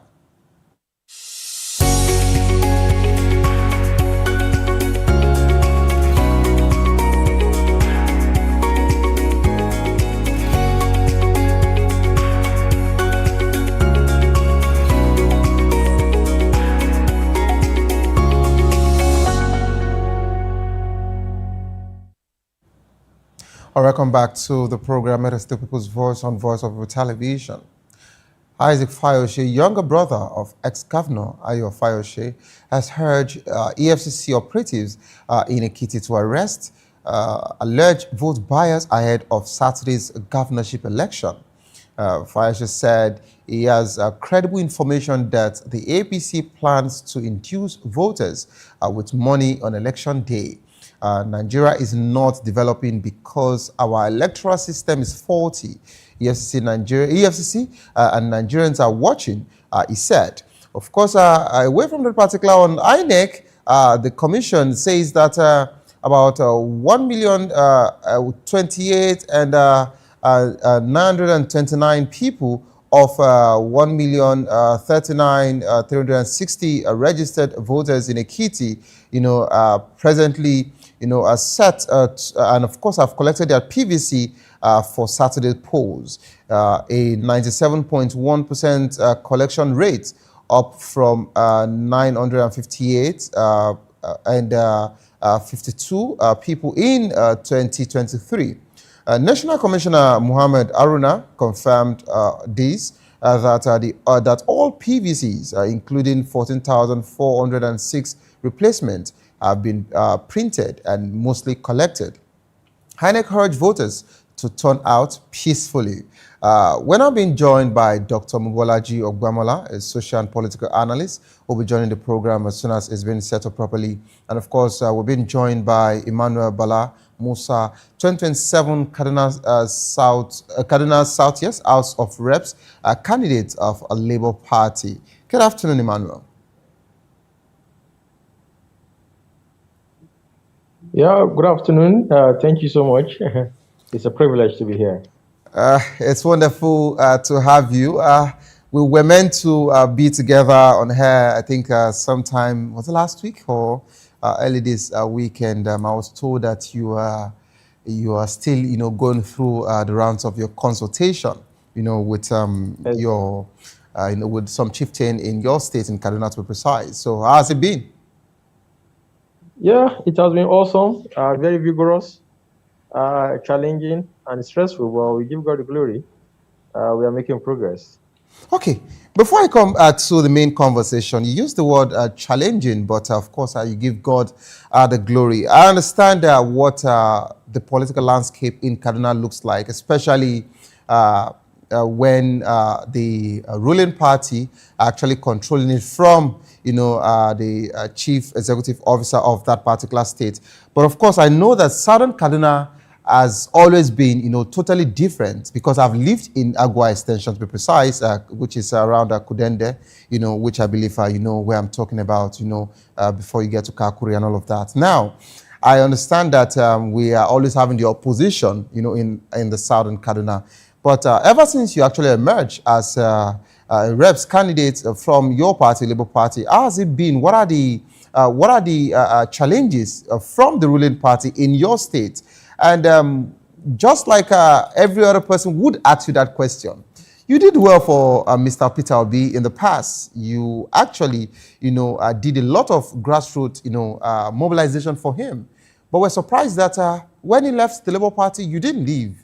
He moved to the ADC. You didn't go with him. He moved to the NDC, you didn't move with him. What happened? Yes, thank you so much. That is a very lovely question, and I love that. You see, I'm a loyal party person. I'm someone that believes so much in ideology. Yeah, I believe so much in principle, and I'm also a very disciplined person. Are you with me? Loud and clear, please go ahead. Okay, okay, awesome. Yeah, yeah. So Peter, our His Excellency Peter Obi is someone I hold in high esteem. Uh, we still have a very cordial relationship. Just like you said, in 2023, I was the Kaduna State coordinator for Peter Obi National Support Group. In short, because of my outstanding performance, I was eventually promoted to the Northwest coordinator, where I was coordinating the activities of about 7 northern states. Yes, but no, notwithstanding, I was really convinced in my heart to still remain in Labour Party because I believe that is my home, and I'm someone that I don't really like to defect unnecessarily. And notwithstanding, Labour Party is even doing well, fantastically well. Our governor as of today is one of the best performing governor in Nigeria today. He has been so exceptional. He has been so outstanding. As I speak with you, since he came into office in just 3 years, he has built more than 500 roads in Abia State. He has done so much infrastructure. In short, since 1999 that democracy has come, you understand? No, he has done what most of the governors have not done in the past many years of democracy. So that shows you that Labour Party people are focus driven, purpose driven, and they are people that we don't joke with excellence. Yeah. Okay, Emmanuel, I would pick from what you said. You said you are a very loyal party, member of the Labour Party. I understand, and of course, with your antecedents, I can actually, mention what you did as at the time for Mr. Peter Obi and for the Labour Party, in the North Central and of course Kaduna, because I'm actually used to the northern politics, so I can actually, mention more as regards to that. Now, when you use the word, you are a loyal party member, are you saying Mr. Peter Obi is not a loyal party member? Sometimes, don't you think ideology changes? Yeah. I never said Mr. Peter Obi is not a loyal party member. No, I'm just picking it up from what you said. But he left your party, he moved to the ADC, and now he's in the NDC. Yes. Now, you need to understand that politics is all about interest. Peter Obi has his personal reasons why he left Labour Party, and we respect his decision. Okay. You understand? Yes. And and many people are still not aware. You see, let me enlighten you today. We still have a lot of people that are in Labour Party. People were thinking that a lot of people joined Peter Obi in Labour Party. No, that's not the case. And you will see the result, you will see the outcome in 2027. Labour Party has millions of members, millions of followers, even as of today, despite the fact that Peter Obi left. Because before Peter Obi came, the Labour Party has been existing. They've been contesting election. No doubt about it that his coming to Labour Party in 2023 brought a lot of light, expansion, and growth to the party. But we are still making so much impact, even as of today. In short, recently, some House of Rep members, they come to Labour Party. Some senators, they come to Labour Party. So that shows you that we have so much to offer, and we have so much we're doing. Okay. If not, Emmanuel, you said I want to be picking, your words precept upon precept so that we don't get to make some mistakes here. Now, you said that before he came to Labour Party was doing fine. Labour Party had members, of course. Labour Party was doing fine. It shows that Labour Party had a structure before Mr. Peter Obi came. But it is not looking that way, or it wasn't looking that way, and that was not what we were getting, because when Peter Obi moved to Labour Party, that was when so many people wanted to have so much to do with the Labour Party, and he actually invested a lot of people to move into Labour Party. And of course, we can talk about the crowd of youths that actually turned up for him as well, and that was where the obedience movement, picked up from. Saw light, and that happened. Upon Peter Obi leaving Labour Party, we also saw that same crowd living with him. If you are now saying Labour Party is properly structured, or Labour Party has, the structure, and Labour Party has been standing before he came, and after he left, Labour Party is still standing and still strong. So are you saying that your presidential candidate is better than Peter Obi? No, you see, going back to what I was trying to say, you see, election in Nigeria now is based on interest and based on capacity. Not really. I'm still a bona fide member of the obedient movement. I must say that even up to today. Yes. And now one misconception I must correct today is that obedient movement is not party driven. We have people in APC, PDP, Labour Party, ADC, NDC that are obedient.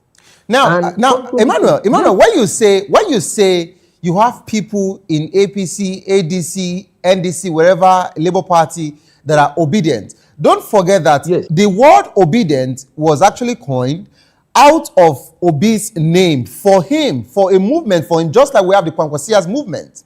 So, if you, a reps member or a reps candidate for Labour Party, is actually saying you are still a member of the obedient movement, it means that on election day in 2027, you will be voting for Peter Obi for presidential and not your own president. Is that what we should be expecting? You see, the thing is, I believe in excellence. For now, I don't know who I'm going to vote for. Let me be honest with you. It's based on antecedents. Are you saying your own presidential candidate does not have the capacity? Are you saying he doesn't have the antecedents? That's what I'm. No. That's what I'm explaining. Okay. It depends. There's going to be a presidential debate. So it depends on who performs better. Because for me, you see, one thing about me is that I prefer excellence than anything. You understand? I always go for the best. So whoever performs excellently well during the presidential debate and due to other factors and antecedents, that's the person I'm going to vote for. Okay, Emmanuel, don't you think that this is called anti-party? Where you have your party, the Labour Party, and except your party says that we are not fielding any presidential candidate for this particular term. That is the only time that, you vote for all your senators, your House of Rep members, Assembly, and your gubernatorial candidate, and that's all. But in a situation where your party has actually appointed a new presidential candidate, which I interviewed your National Publicity Secretary, I interviewed him, Ken. Ken was here. I interviewed him, I think, sometime last week or 2 weeks ago, yes. So I interviewed Ken, and we talked at length. So your party has a presidential candidate now. But even when your party has a new presidential candidate, I think Okereke, right? That's his name. Yes. Now, having him, and Ken spoke highly of him, mentioning how ready your party was, to take over in 2027. It talked about its antecedent, talks about the track records, everything that we needed to know about your presidential candidate. But in a situation where you are still saying that you will wait for the presidential debate before you actually decide who you want to vote for, it means that whatsoever that saw your presidential candidate, into that particular box does not resonate with your own ideology, or you don't think that he is capable enough. Because for a party to have a presidential candidate, it means all hands are on deck. And it also shows that perhaps some people are not in support of your presidential candidate in your party. I'd like you to actually prove me if I'm wrong. Okay. Thank you. Thank you so much. You see, the thing is, our presidential candidate is someone of high pedigree. He's someone that have achieved so much. Yeah, I believe. I don't know if you have seen his CV. He's someone that he has the capacity and all what it takes to rule and lead this nation. I have absolute respect for my presidential candidate, and there was never a time in this interview I said I'm not going to vote for my presidential candidate. I only said that I want to judge their performance, and I want to see what they have to offer.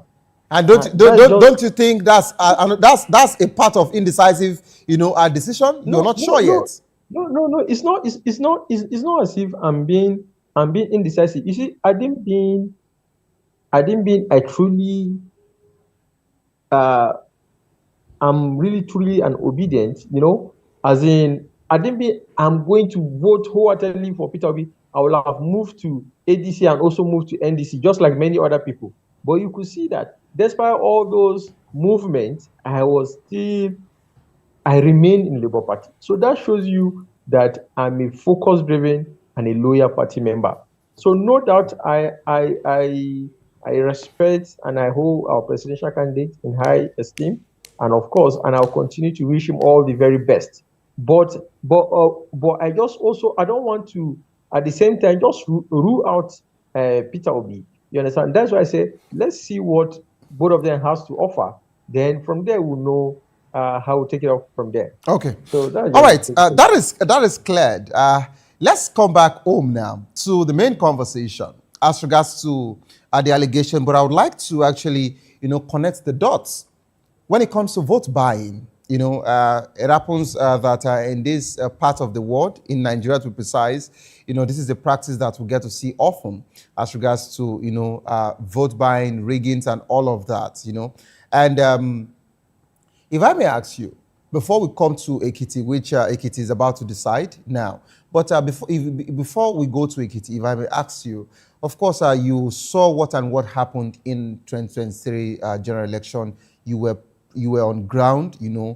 I saw. I read all of your grassroots mobilization and all of that. Now, with the same situation that Isaac Fayoshe is actually raising an alarm now that this is what is about to happen. EFCC look into this particular thing now. Otherwise, vote buying would happen on Saturday. Did the same thing happen in Kaduna as at the time?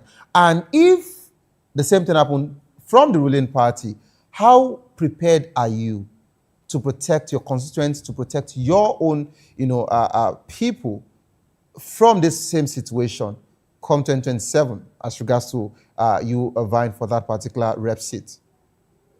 Okay, good.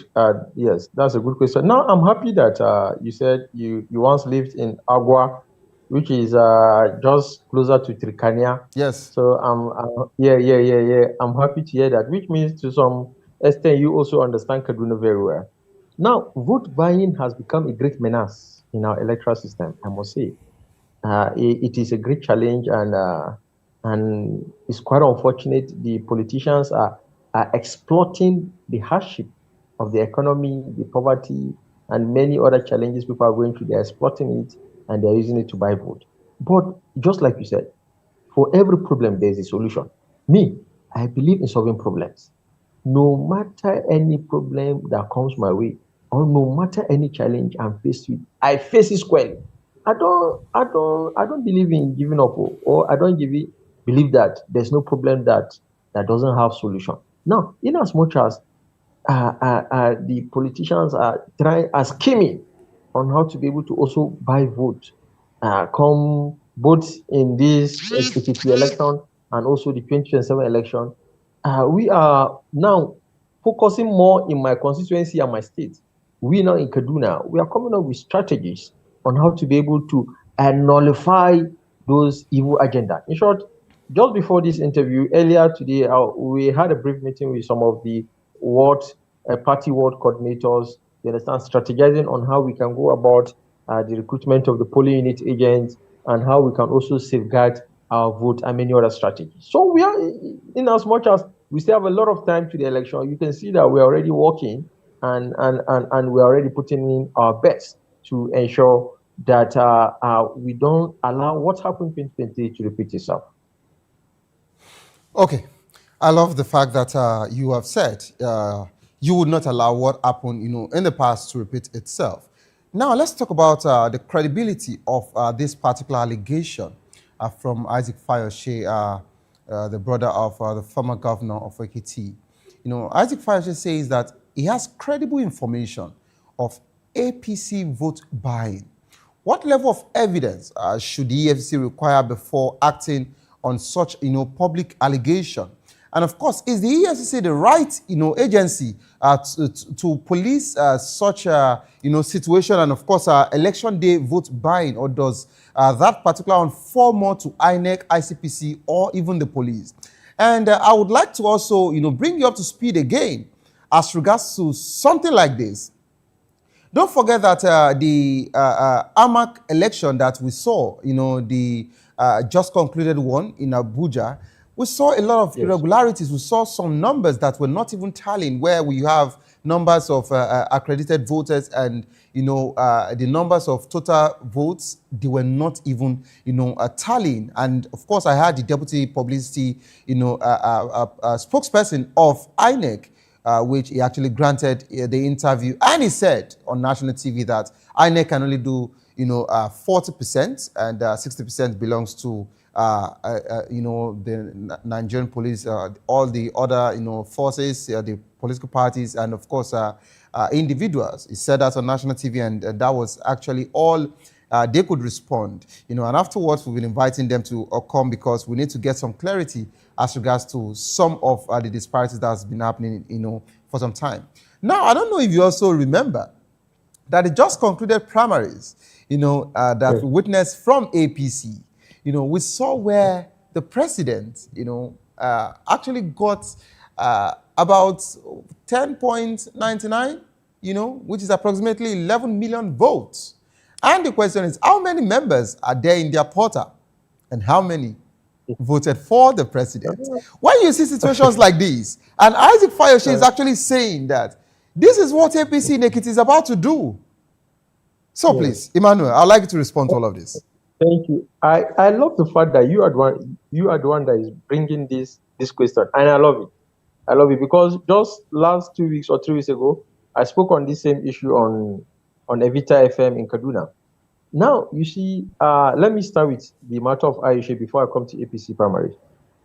You see, Isaac is a critical stakeholder in that state. His elder brother, which is Ayo Fayoshe, was a governor for 8 years. So you cannot disregard or neglect such kind of a heavy allegation coming from such kind of an individual, because it's a household name in that state. Now, I expect that the EFCC should take the allegation very seriously, follow the matter up, and call Isaac Fayoshe to give more evidence. You understand? So that such issues, you see, the thing is, what is the major problem we are facing in Nigeria today? Bad leadership. Bad leadership has kept us in a state of comatose. It has kept us in a state of backwardness. It has kept us, we are not making progress. And for how long are we going to continue? Because if you, as a leader, you believe that you have the capacity to lead, and you have all what it takes, then why must you go and buy vote? Why? So this menace, we really have to try to see how we can solve this problem, because it's eating deep into our political ecosystem. Now, coming to APC primaries, it's really unfortunate. APC register has less than 9 million. Total register has less than 9 million.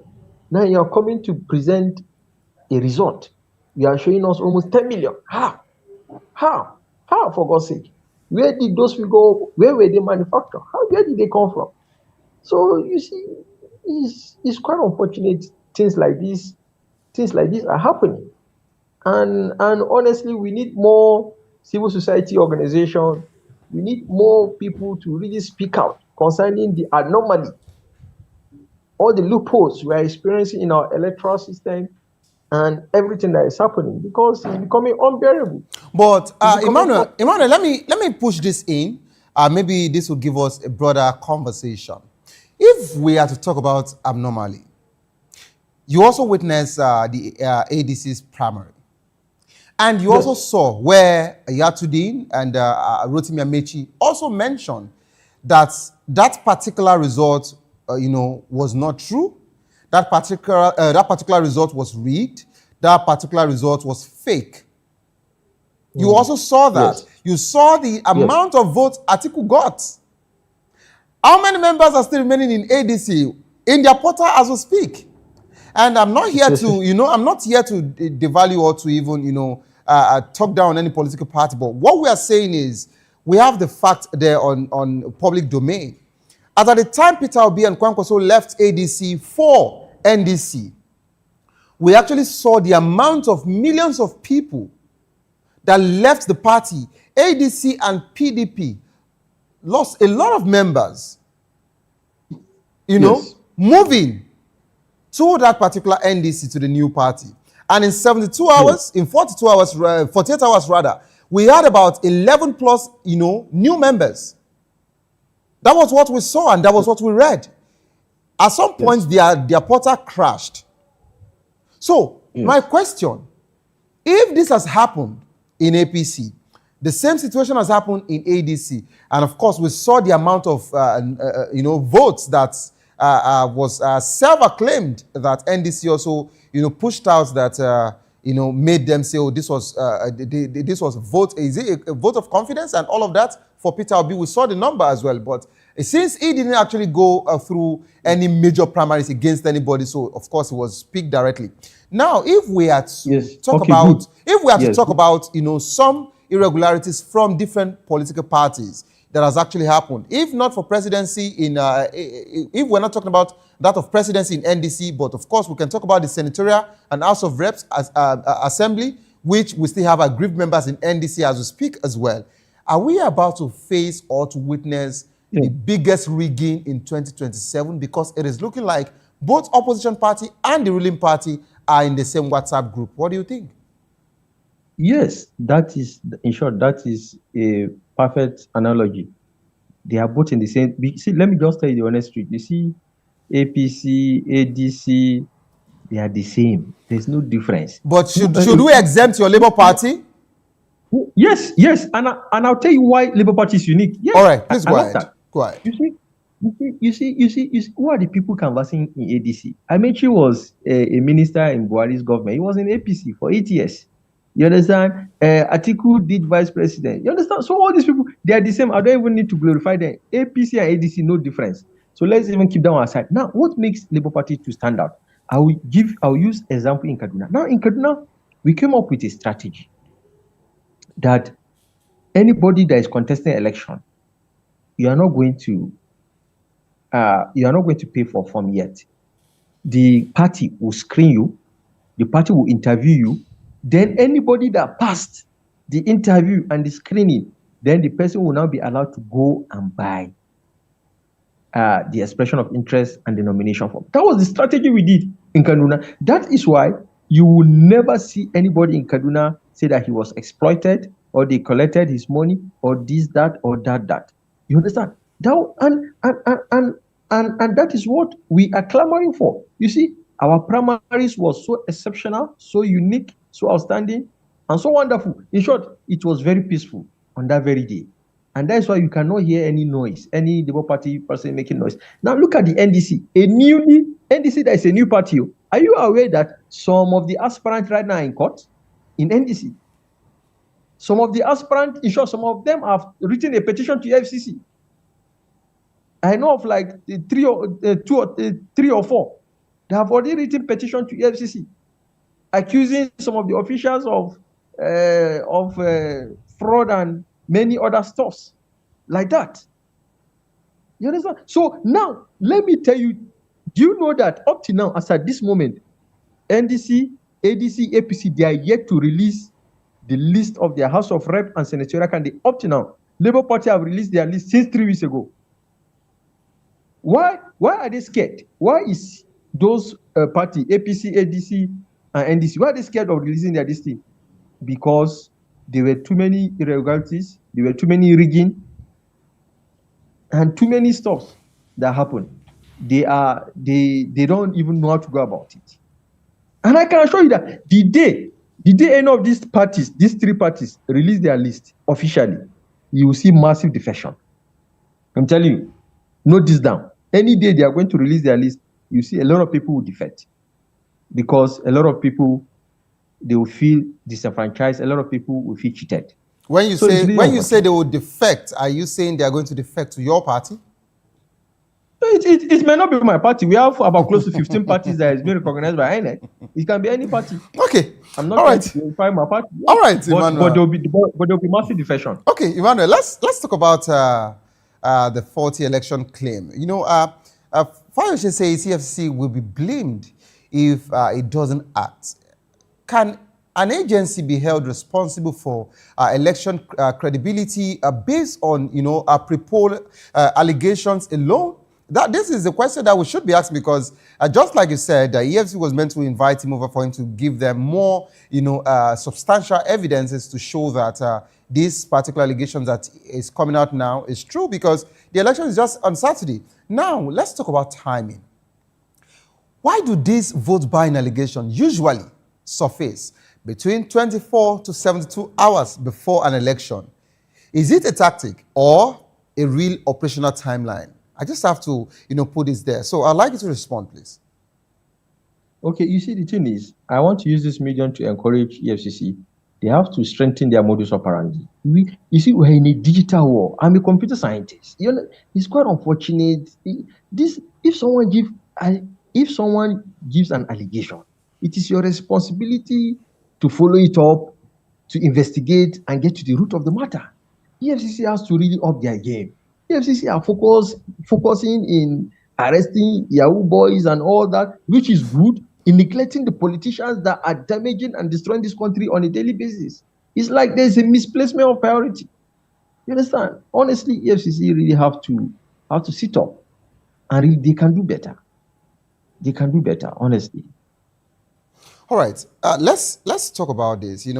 Just like some issues that we've seen in the past, where you would hear, "Oh, you are not even a candidate. You're not even a candidate. In this particular phrase. So why are you talking?"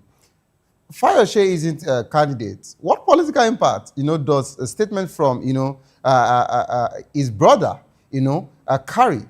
And of course, is it, if some would say, they would say, "Oh, is it in opposition?" No, he's not in any political party or whatever. So why should such old waters? Now, so many people have actually, downplay a lot of allegations, and I want you to respond to something of this nature. Now, some people raised an alarm sometime last year when we witnessed the Anambra election. But on that election day, we saw it all over the Nigerian dailies that the EFCC, and the Nigerian police force apprehended some people with stacked cash with them in briefcase, and they had their party party badges on, their tags, showing that they were working for a certain party, which I don't have, I don't need to announce now. It's in the public domain. If you type it on your Google, you would actually see it there. Now, ever since this set of elements were arrested, till date, Emmanuel, as I speak with you, we have not heard anything.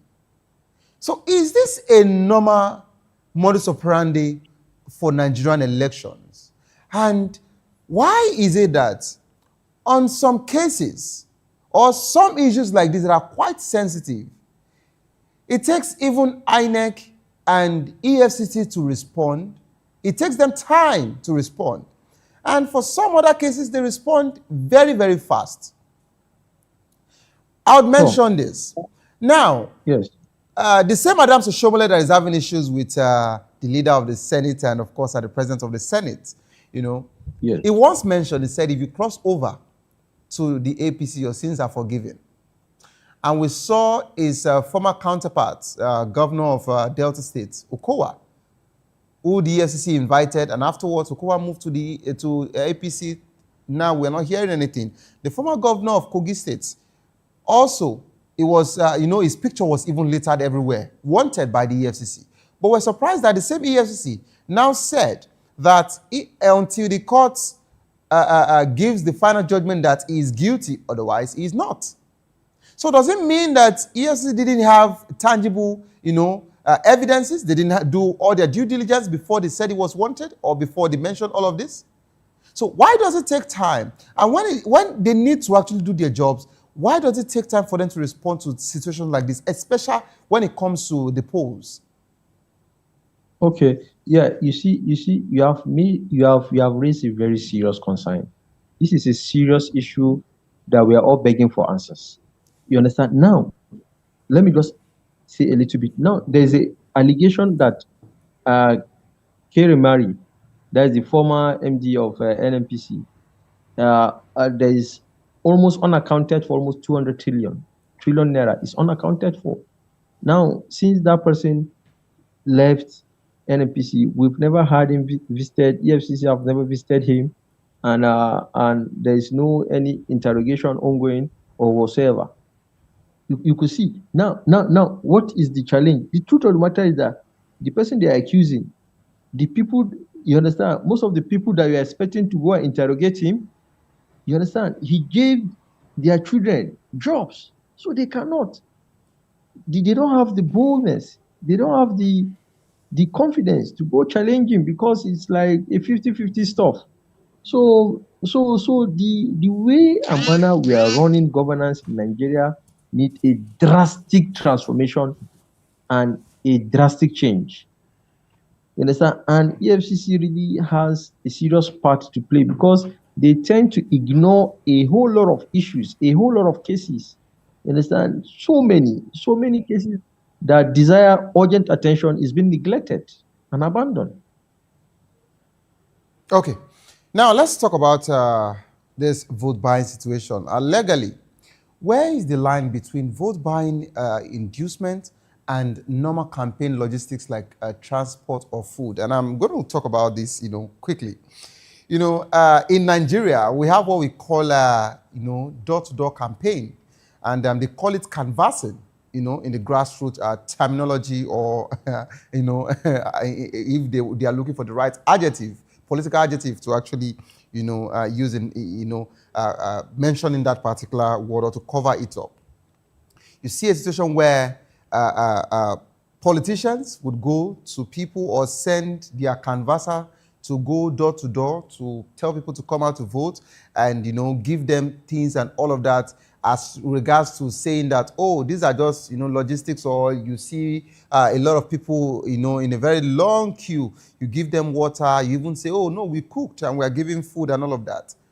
Where should the line be drawn as regards to this particular vote buying and inducement?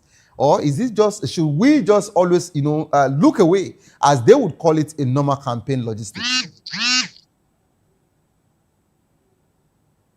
Emmanuel, are you there? Yes, I'm here. Please go ahead.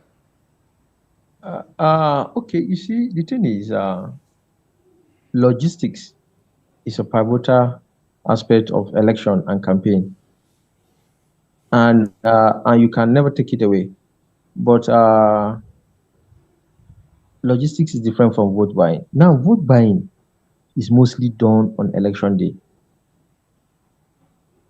where I believe you have seen various videos where on the day of election, you see someone, even immediately you vote, they will now be giving you either 2,000 naira, 3,000 naira, or 5,000 naira. We have also seen them share food. Yes, or food. It can be it can be anything. It can be anything, yes. And some of them will just say that, oh, they're just supporting the people. And that's why they tell me sometimes logistics. No. Some would even say that, okay, for some of us that have actually, lived in the north, or of course, that still, stay in the north, some of our polling units is quite far from where we live. I'm not talking about, the town now. I'm talking about the rural areas where you can That's why there's position for you to transfer your votes. Do you understand?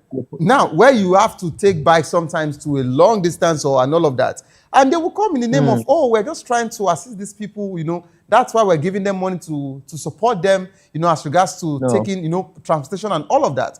They've actually said a lot. They've mentioned different, they've actually painted it in different way. And that's the reason why I'm asking you, where should this line be drawn? Yes, that's what I'm saying. You see, the problem, anyway, God is in control. Our challenges are numerous, I must say. Now, you see, there must be a law. You see, any inducement, any support, any this thing given to any voter on election day is vote buying. Anything, whether food, whether money, whatsoever, is vote buying. And there must be a law in the Electoral Act that nobody should distribute money on the day of election or give any this thing whatsoever. You understand? So I believe once that is put in place, it will go a long way to reduce vote buying. You see, this vote buying is something that it has a solution. It's something that it can be handled, it can be solved. It's just for it to be indicated in the Electoral Act and for us to have a strong policy that will make it to be binding. But our leaders don't want to implement it because it favors them.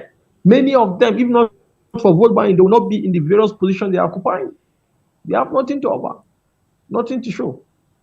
We don't have the luxury of time. If I start telling you some of the corruption that is going on in the government, you'll be amazed. Okay. Now let's talk about our voter behavior. Research shows that some Nigerians would say that they often take money but still vote. Their conscience. How much does cash actually swing? As regards to outcomes in Nigeria? And the reason why I'm mentioning this is because you hear some people tell you, oh, it is still our money that they are coming to spend. So, I'm not bothered. If they give me money, I'll take and I'll still vote my conscience and all of that. Now, don't you think that some Nigerians are also, helping the said politicians, to make it easy for this vote buying to become, the norm? And if we are to talk about the citizen role beyond EFCC, what can observer, party agents, and of course, voters themselves do, to prevent such, during election? Yes. Now, okay, you ask. Let me answer the first question. You see, for me, I wouldn't blame the citizens that collect money and vote their conscience. I wouldn't blame them because if you look at it, this money hardly comes to them.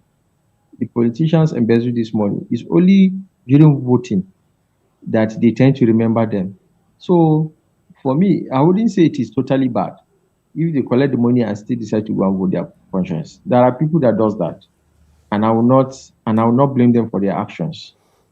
Now, coming down to what part is the civil society, the party agents, and all that playing. Now, I must tell you that the 2027 will be a different ball game because currently at the moment, I know of about 2 or 3 civil society groups that very soon they are going to be embarking ward by ward.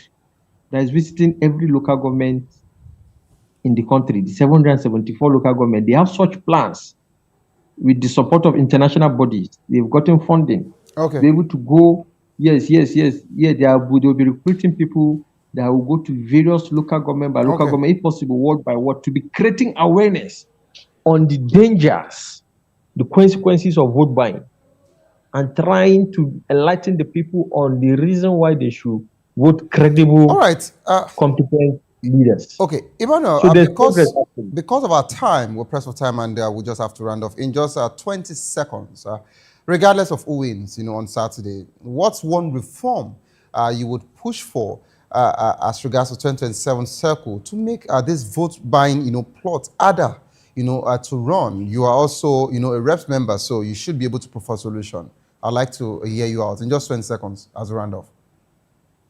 Yeah, so basically, vote buying has become a great challenge in our electoral system as of today. So we desire to see a policy that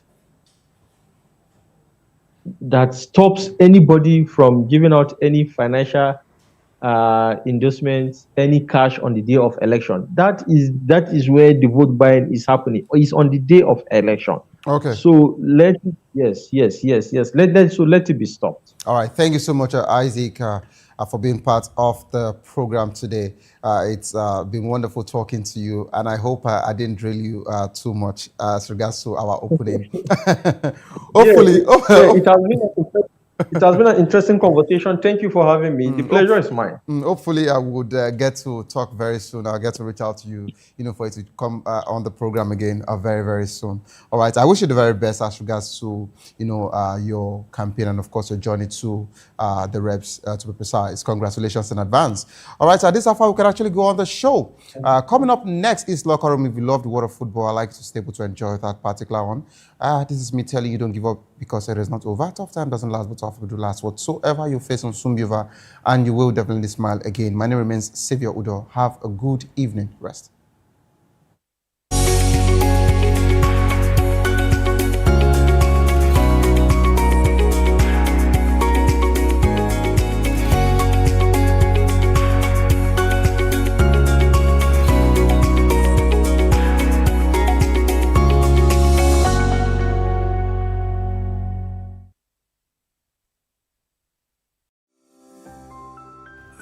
Vop TV. Now, you have more than a voice. To know the happenings in the maritime sector, join us on the program Maritime Frontiers on Vop TV as we discuss key areas in the maritime sector from aquaculture, maritime transportation, maritime labor regulation, oil and gas exploration, ferry and passenger insurance, marine pollution and prevention, port operations, and lots more. Maritime Frontiers, exploring Nigeria's blue economy. Behind every broken deck lies a broken promise. Education shapes the nations. But who is asking the right questions? Introducing Edu Dialogue, the show that goes beyond the surface, exposes the cracks, the corruption, and the silence in Nigeria's education system.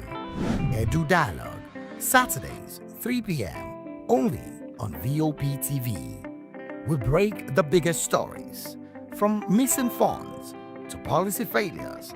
We ask the tough questions and demand real answers. Edu Dialogue, this Saturday, 3 p.m. on Voice of the People Television. We encourage you to click on the like button and subscribe to our YouTube channel. We are Voice of the People TV. Also follow us on all our social media platforms. We are at Vop TV Live. Visit our website www.vop.ng for fresh and trending news. Also watch us live on SLTV channel 264. Vop TV, Voice of the People Television. In a world where power shifts with every headlines, news breaks and events happens, we bring you unbiased and explicit information on politics, economy, and state of the nation. We break down the chaos. Facts, not fluff. Truth, not spin. We discuss not just politics, but a glimpse into the future. Voice of the People Television. Now you have more than a voice.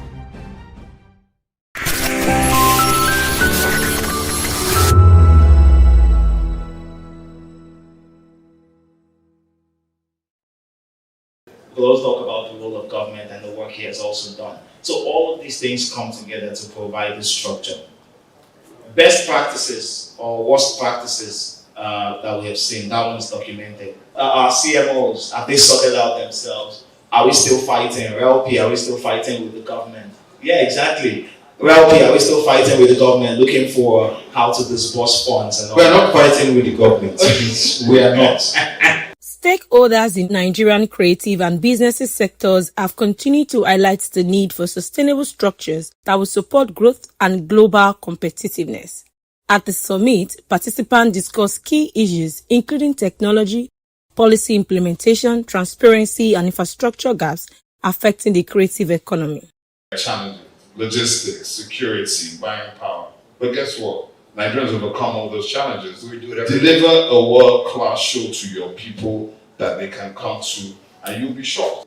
In terms of structure, we've had our challenges and difficulties over the years. At some point, publishing wasn't a big thing in Nigeria.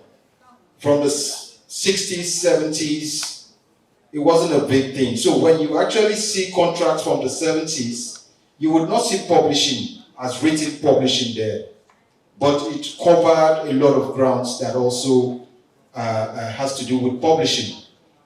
It was from the 80s that contracts started having very explicit explanations. You have the masters, you have the publishing, which is the musical works.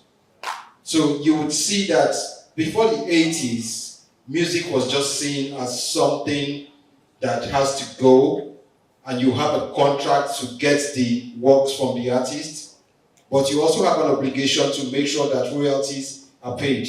But today we're talking of digital transitioning and all that. So it's a different ball game. So for us to have a proper structure, legal framework, we need to understand the education around music business. This seems like a flogged topic, but I know where I sit every day. There's still an education gap. Education down to what you should be earning, education down to even what to ask for. I've been in rooms where I can tell the person on the other side doesn't necessarily even understand what they're asking. Like you have somebody that has done fantastic work, but then when, in terms of like the commercials, what they're asking for doesn't even make sense. Sometimes it's just too low, sometimes it's even too high. So the first thing would be just educating the people about the music business. The people that can help propel this, I think, would be the government. I also think labels, I mean, government probably may be secondary, but there should be higher reliance on even labels and just like teaching yourself. There's no reason why if you can record music, to me, you can learn a lot about how the industry operates. According to speakers, while Nigerian creative industry continues to gain international recognition, more efforts are needed to strengthen the ecosystem and create an environment where talents can thrive. They noted that investment in skills, innovation, and digital platforms remain critical to unlocking the full potential of the sector. The summit also emphasized the role of collaboration between government, private sectors players, and creative in building a stronger and more sustainable industry. First and foremost, it threw more light into things that I think I've been finding difficulties. I've been a creative artist for years, I've been in the industry for years, but still trying to pave my way out of it. So I think I've been able to get more clarity as to data privacy, as to how to pitch my content and how to particularly track how my content is doing, to know what the algorithm is saying and how to get my revenue back, because we've been investing over the years, but revenue generation is not feasible. So I think I've been able to get more direction. New platforms are coming up, so I think I'll be able to utilize them and maximize revenue. As discussions continues on Nigerian creative and business landscape, stakeholders says collaboration, innovation, and the right policies is what is needed to build a stronger industry. Oyindamola Olukuto for Voice of the People TV.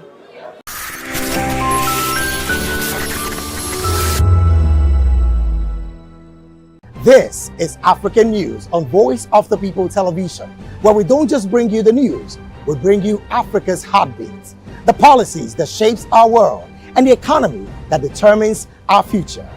African News on Voice of the People Television. Stay with us.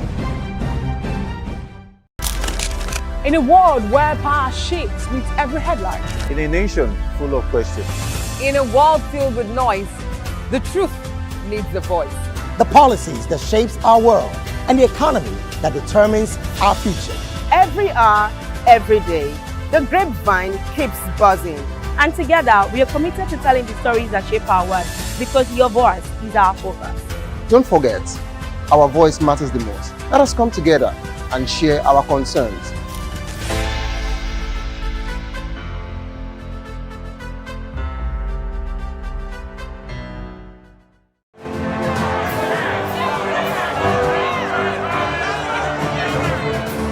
Do you want your voice to be heard? Do you know that you matter in the scheme of things? The People's Voice, the show where ordinary citizens take center stage. as we discuss the biggest stories that affect you and I. With you in mind, we facilitate lively discussions, debates, and interviews on the topics that matter most to you and I, from social justice to economic empowerment, education to healthcare, governance, and more, tackling tough topics and amplifying your voice. Join the conversation and make your voice count. The people's voice. Make your voice count. Vop TV. Now you have more than a voice. Vop TV. Now you have more than a voice.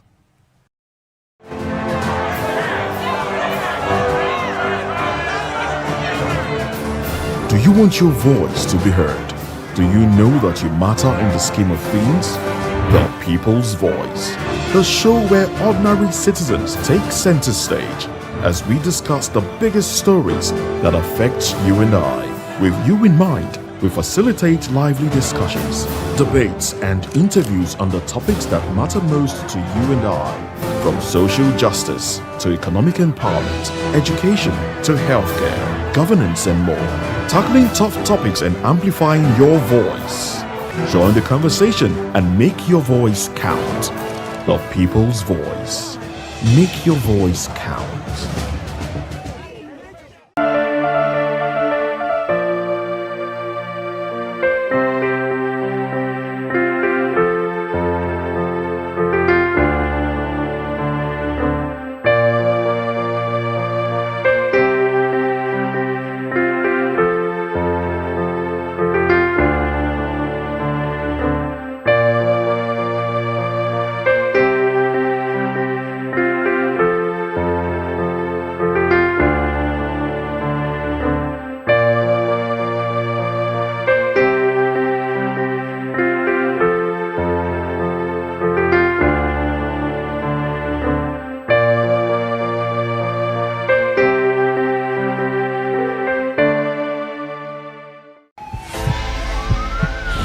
This is Health Check, your weekly guide to better living, smarter choices, and trusted answers. From everyday wellness to urgent health issues, we've got you covered. Health Check, only on Voice of the People television, where your health has a voice.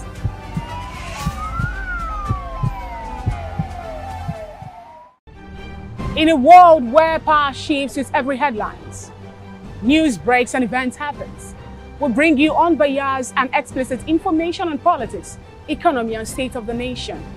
We break down the chaos. Facts, not fluff. Vop TV. Now you have more than a voice.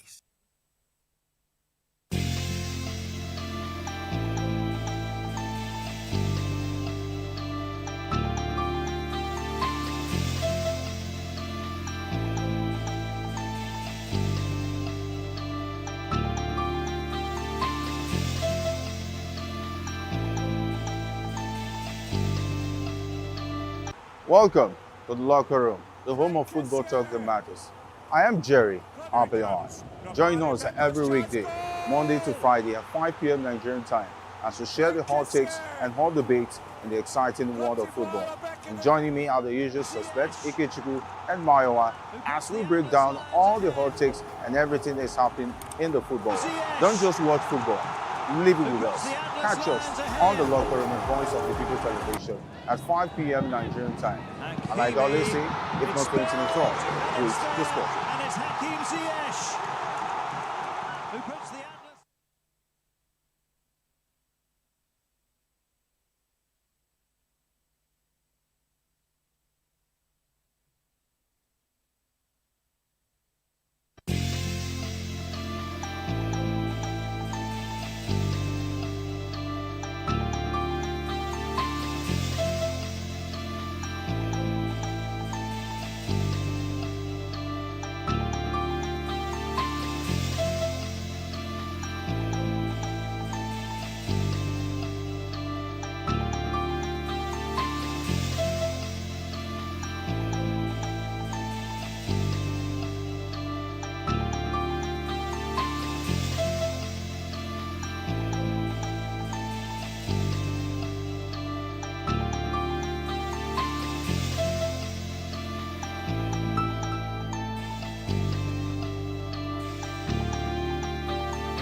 From the views on the streets We go to bed empty hunger.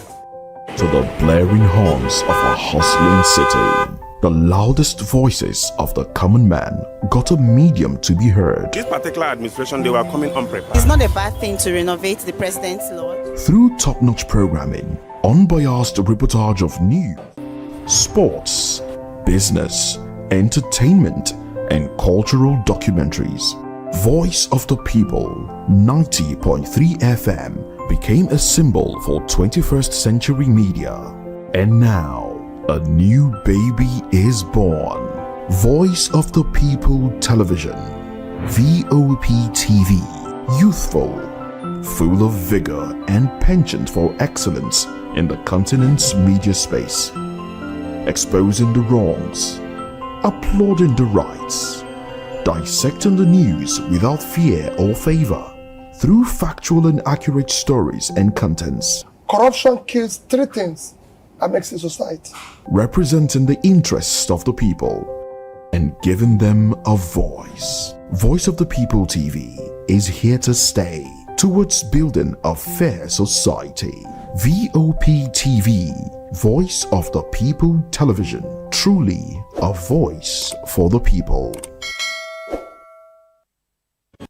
We encourage you to click on the like button and subscribe to our YouTube channel. We are Voice of the People TV. Also follow us on all our social media platforms. We are at VOP TV Live. Visit our website www.vop.ng for fresh and trending news. Also watch us live on SLTV channel 264. VOP TV, Voice of the People Television. 564 is coming up on Burning 9, right? The 2564 Atlantic Tower. What happens in the hush behind hangar doors? Who signs the papers? Champions of the world! And the nation will tango all night long!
It's official. L3, the host nation of one of the host nations, I beg your pardon, of the 2026 FIFA World Cup, talking about Mexico, and the very first team that made it through to the next round. And of course, we also take a look at very, very controversial issues going on around the World Cup, as people have been talking about the hydration break has been altering the dynamics of the game, and also take a peep into the camp of the Three Lions, as ex-striker Troy Deeney is also questioning the player, one of the most important players of the Three Lions, talking about the goalkeeper Jordan Pickford. He said exactly that if Pickford remains the goalkeeper, England will not win the World Cup. All this and more we'll definitely be looking at on this episode of The Locker Room. I'm Ikechukwu Ago. And of course, this is the home of football. Afis joins me here in the studio, and Mayawa joins us virtually as we look into all of these pressing issues and more. Afis, welcome to The Locker Room. Good evening, Ikechukwu. Good evening to the viewers out there. It's good to be back here with you to talk football. And what's bigger than the World Cup at this point? And we've already seen match round one fixtures, come and gone. We're already in round two. South Africa, at least they'll be happy with that draw that they got against Czechia, even though Czechia could have done more. But it is what it is. It's 1-1. there's still a game to play. South Korea as well, they didn't cover themselves in glory, especially the goalkeeper making that mistake, allowing Mexico to come in to get the goal that sealed their qualification to the next round. So, I mean, the World Cup is shaping up and it's getting more and more interesting. There are also talks behind the scene as well. Bruno Fernandes and Cristiano Ronaldo, everything is going on online. People say that they're not feeding, the great man, balls so that he can score goals. But I mean, it is what it is. They have a chance to go on to their next game and let's see what happens. But the World Cup has been very, very interesting, and we are here to talk more about it, and let's see what other games that will be coming up. Interesting time. Yes, also in the camp of the Portuguese, reports are also coming that Cristiano Ronaldo is willing to buy his teammates cars. At least each one of them will definitely be going home with cars. A car worth about $580,000 if they eventually wins the World Cup, and that's huge motivation. But then let's look at Maiwa. Maiwa, welcome to the locker room. South Africa finally got a point in this World Cup. Well, it's always amazing to be here. I mean, I'm not happy about it. And by the way, for their next game, my name will be Son for their next game. But yesterday, the H-Watch was not successful. It was partially successful, but it was not successful. However, I'm still looking forward to how South Korea will beat them. However, batters aside now, I think Czech, they didn't do so well. South Africa also, they struggled a whole lot. But at the end of the day, it was a deserved draw for them. The later part of the game, they came out swinging and, they took their chances. Yes, our best penalty, but I mean, if they were not pressing, they were not pushing, they would not, get that particular opportunity to score from the spot. A whole lot of football to talk about. Ronaldo trying to buy his way to win the World Cup. If you don't get them, you don't get them. Even if he likes, you promise them £200 million. The bottom line is that Portuguese side being coached by a coach that fumbled the golden generation of Belgium can never and will never win this World Cup.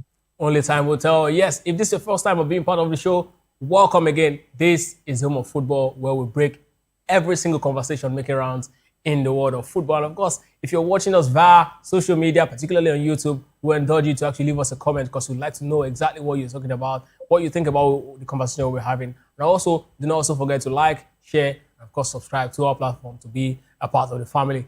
Yes, let's go straight to the very first conversation. And this one concerns the camp of the Three Lions. As air striker Troy Deeney says, England won't leave the 2026 FIFA World Cup with Jordan Pickford in goal. Speaking on CBS Sports, he blasted Pickford erratic demeanor after a 4-2 win over Croatia, claiming he should have kept out Buturina opener that is constant, rather than constant shouting, "Look at me." That's exactly hurt his teammates' confidence. And Pickford, who is actually 32 at the moment, started under Tuchel in Dallas and conceded 2 goals from Croatia's first 2 shots on target. Deeney actually said, respectfully, Jordan Pickford, because you know I like you, we can't win the World Cup with that guy in goal. I feel you share a sentiment, or it's just too harsh? For me, I think though it's just so sad that pundits today, everybody is just as momentary as the fans.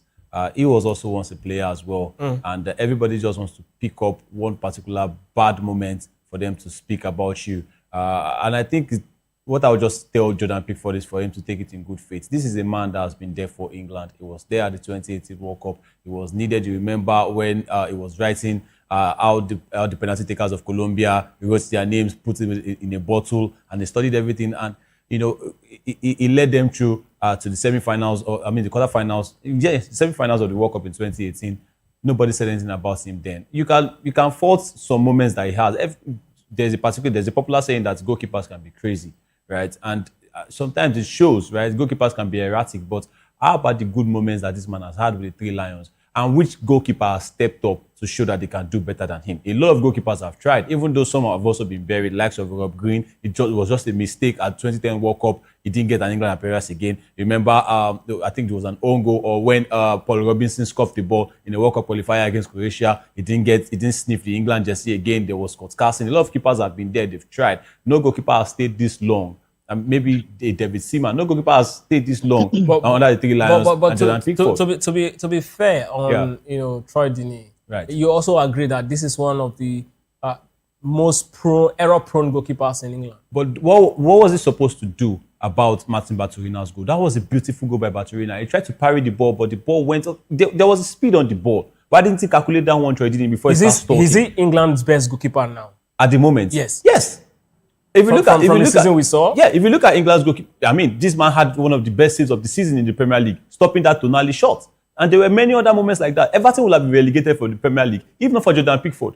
Yes, there were times where it can be error prone, but you can say that about every other goalkeeper. We've seen David Raya as well, who is acclaimed to be the best goalkeeper in the world right now, in Europe right now. We've seen moments where even Arsenal fans will turn on him. There are moments where he's made costly errors as well. Aaron Ramsdale as well, Nick Pope. Let's look at the goalkeepers in England, right? James Trafford. It was error prone when he started at Manchester City this season, right? Before Pep Guardiola went into bring a I'm not sure it was an error. He made errors. Yes, he started for Manchester City. No. Then he made errors. Then they signed Donnarumma and he was relegated to the bench. No, the signing of Donnarumma has always been there. But Trafford was in number one when Ederson left. He brought in. It was the same season, not like he stayed. He made errors. Go check. He made errors. He made errors. He was nervous playing for a big team like Manchester City. You can say he was nervous, but errors, no. Nick Pope, one of the best England goalkeepers we've seen in recent times, also error prone. Aaron Ramsdale, we saw what they did at Arsenal as well. Yeah. But how many of these goalkeepers are really better than Jordan Pickford? I mean, you can say for Everton, maybe some errors, but whenever that man puts on an England shirt, he does really well, coordinates his defense really well. Even this same game, the 4-2 win over Croatia, he made a save. He made good saves in that game. So what's he on about, Troy Deeney? Maiwa, do you agree with Afis, or you're towing Troy Deeney's sentiment? Well, I think Troy Deeney should also finger other players too. He should not, just pick Pope. To be honest with you, I think the former Manchester United goalkeeper, I can't remember his name. I think Dean Henderson or thereabout. Henderson, I think he was much more. Henderson, yeah, I think he was much more in better form than Nick Pope. To be honest with you, I think Dean Henderson should have probably been in that particular team and probably be in the goal. To be honest with you, Nick Pope, yes, a good goalkeeper on his day, but he is not a fantastic goalkeeper. See, the criticism from Troy Deeney might be very, very harsh. I will agree that it's very, very harsh. As a former player, you should know how to put across your criticism such that, it doesn't kill the confidence or the morale of a player. However, if we are being honest, Troy Deeney is saying the truth. Leave the goalkeeper alone. The pairing of John Stones and Ezri Konsa is also a problem. We spoke extensively about it yesterday. It's also a problem. And a lot of people might say, people make mistakes and just of that. Making mistake at the biggest stage of the World Cup is the difference between you winning a World Cup and being knocked out when you don't have the opportunity of another match. So we might be hard, the criticism from Troy Deeney might be very, very strong. It might be very harsh. Yes, I will agree with that. However, if you look at the message he's passing across, I think he's saying the truth. If you want to win the World Cup, especially England, that are, that they have over-promised and under-delivered over the years, if they actually want to win the World Cup, there is no room for error. And, any player or any goalkeeper that shows up for them needs to be top-notch. Zero errors for you to ensure that you win. So for me, I think Troy Deeney is very correct. For me, Nick Pope should never be the number one. But Maiwa, that first goal was a shot. It was a shot from outside of the area, right? And if you look at England's defense as well, they are not really covering themselves in glory. The likes of John Stones and Ezri Konsa pushing up to form a high line. So I won't blame Jordan Pickford in this case, Ikechukwu. I mean, and even the second goal, where was England's defense when that ball came in over the top from Pasalic and for Perisic to lay it down for the goal scorer? So I won't blame Pickford. For me, he even made saves in that game. And just like I said, there have been times where he has also pulled them out of deep holes, including penalties. So which other goalkeeper can step up? If this happens to Henderson, trust me, the English media will turn on him again. So I think they're just being momentary and reactive. Well, let's see if it's just, like Hafiz said, just momentary or reactive, or maybe there's really something that Troy Deeney is actually seeing that we are all not actually seeing at the moment. Next game, What's he saying? Next game, should I turn on Troy Deeney? What did he do in his career? Don't do that. That's the thing. You have to weigh yourself too. Now, where were you? Where was Watford needed you to stay in the Premier League? What did he do? Yes. Hafiz, the thing is this: you are in the business of criticism. If you are playing for everybody to be able to criticize you. Right. So right. I mean, the Troy Deeney might not be successful with England as a player He might not be successful with the clubs he play for. However, since this guy is representing England, everybody has the right to criticize him. Even people that don't know anything about football. No problem. I just hope that Arsenal finds him worthy to bring him to their book next season. Let's move on to another story concerning the World Cup, and this time around. Oh, you don't want him? Not me, but I mean, look at it. He's not better than Raya now. All right. So let's talk about the World Cup now. That's true. A couple of weeks ago, we had a conversation about the hydration break, right? And where you were telling me, man, this thing is actually ruining the beautiful game and all of that. But here, the big story here is that the World Cup hydration breaks is worth over $250 million in the US alone. With broadcasters getting alone, with broadcasters getting 8 extra 30 seconds ad slots per game, and of course a lot of countries, the BBC, the ITV, all mainstream across Europe. That's raking lots of money. And the interesting part of all of this is that FIFA now is coming to say, you know what, this thing we are seeing is here to stay, and it's going to live beyond 2030. I mean, it's safe to say the game is gone now. I mean, they just made my point. That was what I said. The game is gone. But 2 hydration breaks, compulsory hydration breaks, and not just in extreme conditions. I mean, we've seen previous editions of the World Cup. When the cooling breaks come in, it's due to extreme weather conditions. But the weather in US is actually quite frightening. Ghana-Panama game. You saw players, before the game, how the heat was actually giving them a difficult time in the games at night, settle in the country. I was trying to bring an example. The Ghana-Panama game, right?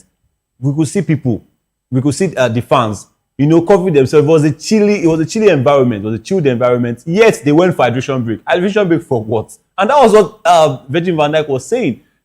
And if you look at it, it does players' momentum. In a game where you started really heavily, you are attacking the opponent, you are really getting in your groove, and hydration break.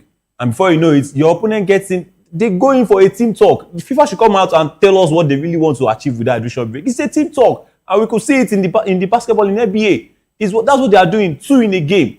They are dividing the game into quarters. We already know that we have a half, right? With the cooling break, they are dividing it into quarters because if you look at it, it's the half of the first half. 23 minutes. It's halfway of each half, right? That's already sharing the game into quarters. So they should come and tell us what they are trying to achieve. Are we playing the Football World Cup or we are playing Soccer World Cup? Soccer World Cup.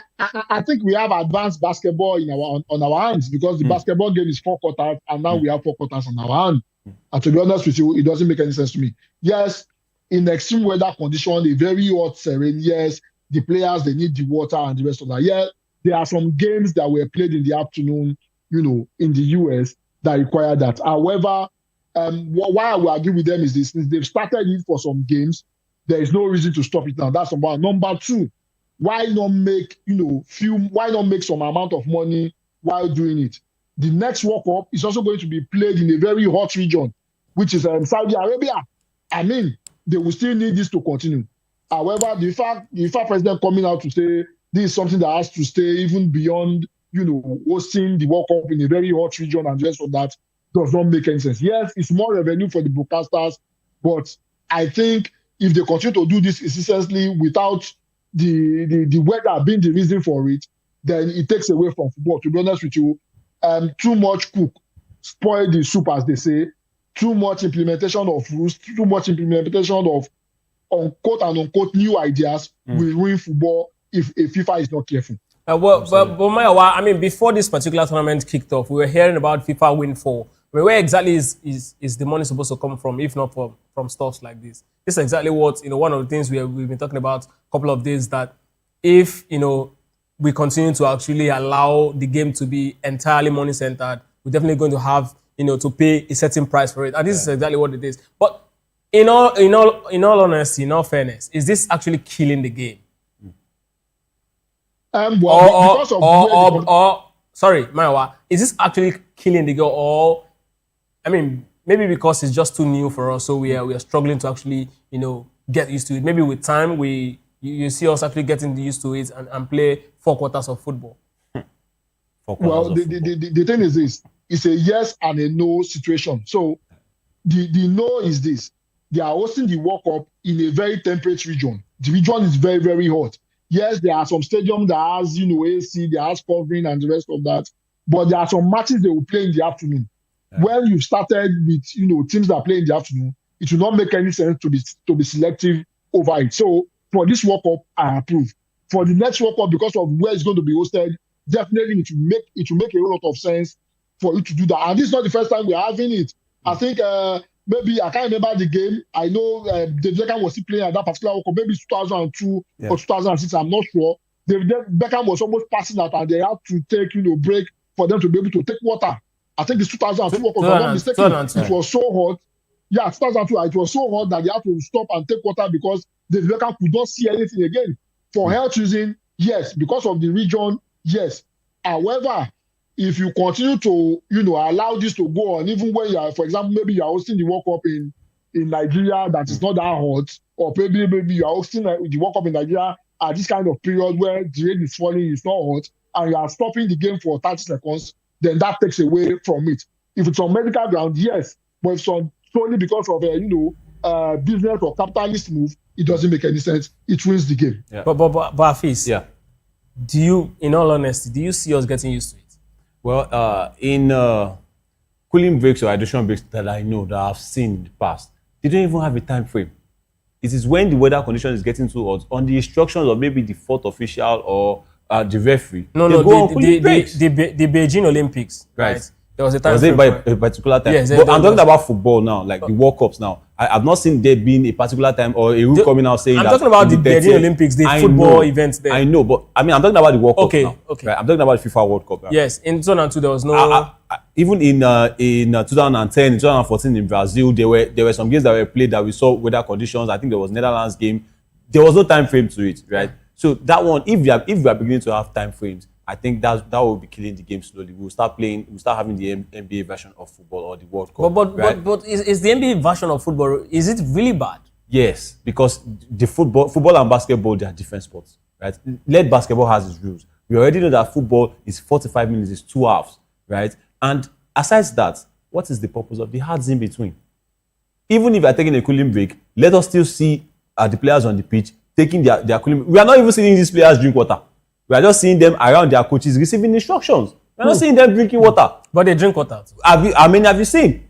They'll just come in when the players are getting back into the pitch. That's when the hards are done. Then you see the players getting into the pitch. We are not even seeing these players going for cooling breaks. That's to show you that these players are not even ready to go for cooling breaks. So let's look at it this way. Okay. The World Cup will soon be over in July. Right. Is it possible for this cooling break thing to spiral into club football? One answer, I should stop there. It should stop at this World Cup. Just like Mayowa said, at other... What if hypothetically, okay. What if, the football governing body and European body, UEFA decides to sit and say, you know what, since there is this innovation of the cooling break, right? I mean, knowing that, it's going to continue beyond 2030, which means players, for some reasons, teams, psychologists, everyone needs to come on board to prep the players and psych the player towards it. That's exactly why a lot of persons are complaining, because they're not used to play, stop, go back. Right.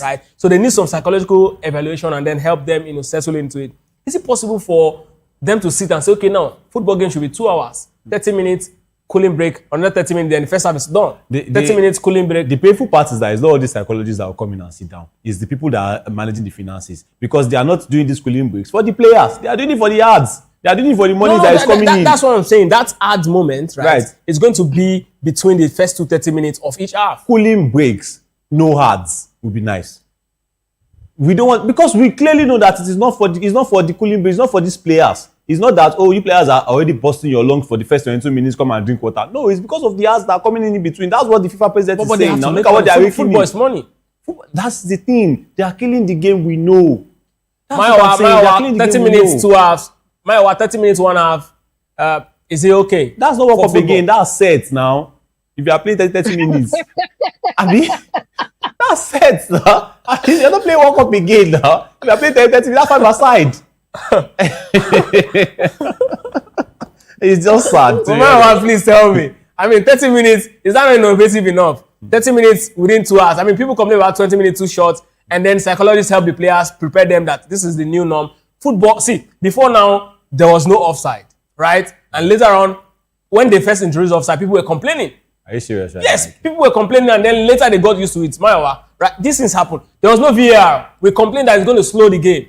VAR, okay, we are so used to it now. So offside is for good now. You can't just let the player just come in and go and face the keeper and score goals now. Mayawa.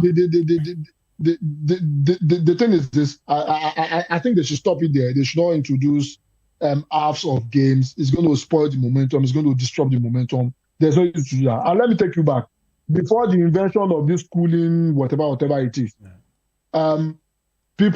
players drink water. They know how they drink water. Right. Definitely there will be injuries. Definitely, there will be substitution. Definitely there will be other things. Player know how to drink water. There's a particular famous clip of Marcus Rowe playing under Jose Mourinho, running to the sideline to take banana and eat banana. Right. And the football was still continuing. So why do you have to stop football and allow cooling break because of the eye? Yes, money is good, but this insistent stopping of games because you want to, because of money, not because of player, does not make any sense. And I will take you back again. Mexico 86. Players played under terrible condition, under hot condition, and there was no cooling break. So, I mean, the invention of cooling break, to be honest with you, does not even make any sense. But Maiwa, we also know that in 86, the climate is not as hot as we have it now. Global warming and all of that. But hey, I get your point anyways. But let's move on to another, interesting conversation. This one concerns South Africa. Maiwa, I don't know how you're going to take this, but hey, it's actually showed that something really happened with the prayers, right? I mean, Getty Mackenzie was saying, the whole nation should rally around. Prayer warriors should come in. We need to pray. At about 60 minutes into the game, it was still 1-0. And I remember I was having this conversation with Jerry. Jerry was saying, yes, they should just, defeat South Africa. I was like, okay, I just hope South Africa finds a way. And here they are. An interesting part is one name that Fish, keep talking about yesterday in that game was Mofokeng. He was talking about the young man. And the man now is actually saying something interesting about the manager, Hugo Broos, saying, the advice actually gave him settle his nerves into the World Cup and also help him. One of the things he also got confidence with was the fact that his teammate also helped him really bring out the best in him. And of course, he admitted that the stage is quite heavy. That's exactly what World Cup brings. And now we are here. South Africa won, Czech won. And the group is a little bit open now. South Africa can still make it out if, they do their job in the last game. Is it possible for them still to qualify? I remember when we were doing a preview of this group early before the World Cup started, I said this is one of the balanced groups, right? And I didn't even expect Mexico to already qualify. Now, I thought everybody was even going to finish on 4 points. Then we'll have like a best third place team. But of course, with that 1 point, I think South Africa will now see like they have a chance, right? Because even the South Korea, when they went up against Mexico, they lost, right? So they might see it as a chance that, look, South Korea can be dangerous, can be deadly. They created chances against Mexico as well that could have hurt the co-host. But we have a chance against them. It was a very, very poor first half from South Africa, really. Czechia had that game already in their hands. That could have been 3-0, 4-0, even in the first half. We could see that South African defense was really struggling. Their midfield as well. You could see the players. I don't know why they just fly into tackles anyhow. The man that got their all-importance goal from the penalty spot, Teboho Mokoena, will be missing the last game. So that is where I feel like there will be an issue with South African team because I don't think there's an engine room in that midfield like Teboho Mokoena right now for South Africans. He's the one driving them forward, even bringing his leadership into the team, telling them, showing them that there's still hope in this game, and they got the penalty. Yes, you're right. I was calling for Mofokeng to come in, and when he came in, actually the game changed. Right, he was playing with Apolis, his club teammate, and you could see they fashioned out the penalty, and South Africa got a goal. But with the way they are playing, generally, let's look at the South African team. I think South Korea will actually get the better of them because they're not really playing well, the South African team. It seems like there's no coordination. They don't know how to start again. And Hugo Broos, from the first game, he approached the second game with a different formation from the first game, right? Hoping to see if he can at least get goals. But it looked like the team was even still more open, right? And Czechia, if they are taking their chances, if they're to be a better team, not respect to Czechia, but if they're to be maybe a Brazil or a Morocco, a more decent side, I think they will have fought the South Africans really, really bad. But right now, that goal has given them a chance and some hope going into that final group game against Korea. Maiwa, tell me about South Africa. Do they have a chance to make it to the next round? Hate watch aside. Hate watch aside. I know his answer. Maiwa, hate watch aside. No, it's watching now. Let me put my hate watch, cap somewhere else. Okay. But I will say to you, they are going back home. They are going back to South Africa, and that's just it. No, and this is not me. This is not me. It's watching. Yeah, see, it's Let's look at how. Let's look at how South Korea has played. Let's look at how South Africa has played over the last 2 games. Okay. Mexico only won because of the mistake of the goalkeeper. Yeah. South Korea outplayed Mexico yesterday. First half was a write-off, but the second half, South Korea came out to play. Apart from the mistake, they created a lot of chances. Even very late in the game, South Korea almost equalized. Right. The Mexicans, they were very jittery. It was not a comfortable win for them. That is how good the South Africa are. The weak link in that particular group is Czech. No disrespect to Czech. The weak link in that particular group is Czech.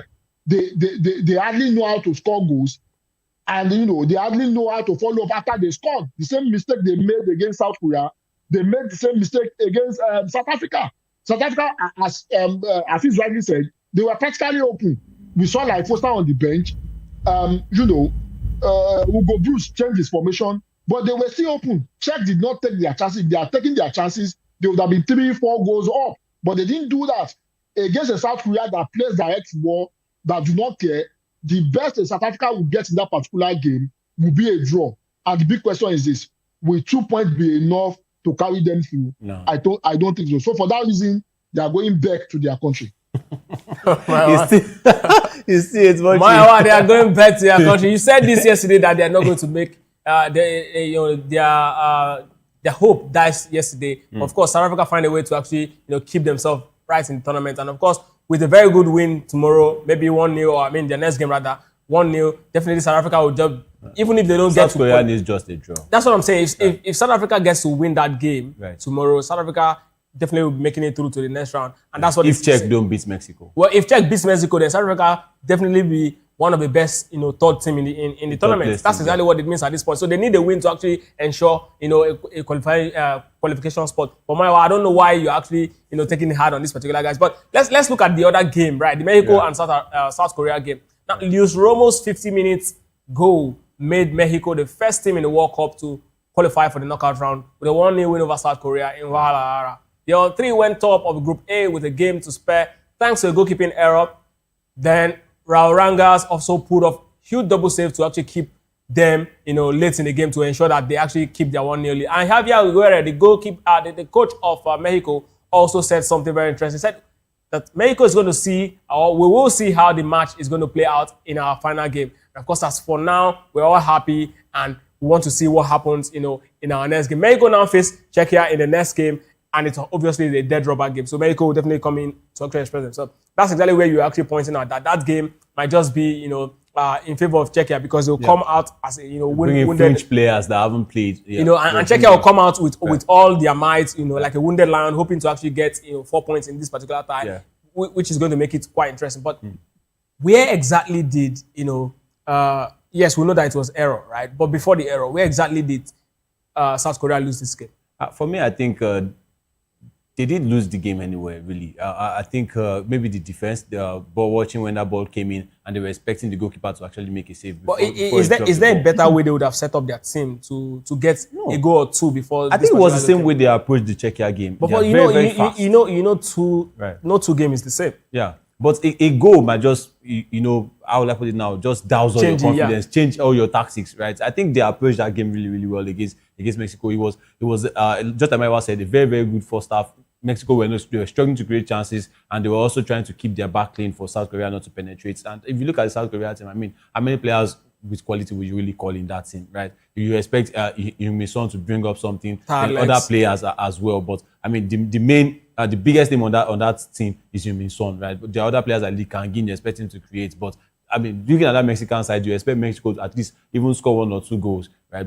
Them being the co-host with home advantage and all of that, but it took a goalkeeping error. So I think that error from the goalkeeper actually, doused South Korea's confidence, and they were going for more goals. They were trying to at least start to get the equalizer first, then go for more goals, but it didn't come to be. And the goalkeeper in Mexico's goal post, Raul Angel, actually stood strong, made a double save. And I think with this, that should even instill more fear in the South Africans that, look, South Korea, they're not here to joke. They will have fought the Mexican team really bad, if not for Rangel and their defense. That's talking about Mexico's defense. So will South Africa's defense really be able to stand up to Korea's attack? You might not see the names that you're expecting Yeah. in that Korean attack. But trust me, they have players that can hurt you. Again, I mentioned DJ Song is also there, Son Heung-min, Wang Hee-chan, and the other players. They can actually hurt this South African team, and they are very, very, very fast. So just like you said, Mexico against Czechia, I mean, the fringe players will come in. Aguirre wants to bring in the players that didn't really get minutes from the first 2 games. It's a dead draw, but they're already qualified. So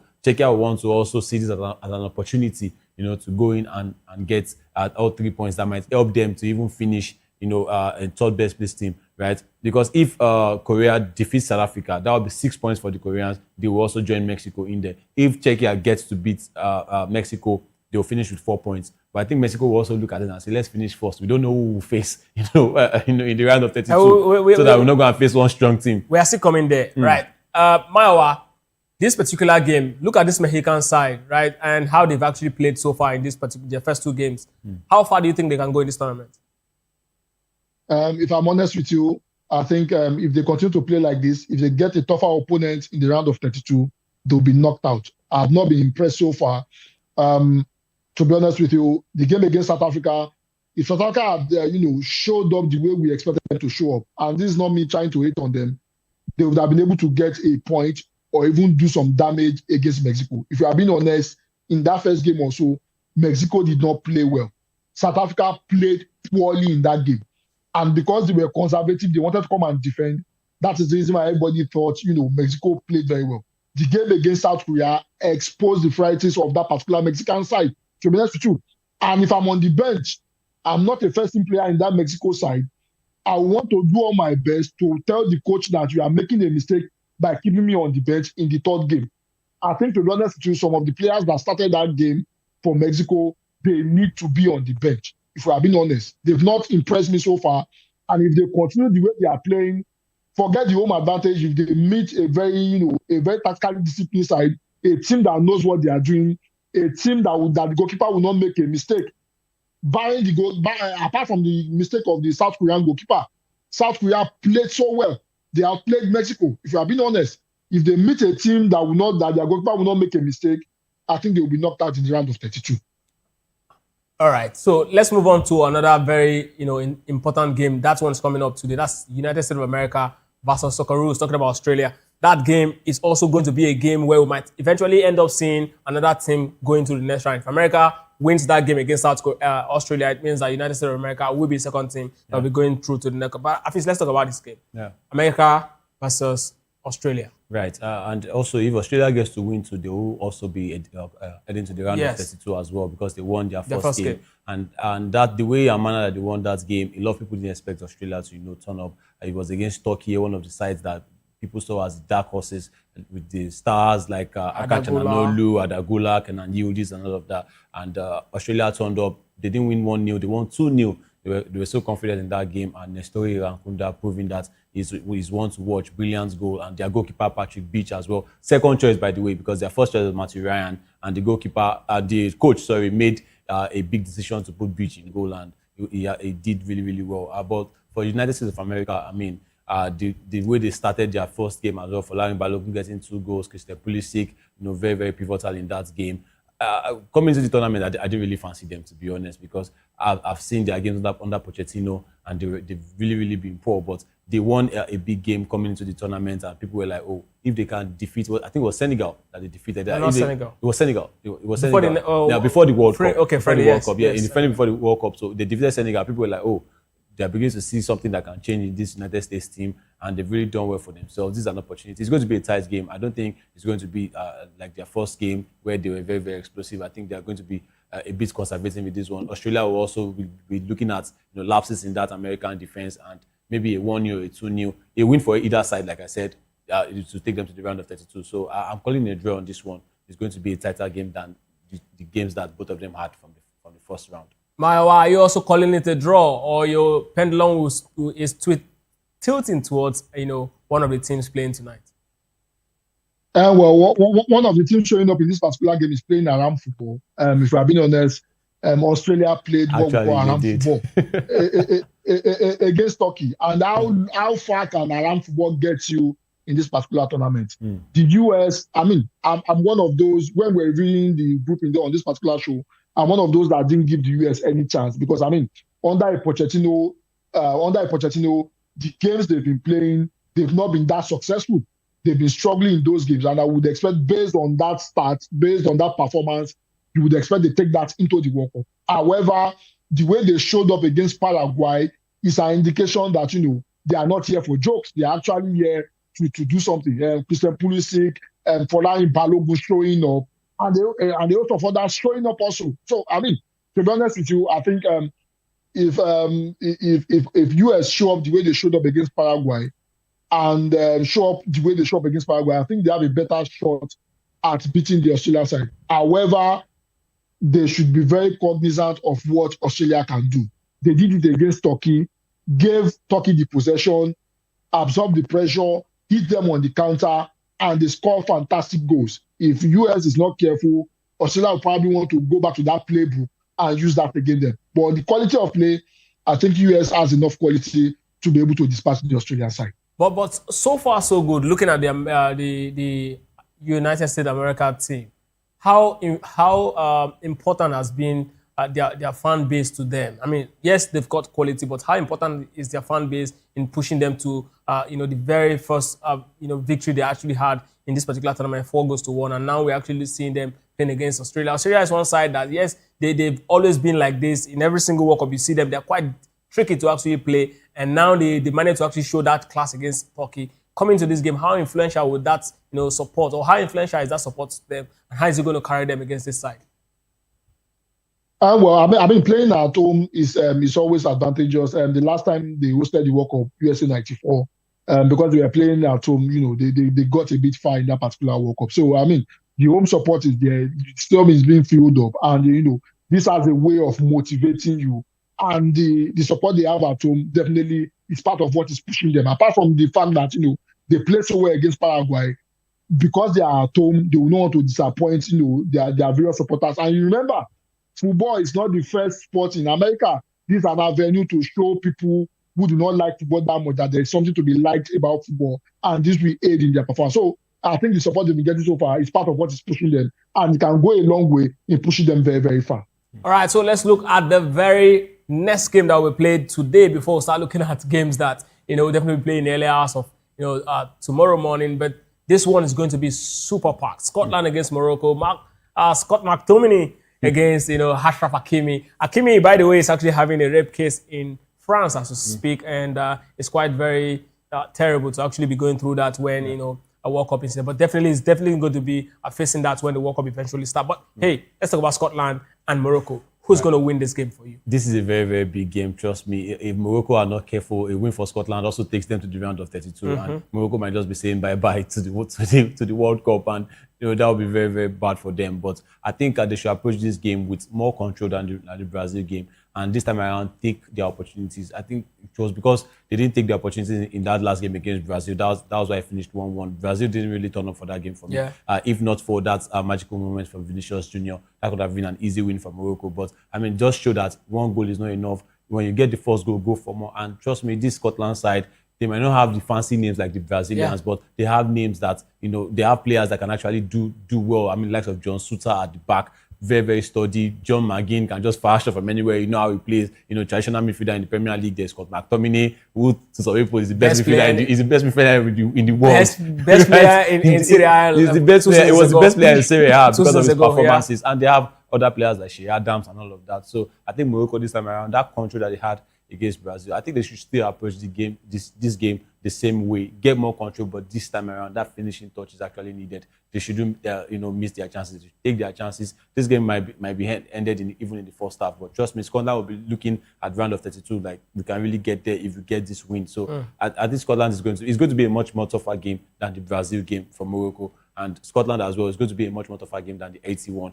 Even in the game against 80 actually turned up. A lot of people were expecting Scotland to roll them over like a 2-0, 3-0, 4-0, but it ended 1-0, and 80 actually had chances to get back into that game. So I think this game is actually a very, very open game. Either team can win, but I'm tilting Morocco, maybe a 1-0 or a 2-0. Mayowa, are you tipping Morocco, or this is just a classical game of the underdog? Who wins it for you? Well, I think Morocco is rated 7th in the world. They are right behind Brazil, and that goes a long way, the kind of quality they possess. I mean, I think they possess more quality than the Scottish side. However, like Afis rightly said, if you underrate the Scottish, they are going to shock you.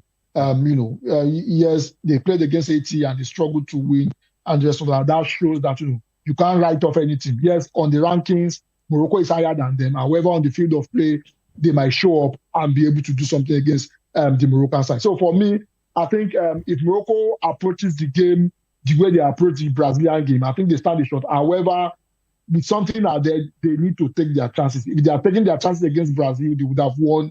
Against Scotland, they need to take their chances to win. If they don't, if Scotland take their chance, Morocco might be out of the tournament by the end of the game. Well, Maiwa, thank you for being a part of Locker Room. And definitely we'll be here to confirm whether in the end they eventually take your advice by taking their chance, or they will definitely be the ones to leave, United States of America, Canada, and Mexico, quite soon.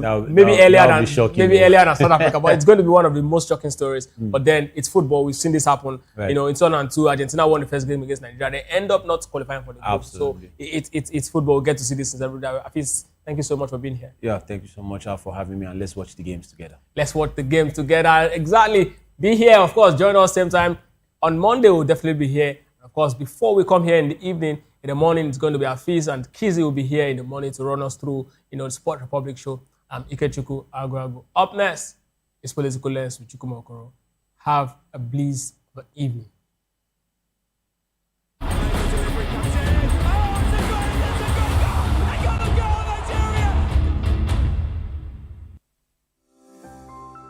Vop TV. Now, you have more than a voice.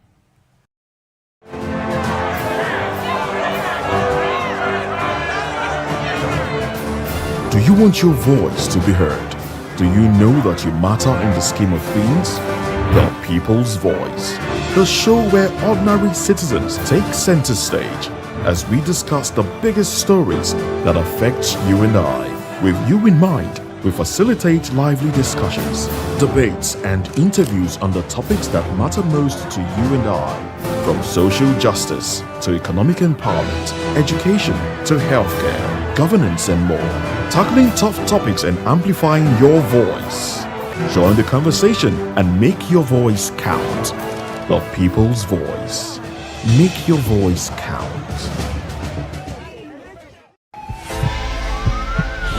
This is Health Check, your weekly guide to better living, smarter choices, and trusted answers. From everyday wellness to urgent health issues, we've got you covered. Health Check, only on Voice of the People television, where your health has a voice.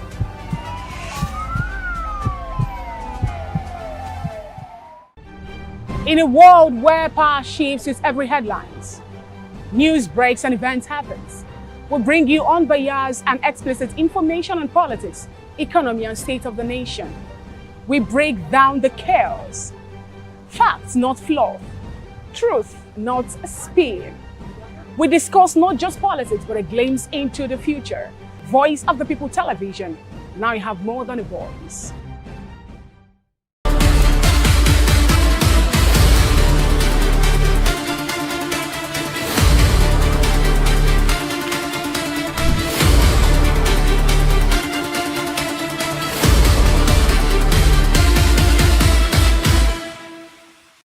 This is Ebuka Obi Uchendu, the man who turned hosting into an art form.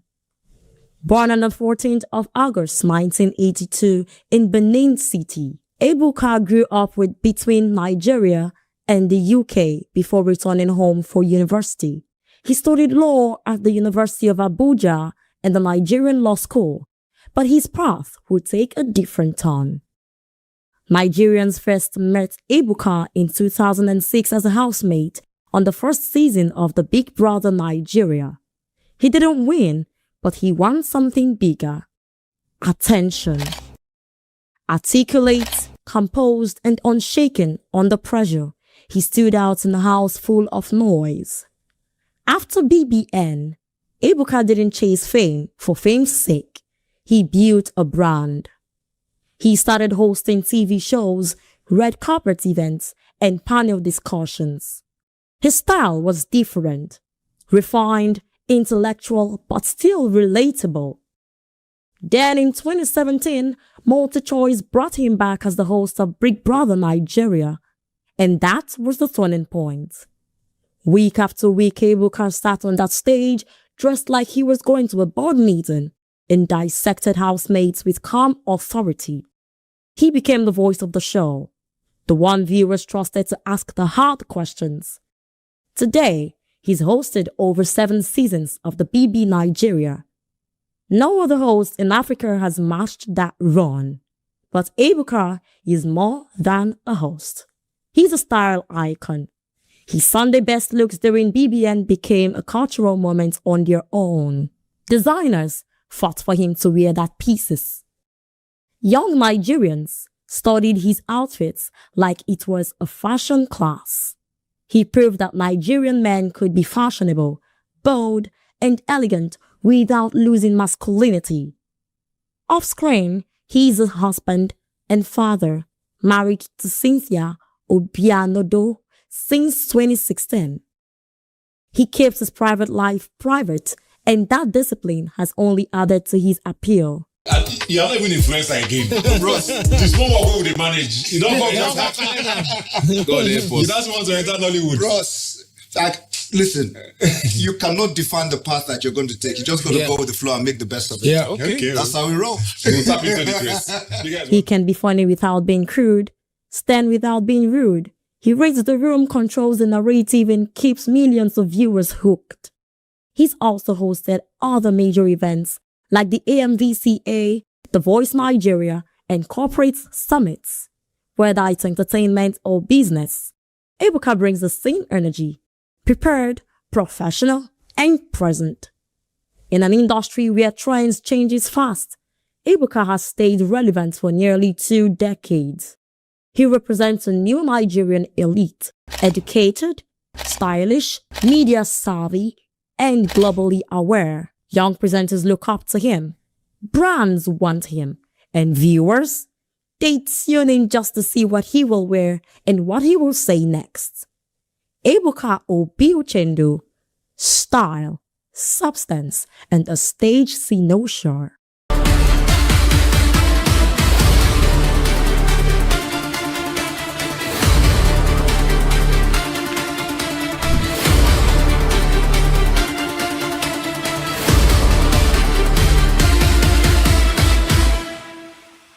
The red carpets, awards, the razzmatazz, music, fashion, interviews, and more. Spotlight on Voice of the People Television. Let's feed you with all the juicy stories in the global entertainment space, bringing you the glitz and glamour as it is hot. Stay tuned to Spotlight, 1 p.m. Monday to Friday. Spotlight on Vop TV. Entertainment like never before.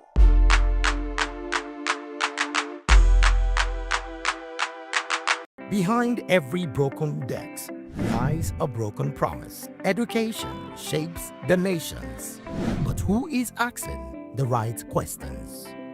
Introducing Edu Dialogue, the show that goes beyond the surface, exposes the cracks, the corruption, and the silence in Nigeria's education system. Edu Dialogue, Saturdays, 3 p.m., only on Vop TV. We break the biggest stories, from missing funds to policy failures. We ask the tough questions and demand real answers. Edu Dialogue, this Saturday, 3 p.m. on Voice of the People Television.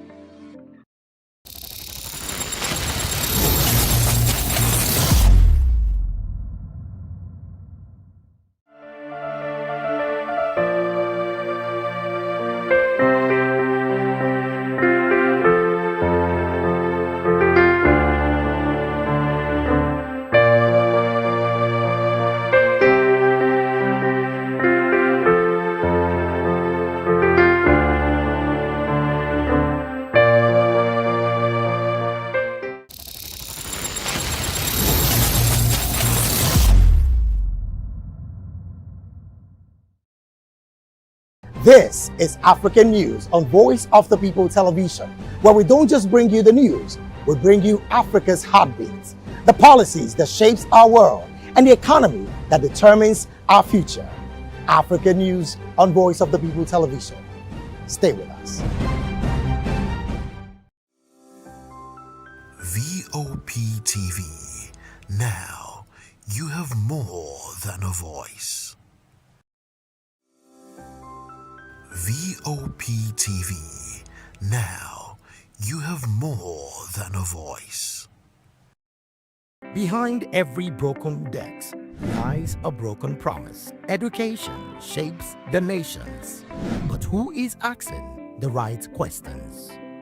Introducing Edu Dialogue, the show that goes beyond the surface, exposes the cracks, the corruption, and the silence in Nigeria's education system. Edu Dialogue, Saturdays, 3 p.m., only on Vop TV. We break the biggest stories, from missing funds to policy failures. We ask the tough questions and demand real answers. Edu Dialogue, this Saturday, 3 p.m. on Voice of the People Television. This is African News on Voice of the People Television, where we don't just bring you the news, we bring you Africa's heartbeats, the policies that shapes our world, and the economy that determines our future. African News on Voice of the People Television. Stay with us. In a world where power shifts with every headlines, news breaks and events happens, we bring you unbiased and explicit information on politics, economy, and state of the nation. We break down the chaos. Facts, not fluff. Truth, not spin. We discuss not just politics, but a glimpse into the future. Voice of the People Television. Now you have more than a voice.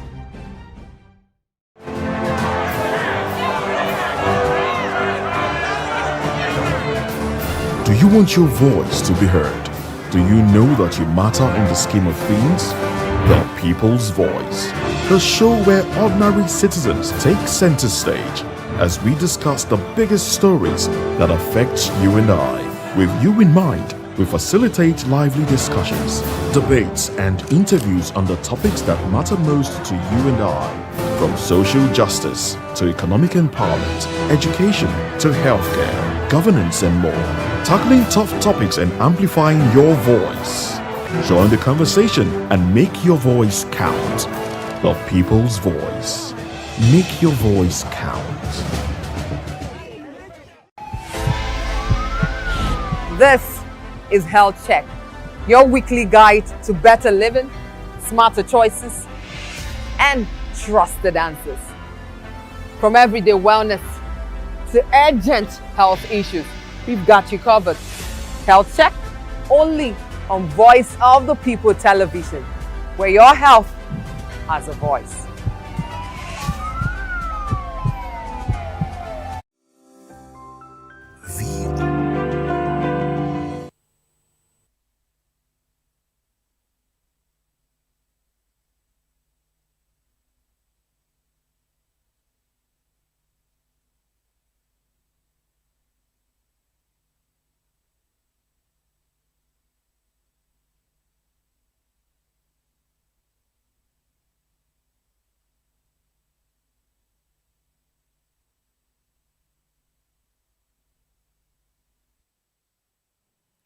Well, tonight we'll bring you a sweeping look at Nigeria's fast-moving political and governance landscape, from emerging coalition endorsements ahead of the 2027 presidential race to fresh debates over leadership, competence, and political succession within key parties.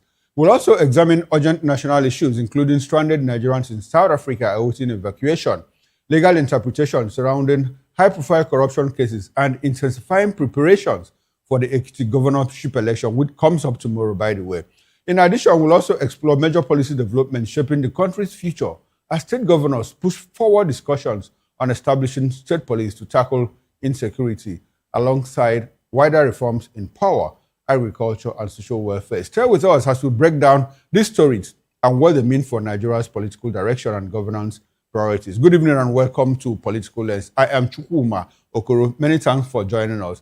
Now, let's bring in our guests. We've been joined in the studio here in Lagos, where we're broadcasting from, by Dr. Peter Anosike. Peter is, first of all, a philosopher, journalist, business consultant, and an author. He's the author of Dangote's 10 Commandments of Money. Good evening, Peter, and thanks for joining us on Political Lens. We appreciate your presence. Now, let's run into it. Supporters of Rabiu Musa Kwankwaso and Atiku Abubakar have endorsed Peter Obi for the 2027 presidential election. I'll check that again for clarity and emphasis. Now, supporters of Rabiu Kwankwaso and Atiku Abubakar have endorsed Peter Obi for the 2027 presidential election. The endorsement emerged from a coalition involving Kwasia Movement, the Obedient Movement, and the Coalition of Atiku Support Groups Initiative, reflecting growing political alignment around Peter Obi. The groups said their support is based on Obi's leadership record, competence, and commitment to national development. They argue that Nigeria needs experienced leaders with proven achievements and urged political actors to polarize or prioritize national unity, fairness, and effective governance ahead of the next election. Separately, the Igbo Heroes and Icons Foundation endorsed Peter Obi as the Southeast Consensus candidate, citing his records of fiscal discipline and governance in Anambra State. The foundation also urged and argued that the Southeast deserves an opportunity to produce Nigeria's president and said Obi's economic vision offers a credible path for national development in 2027. Dr. Peter, endorsement upon endorsement. This seems to have become a catchphrase in our political lexicon. I mean, we have endorsed the president, we have endorsed Atiku Abubakar, we have endorsed Peter Obi, we have endorsed Mr. A, we have endorsed Mr. B. What's the value of endorsement? Does it translate to political value? Does it translate to votes? Or is it mobilization? What is the essence of we have endorsed this, we have endorsed that? Some endorsements are done based on stomach infrastructure, especially those endorsing the ruling party. No, I don't get it. I say some endorsements are done based on stomach infrastructure to satisfy hunger, especially those being that's for the ruling party, because they have the resources. So you cannot say that such endorsements come from the heart. Understand? Because they just want to satisfy a need, which is hunger.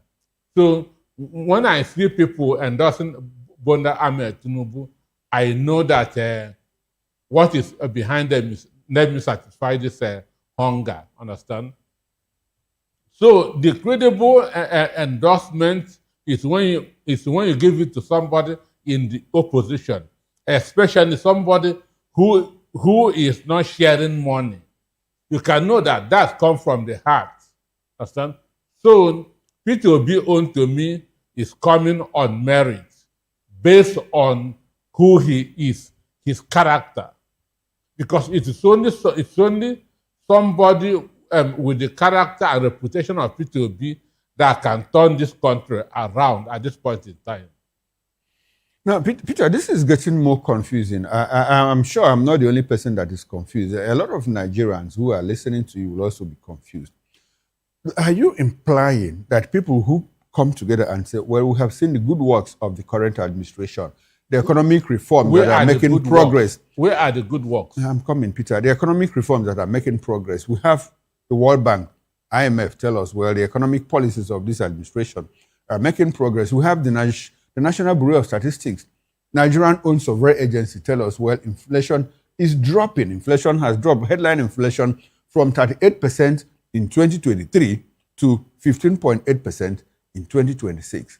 We see people like the Minister of Works tell us, well, we have moved very far in terms of construction of roads in different parts of the country, the Lagos-Calabar Coastal Highway, the Badagry-Sokoto Federal Highway, and other things. You mean that these people who gather and say, President Bola Ahmed Tinubu, we want you to continue. Do you think it's because they are hungry and they want money from the president? You mentioned Dave Omahi. Dave Omahi is defending his job. He cannot say otherwise. So you think he's not doing those jobs? He's not doing them. He is not doing them. Apart from What road is he celebrating in the southeast? Mention them. Well, he mentioned he said that the current. I'm telling you, mention. Make your calls and mention. Peter, I don't need to make calls. You know, I followed Dave Umahi. Dave Umahi said that President Bola Ahmed Tinubu is revitalizing the colonial era roads abandoned in the southeast. He said Ogoja through Afipo to Calabar and all of that. Is that not one of them? Should I go on and on? Go on and on. Okay, he said, well, that the Enugu-Port Harcourt Expressway highway is been fixed. It's been fixed. Yes. He said that work is ongoing in different parts of the south. You don't see those things. For me, Dave Umahi is a liar and he is defending his master. Understand me? Dave Umahi has no credibility. I don't trust him. Understand? And if you want to know the government that is doing well, check the welfare of the people. Understand me? That's the only way to know a government that is doing well. How are the people faring? How are Nigerians faring? How are Nigerians faring? That's how to know a government that is doing well. A government that security has collapsed. You are telling me is doing well. So Tinubu administration is the worst government we have had since independence. We've never had it this bad. 46 children are still in the forest in Oyo State. Is there anything that is more important than the life of human beings, especially children? So for me, if you want to check a government that is doing well, check the quality of life of the citizens. Peter, I understand that some children are still being held in captivity, but I also do know that last week in parts of Borno State, that about 416 Nigerians who had been in captivity in the past 3 months were rescued by the military. What of the 42 school children? Well, the government says they're on top of the job. Okay, let's move away from that. I understand, yes, that some Nigerians are still being held captive, including the 46 children in Oyo State.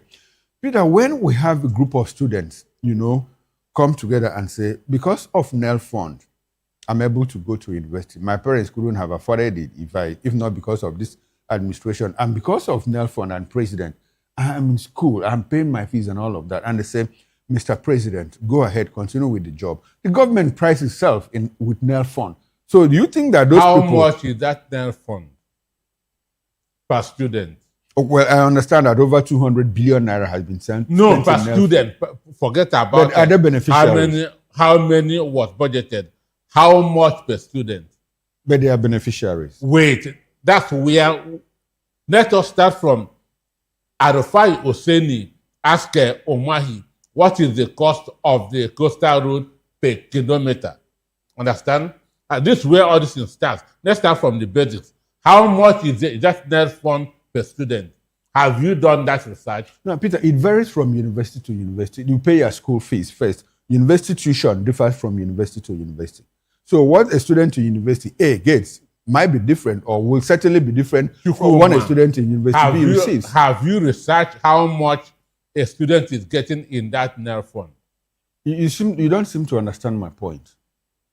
No, the ones you know, have you done that research? The answer is no. No, Peter. So for me, those students... Okay, since have you done the research? Tell us. But do you agree that students are getting NEL Fund monies? What I'm telling you is even that money, those students were gathered together to sing the praise of the president because it cannot even carry them for a whole year. Okay, so your position is that NEL Fund is useless. It's not working for Nigerian students. I'm not saying that it is. I say it cannot pay them for a whole year. Those students that are saying that thing, go and check how much a student is getting. It cannot take them for the whole year.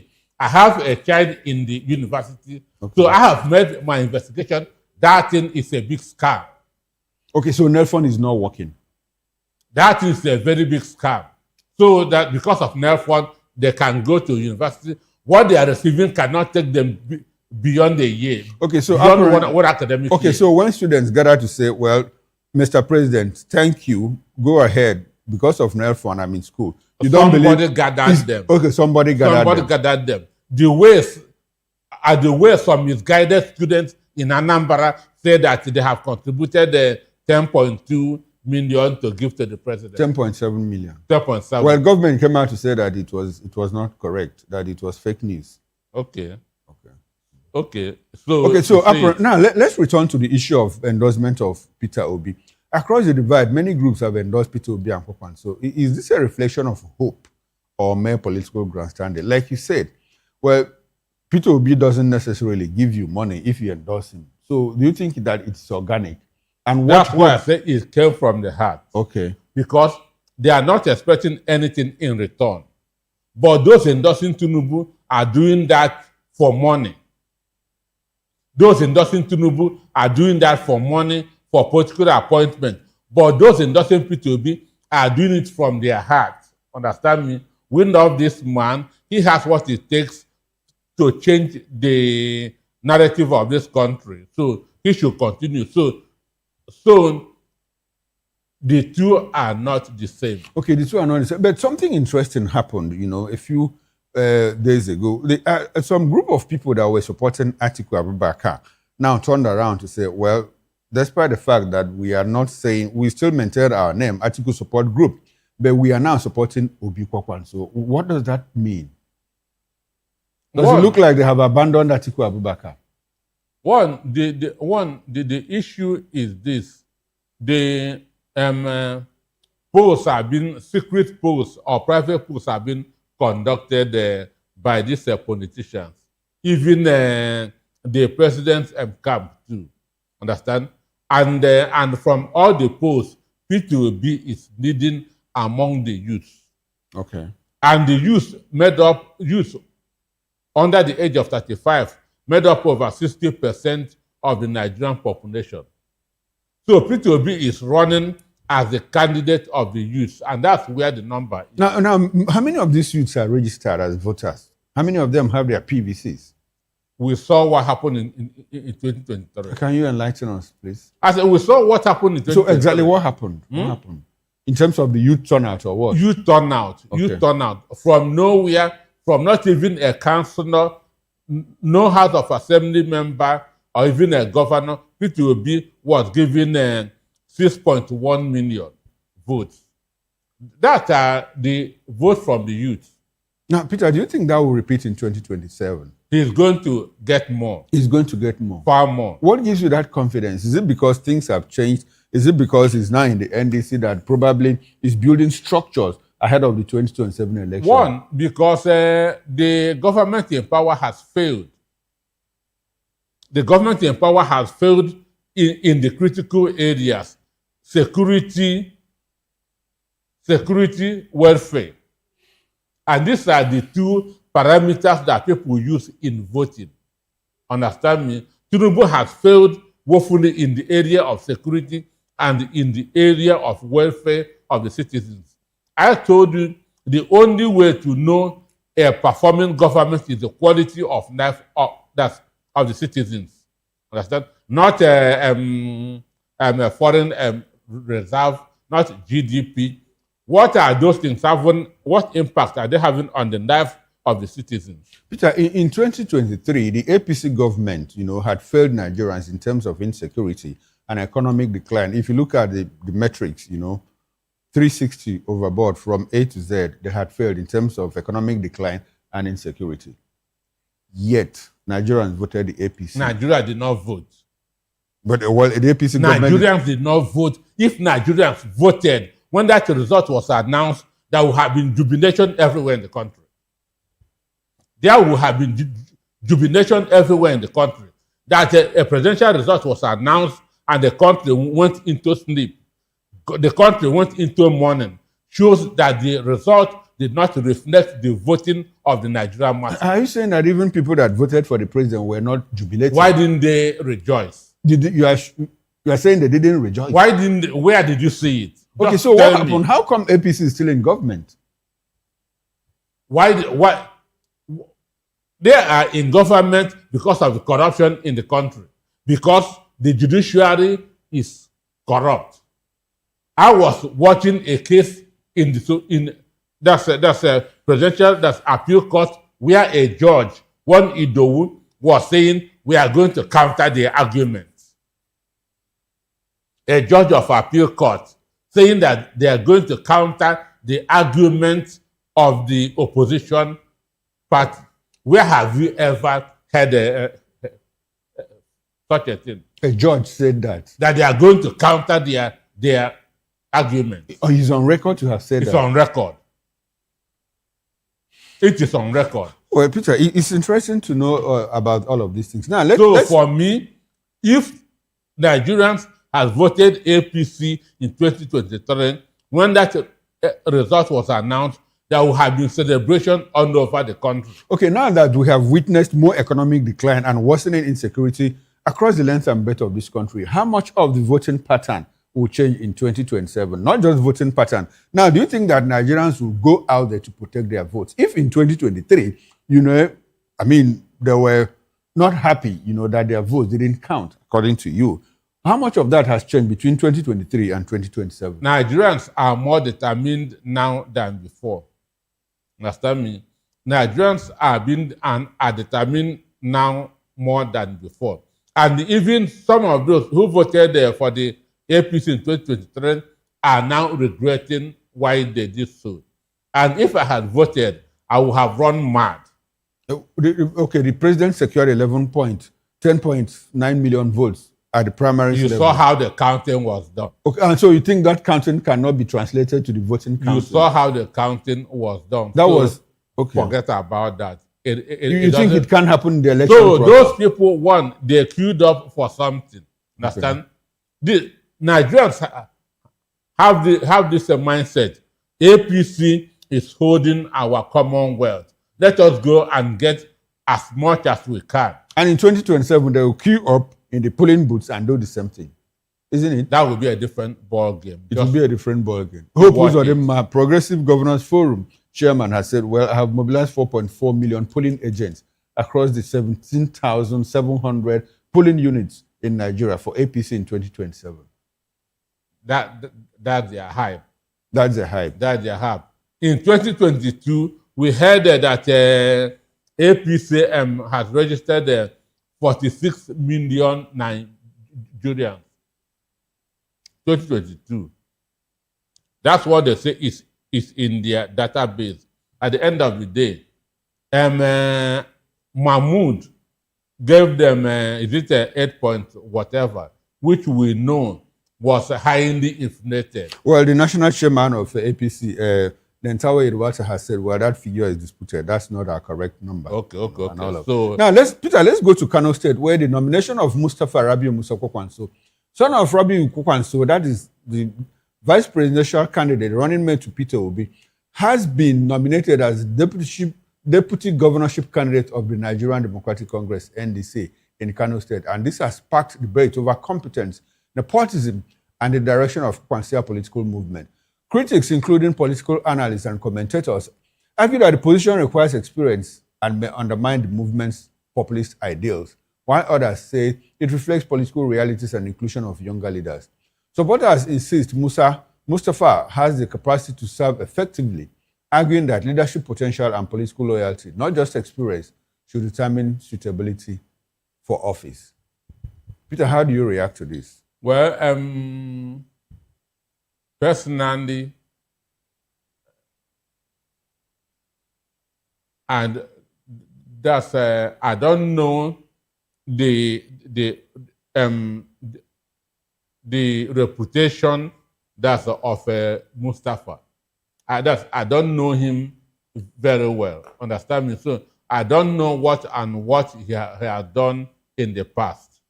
But the truth remains, people don't vote because of the deputy. Understand? They vote because of the number one, not number two. Number two is always a compliment. Understand? So if the governor, if they like the governor, then bringing that's a deputy that is popular with them will be an addition. Understand?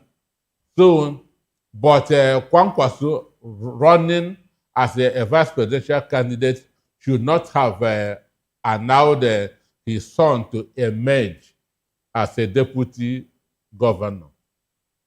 Understand me? So for me, I don't like that. So what is going to happen here? One, how much of a love does Kanu people have for Kwankwaso that they are going to transmit or translate to his son? Understand? If they love him so much, understand, they will, because of that of him, vote for his son.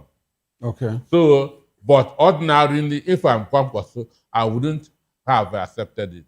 Yeah, so you think it's morally not correct, especially as some people are already complaining in NDC in Kano State? For me, if I'm Kwankwaso, I wouldn't have accepted it. Okay, now I understand your position. Because it is asking for too much from the people of Kano State. Vote me, vote for my son. And Kano is the most populous state in the country. Understand? With going by 2006 census, 9.5 million. Understand? You are not the only family in Kano. Okay, why I ask this is because the thing is already causing ripples in NDC in Kano State. Some people are kicking against it and saying, well, we cannot be serving you and serving your son at the same time. And so, well, we have supporters too. I wouldn't know whether the supporters are organic or whether the supporters are, the kind of people that you gather and say, well, come and support me and all of that, something that you liken to stomach infrastructure. How much of this do you think will affect the fortunes of NDC in Kano State and by large, elsewhere? Because some people are saying, oh, is this what you are going to do when you become vice president? You are going to, nepotism, this is clear nepotism as defined by some people. Is that what we are going to see when you become vice president? So how much of this, do you think will affect the fortunes of NDC? Not just in Kano State, but nationally, nationwide. Excuse me. Well, for me, the North does not vote for the way the South votes. Okay. In the South, we are far more critical than the North. In the North, an Ondama can just tell them, vote for party A. Okay. And everybody would just, because the Alpha, the Sheikh or Alpha said that. So. Understand me? So now again, it depends on also the capacity of the Mustafa. Okay. Like I said, I don't know what he has done in the past. Maybe he's riding on the crest of his father's popularity. His father could be the one pushing him. So, to me, I don't really. This is what will bring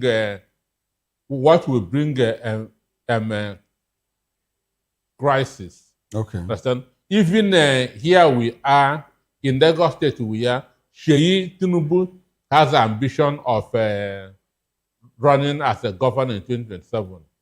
He has been preparing, but wisdom, understand, declares that there's no way Tinubu will be running for president. His son will be running for governor. Understand? One has that to stop. So Sheyi now has to drop his own ambition. Understand? If Tinubu had wanted, Sheyi would have gotten an automatic ticket. But he said, no, I cannot be running for president and my son will be running for governor. So that's why I say Kwankwaso ought to have rejected the offer. Okay. But it looks like the president has a listening ear. If people said, well, Mr. President, it's not proper that you are president and Sheyi is governor, and he agreed. So he has a listening ear. No, running for second term. Running for second term. Yes, and not because 2027 is still far. No, I don't understand. You say it's not good that you are the president and Sheyi is the governor, as if he has already won. Well, okay, I created a what-if scenario that he wins. But because if you go to Abia State at some point, you know, we had a senator representing Abia Central, father, and his son was representing Umuahia North State constituency, and he was the speaker of the House. Is there anything wrong in that? No, he started, he was the majority leader when T.A. Oji was the governor. Was the governor, exactly. It was under Okeze Ibazu. He became speaker. Understand me? Exactly the point. So take away the fact that he was even speaker at some point, but when his father was serving as governor, he was representing his father's constituency in a House of Assembly. Was there anything wrong in that? People didn't kick. But, you know, in a House of Assembly is different from being a deputy governor. But both of them are elective positions. But in this one, every constituency has somebody representing them. Okay. So it's not a big deal. Assuming, mind you, when Kwankwaso, when what's his name? Erofai was the governor. His son was in the House of Representatives. House of Representatives. Okay. Understand me? But that's different from. Okay, so your position is that your father can be in the executive and you be in the legislature. There's no problem. But it is not right for your father to be in the executive at some level and you are in the executive at another level. No, it's wrong that your father is the governor, that your father is the vice president, then the son is deputy governor. Governor. Okay, you think we are not yet politically mature for that kind of... We are not politically matured. But in the United States, when George Bush Sr. was the president, two of his sons were governors. Jeff and George. Understand? So that is, but we've not gotten to that level. Will we ever get to that level? Not in our time. Not in our time. Yeah. All right, let's move on, Peter. Now, we'll go to South Africa, where hundreds of Nigerians who registered for the federal government's voluntary repatriation program have been left stranded due to delays in evacuation flights. According to the Nigerian Citizens Association South Africa, many of them, including women and children, are now without shelter, food, transportation, or money after traveling long distances for registration and screening, believing their departure had already been arranged. NICASA has argued, while the Nigerian government to act urgently by speeding up the repatriation process and providing emergency humanitarian support. The situation comes amid ongoing xenophobic attacks in South Africa, which have prompted Nigeria and other African countries to evacuate their citizens. Earlier this month, Nigeria began airlifting affected citizens with an initial group of 262 Nigerians returning from Johannesburg to Lagos. Now, Peter, Nigerians stranded in South Africa after federal government profiled them for return. Recall the first batch touched down last week. Why is the delay? Can you explain that? Well, the way that a country treats their own people within the country, that's how other countries treat them. Understand me? That is the way other countries treat them. Mind you, Ghana evacuated their own citizens almost 2 months ago. And even though I'm not a fan... Is it up to 2 months? Sure. Okay. Even though I'm not a fan of the president of Tanzania because of the way she came into office.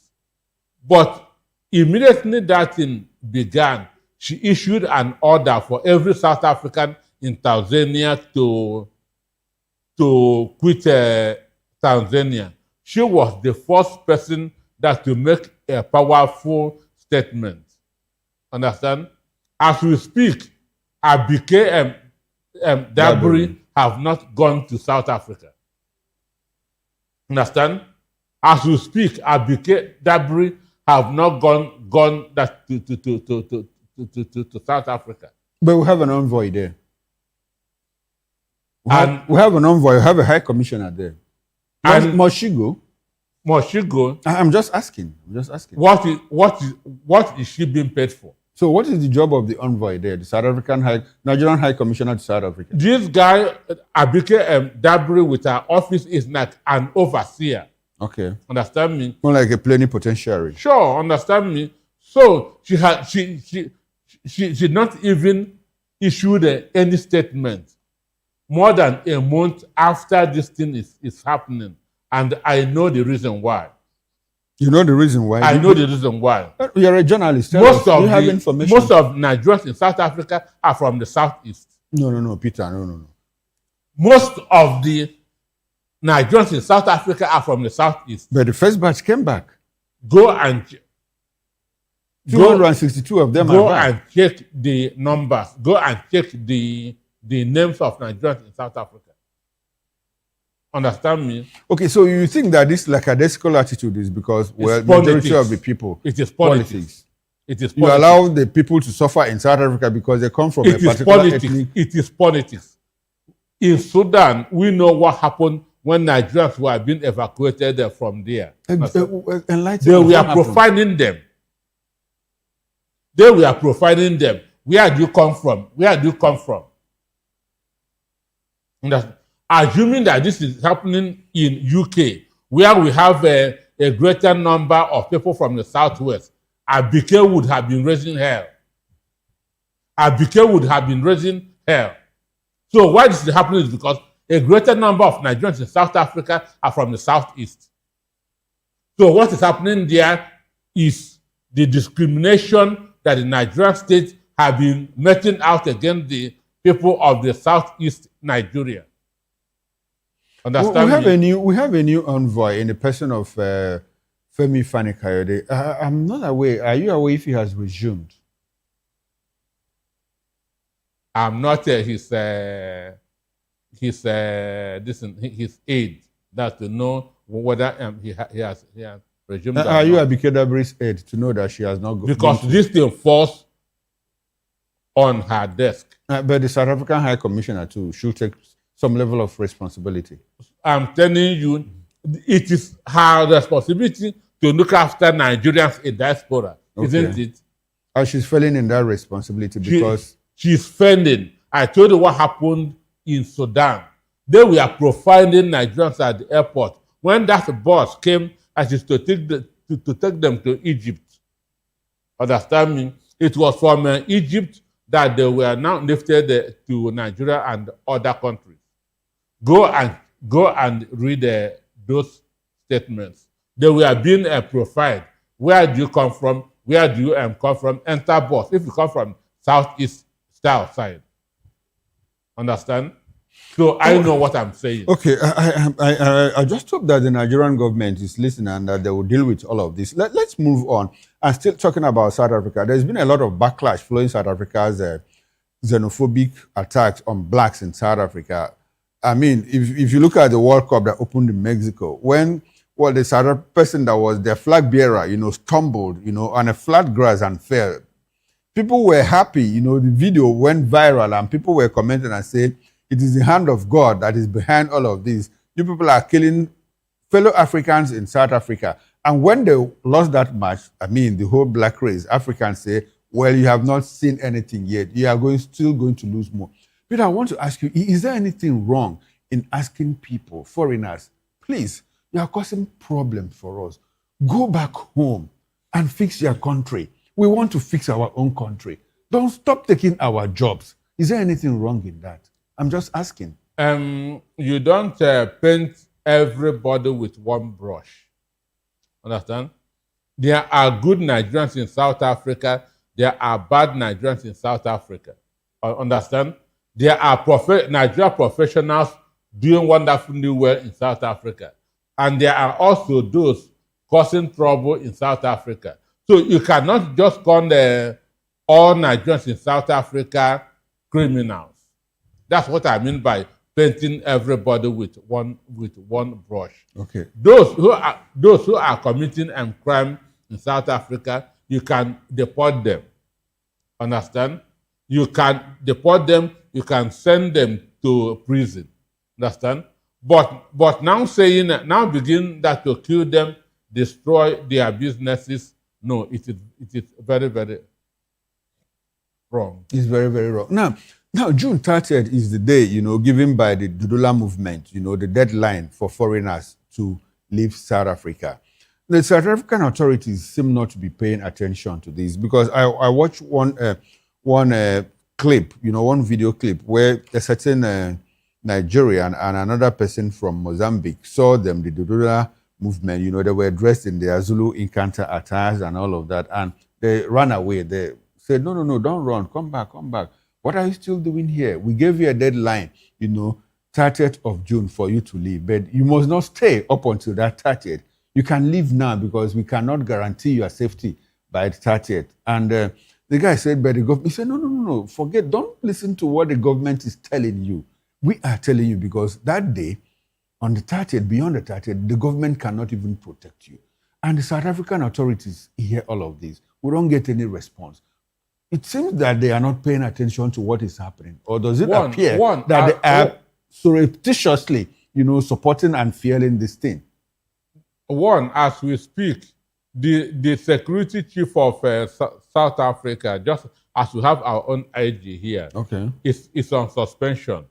He is facing corruption charges and was asked to step aside so that him being in office will not affect... interfere with interrogation and investigations.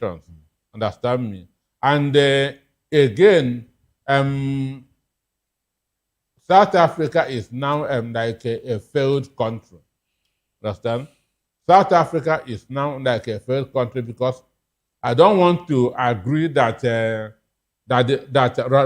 Ramaphosa is in control and this is happening. This guy knows the story. Understand? Ramaphosa was the former president of ANC.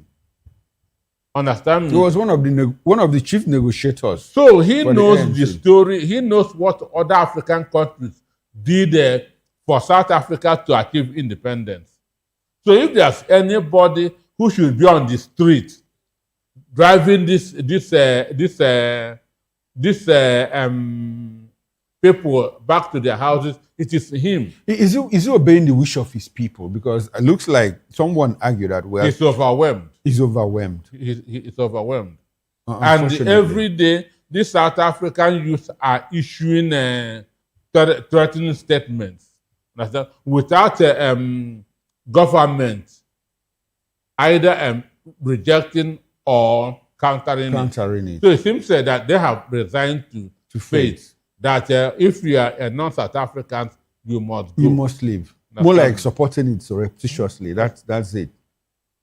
Anyway, Peter, let's come back to Nigeria. Well, is it Nigeria? Okay, let's come back to Nigeria. But we'll take it to the UK first, where several Nigerian lawyers have stated that the UK court's acquittal of the Diane Alison Madeke on bribery charges will not affect ongoing or future cases involving her and the EFCC here in Nigeria. They explained that criminal jurisdiction is territorial, meaning that the UK case concerned alleged offences under British law, while Nigerian authorities can still investigate and prosecute any offences committed under Nigerian law.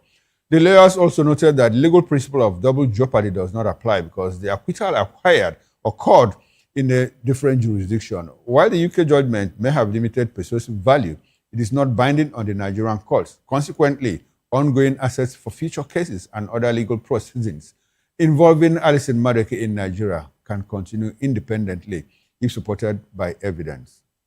Peter, I'd like you to react. Well, do they research at all?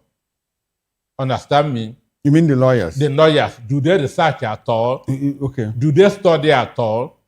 What's your position? What's your point? Ibori has over 100 cases with Nigeria EFCC. Okay. Understand me? He was arrested in Dubai. Okay. And taken to the UK, where he was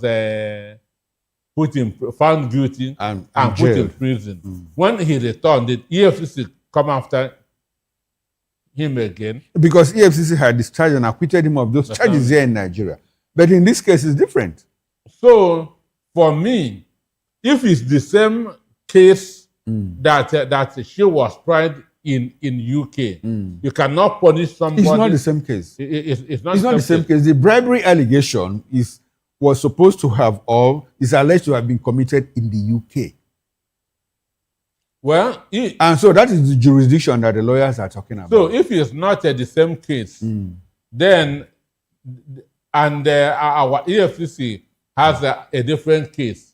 Understand? Anytime that she comes back, understand? Because the Nigerians are worried. I think lawyers are worried too, because the Ziani seems to have painted a picture that all the cases she had, both in the US, in the UK, and Nigeria, that she's been acquitted, she said, man is not God, and I've been proven innocent and all of that. Recall that we had monies recovered from her, allegedly traced to her from the United States of America. And in Nigeria here, you know, courts have ordered seizure of some properties traced to her that she couldn't account for. And so when she comes back, EFCC will simply pick her up. Is that right? Well, if it's a different case, yes.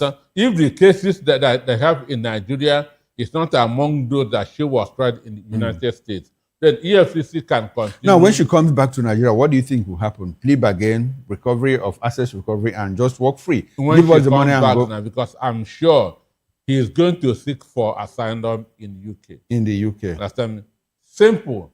That his security is not guaranteed if it comes to Nigeria. To Nigeria. Security in terms of going to face trial. His life will not be secured in Nigeria if he returns.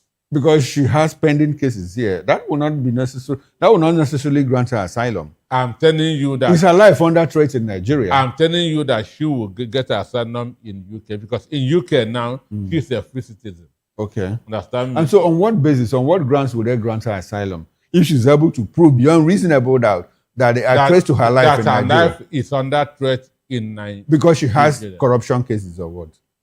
That her life, everybody's life is under threat in Nigeria, including your own and my own. So if you and I manage to find our way to the UK now, we'll get very, asylum. very easy.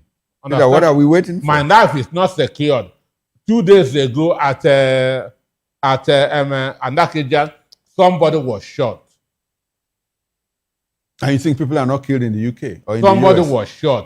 Peter, are you saying that? Wednesday, Peter, are you saying that people are not shot in the UK and in the US? That same Wednesday night, 2 national students were kidnapped at Iyanoba. Okay. So our life is under threat in Nigeria. Okay. And it's a very good ground for asylum. For asylum. All right, Peter, let's move on. Now, Nigerian state governors under the Nigeria Governors Forum have advanced discussions with the Attorney General of the Federation on plans to establish state police as part of efforts to tackle rising insecurity. At a meeting in Abuja, they reviewed proposed constitutional amendments and stressed the need for a legally sound framework aligned with federalism and citizens' rights. Now, Peter, governors seems to, have come to reality, and they said, well, we are ready for state police and all of that now. Briefly, do you think that this time it is going to happen? Because this is not the first time we have heard the governors agree, well, we are now in for state policing. But after a while, it will fizzle out. Is it going to happen now? Well, it should happen because the national... I'm sorry, we know that it should happen. My direct question is, are you sure it's going to happen now? The reality is on ground. Does it push? Is that some kind of motivation? There wasn't any insecurity for the governors to say... Insecurity is a good ground for it to happen. Okay. Understand? And for me, I am a fan of state police because it is one of the ingredients of a true federal state. Okay. Understand me? So I'm a fan of it, and I want it to happen because if we have a state police, it's going to reduce insecurity by over 50%. Okay, to reduce insecurity by over 50%. Peter, you and I will get to talk about state policing maybe next time or any other time that we are on the show. Now, let's go to Ekiti State. Ahead of the June 20 Ekiti governorship election, that's tomorrow, INEC has begun distributing sensitive election materials while security agencies have deployed extensive personnel and resources to ensure a peaceful and credible poll. Peter, what's your reaction? Ekiti is tomorrow. Ekiti people are going to decide tomorrow. What do you see coming? APC, PDP, NDC. Okay, NDC is not on the ballot. No Labour NDC Party. candidate. About 14 other candidates are on the ballot. What do you see coming? For me, power belongs to the people. Understand? Power belongs to the people. Those in government are holding it in trust. for the people. The people should shun bribery and corruption and make sure that they vote for the right candidate. All right, Peter, I should take that as a concluding thought. All right, thank you very much. Now, this will be a good place to end the conversation. I've been speaking with Dr. Peter Anosike, philosopher, journalist, business consultant, and the author of Dangote's 10 Commandments of Money. Peter, I do appreciate your time, and I hope that we can do this some other time. Thank you for having me. Now, on behalf of the backroom staff, I am Chukwuma Okoro. Up next is Issues with Nana Ndemduto. I'll see you on Monday morning, 8 o'clock on the morning show. Enjoy the rest of your weekend, and bye for now.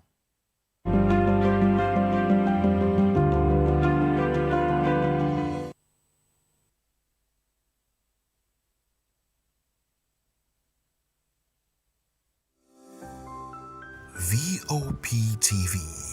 Now, you have more than a voice.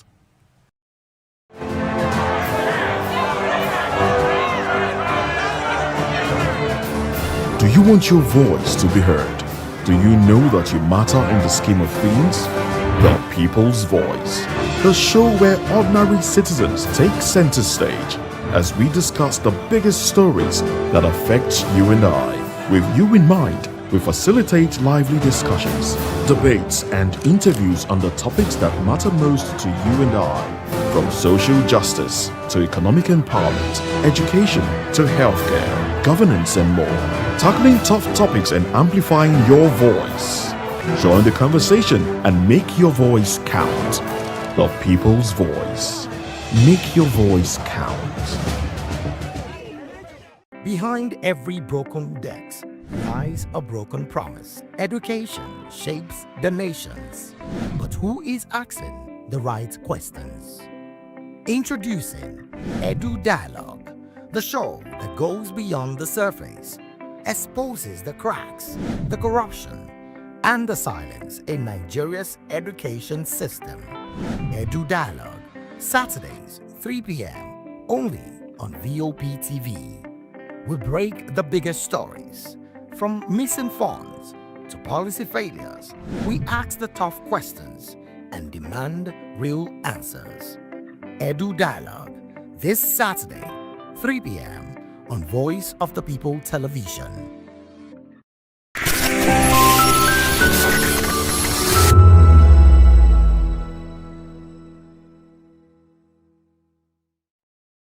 For many Korope and Keke Marwa drivers, fuel is the backbone of their daily operations.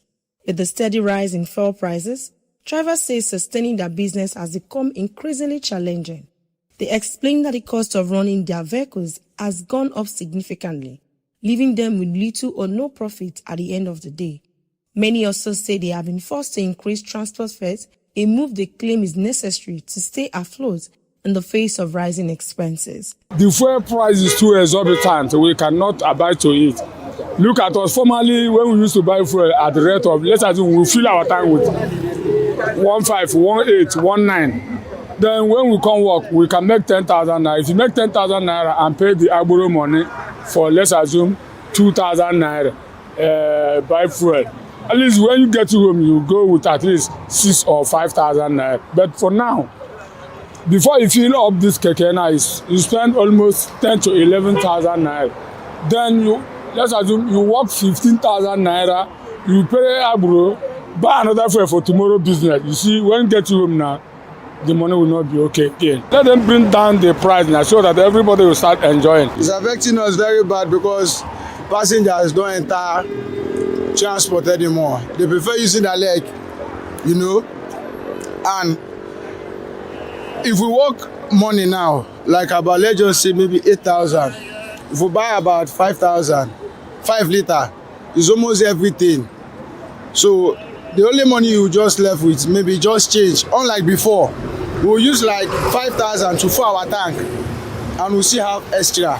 8,000 cannot fill your tank. Oh. It's very, very crazy. So we are begging the government if they can look into it and do something so that the fuel price to come down, so that everything will be okay, because it's really, really affecting a lot of things. While drivers struggle to cope, they say the increase in fares has led to tension with passengers, many of whom are also battling with high cost of living. Some drivers note that fewer passengers are willing to travel frequently, which has further reduced their daily earnings. Others are calling on the government to intervene by providing support or implementing measures to cushion the effect of the fuel price hike. Before we normally load 200 naira, but now we are loading 300 naira due to the fuel price. We can't buy fuel 1,350 and we carry somebody for 200. It won't work out. So that is why it affects our business in anywhere we go. Sometimes, luckily we see passengers. Luckily we did not see passengers. Because sometimes we may stay here for 1 hour. I've been here for 1 hour 30 minutes now before getting to my turn for loading. So it affects us. We are begging the president to do something to please assist us by bringing down the fuel price to consider the country. We used to carry 300, and the other pack is carry 400. So, and we're trying to pull money to 400. So, but if the fuel is going down now, we will still carry 300. So, please the government to at least lower the price so that everything should come down. As fuel price continue to rise, both drivers and commuters are left to navigate the growing economic pressure, with many hoping to relieve in the near future. Onidamola Olukuto for Voice of the People TV.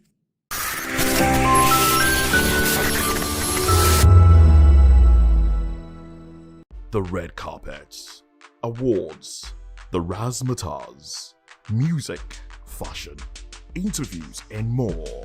Spotlight on Voice of the People Television. Let's feed you with all the juicy stories in the global entertainment space, bringing you the glitz and glamour as they hot. Stay tuned to Spotlight, 1 p.m. Monday to Friday. Spotlight on Vop TV. Entertainment like never before.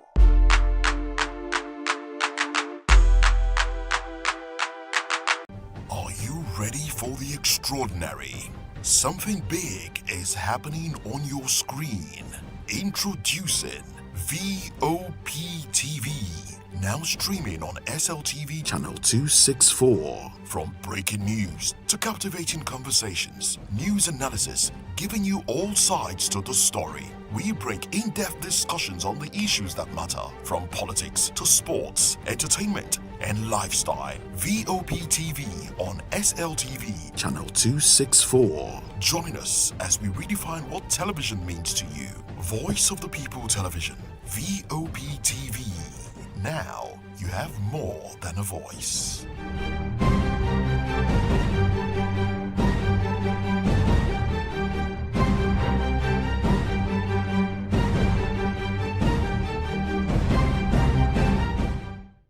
In a world where truth is the ultimate power and opinions scream the loudest, it's time to wade through the noise. Hunger no get tribe! Hunger no get religion! And scan the human interest and trending topics that matter. Stay tuned to The Issues, your plug to the stories making the buzz, from politics to science and technology, social justice, and more. Let's tackle the tough questions and expose the truth. The Issues on Voice of the People Television, Mondays to Fridays, 8 to 9 p.m. The Issues. Don't just react, understand. Nigerians, your voice matters, and in 2027 it starts with your permanent voter's card, your PVC. If you're 18 and above and you're a Nigerian citizen, you have the right to choose who leads your community, your state, and your country. But that right only counts if you have your PVC and your name is on the voter register. Here's what to do. First, check if you're registered. If you're not, or if you've moved, lost your card, or turned 18 since the last election, go to the nearest INEC office or an INEC registration center. Second, it's free. Don't pay anyone for any registration or collection. Third, collect your PVC early. Don't wait until the week before elections. INEC will announce dates. Listen to radio, TV, and follow INEC's official pages. Your PVC is more than plastic. It's your power to hold leaders accountable. It's how you decide on roads, schools, hospitals, and jobs for your community. When you vote, you decide the future of your children. Get registered. Get your PVC. Vote in 2027. For Nigeria to work, you must be a part of it. Your vote, your future, your responsibility. This message is brought to you by Voice of the People, VOP Media. This is Health Check, your weekly guide to better living, smarter choices, and trusted answers.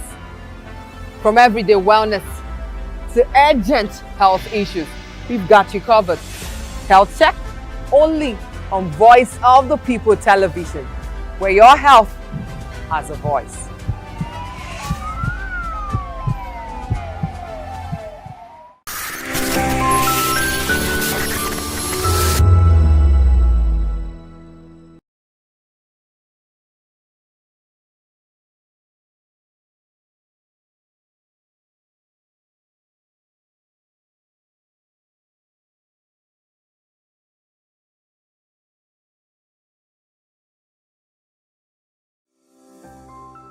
Vop TV.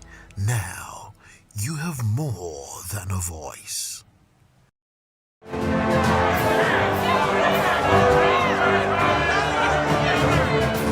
Do you want your voice to be heard? Do you know that you matter in the scheme of things?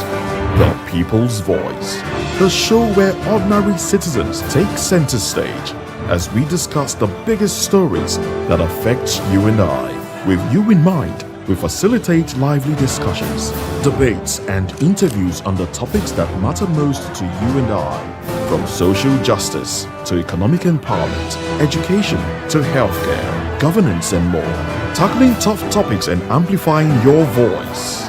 Join the conversation and make your voice count. The People's Voice. Make your voice count.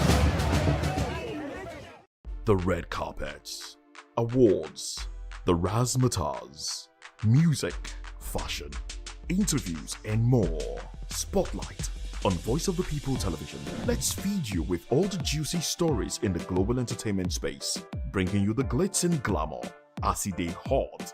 Stay tuned to Spotlight, 1 p.m. Monday to Friday.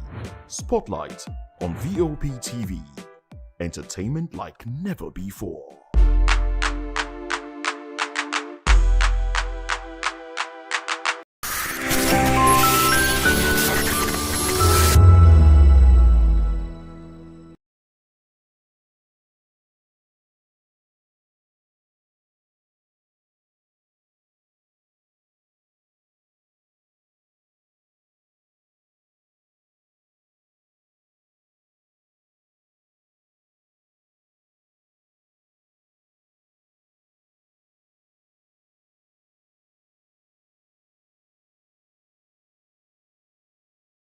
To know the happenings in the maritime sector, join us on the program Maritime Frontiers on Vop TV as we discuss key areas in the maritime sector from aquaculture, maritime transportation, maritime labor regulation, oil and gas exploration, ferry and passenger insurance, marine pollution and prevention, port operations, and lots more. Maritime Frontiers, exploring Nigeria's blue economy. We encourage you to click on the like button and subscribe to our YouTube channel. We are Voice of the People TV. Also follow us on all our social media platforms. We are Vop TV. Now you have more than a voice.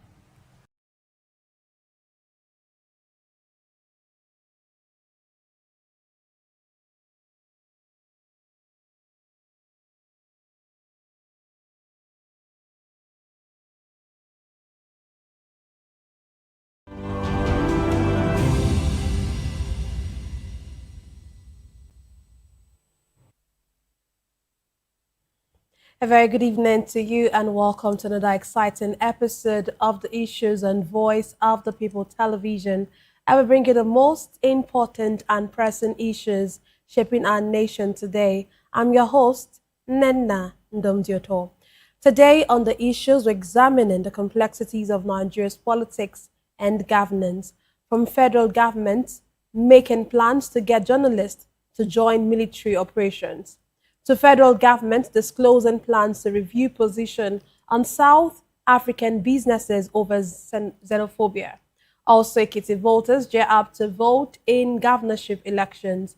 Finally, Petroan urges depot owners and operators to lower petrol prices. Join us as we break down the fact and provide context to help you stay informed. We'll take a short break, and when we return, we'll dig deeper into these topics. Don't go away.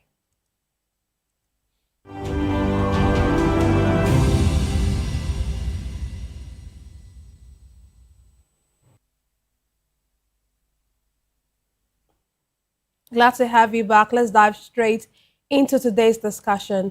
The federal government says it is considering a new initiative to strengthen collaboration between security agencies and the media in the fight against terrorism.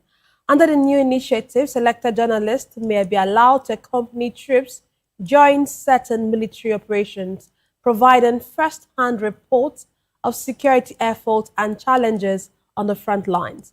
Officials say the arrangement is intended to improve public understanding of military operations and counter misinformation surrounding security activities. At the same time, government authorities have also called on media organizations to reduce the prominence given to terrorists, kidnappers, and other criminal elements in news coverage. The government argues that excessive publicity can unintentionally amplify the influence of criminal groups and contribute to public fear. In a related development, former head of state General Abdulsalami Abubakar has warned that political propaganda, misinformation, and fake news circulating on social media are worsening insecurity by giving what he described as oxygen to terrorism. He urged citizens, political actors, and media practitioners to verify information before sharing it and to act responsibly in the interest of national security. Today, I'm delighted to be joined by two distinguished guests. Here in the studio, we have Mr. Elvis Elimihele. He is a journalist, a political and public affairs analyst. He's also a member of the Guild of Public Affairs Analysts of Nigeria. Glad to have you join us, sir. Good evening, Nena. Yes, also joining us virtually, we have Comrade Omoni Ayotamuno, a veteran journalist and a public affairs analyst. He's also a chairman emeritus, NUJ River State Council. Glad to have you join us, Comrade. Can you hear me? If you can hear me, let me hear. Let's establish. Unmute your device, please, so that we can hear you. Okay, while we try to sort out this connection, Mr. Elvis, let me start with you. The federal government making plans to allow journalists, when I saw this story, I smiled because I don't even know if I can imagine myself wanting to join the military. Yeah, I know it is. We see it out there. We see it, Al Jazeera. We see it out, but Nigeria, this is a big deal. It's a big deal. But really, what do you make of it? Well, Nena, it's part of the job, actually. What the federal government is saying is not new. And for some of us, we've witnessed such things before now. And you see, even in the international media, while Israel was bombarding Gaza, you see journalists reporting there. They wear, the kit like military officers too. So, and they are the front line, to give first-hand information. It's a good one. But the only difference is that Nigeria being what it is, can they, be able to hit the journalists and protect them as expected? You understand? Because these are not trained military personnel, so they must be given the adequate gadgets to protect them, and don't put them at the front line, but they should be able to at least report precisely what is going on. And again, that will also serve as first-hand information for Nigerians to actually know the sacrifices our military men are paying to keep this nation alive security-wise. Then we'll be able to appreciate them more, and we'll also be able to report their needs as expected before the world to Nigerians and Nigeria government. This one that most of the time when some of their needs are, brought before the media and it's reported, they come and start denying it, especially their welfare. Journalists, if journalists are with them at the war front, they'll be able to know how these military officers are fed, which was one issue last time.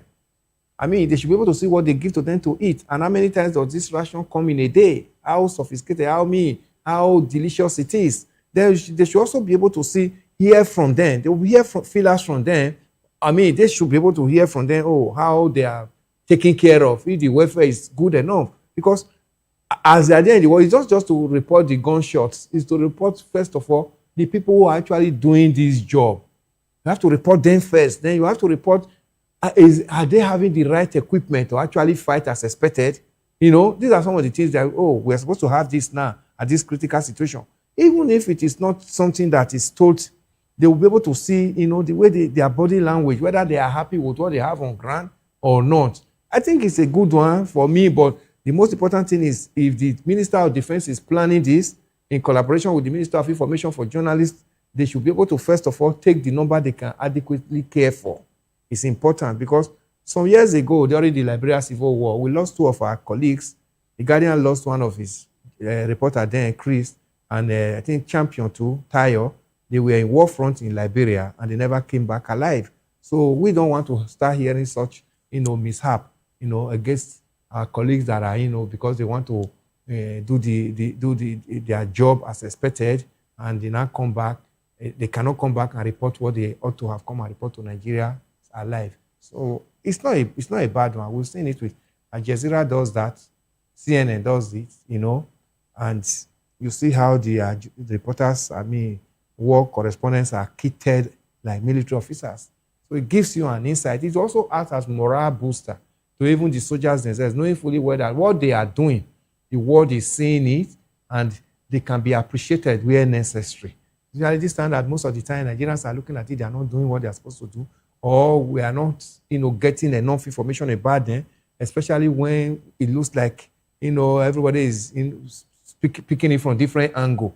If they are there, they'll give it first-hand information. And where the federal government is not measuring up to expectation, it should be reported as it is.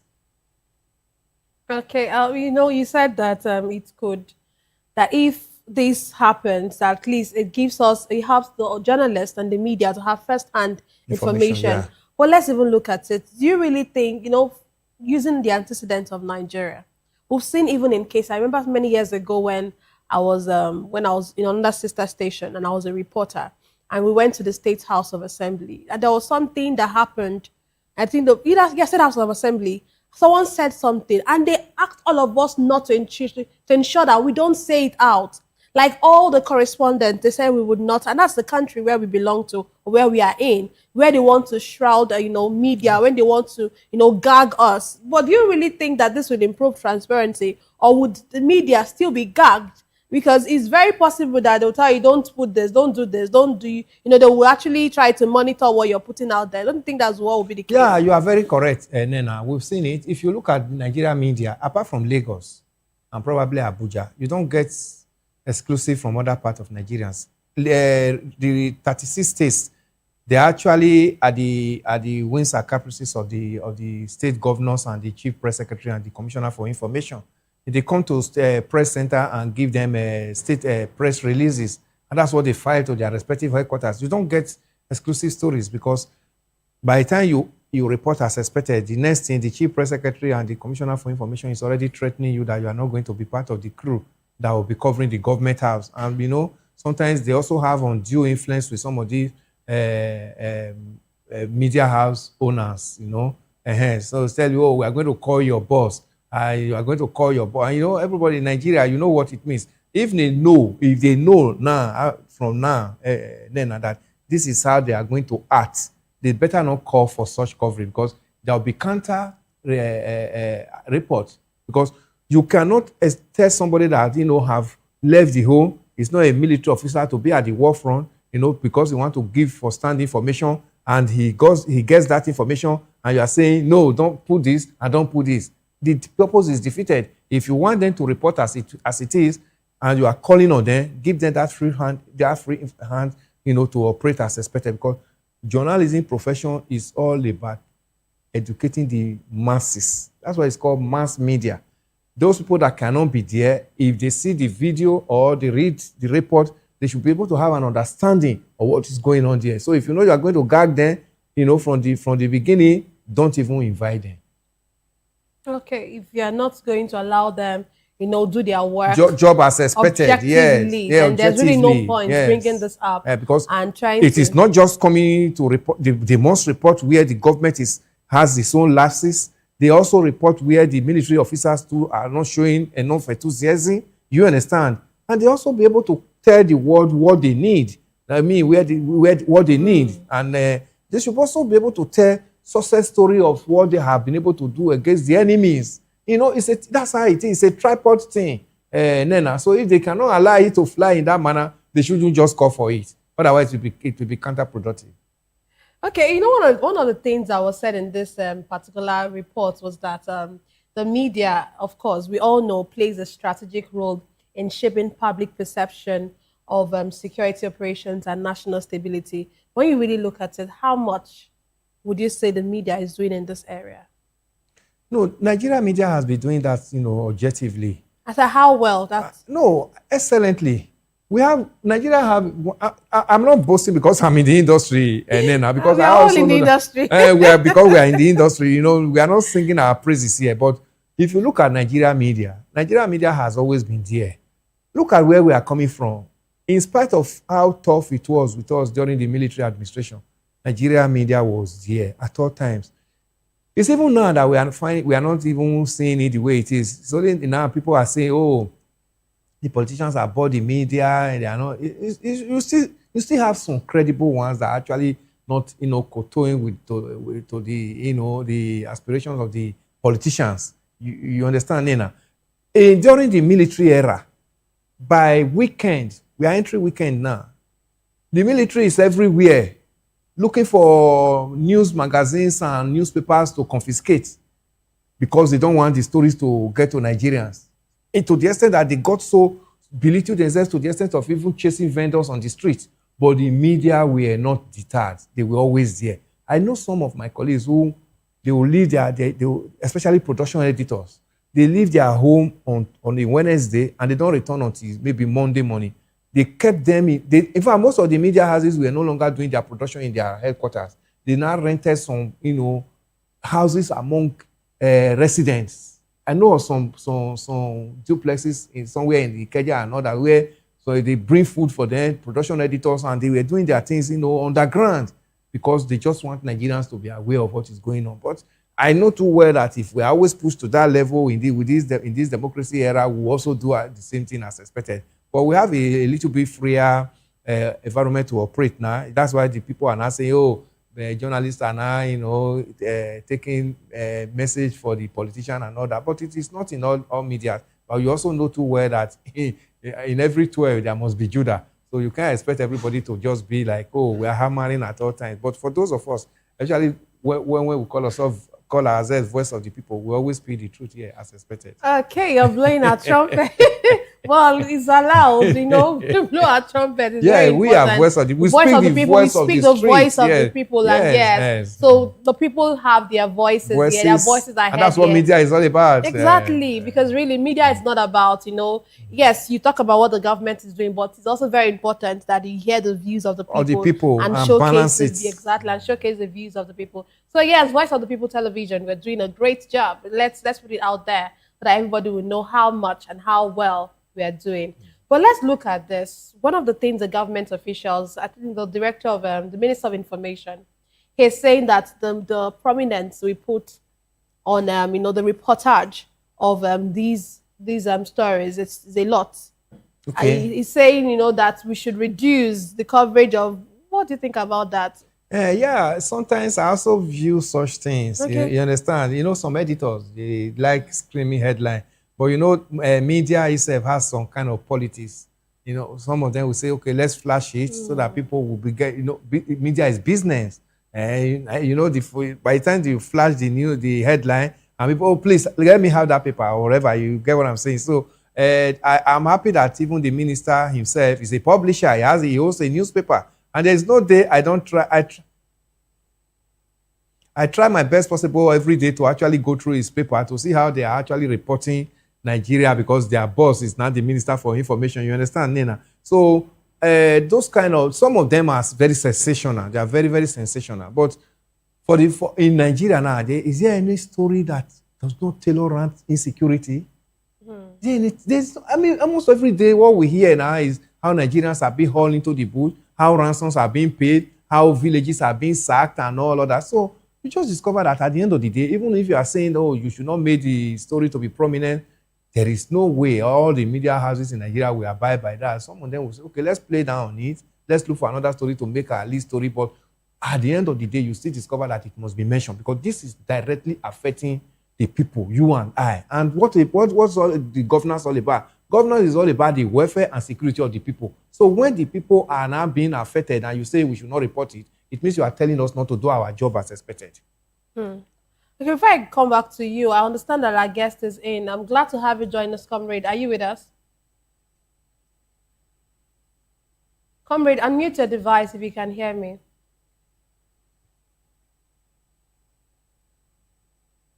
Okay, can you unmute your device, Comrade, if you can hear? Oh, okay. Well, Comrade, if you know you can hear me, just try to ensure that you unmute your device while I return to you.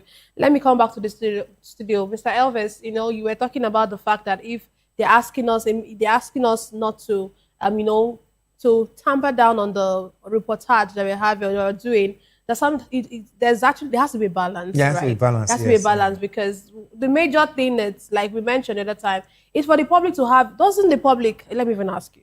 Doesn't the public have a right to know the full extent of insecurity? 100%. Should we really shield the public? No, 100%, because it's already a constitutional requirement. Security and welfare. If the constitution can, make it that it's the responsibility of the leadership of the nation, especially the president of the nation, who swore to an oath that he's coming to protect our lives and give us good welfare to live as people, then we must be able to report those things that are infringing on that constitutional responsibility of the president as it is to the world. And so that's why I'm saying that most times I also look at the newspaper of the minister. I also see how they also report these things. You understand? So for him to now be telling media, he knows more about this business of media. We know Nigeria media know what to do, but those ones that Nigerians need to know. I mean, a major report like these children that are in the bush now for over a month now. Can you not tell the media not to mention such? There's no way you could tell Nigeria not to mention. Look at the Chibok girls since 2014. I know of a newspaper that have been doing countdown from that time till today in Nigeria. One of the Nigerian newspaper does that. Guardian newspaper does that. Go and look at the Guardian. You see countdown on Chibok girls. That's what media is all about, to remind the government that they have a responsibility, that some of our children are still, with the terrorists for how many years now? Since 2014. You understand? 12 years plus. So the minister should not set agenda for the media because the media knows their role, they know their responsibility. This is the fourth realm of the estate. So our first responsibility is to make sure that we act as check and balances and be able to watchdog for all the arms of government. You understand? The one that is not measuring up to standard, we have to actually remind them that you have a responsibility. The one is doing well, we commend as expected too. That's why you see sometimes the media also give award. They give award to some of these agencies and government organizations too that are doing well. Say, okay, kudos on this. We like this.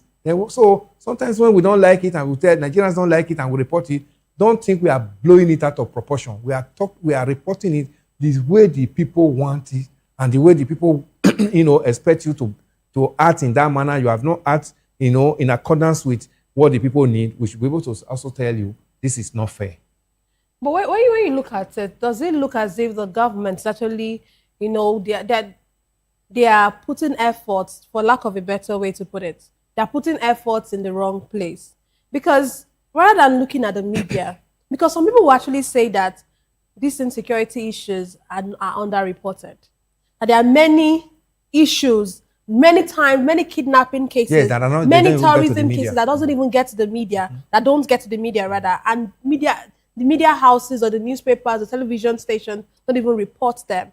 So when you look at it, but shouldn't the government focus more on the terrorists who are actually doing videos online and they've not been able to track these people? Shouldn't that be their focus more than, coming to tell media people? But really, let's look at it. Yeah. And coming to tell media people to on their reports, can't they? Because those ones are even showcasing what they are doing. Yeah, if by themselves. By themselves. Yeah, and they are, I think that's even more fearful than whatever it is that. Yeah, and if we see such video, and must we not report it when they have all even brazenly told the world that we can do this? Is it the media now that will not shield such report? The media should not shield such report because Nigeria government, as it is, have told us some years ago that they are putting mechanism in place to check such. That's why they said we must have to register our SIM card. You understand?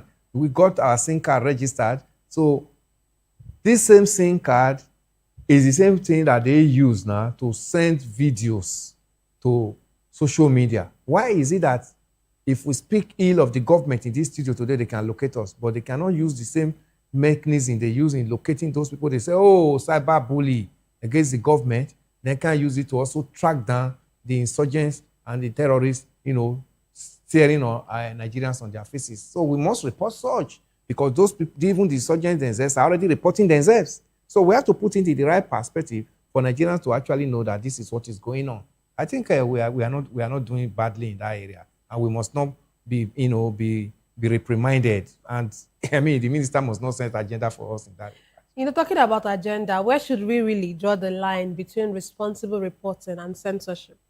Oh, responsible reporting is to balance it at all times. You understand? It's a two-way thing. News is a two-way thing. I can't hear from you alone, Nena, and I begin to flash it. I've done injustice to the other party. I have to hear from that because by the time I report to you, especially in Nigeria here, it is a story that comes out fair that people slamp on, and it goes like that. So if you want to we must be objective by balancing our report, hearing from both sides. And sometimes when you know too well that, oh, you are culpable, you refuse to speak, you cannot come up with your report. You see sometimes you say, oh, even calls made across, they refuse to pick their call, even text message, you refuse to answer. That means you have not concurred with what I already have. So I cannot go ahead with my report and even mention it in that way, because there is every little circumstances you find in media as a reporter. It makes stories for you. You understand? You send on an event and you are going, maybe there is a trailer on the way that cannot make you to get to that event as expected. Your story has started building from there. The event starts 9 and you are getting there by 12 because there is a blockage on the way caused by one container that fell because the road safety have not done the due diligence of making these people to lash their containers to the trailer, and the roads are not good enough, bad roads, and the container now fall, and you cannot get to your assignment. Your report starts from that moment, Nena. So that's what the government should know, that balancing of report, it is the prerogative of the media to make sure you hear from both sides so that we will not be sensationalizing matters. But when we now call at them to say, okay, this is what we're here and this story is before us, want to hear your own side, they should not, just give us a blank surface on it. Tell us your own side of it. Then now leave the media to now come up with their reports. Okay. One of the things that Abdul Salami, that a former head of state, weighing into this discussion, he talked about the fact that dissemination of fake news on social media, according to him, it's saying that these are emboldening terrorist groups and worsening insecurity. But when you look at it, fake news, are they really fueling terrorism? Or is it exposing gaps in government communication? Because sometimes it looks like our government don't even communicate, and it gives gaps and that gives room for, of course, this is the era of citizenship reporting where just anybody with a phone can just do anything. And so is it exposing gaps in government communication more than actually fueling terrorism? I think the former head of state, you also know too well now that almost everybody now is a reporter. So most of these fake news that you hear, some of them are actually coming from individuals and an authority that really don't have that requisite qualification to actually do what they are doing. But unfortunately, everybody that holds an Android phone now is already reading story, is already reporting as expected. So he should also know that before the advent of social media, it was not like this. When he became head of state of this nation, 1998 till 1999, he handed over. How many stories will he see in the newspaper or hear in radio and television that will be fake news? They were not much. They were not much. He can attest to that. But this era now that, everybody is now reporting whatever you see, and even the one you heard that you have not verified, that's why you see fake news is festering. So he should be able to, decipher it when he was head of state, and this time around. It's prevalent now because of the social media. Everybody is now reporting, doing the job of journalists and all of that. So, yeah, it's good to harp on it, but you should also know the quarters it's coming from. You can't see a mainstream media raising alarm, with a fake news. It's not done, because every story that goes into whether radio or television or newspaper has an editor who always asks, where is the source of this story? It's always a question in the media, where is the source of this story? Can you give me the source? So the ones that we see now that do not have sources at all, most of them are coming from social media. Because the story, once it enters the social media, it's like a Hamilton breeze. It grows fast. That's why it has gotten to the attention of the former head of state now that he's calling that fake news should be reduced. Fake news mostly are not really originating from mainstream media. It originates from social media. Talking about social media, but when you look at it, it looks like many Nigerians now trust social media reports more than, official government statements. I'm sure you know that, because you get to see. The other thing, some days ago, I was with my mom and she was asking, she was with her phone, and then she was saying, she was just talking to herself. And she was like, all these reports, all these things that she's even reading, how true are they? I just looked at her. I said, Mommy, most of them are fake. I know what you're reading, I know what you're watching. Because really, when you look at it, you just get to see so many things out there that even the days of even this AI period, it's going to be worse. It's making it worse, because people just get to build up anything, build content, and just put it out there, and scare people unnecessarily. But really, Mr. Elvis, has government done enough to establish credibility in the security communications? Not at all. In securing communication, the government needs at all times that any information that is required from you, you are able to give the person that needs that information as expected, in dispatch. Not a situation where somebody will now be like, you are evading it, you are running, you don't want to speak. It now makes the other person to when they said, when you refuse to speak on issue, it means you are complicit of it. You are telling the world that, I don't want to speak because you are already guilty of it. So no matter how it is, speak the truth so that the truth can get to the appropriate quarters and it will be reported as expected. And you should be able to put your name there so that you'll be quoted. So a situation where especially spokespersons are running from the truth and, coming out to say, okay, this is, then when it is not reported, that's when you now begin to come and start denying it. You even see Nigerian politicians, even some of the videos that, are recorded from them, they tell you I'm misquoted. So it's a misrepresentation of what I said. So, like your former governor. That one is not coming out and coming and something that you said clearly. Clearly, I you're misrepresented. At what point are you misrepresented? So that is normal with politicians. So when politicians are looking for soft landing, we should always remind them that we are doing our job as expected. Okay, let's move on to our next conversation. The federal government says it is closely monitoring development in South Africa following concerns over alleged xenophobic attacks and anti-immigrant sentiment. The Minister of State for Foreign Affairs, Bianca Odomego-Ojukwu, disclosed that the federal government may weigh various diplomatic and economic options, including its relationship with South African-owned businesses operating in Nigeria abroad continue to be threatened. She stressed that Nigeria remains committed to protecting its citizens wherever they reside and will continue to engage South African authorities through diplomatic channels. The minister also called for peaceful coexistence and adherence to international principles governing the treatment of foreign nationals. Meanwhile, the federal government has assured Nigerians who have indicated a desire to return home that arrangements are being made for their evacuation before June 30. Mr. Limihele, when you look at, this issue with South Africa, the xenophobic attack, it's very painful when you see people who have businesses. I heard of someone who said he has 5 businesses in South Africa and he has had to leave everything to want to return back to Nigeria. It just looks like you're starting from scratch.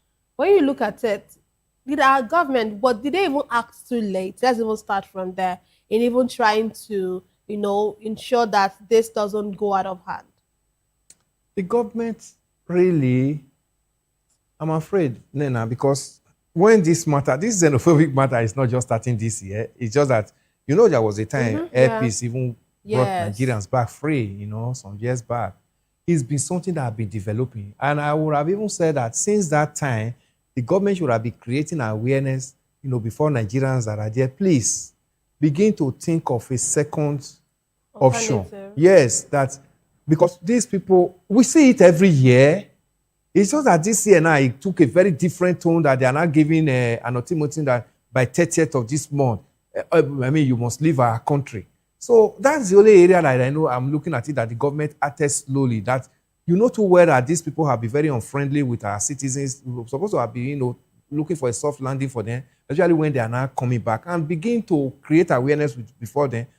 Those that are ready to come back, begin to come back. Because now that they are coming en masse, it will also become an issue now. If they're coming in piecemeal, I'm tired because of this awareness and I don't know where this problem is going to take us to, I'm coming back, the government will have been able to actually, get in their little welfare for them to resettle. Imagine somebody closing down 5 businesses and is coming to Nigeria. And first of all, this business, there's no business that does not require electricity. And by the time you come to Nigeria, now the first problem you have is that you don't have energy to power any of this business. No matter what you want to start in this station, you need power. We don't have it, but they have it over there. That's number one. And most of them don't have accommodation to fall back on here. And you can attest to it that no matter the city you live in Nigeria now, accommodation has become an issue. I don't even want to go into the insecurity that become, so prevalent now that Nigerians, even when you have your business now, established as it is, to even go for your business and not being, considering that something will happen to you before you get to your business or while in your business has become an issue. So all these ones are gamut of problem that the government should have even be thinking of, because South Africans for the past 3, 4, 5 years have been on this xenophobic matter. They've been on it. Always getting more, they're getting more brazen. Especially the government of Cyril Ramaphosa have actually turned a blind eyes to it that when Nigerians are being attacked, we don't see any South Africa police, to even protect even the legal migrants. You don't see them. They turn off their faces. Then the government have not made a strong categorical statement and said, these are our people. We are Africans, our brothers and sisters. So you just discover that this present administration in South Africa actually embodying their citizens. That's why you see ragtags, militia bodies are now the one that are giving ultimatum. It's not even the government. The one we see in America is being done by Donald Trump's government. The ICE is the one that says, okay, we want to weed out those people that don't have paper, that don't have anything doing in this nation. But the South Africans is being done by miscreants, militia bodies on the street, So, and the government just empower them and embolden them to now begin to cause this. So that's where the government, failed in their responsibility. This awareness, especially with the NIDCON, NIDCON, Nigerian Diaspora Commission, supposed to be doing this all the time, reminding most Nigerians in some respective states, countries that are not friendly, we have this package, we have this opportunity for you to come back, and this is what the federal government has for you as you are relocating. That will now, begin to give them the sense of belonging that we are not left in this struggle alone. I have a country back home. Look at the day Ghanaians were going back home. Ghanaians were happy. They had their flag. They were waving it.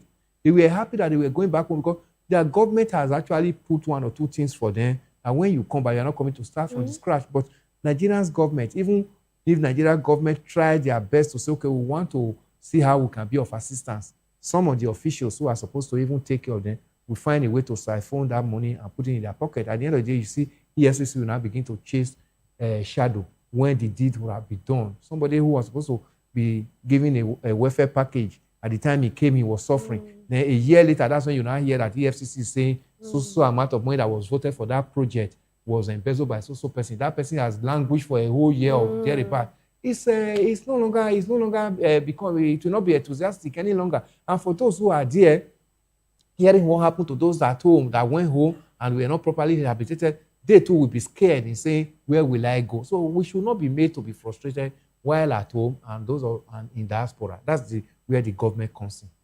Okay, but looking at what the government is saying about, wanting to, ensure that it puts, thinking or planning or trying to review if it would actually put up some measures against the South African businesses.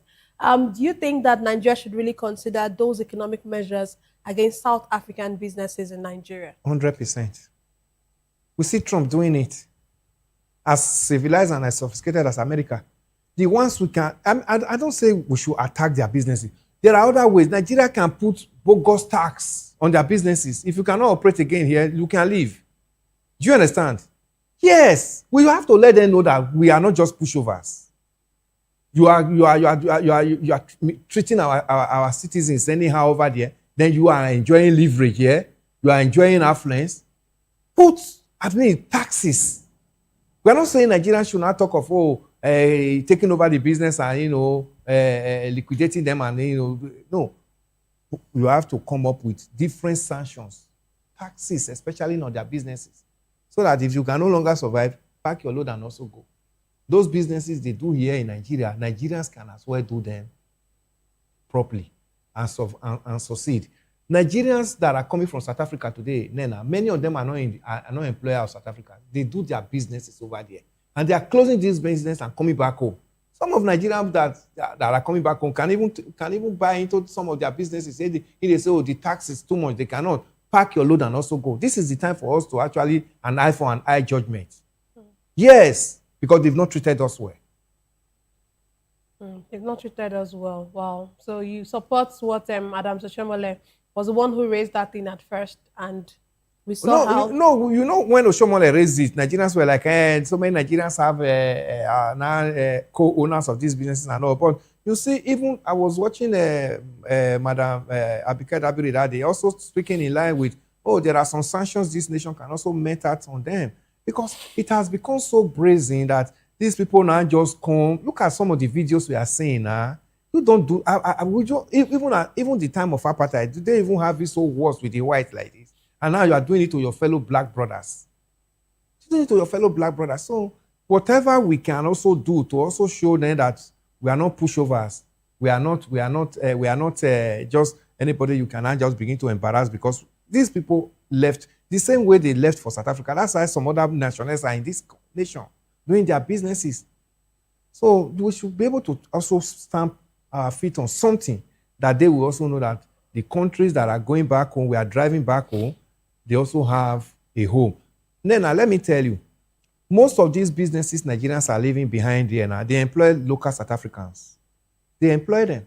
And now they cannot even manage them. And they have also now made some of their citizens to become unemployed. Because as Nigeria close shop and start coming home, those local South Africans who were aching at a living in those businesses are going to be unemployed. This miscreant you see, running around the streets chasing Nigerians, can't even manage a kiosk, let alone business that you're talking of. Somebody having 5 businesses. I saw one Nigerian who was on a video who was saying he employed as many as 30 South Africans and he has trained them in various areas to do this job. And he's been in this country for over 13 years doing this same business. Or suddenly you are asking that person, go home. He said, I'm not afraid, I want to go home. But can you even tell me what you are going to do to these your brothers and sisters who are beneficiaries of this business that my employee, that they can survive? They cannot. What we are saying is that you must leave this country. They don't have any other thing. If Nigerians leave, will it give employment to those that are driving Nigerians off? Will they take over Nigerians' businesses? They cannot manage it. Because these are just mere lazy people who are, they don't, out of frustration and they are out of jealous. They are looking at it that some other Nigerians have come to take over their businesses and take over their lifestyle. It is not. Every Nigerian you see, both in this country and outside Nigeria, we are very dogged. Nigerians love this, like this, I don't want to give up, because it is something we learn from this nation. We learn it because things have never worked here. You understand? Because of the way things are over here, that's why we excel when we see a little bit of relief from other countries that facilities are better than here. If you are setting up a business in Nigeria here, you have to first of all start thinking of how to get a road, tie a road to your business. Think of how to get electricity to your business. We now begin to talk of how you get sincere staff to employ that will not drive the business down and all that. So, but when they get to some other clients in the world, they see, I don't need to look for road. I only just need to look for a space for my business. I don't need to look for electricity. You understand? Even now, security has been added to it now that if you are moving your goods from one state to another now, you have to start thinking of how to secure it so that you can get to the market as expected. But some other clients are not like that. So that's why you see Nigerians excel where they go. So this one that I say come back home is not death sentence. It's not death sentence, but the issue is that our government should open their arms and welcome these Nigerians because they are not criminals. They went out in search for greener pastures. And now that their host community outside have now turned them to like criminal or are now ostracizing them, go back home, they are not lepers. They should come back home and the government will assist them to find their feet so that they can be useful to themselves and useful to Nigerians as well. Government should assist them. Let's move on quickly to our last conversation tonight. The Petroleum Products Retail Outlet Owners Association of Nigeria, Petroan, has urged depot owners and other operators in the downstream sector to reduce local petrol prices following recent declines in global oil market pressures. Recall that Dangote Petroleum Refinery reduced the ex-gantry price of premium motor spirit, also known as petrol, by 75 naira per litre. But Petroan had earlier argued that reductions in ex-depot prices do not immediately translate into lower pump prices at filling stations. The association explained that the marketers often have existing stock purchased at previous prices and must account for transportation, logistics, and operational costs before adjustments can be made. This agreement was reached by the United States. Okay, the reduction of the petrol price came from the agreement reached by the United States and Iran, which is aimed at ending hostilities and reopening the strategic Strait of Hormuz. Mr. Ilimihele, of course, we know that there's been an agreement by the U.S. and I think it was on Monday that Dangote reduced the petrol, the gantry price, but we've not seen it reflect in our pump prices. At some point, Petron was looking like they were supporting, these depot owners. Now they have come out now to say, you people should come and reduce these prices. Because really, what do you make of it? It's like, I think that the Nigerians have to wait until, I don't know. It's very easy for them to raise things up, but it's easy for them. It's not easy for them to lower it or reduce it. It's the normal Nigerian syndrome, It's part of what we see with our politicians. We also see it with our businessmen. You understand, Nina? You see, if, as we speak in the studio now, the fuel, I was in the studio on that day of the swearing in when the president said subsidy is gone. The same filling station I passed when I was coming to the studio, when I was going back, they were all sealed up because they were not thinking of how to adjust their price. In that manner, they will not tell us that, they will not remind Nigerians that, the old price, let us finish the stock in our old price with we bought with the old price, at that and sell it at a lower price to Nigerians.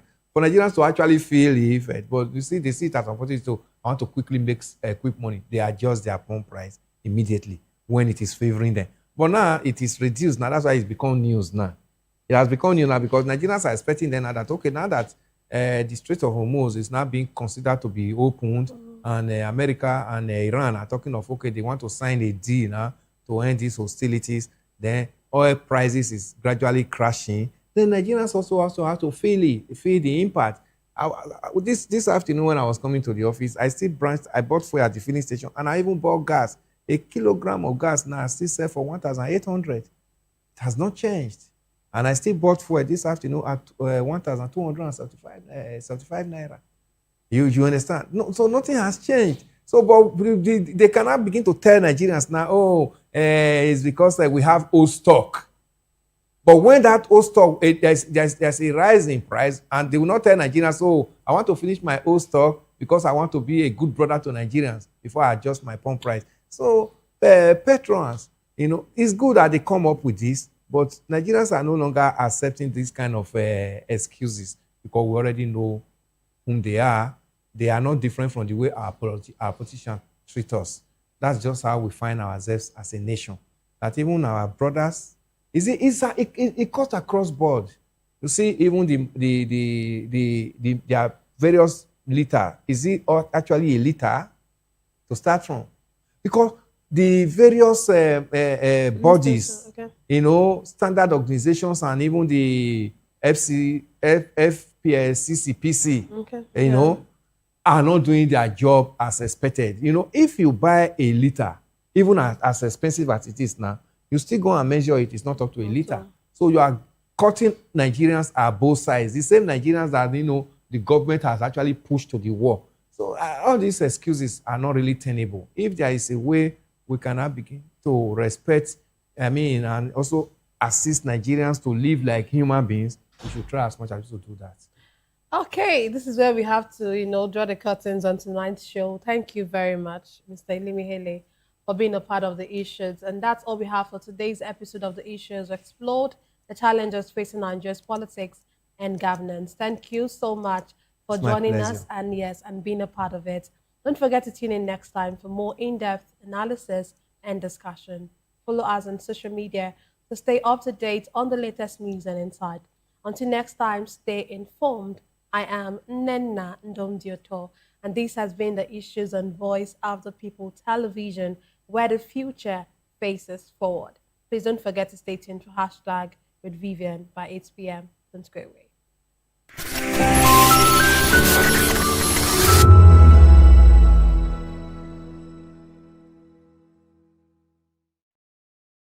This is African News on Voice of the People television, where we don't just bring you the news, we bring you Africa's heartbeats, the policies that shapes our world, and the economy that determines our future. African News on Voice of the People television. Stay with us. This is Health Check, your weekly guide to better living, smarter choices, and trusted answers. From everyday wellness to urgent health issues, we've got you covered. Health Check, only on Voice of the People television, where your health has a voice.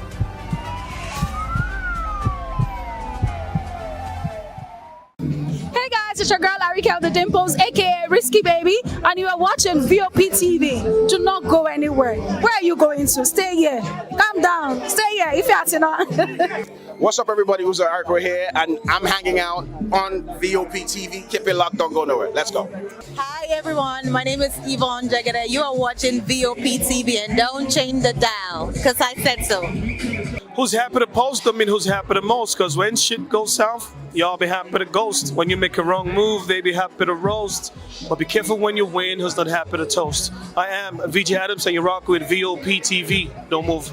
Hi people, Bisola here, and you are watching Vop TV. Mwah. Shout out to Vop TV. It's so good to have you on the red carpet of AV. Love you all. Wishing you all the best. Here's a shout out to Vop TV. It's your girl April Oshidikwe at the AV premiere. You know what it is. Hi everyone, my name is Linda Ejiofor Suleiman, and I'm live at the EV premiere. Keep watching Vop TV. I want to say hello to my Italian friends. I want to say them that Nigeria is the best country in the world, and I'm so happy to be here. Thank you so much.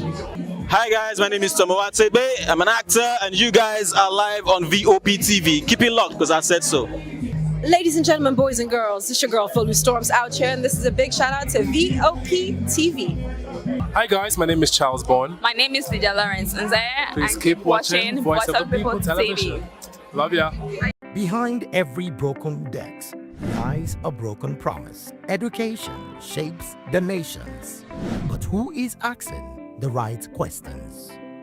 Introducing Edu Dialogue, the show that goes beyond the surface, exposes the cracks, the corruption, and the silence in Nigeria's education system.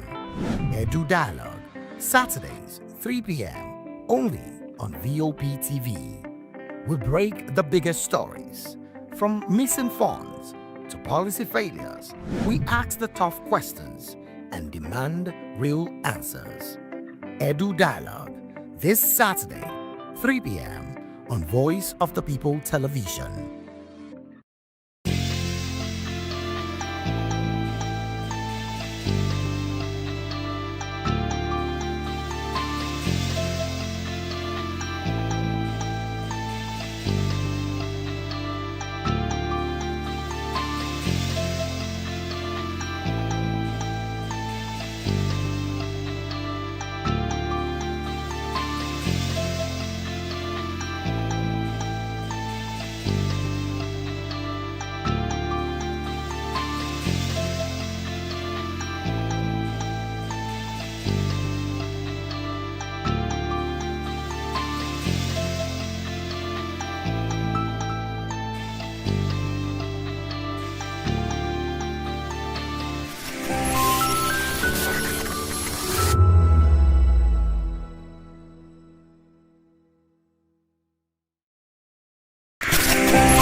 Environmental sanitation has long been a key strategy used by authorities to control waste disposal, prevent flooding, and reduce the spread of diseases linked to poor hygiene. Supporters say the exercise encourages community participation and helps maintain a cleaner environment, especially in densely populated areas.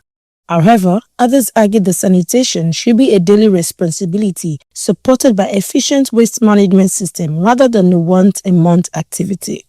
We want the environmental to back because our Lagos is too dirty, our road is too dirty. So we want everywhere to be clean. If they catch anybody to throw away dirty or mess the road, let them take the person to where it's supposed to take and go. They should not collect bribe for anybody. They can do, let them do it.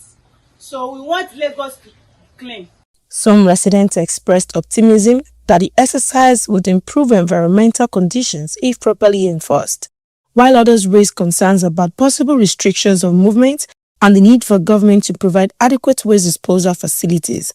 They also emphasized the importance of public awareness, proper monitoring, and collaboration between authorities, communities for the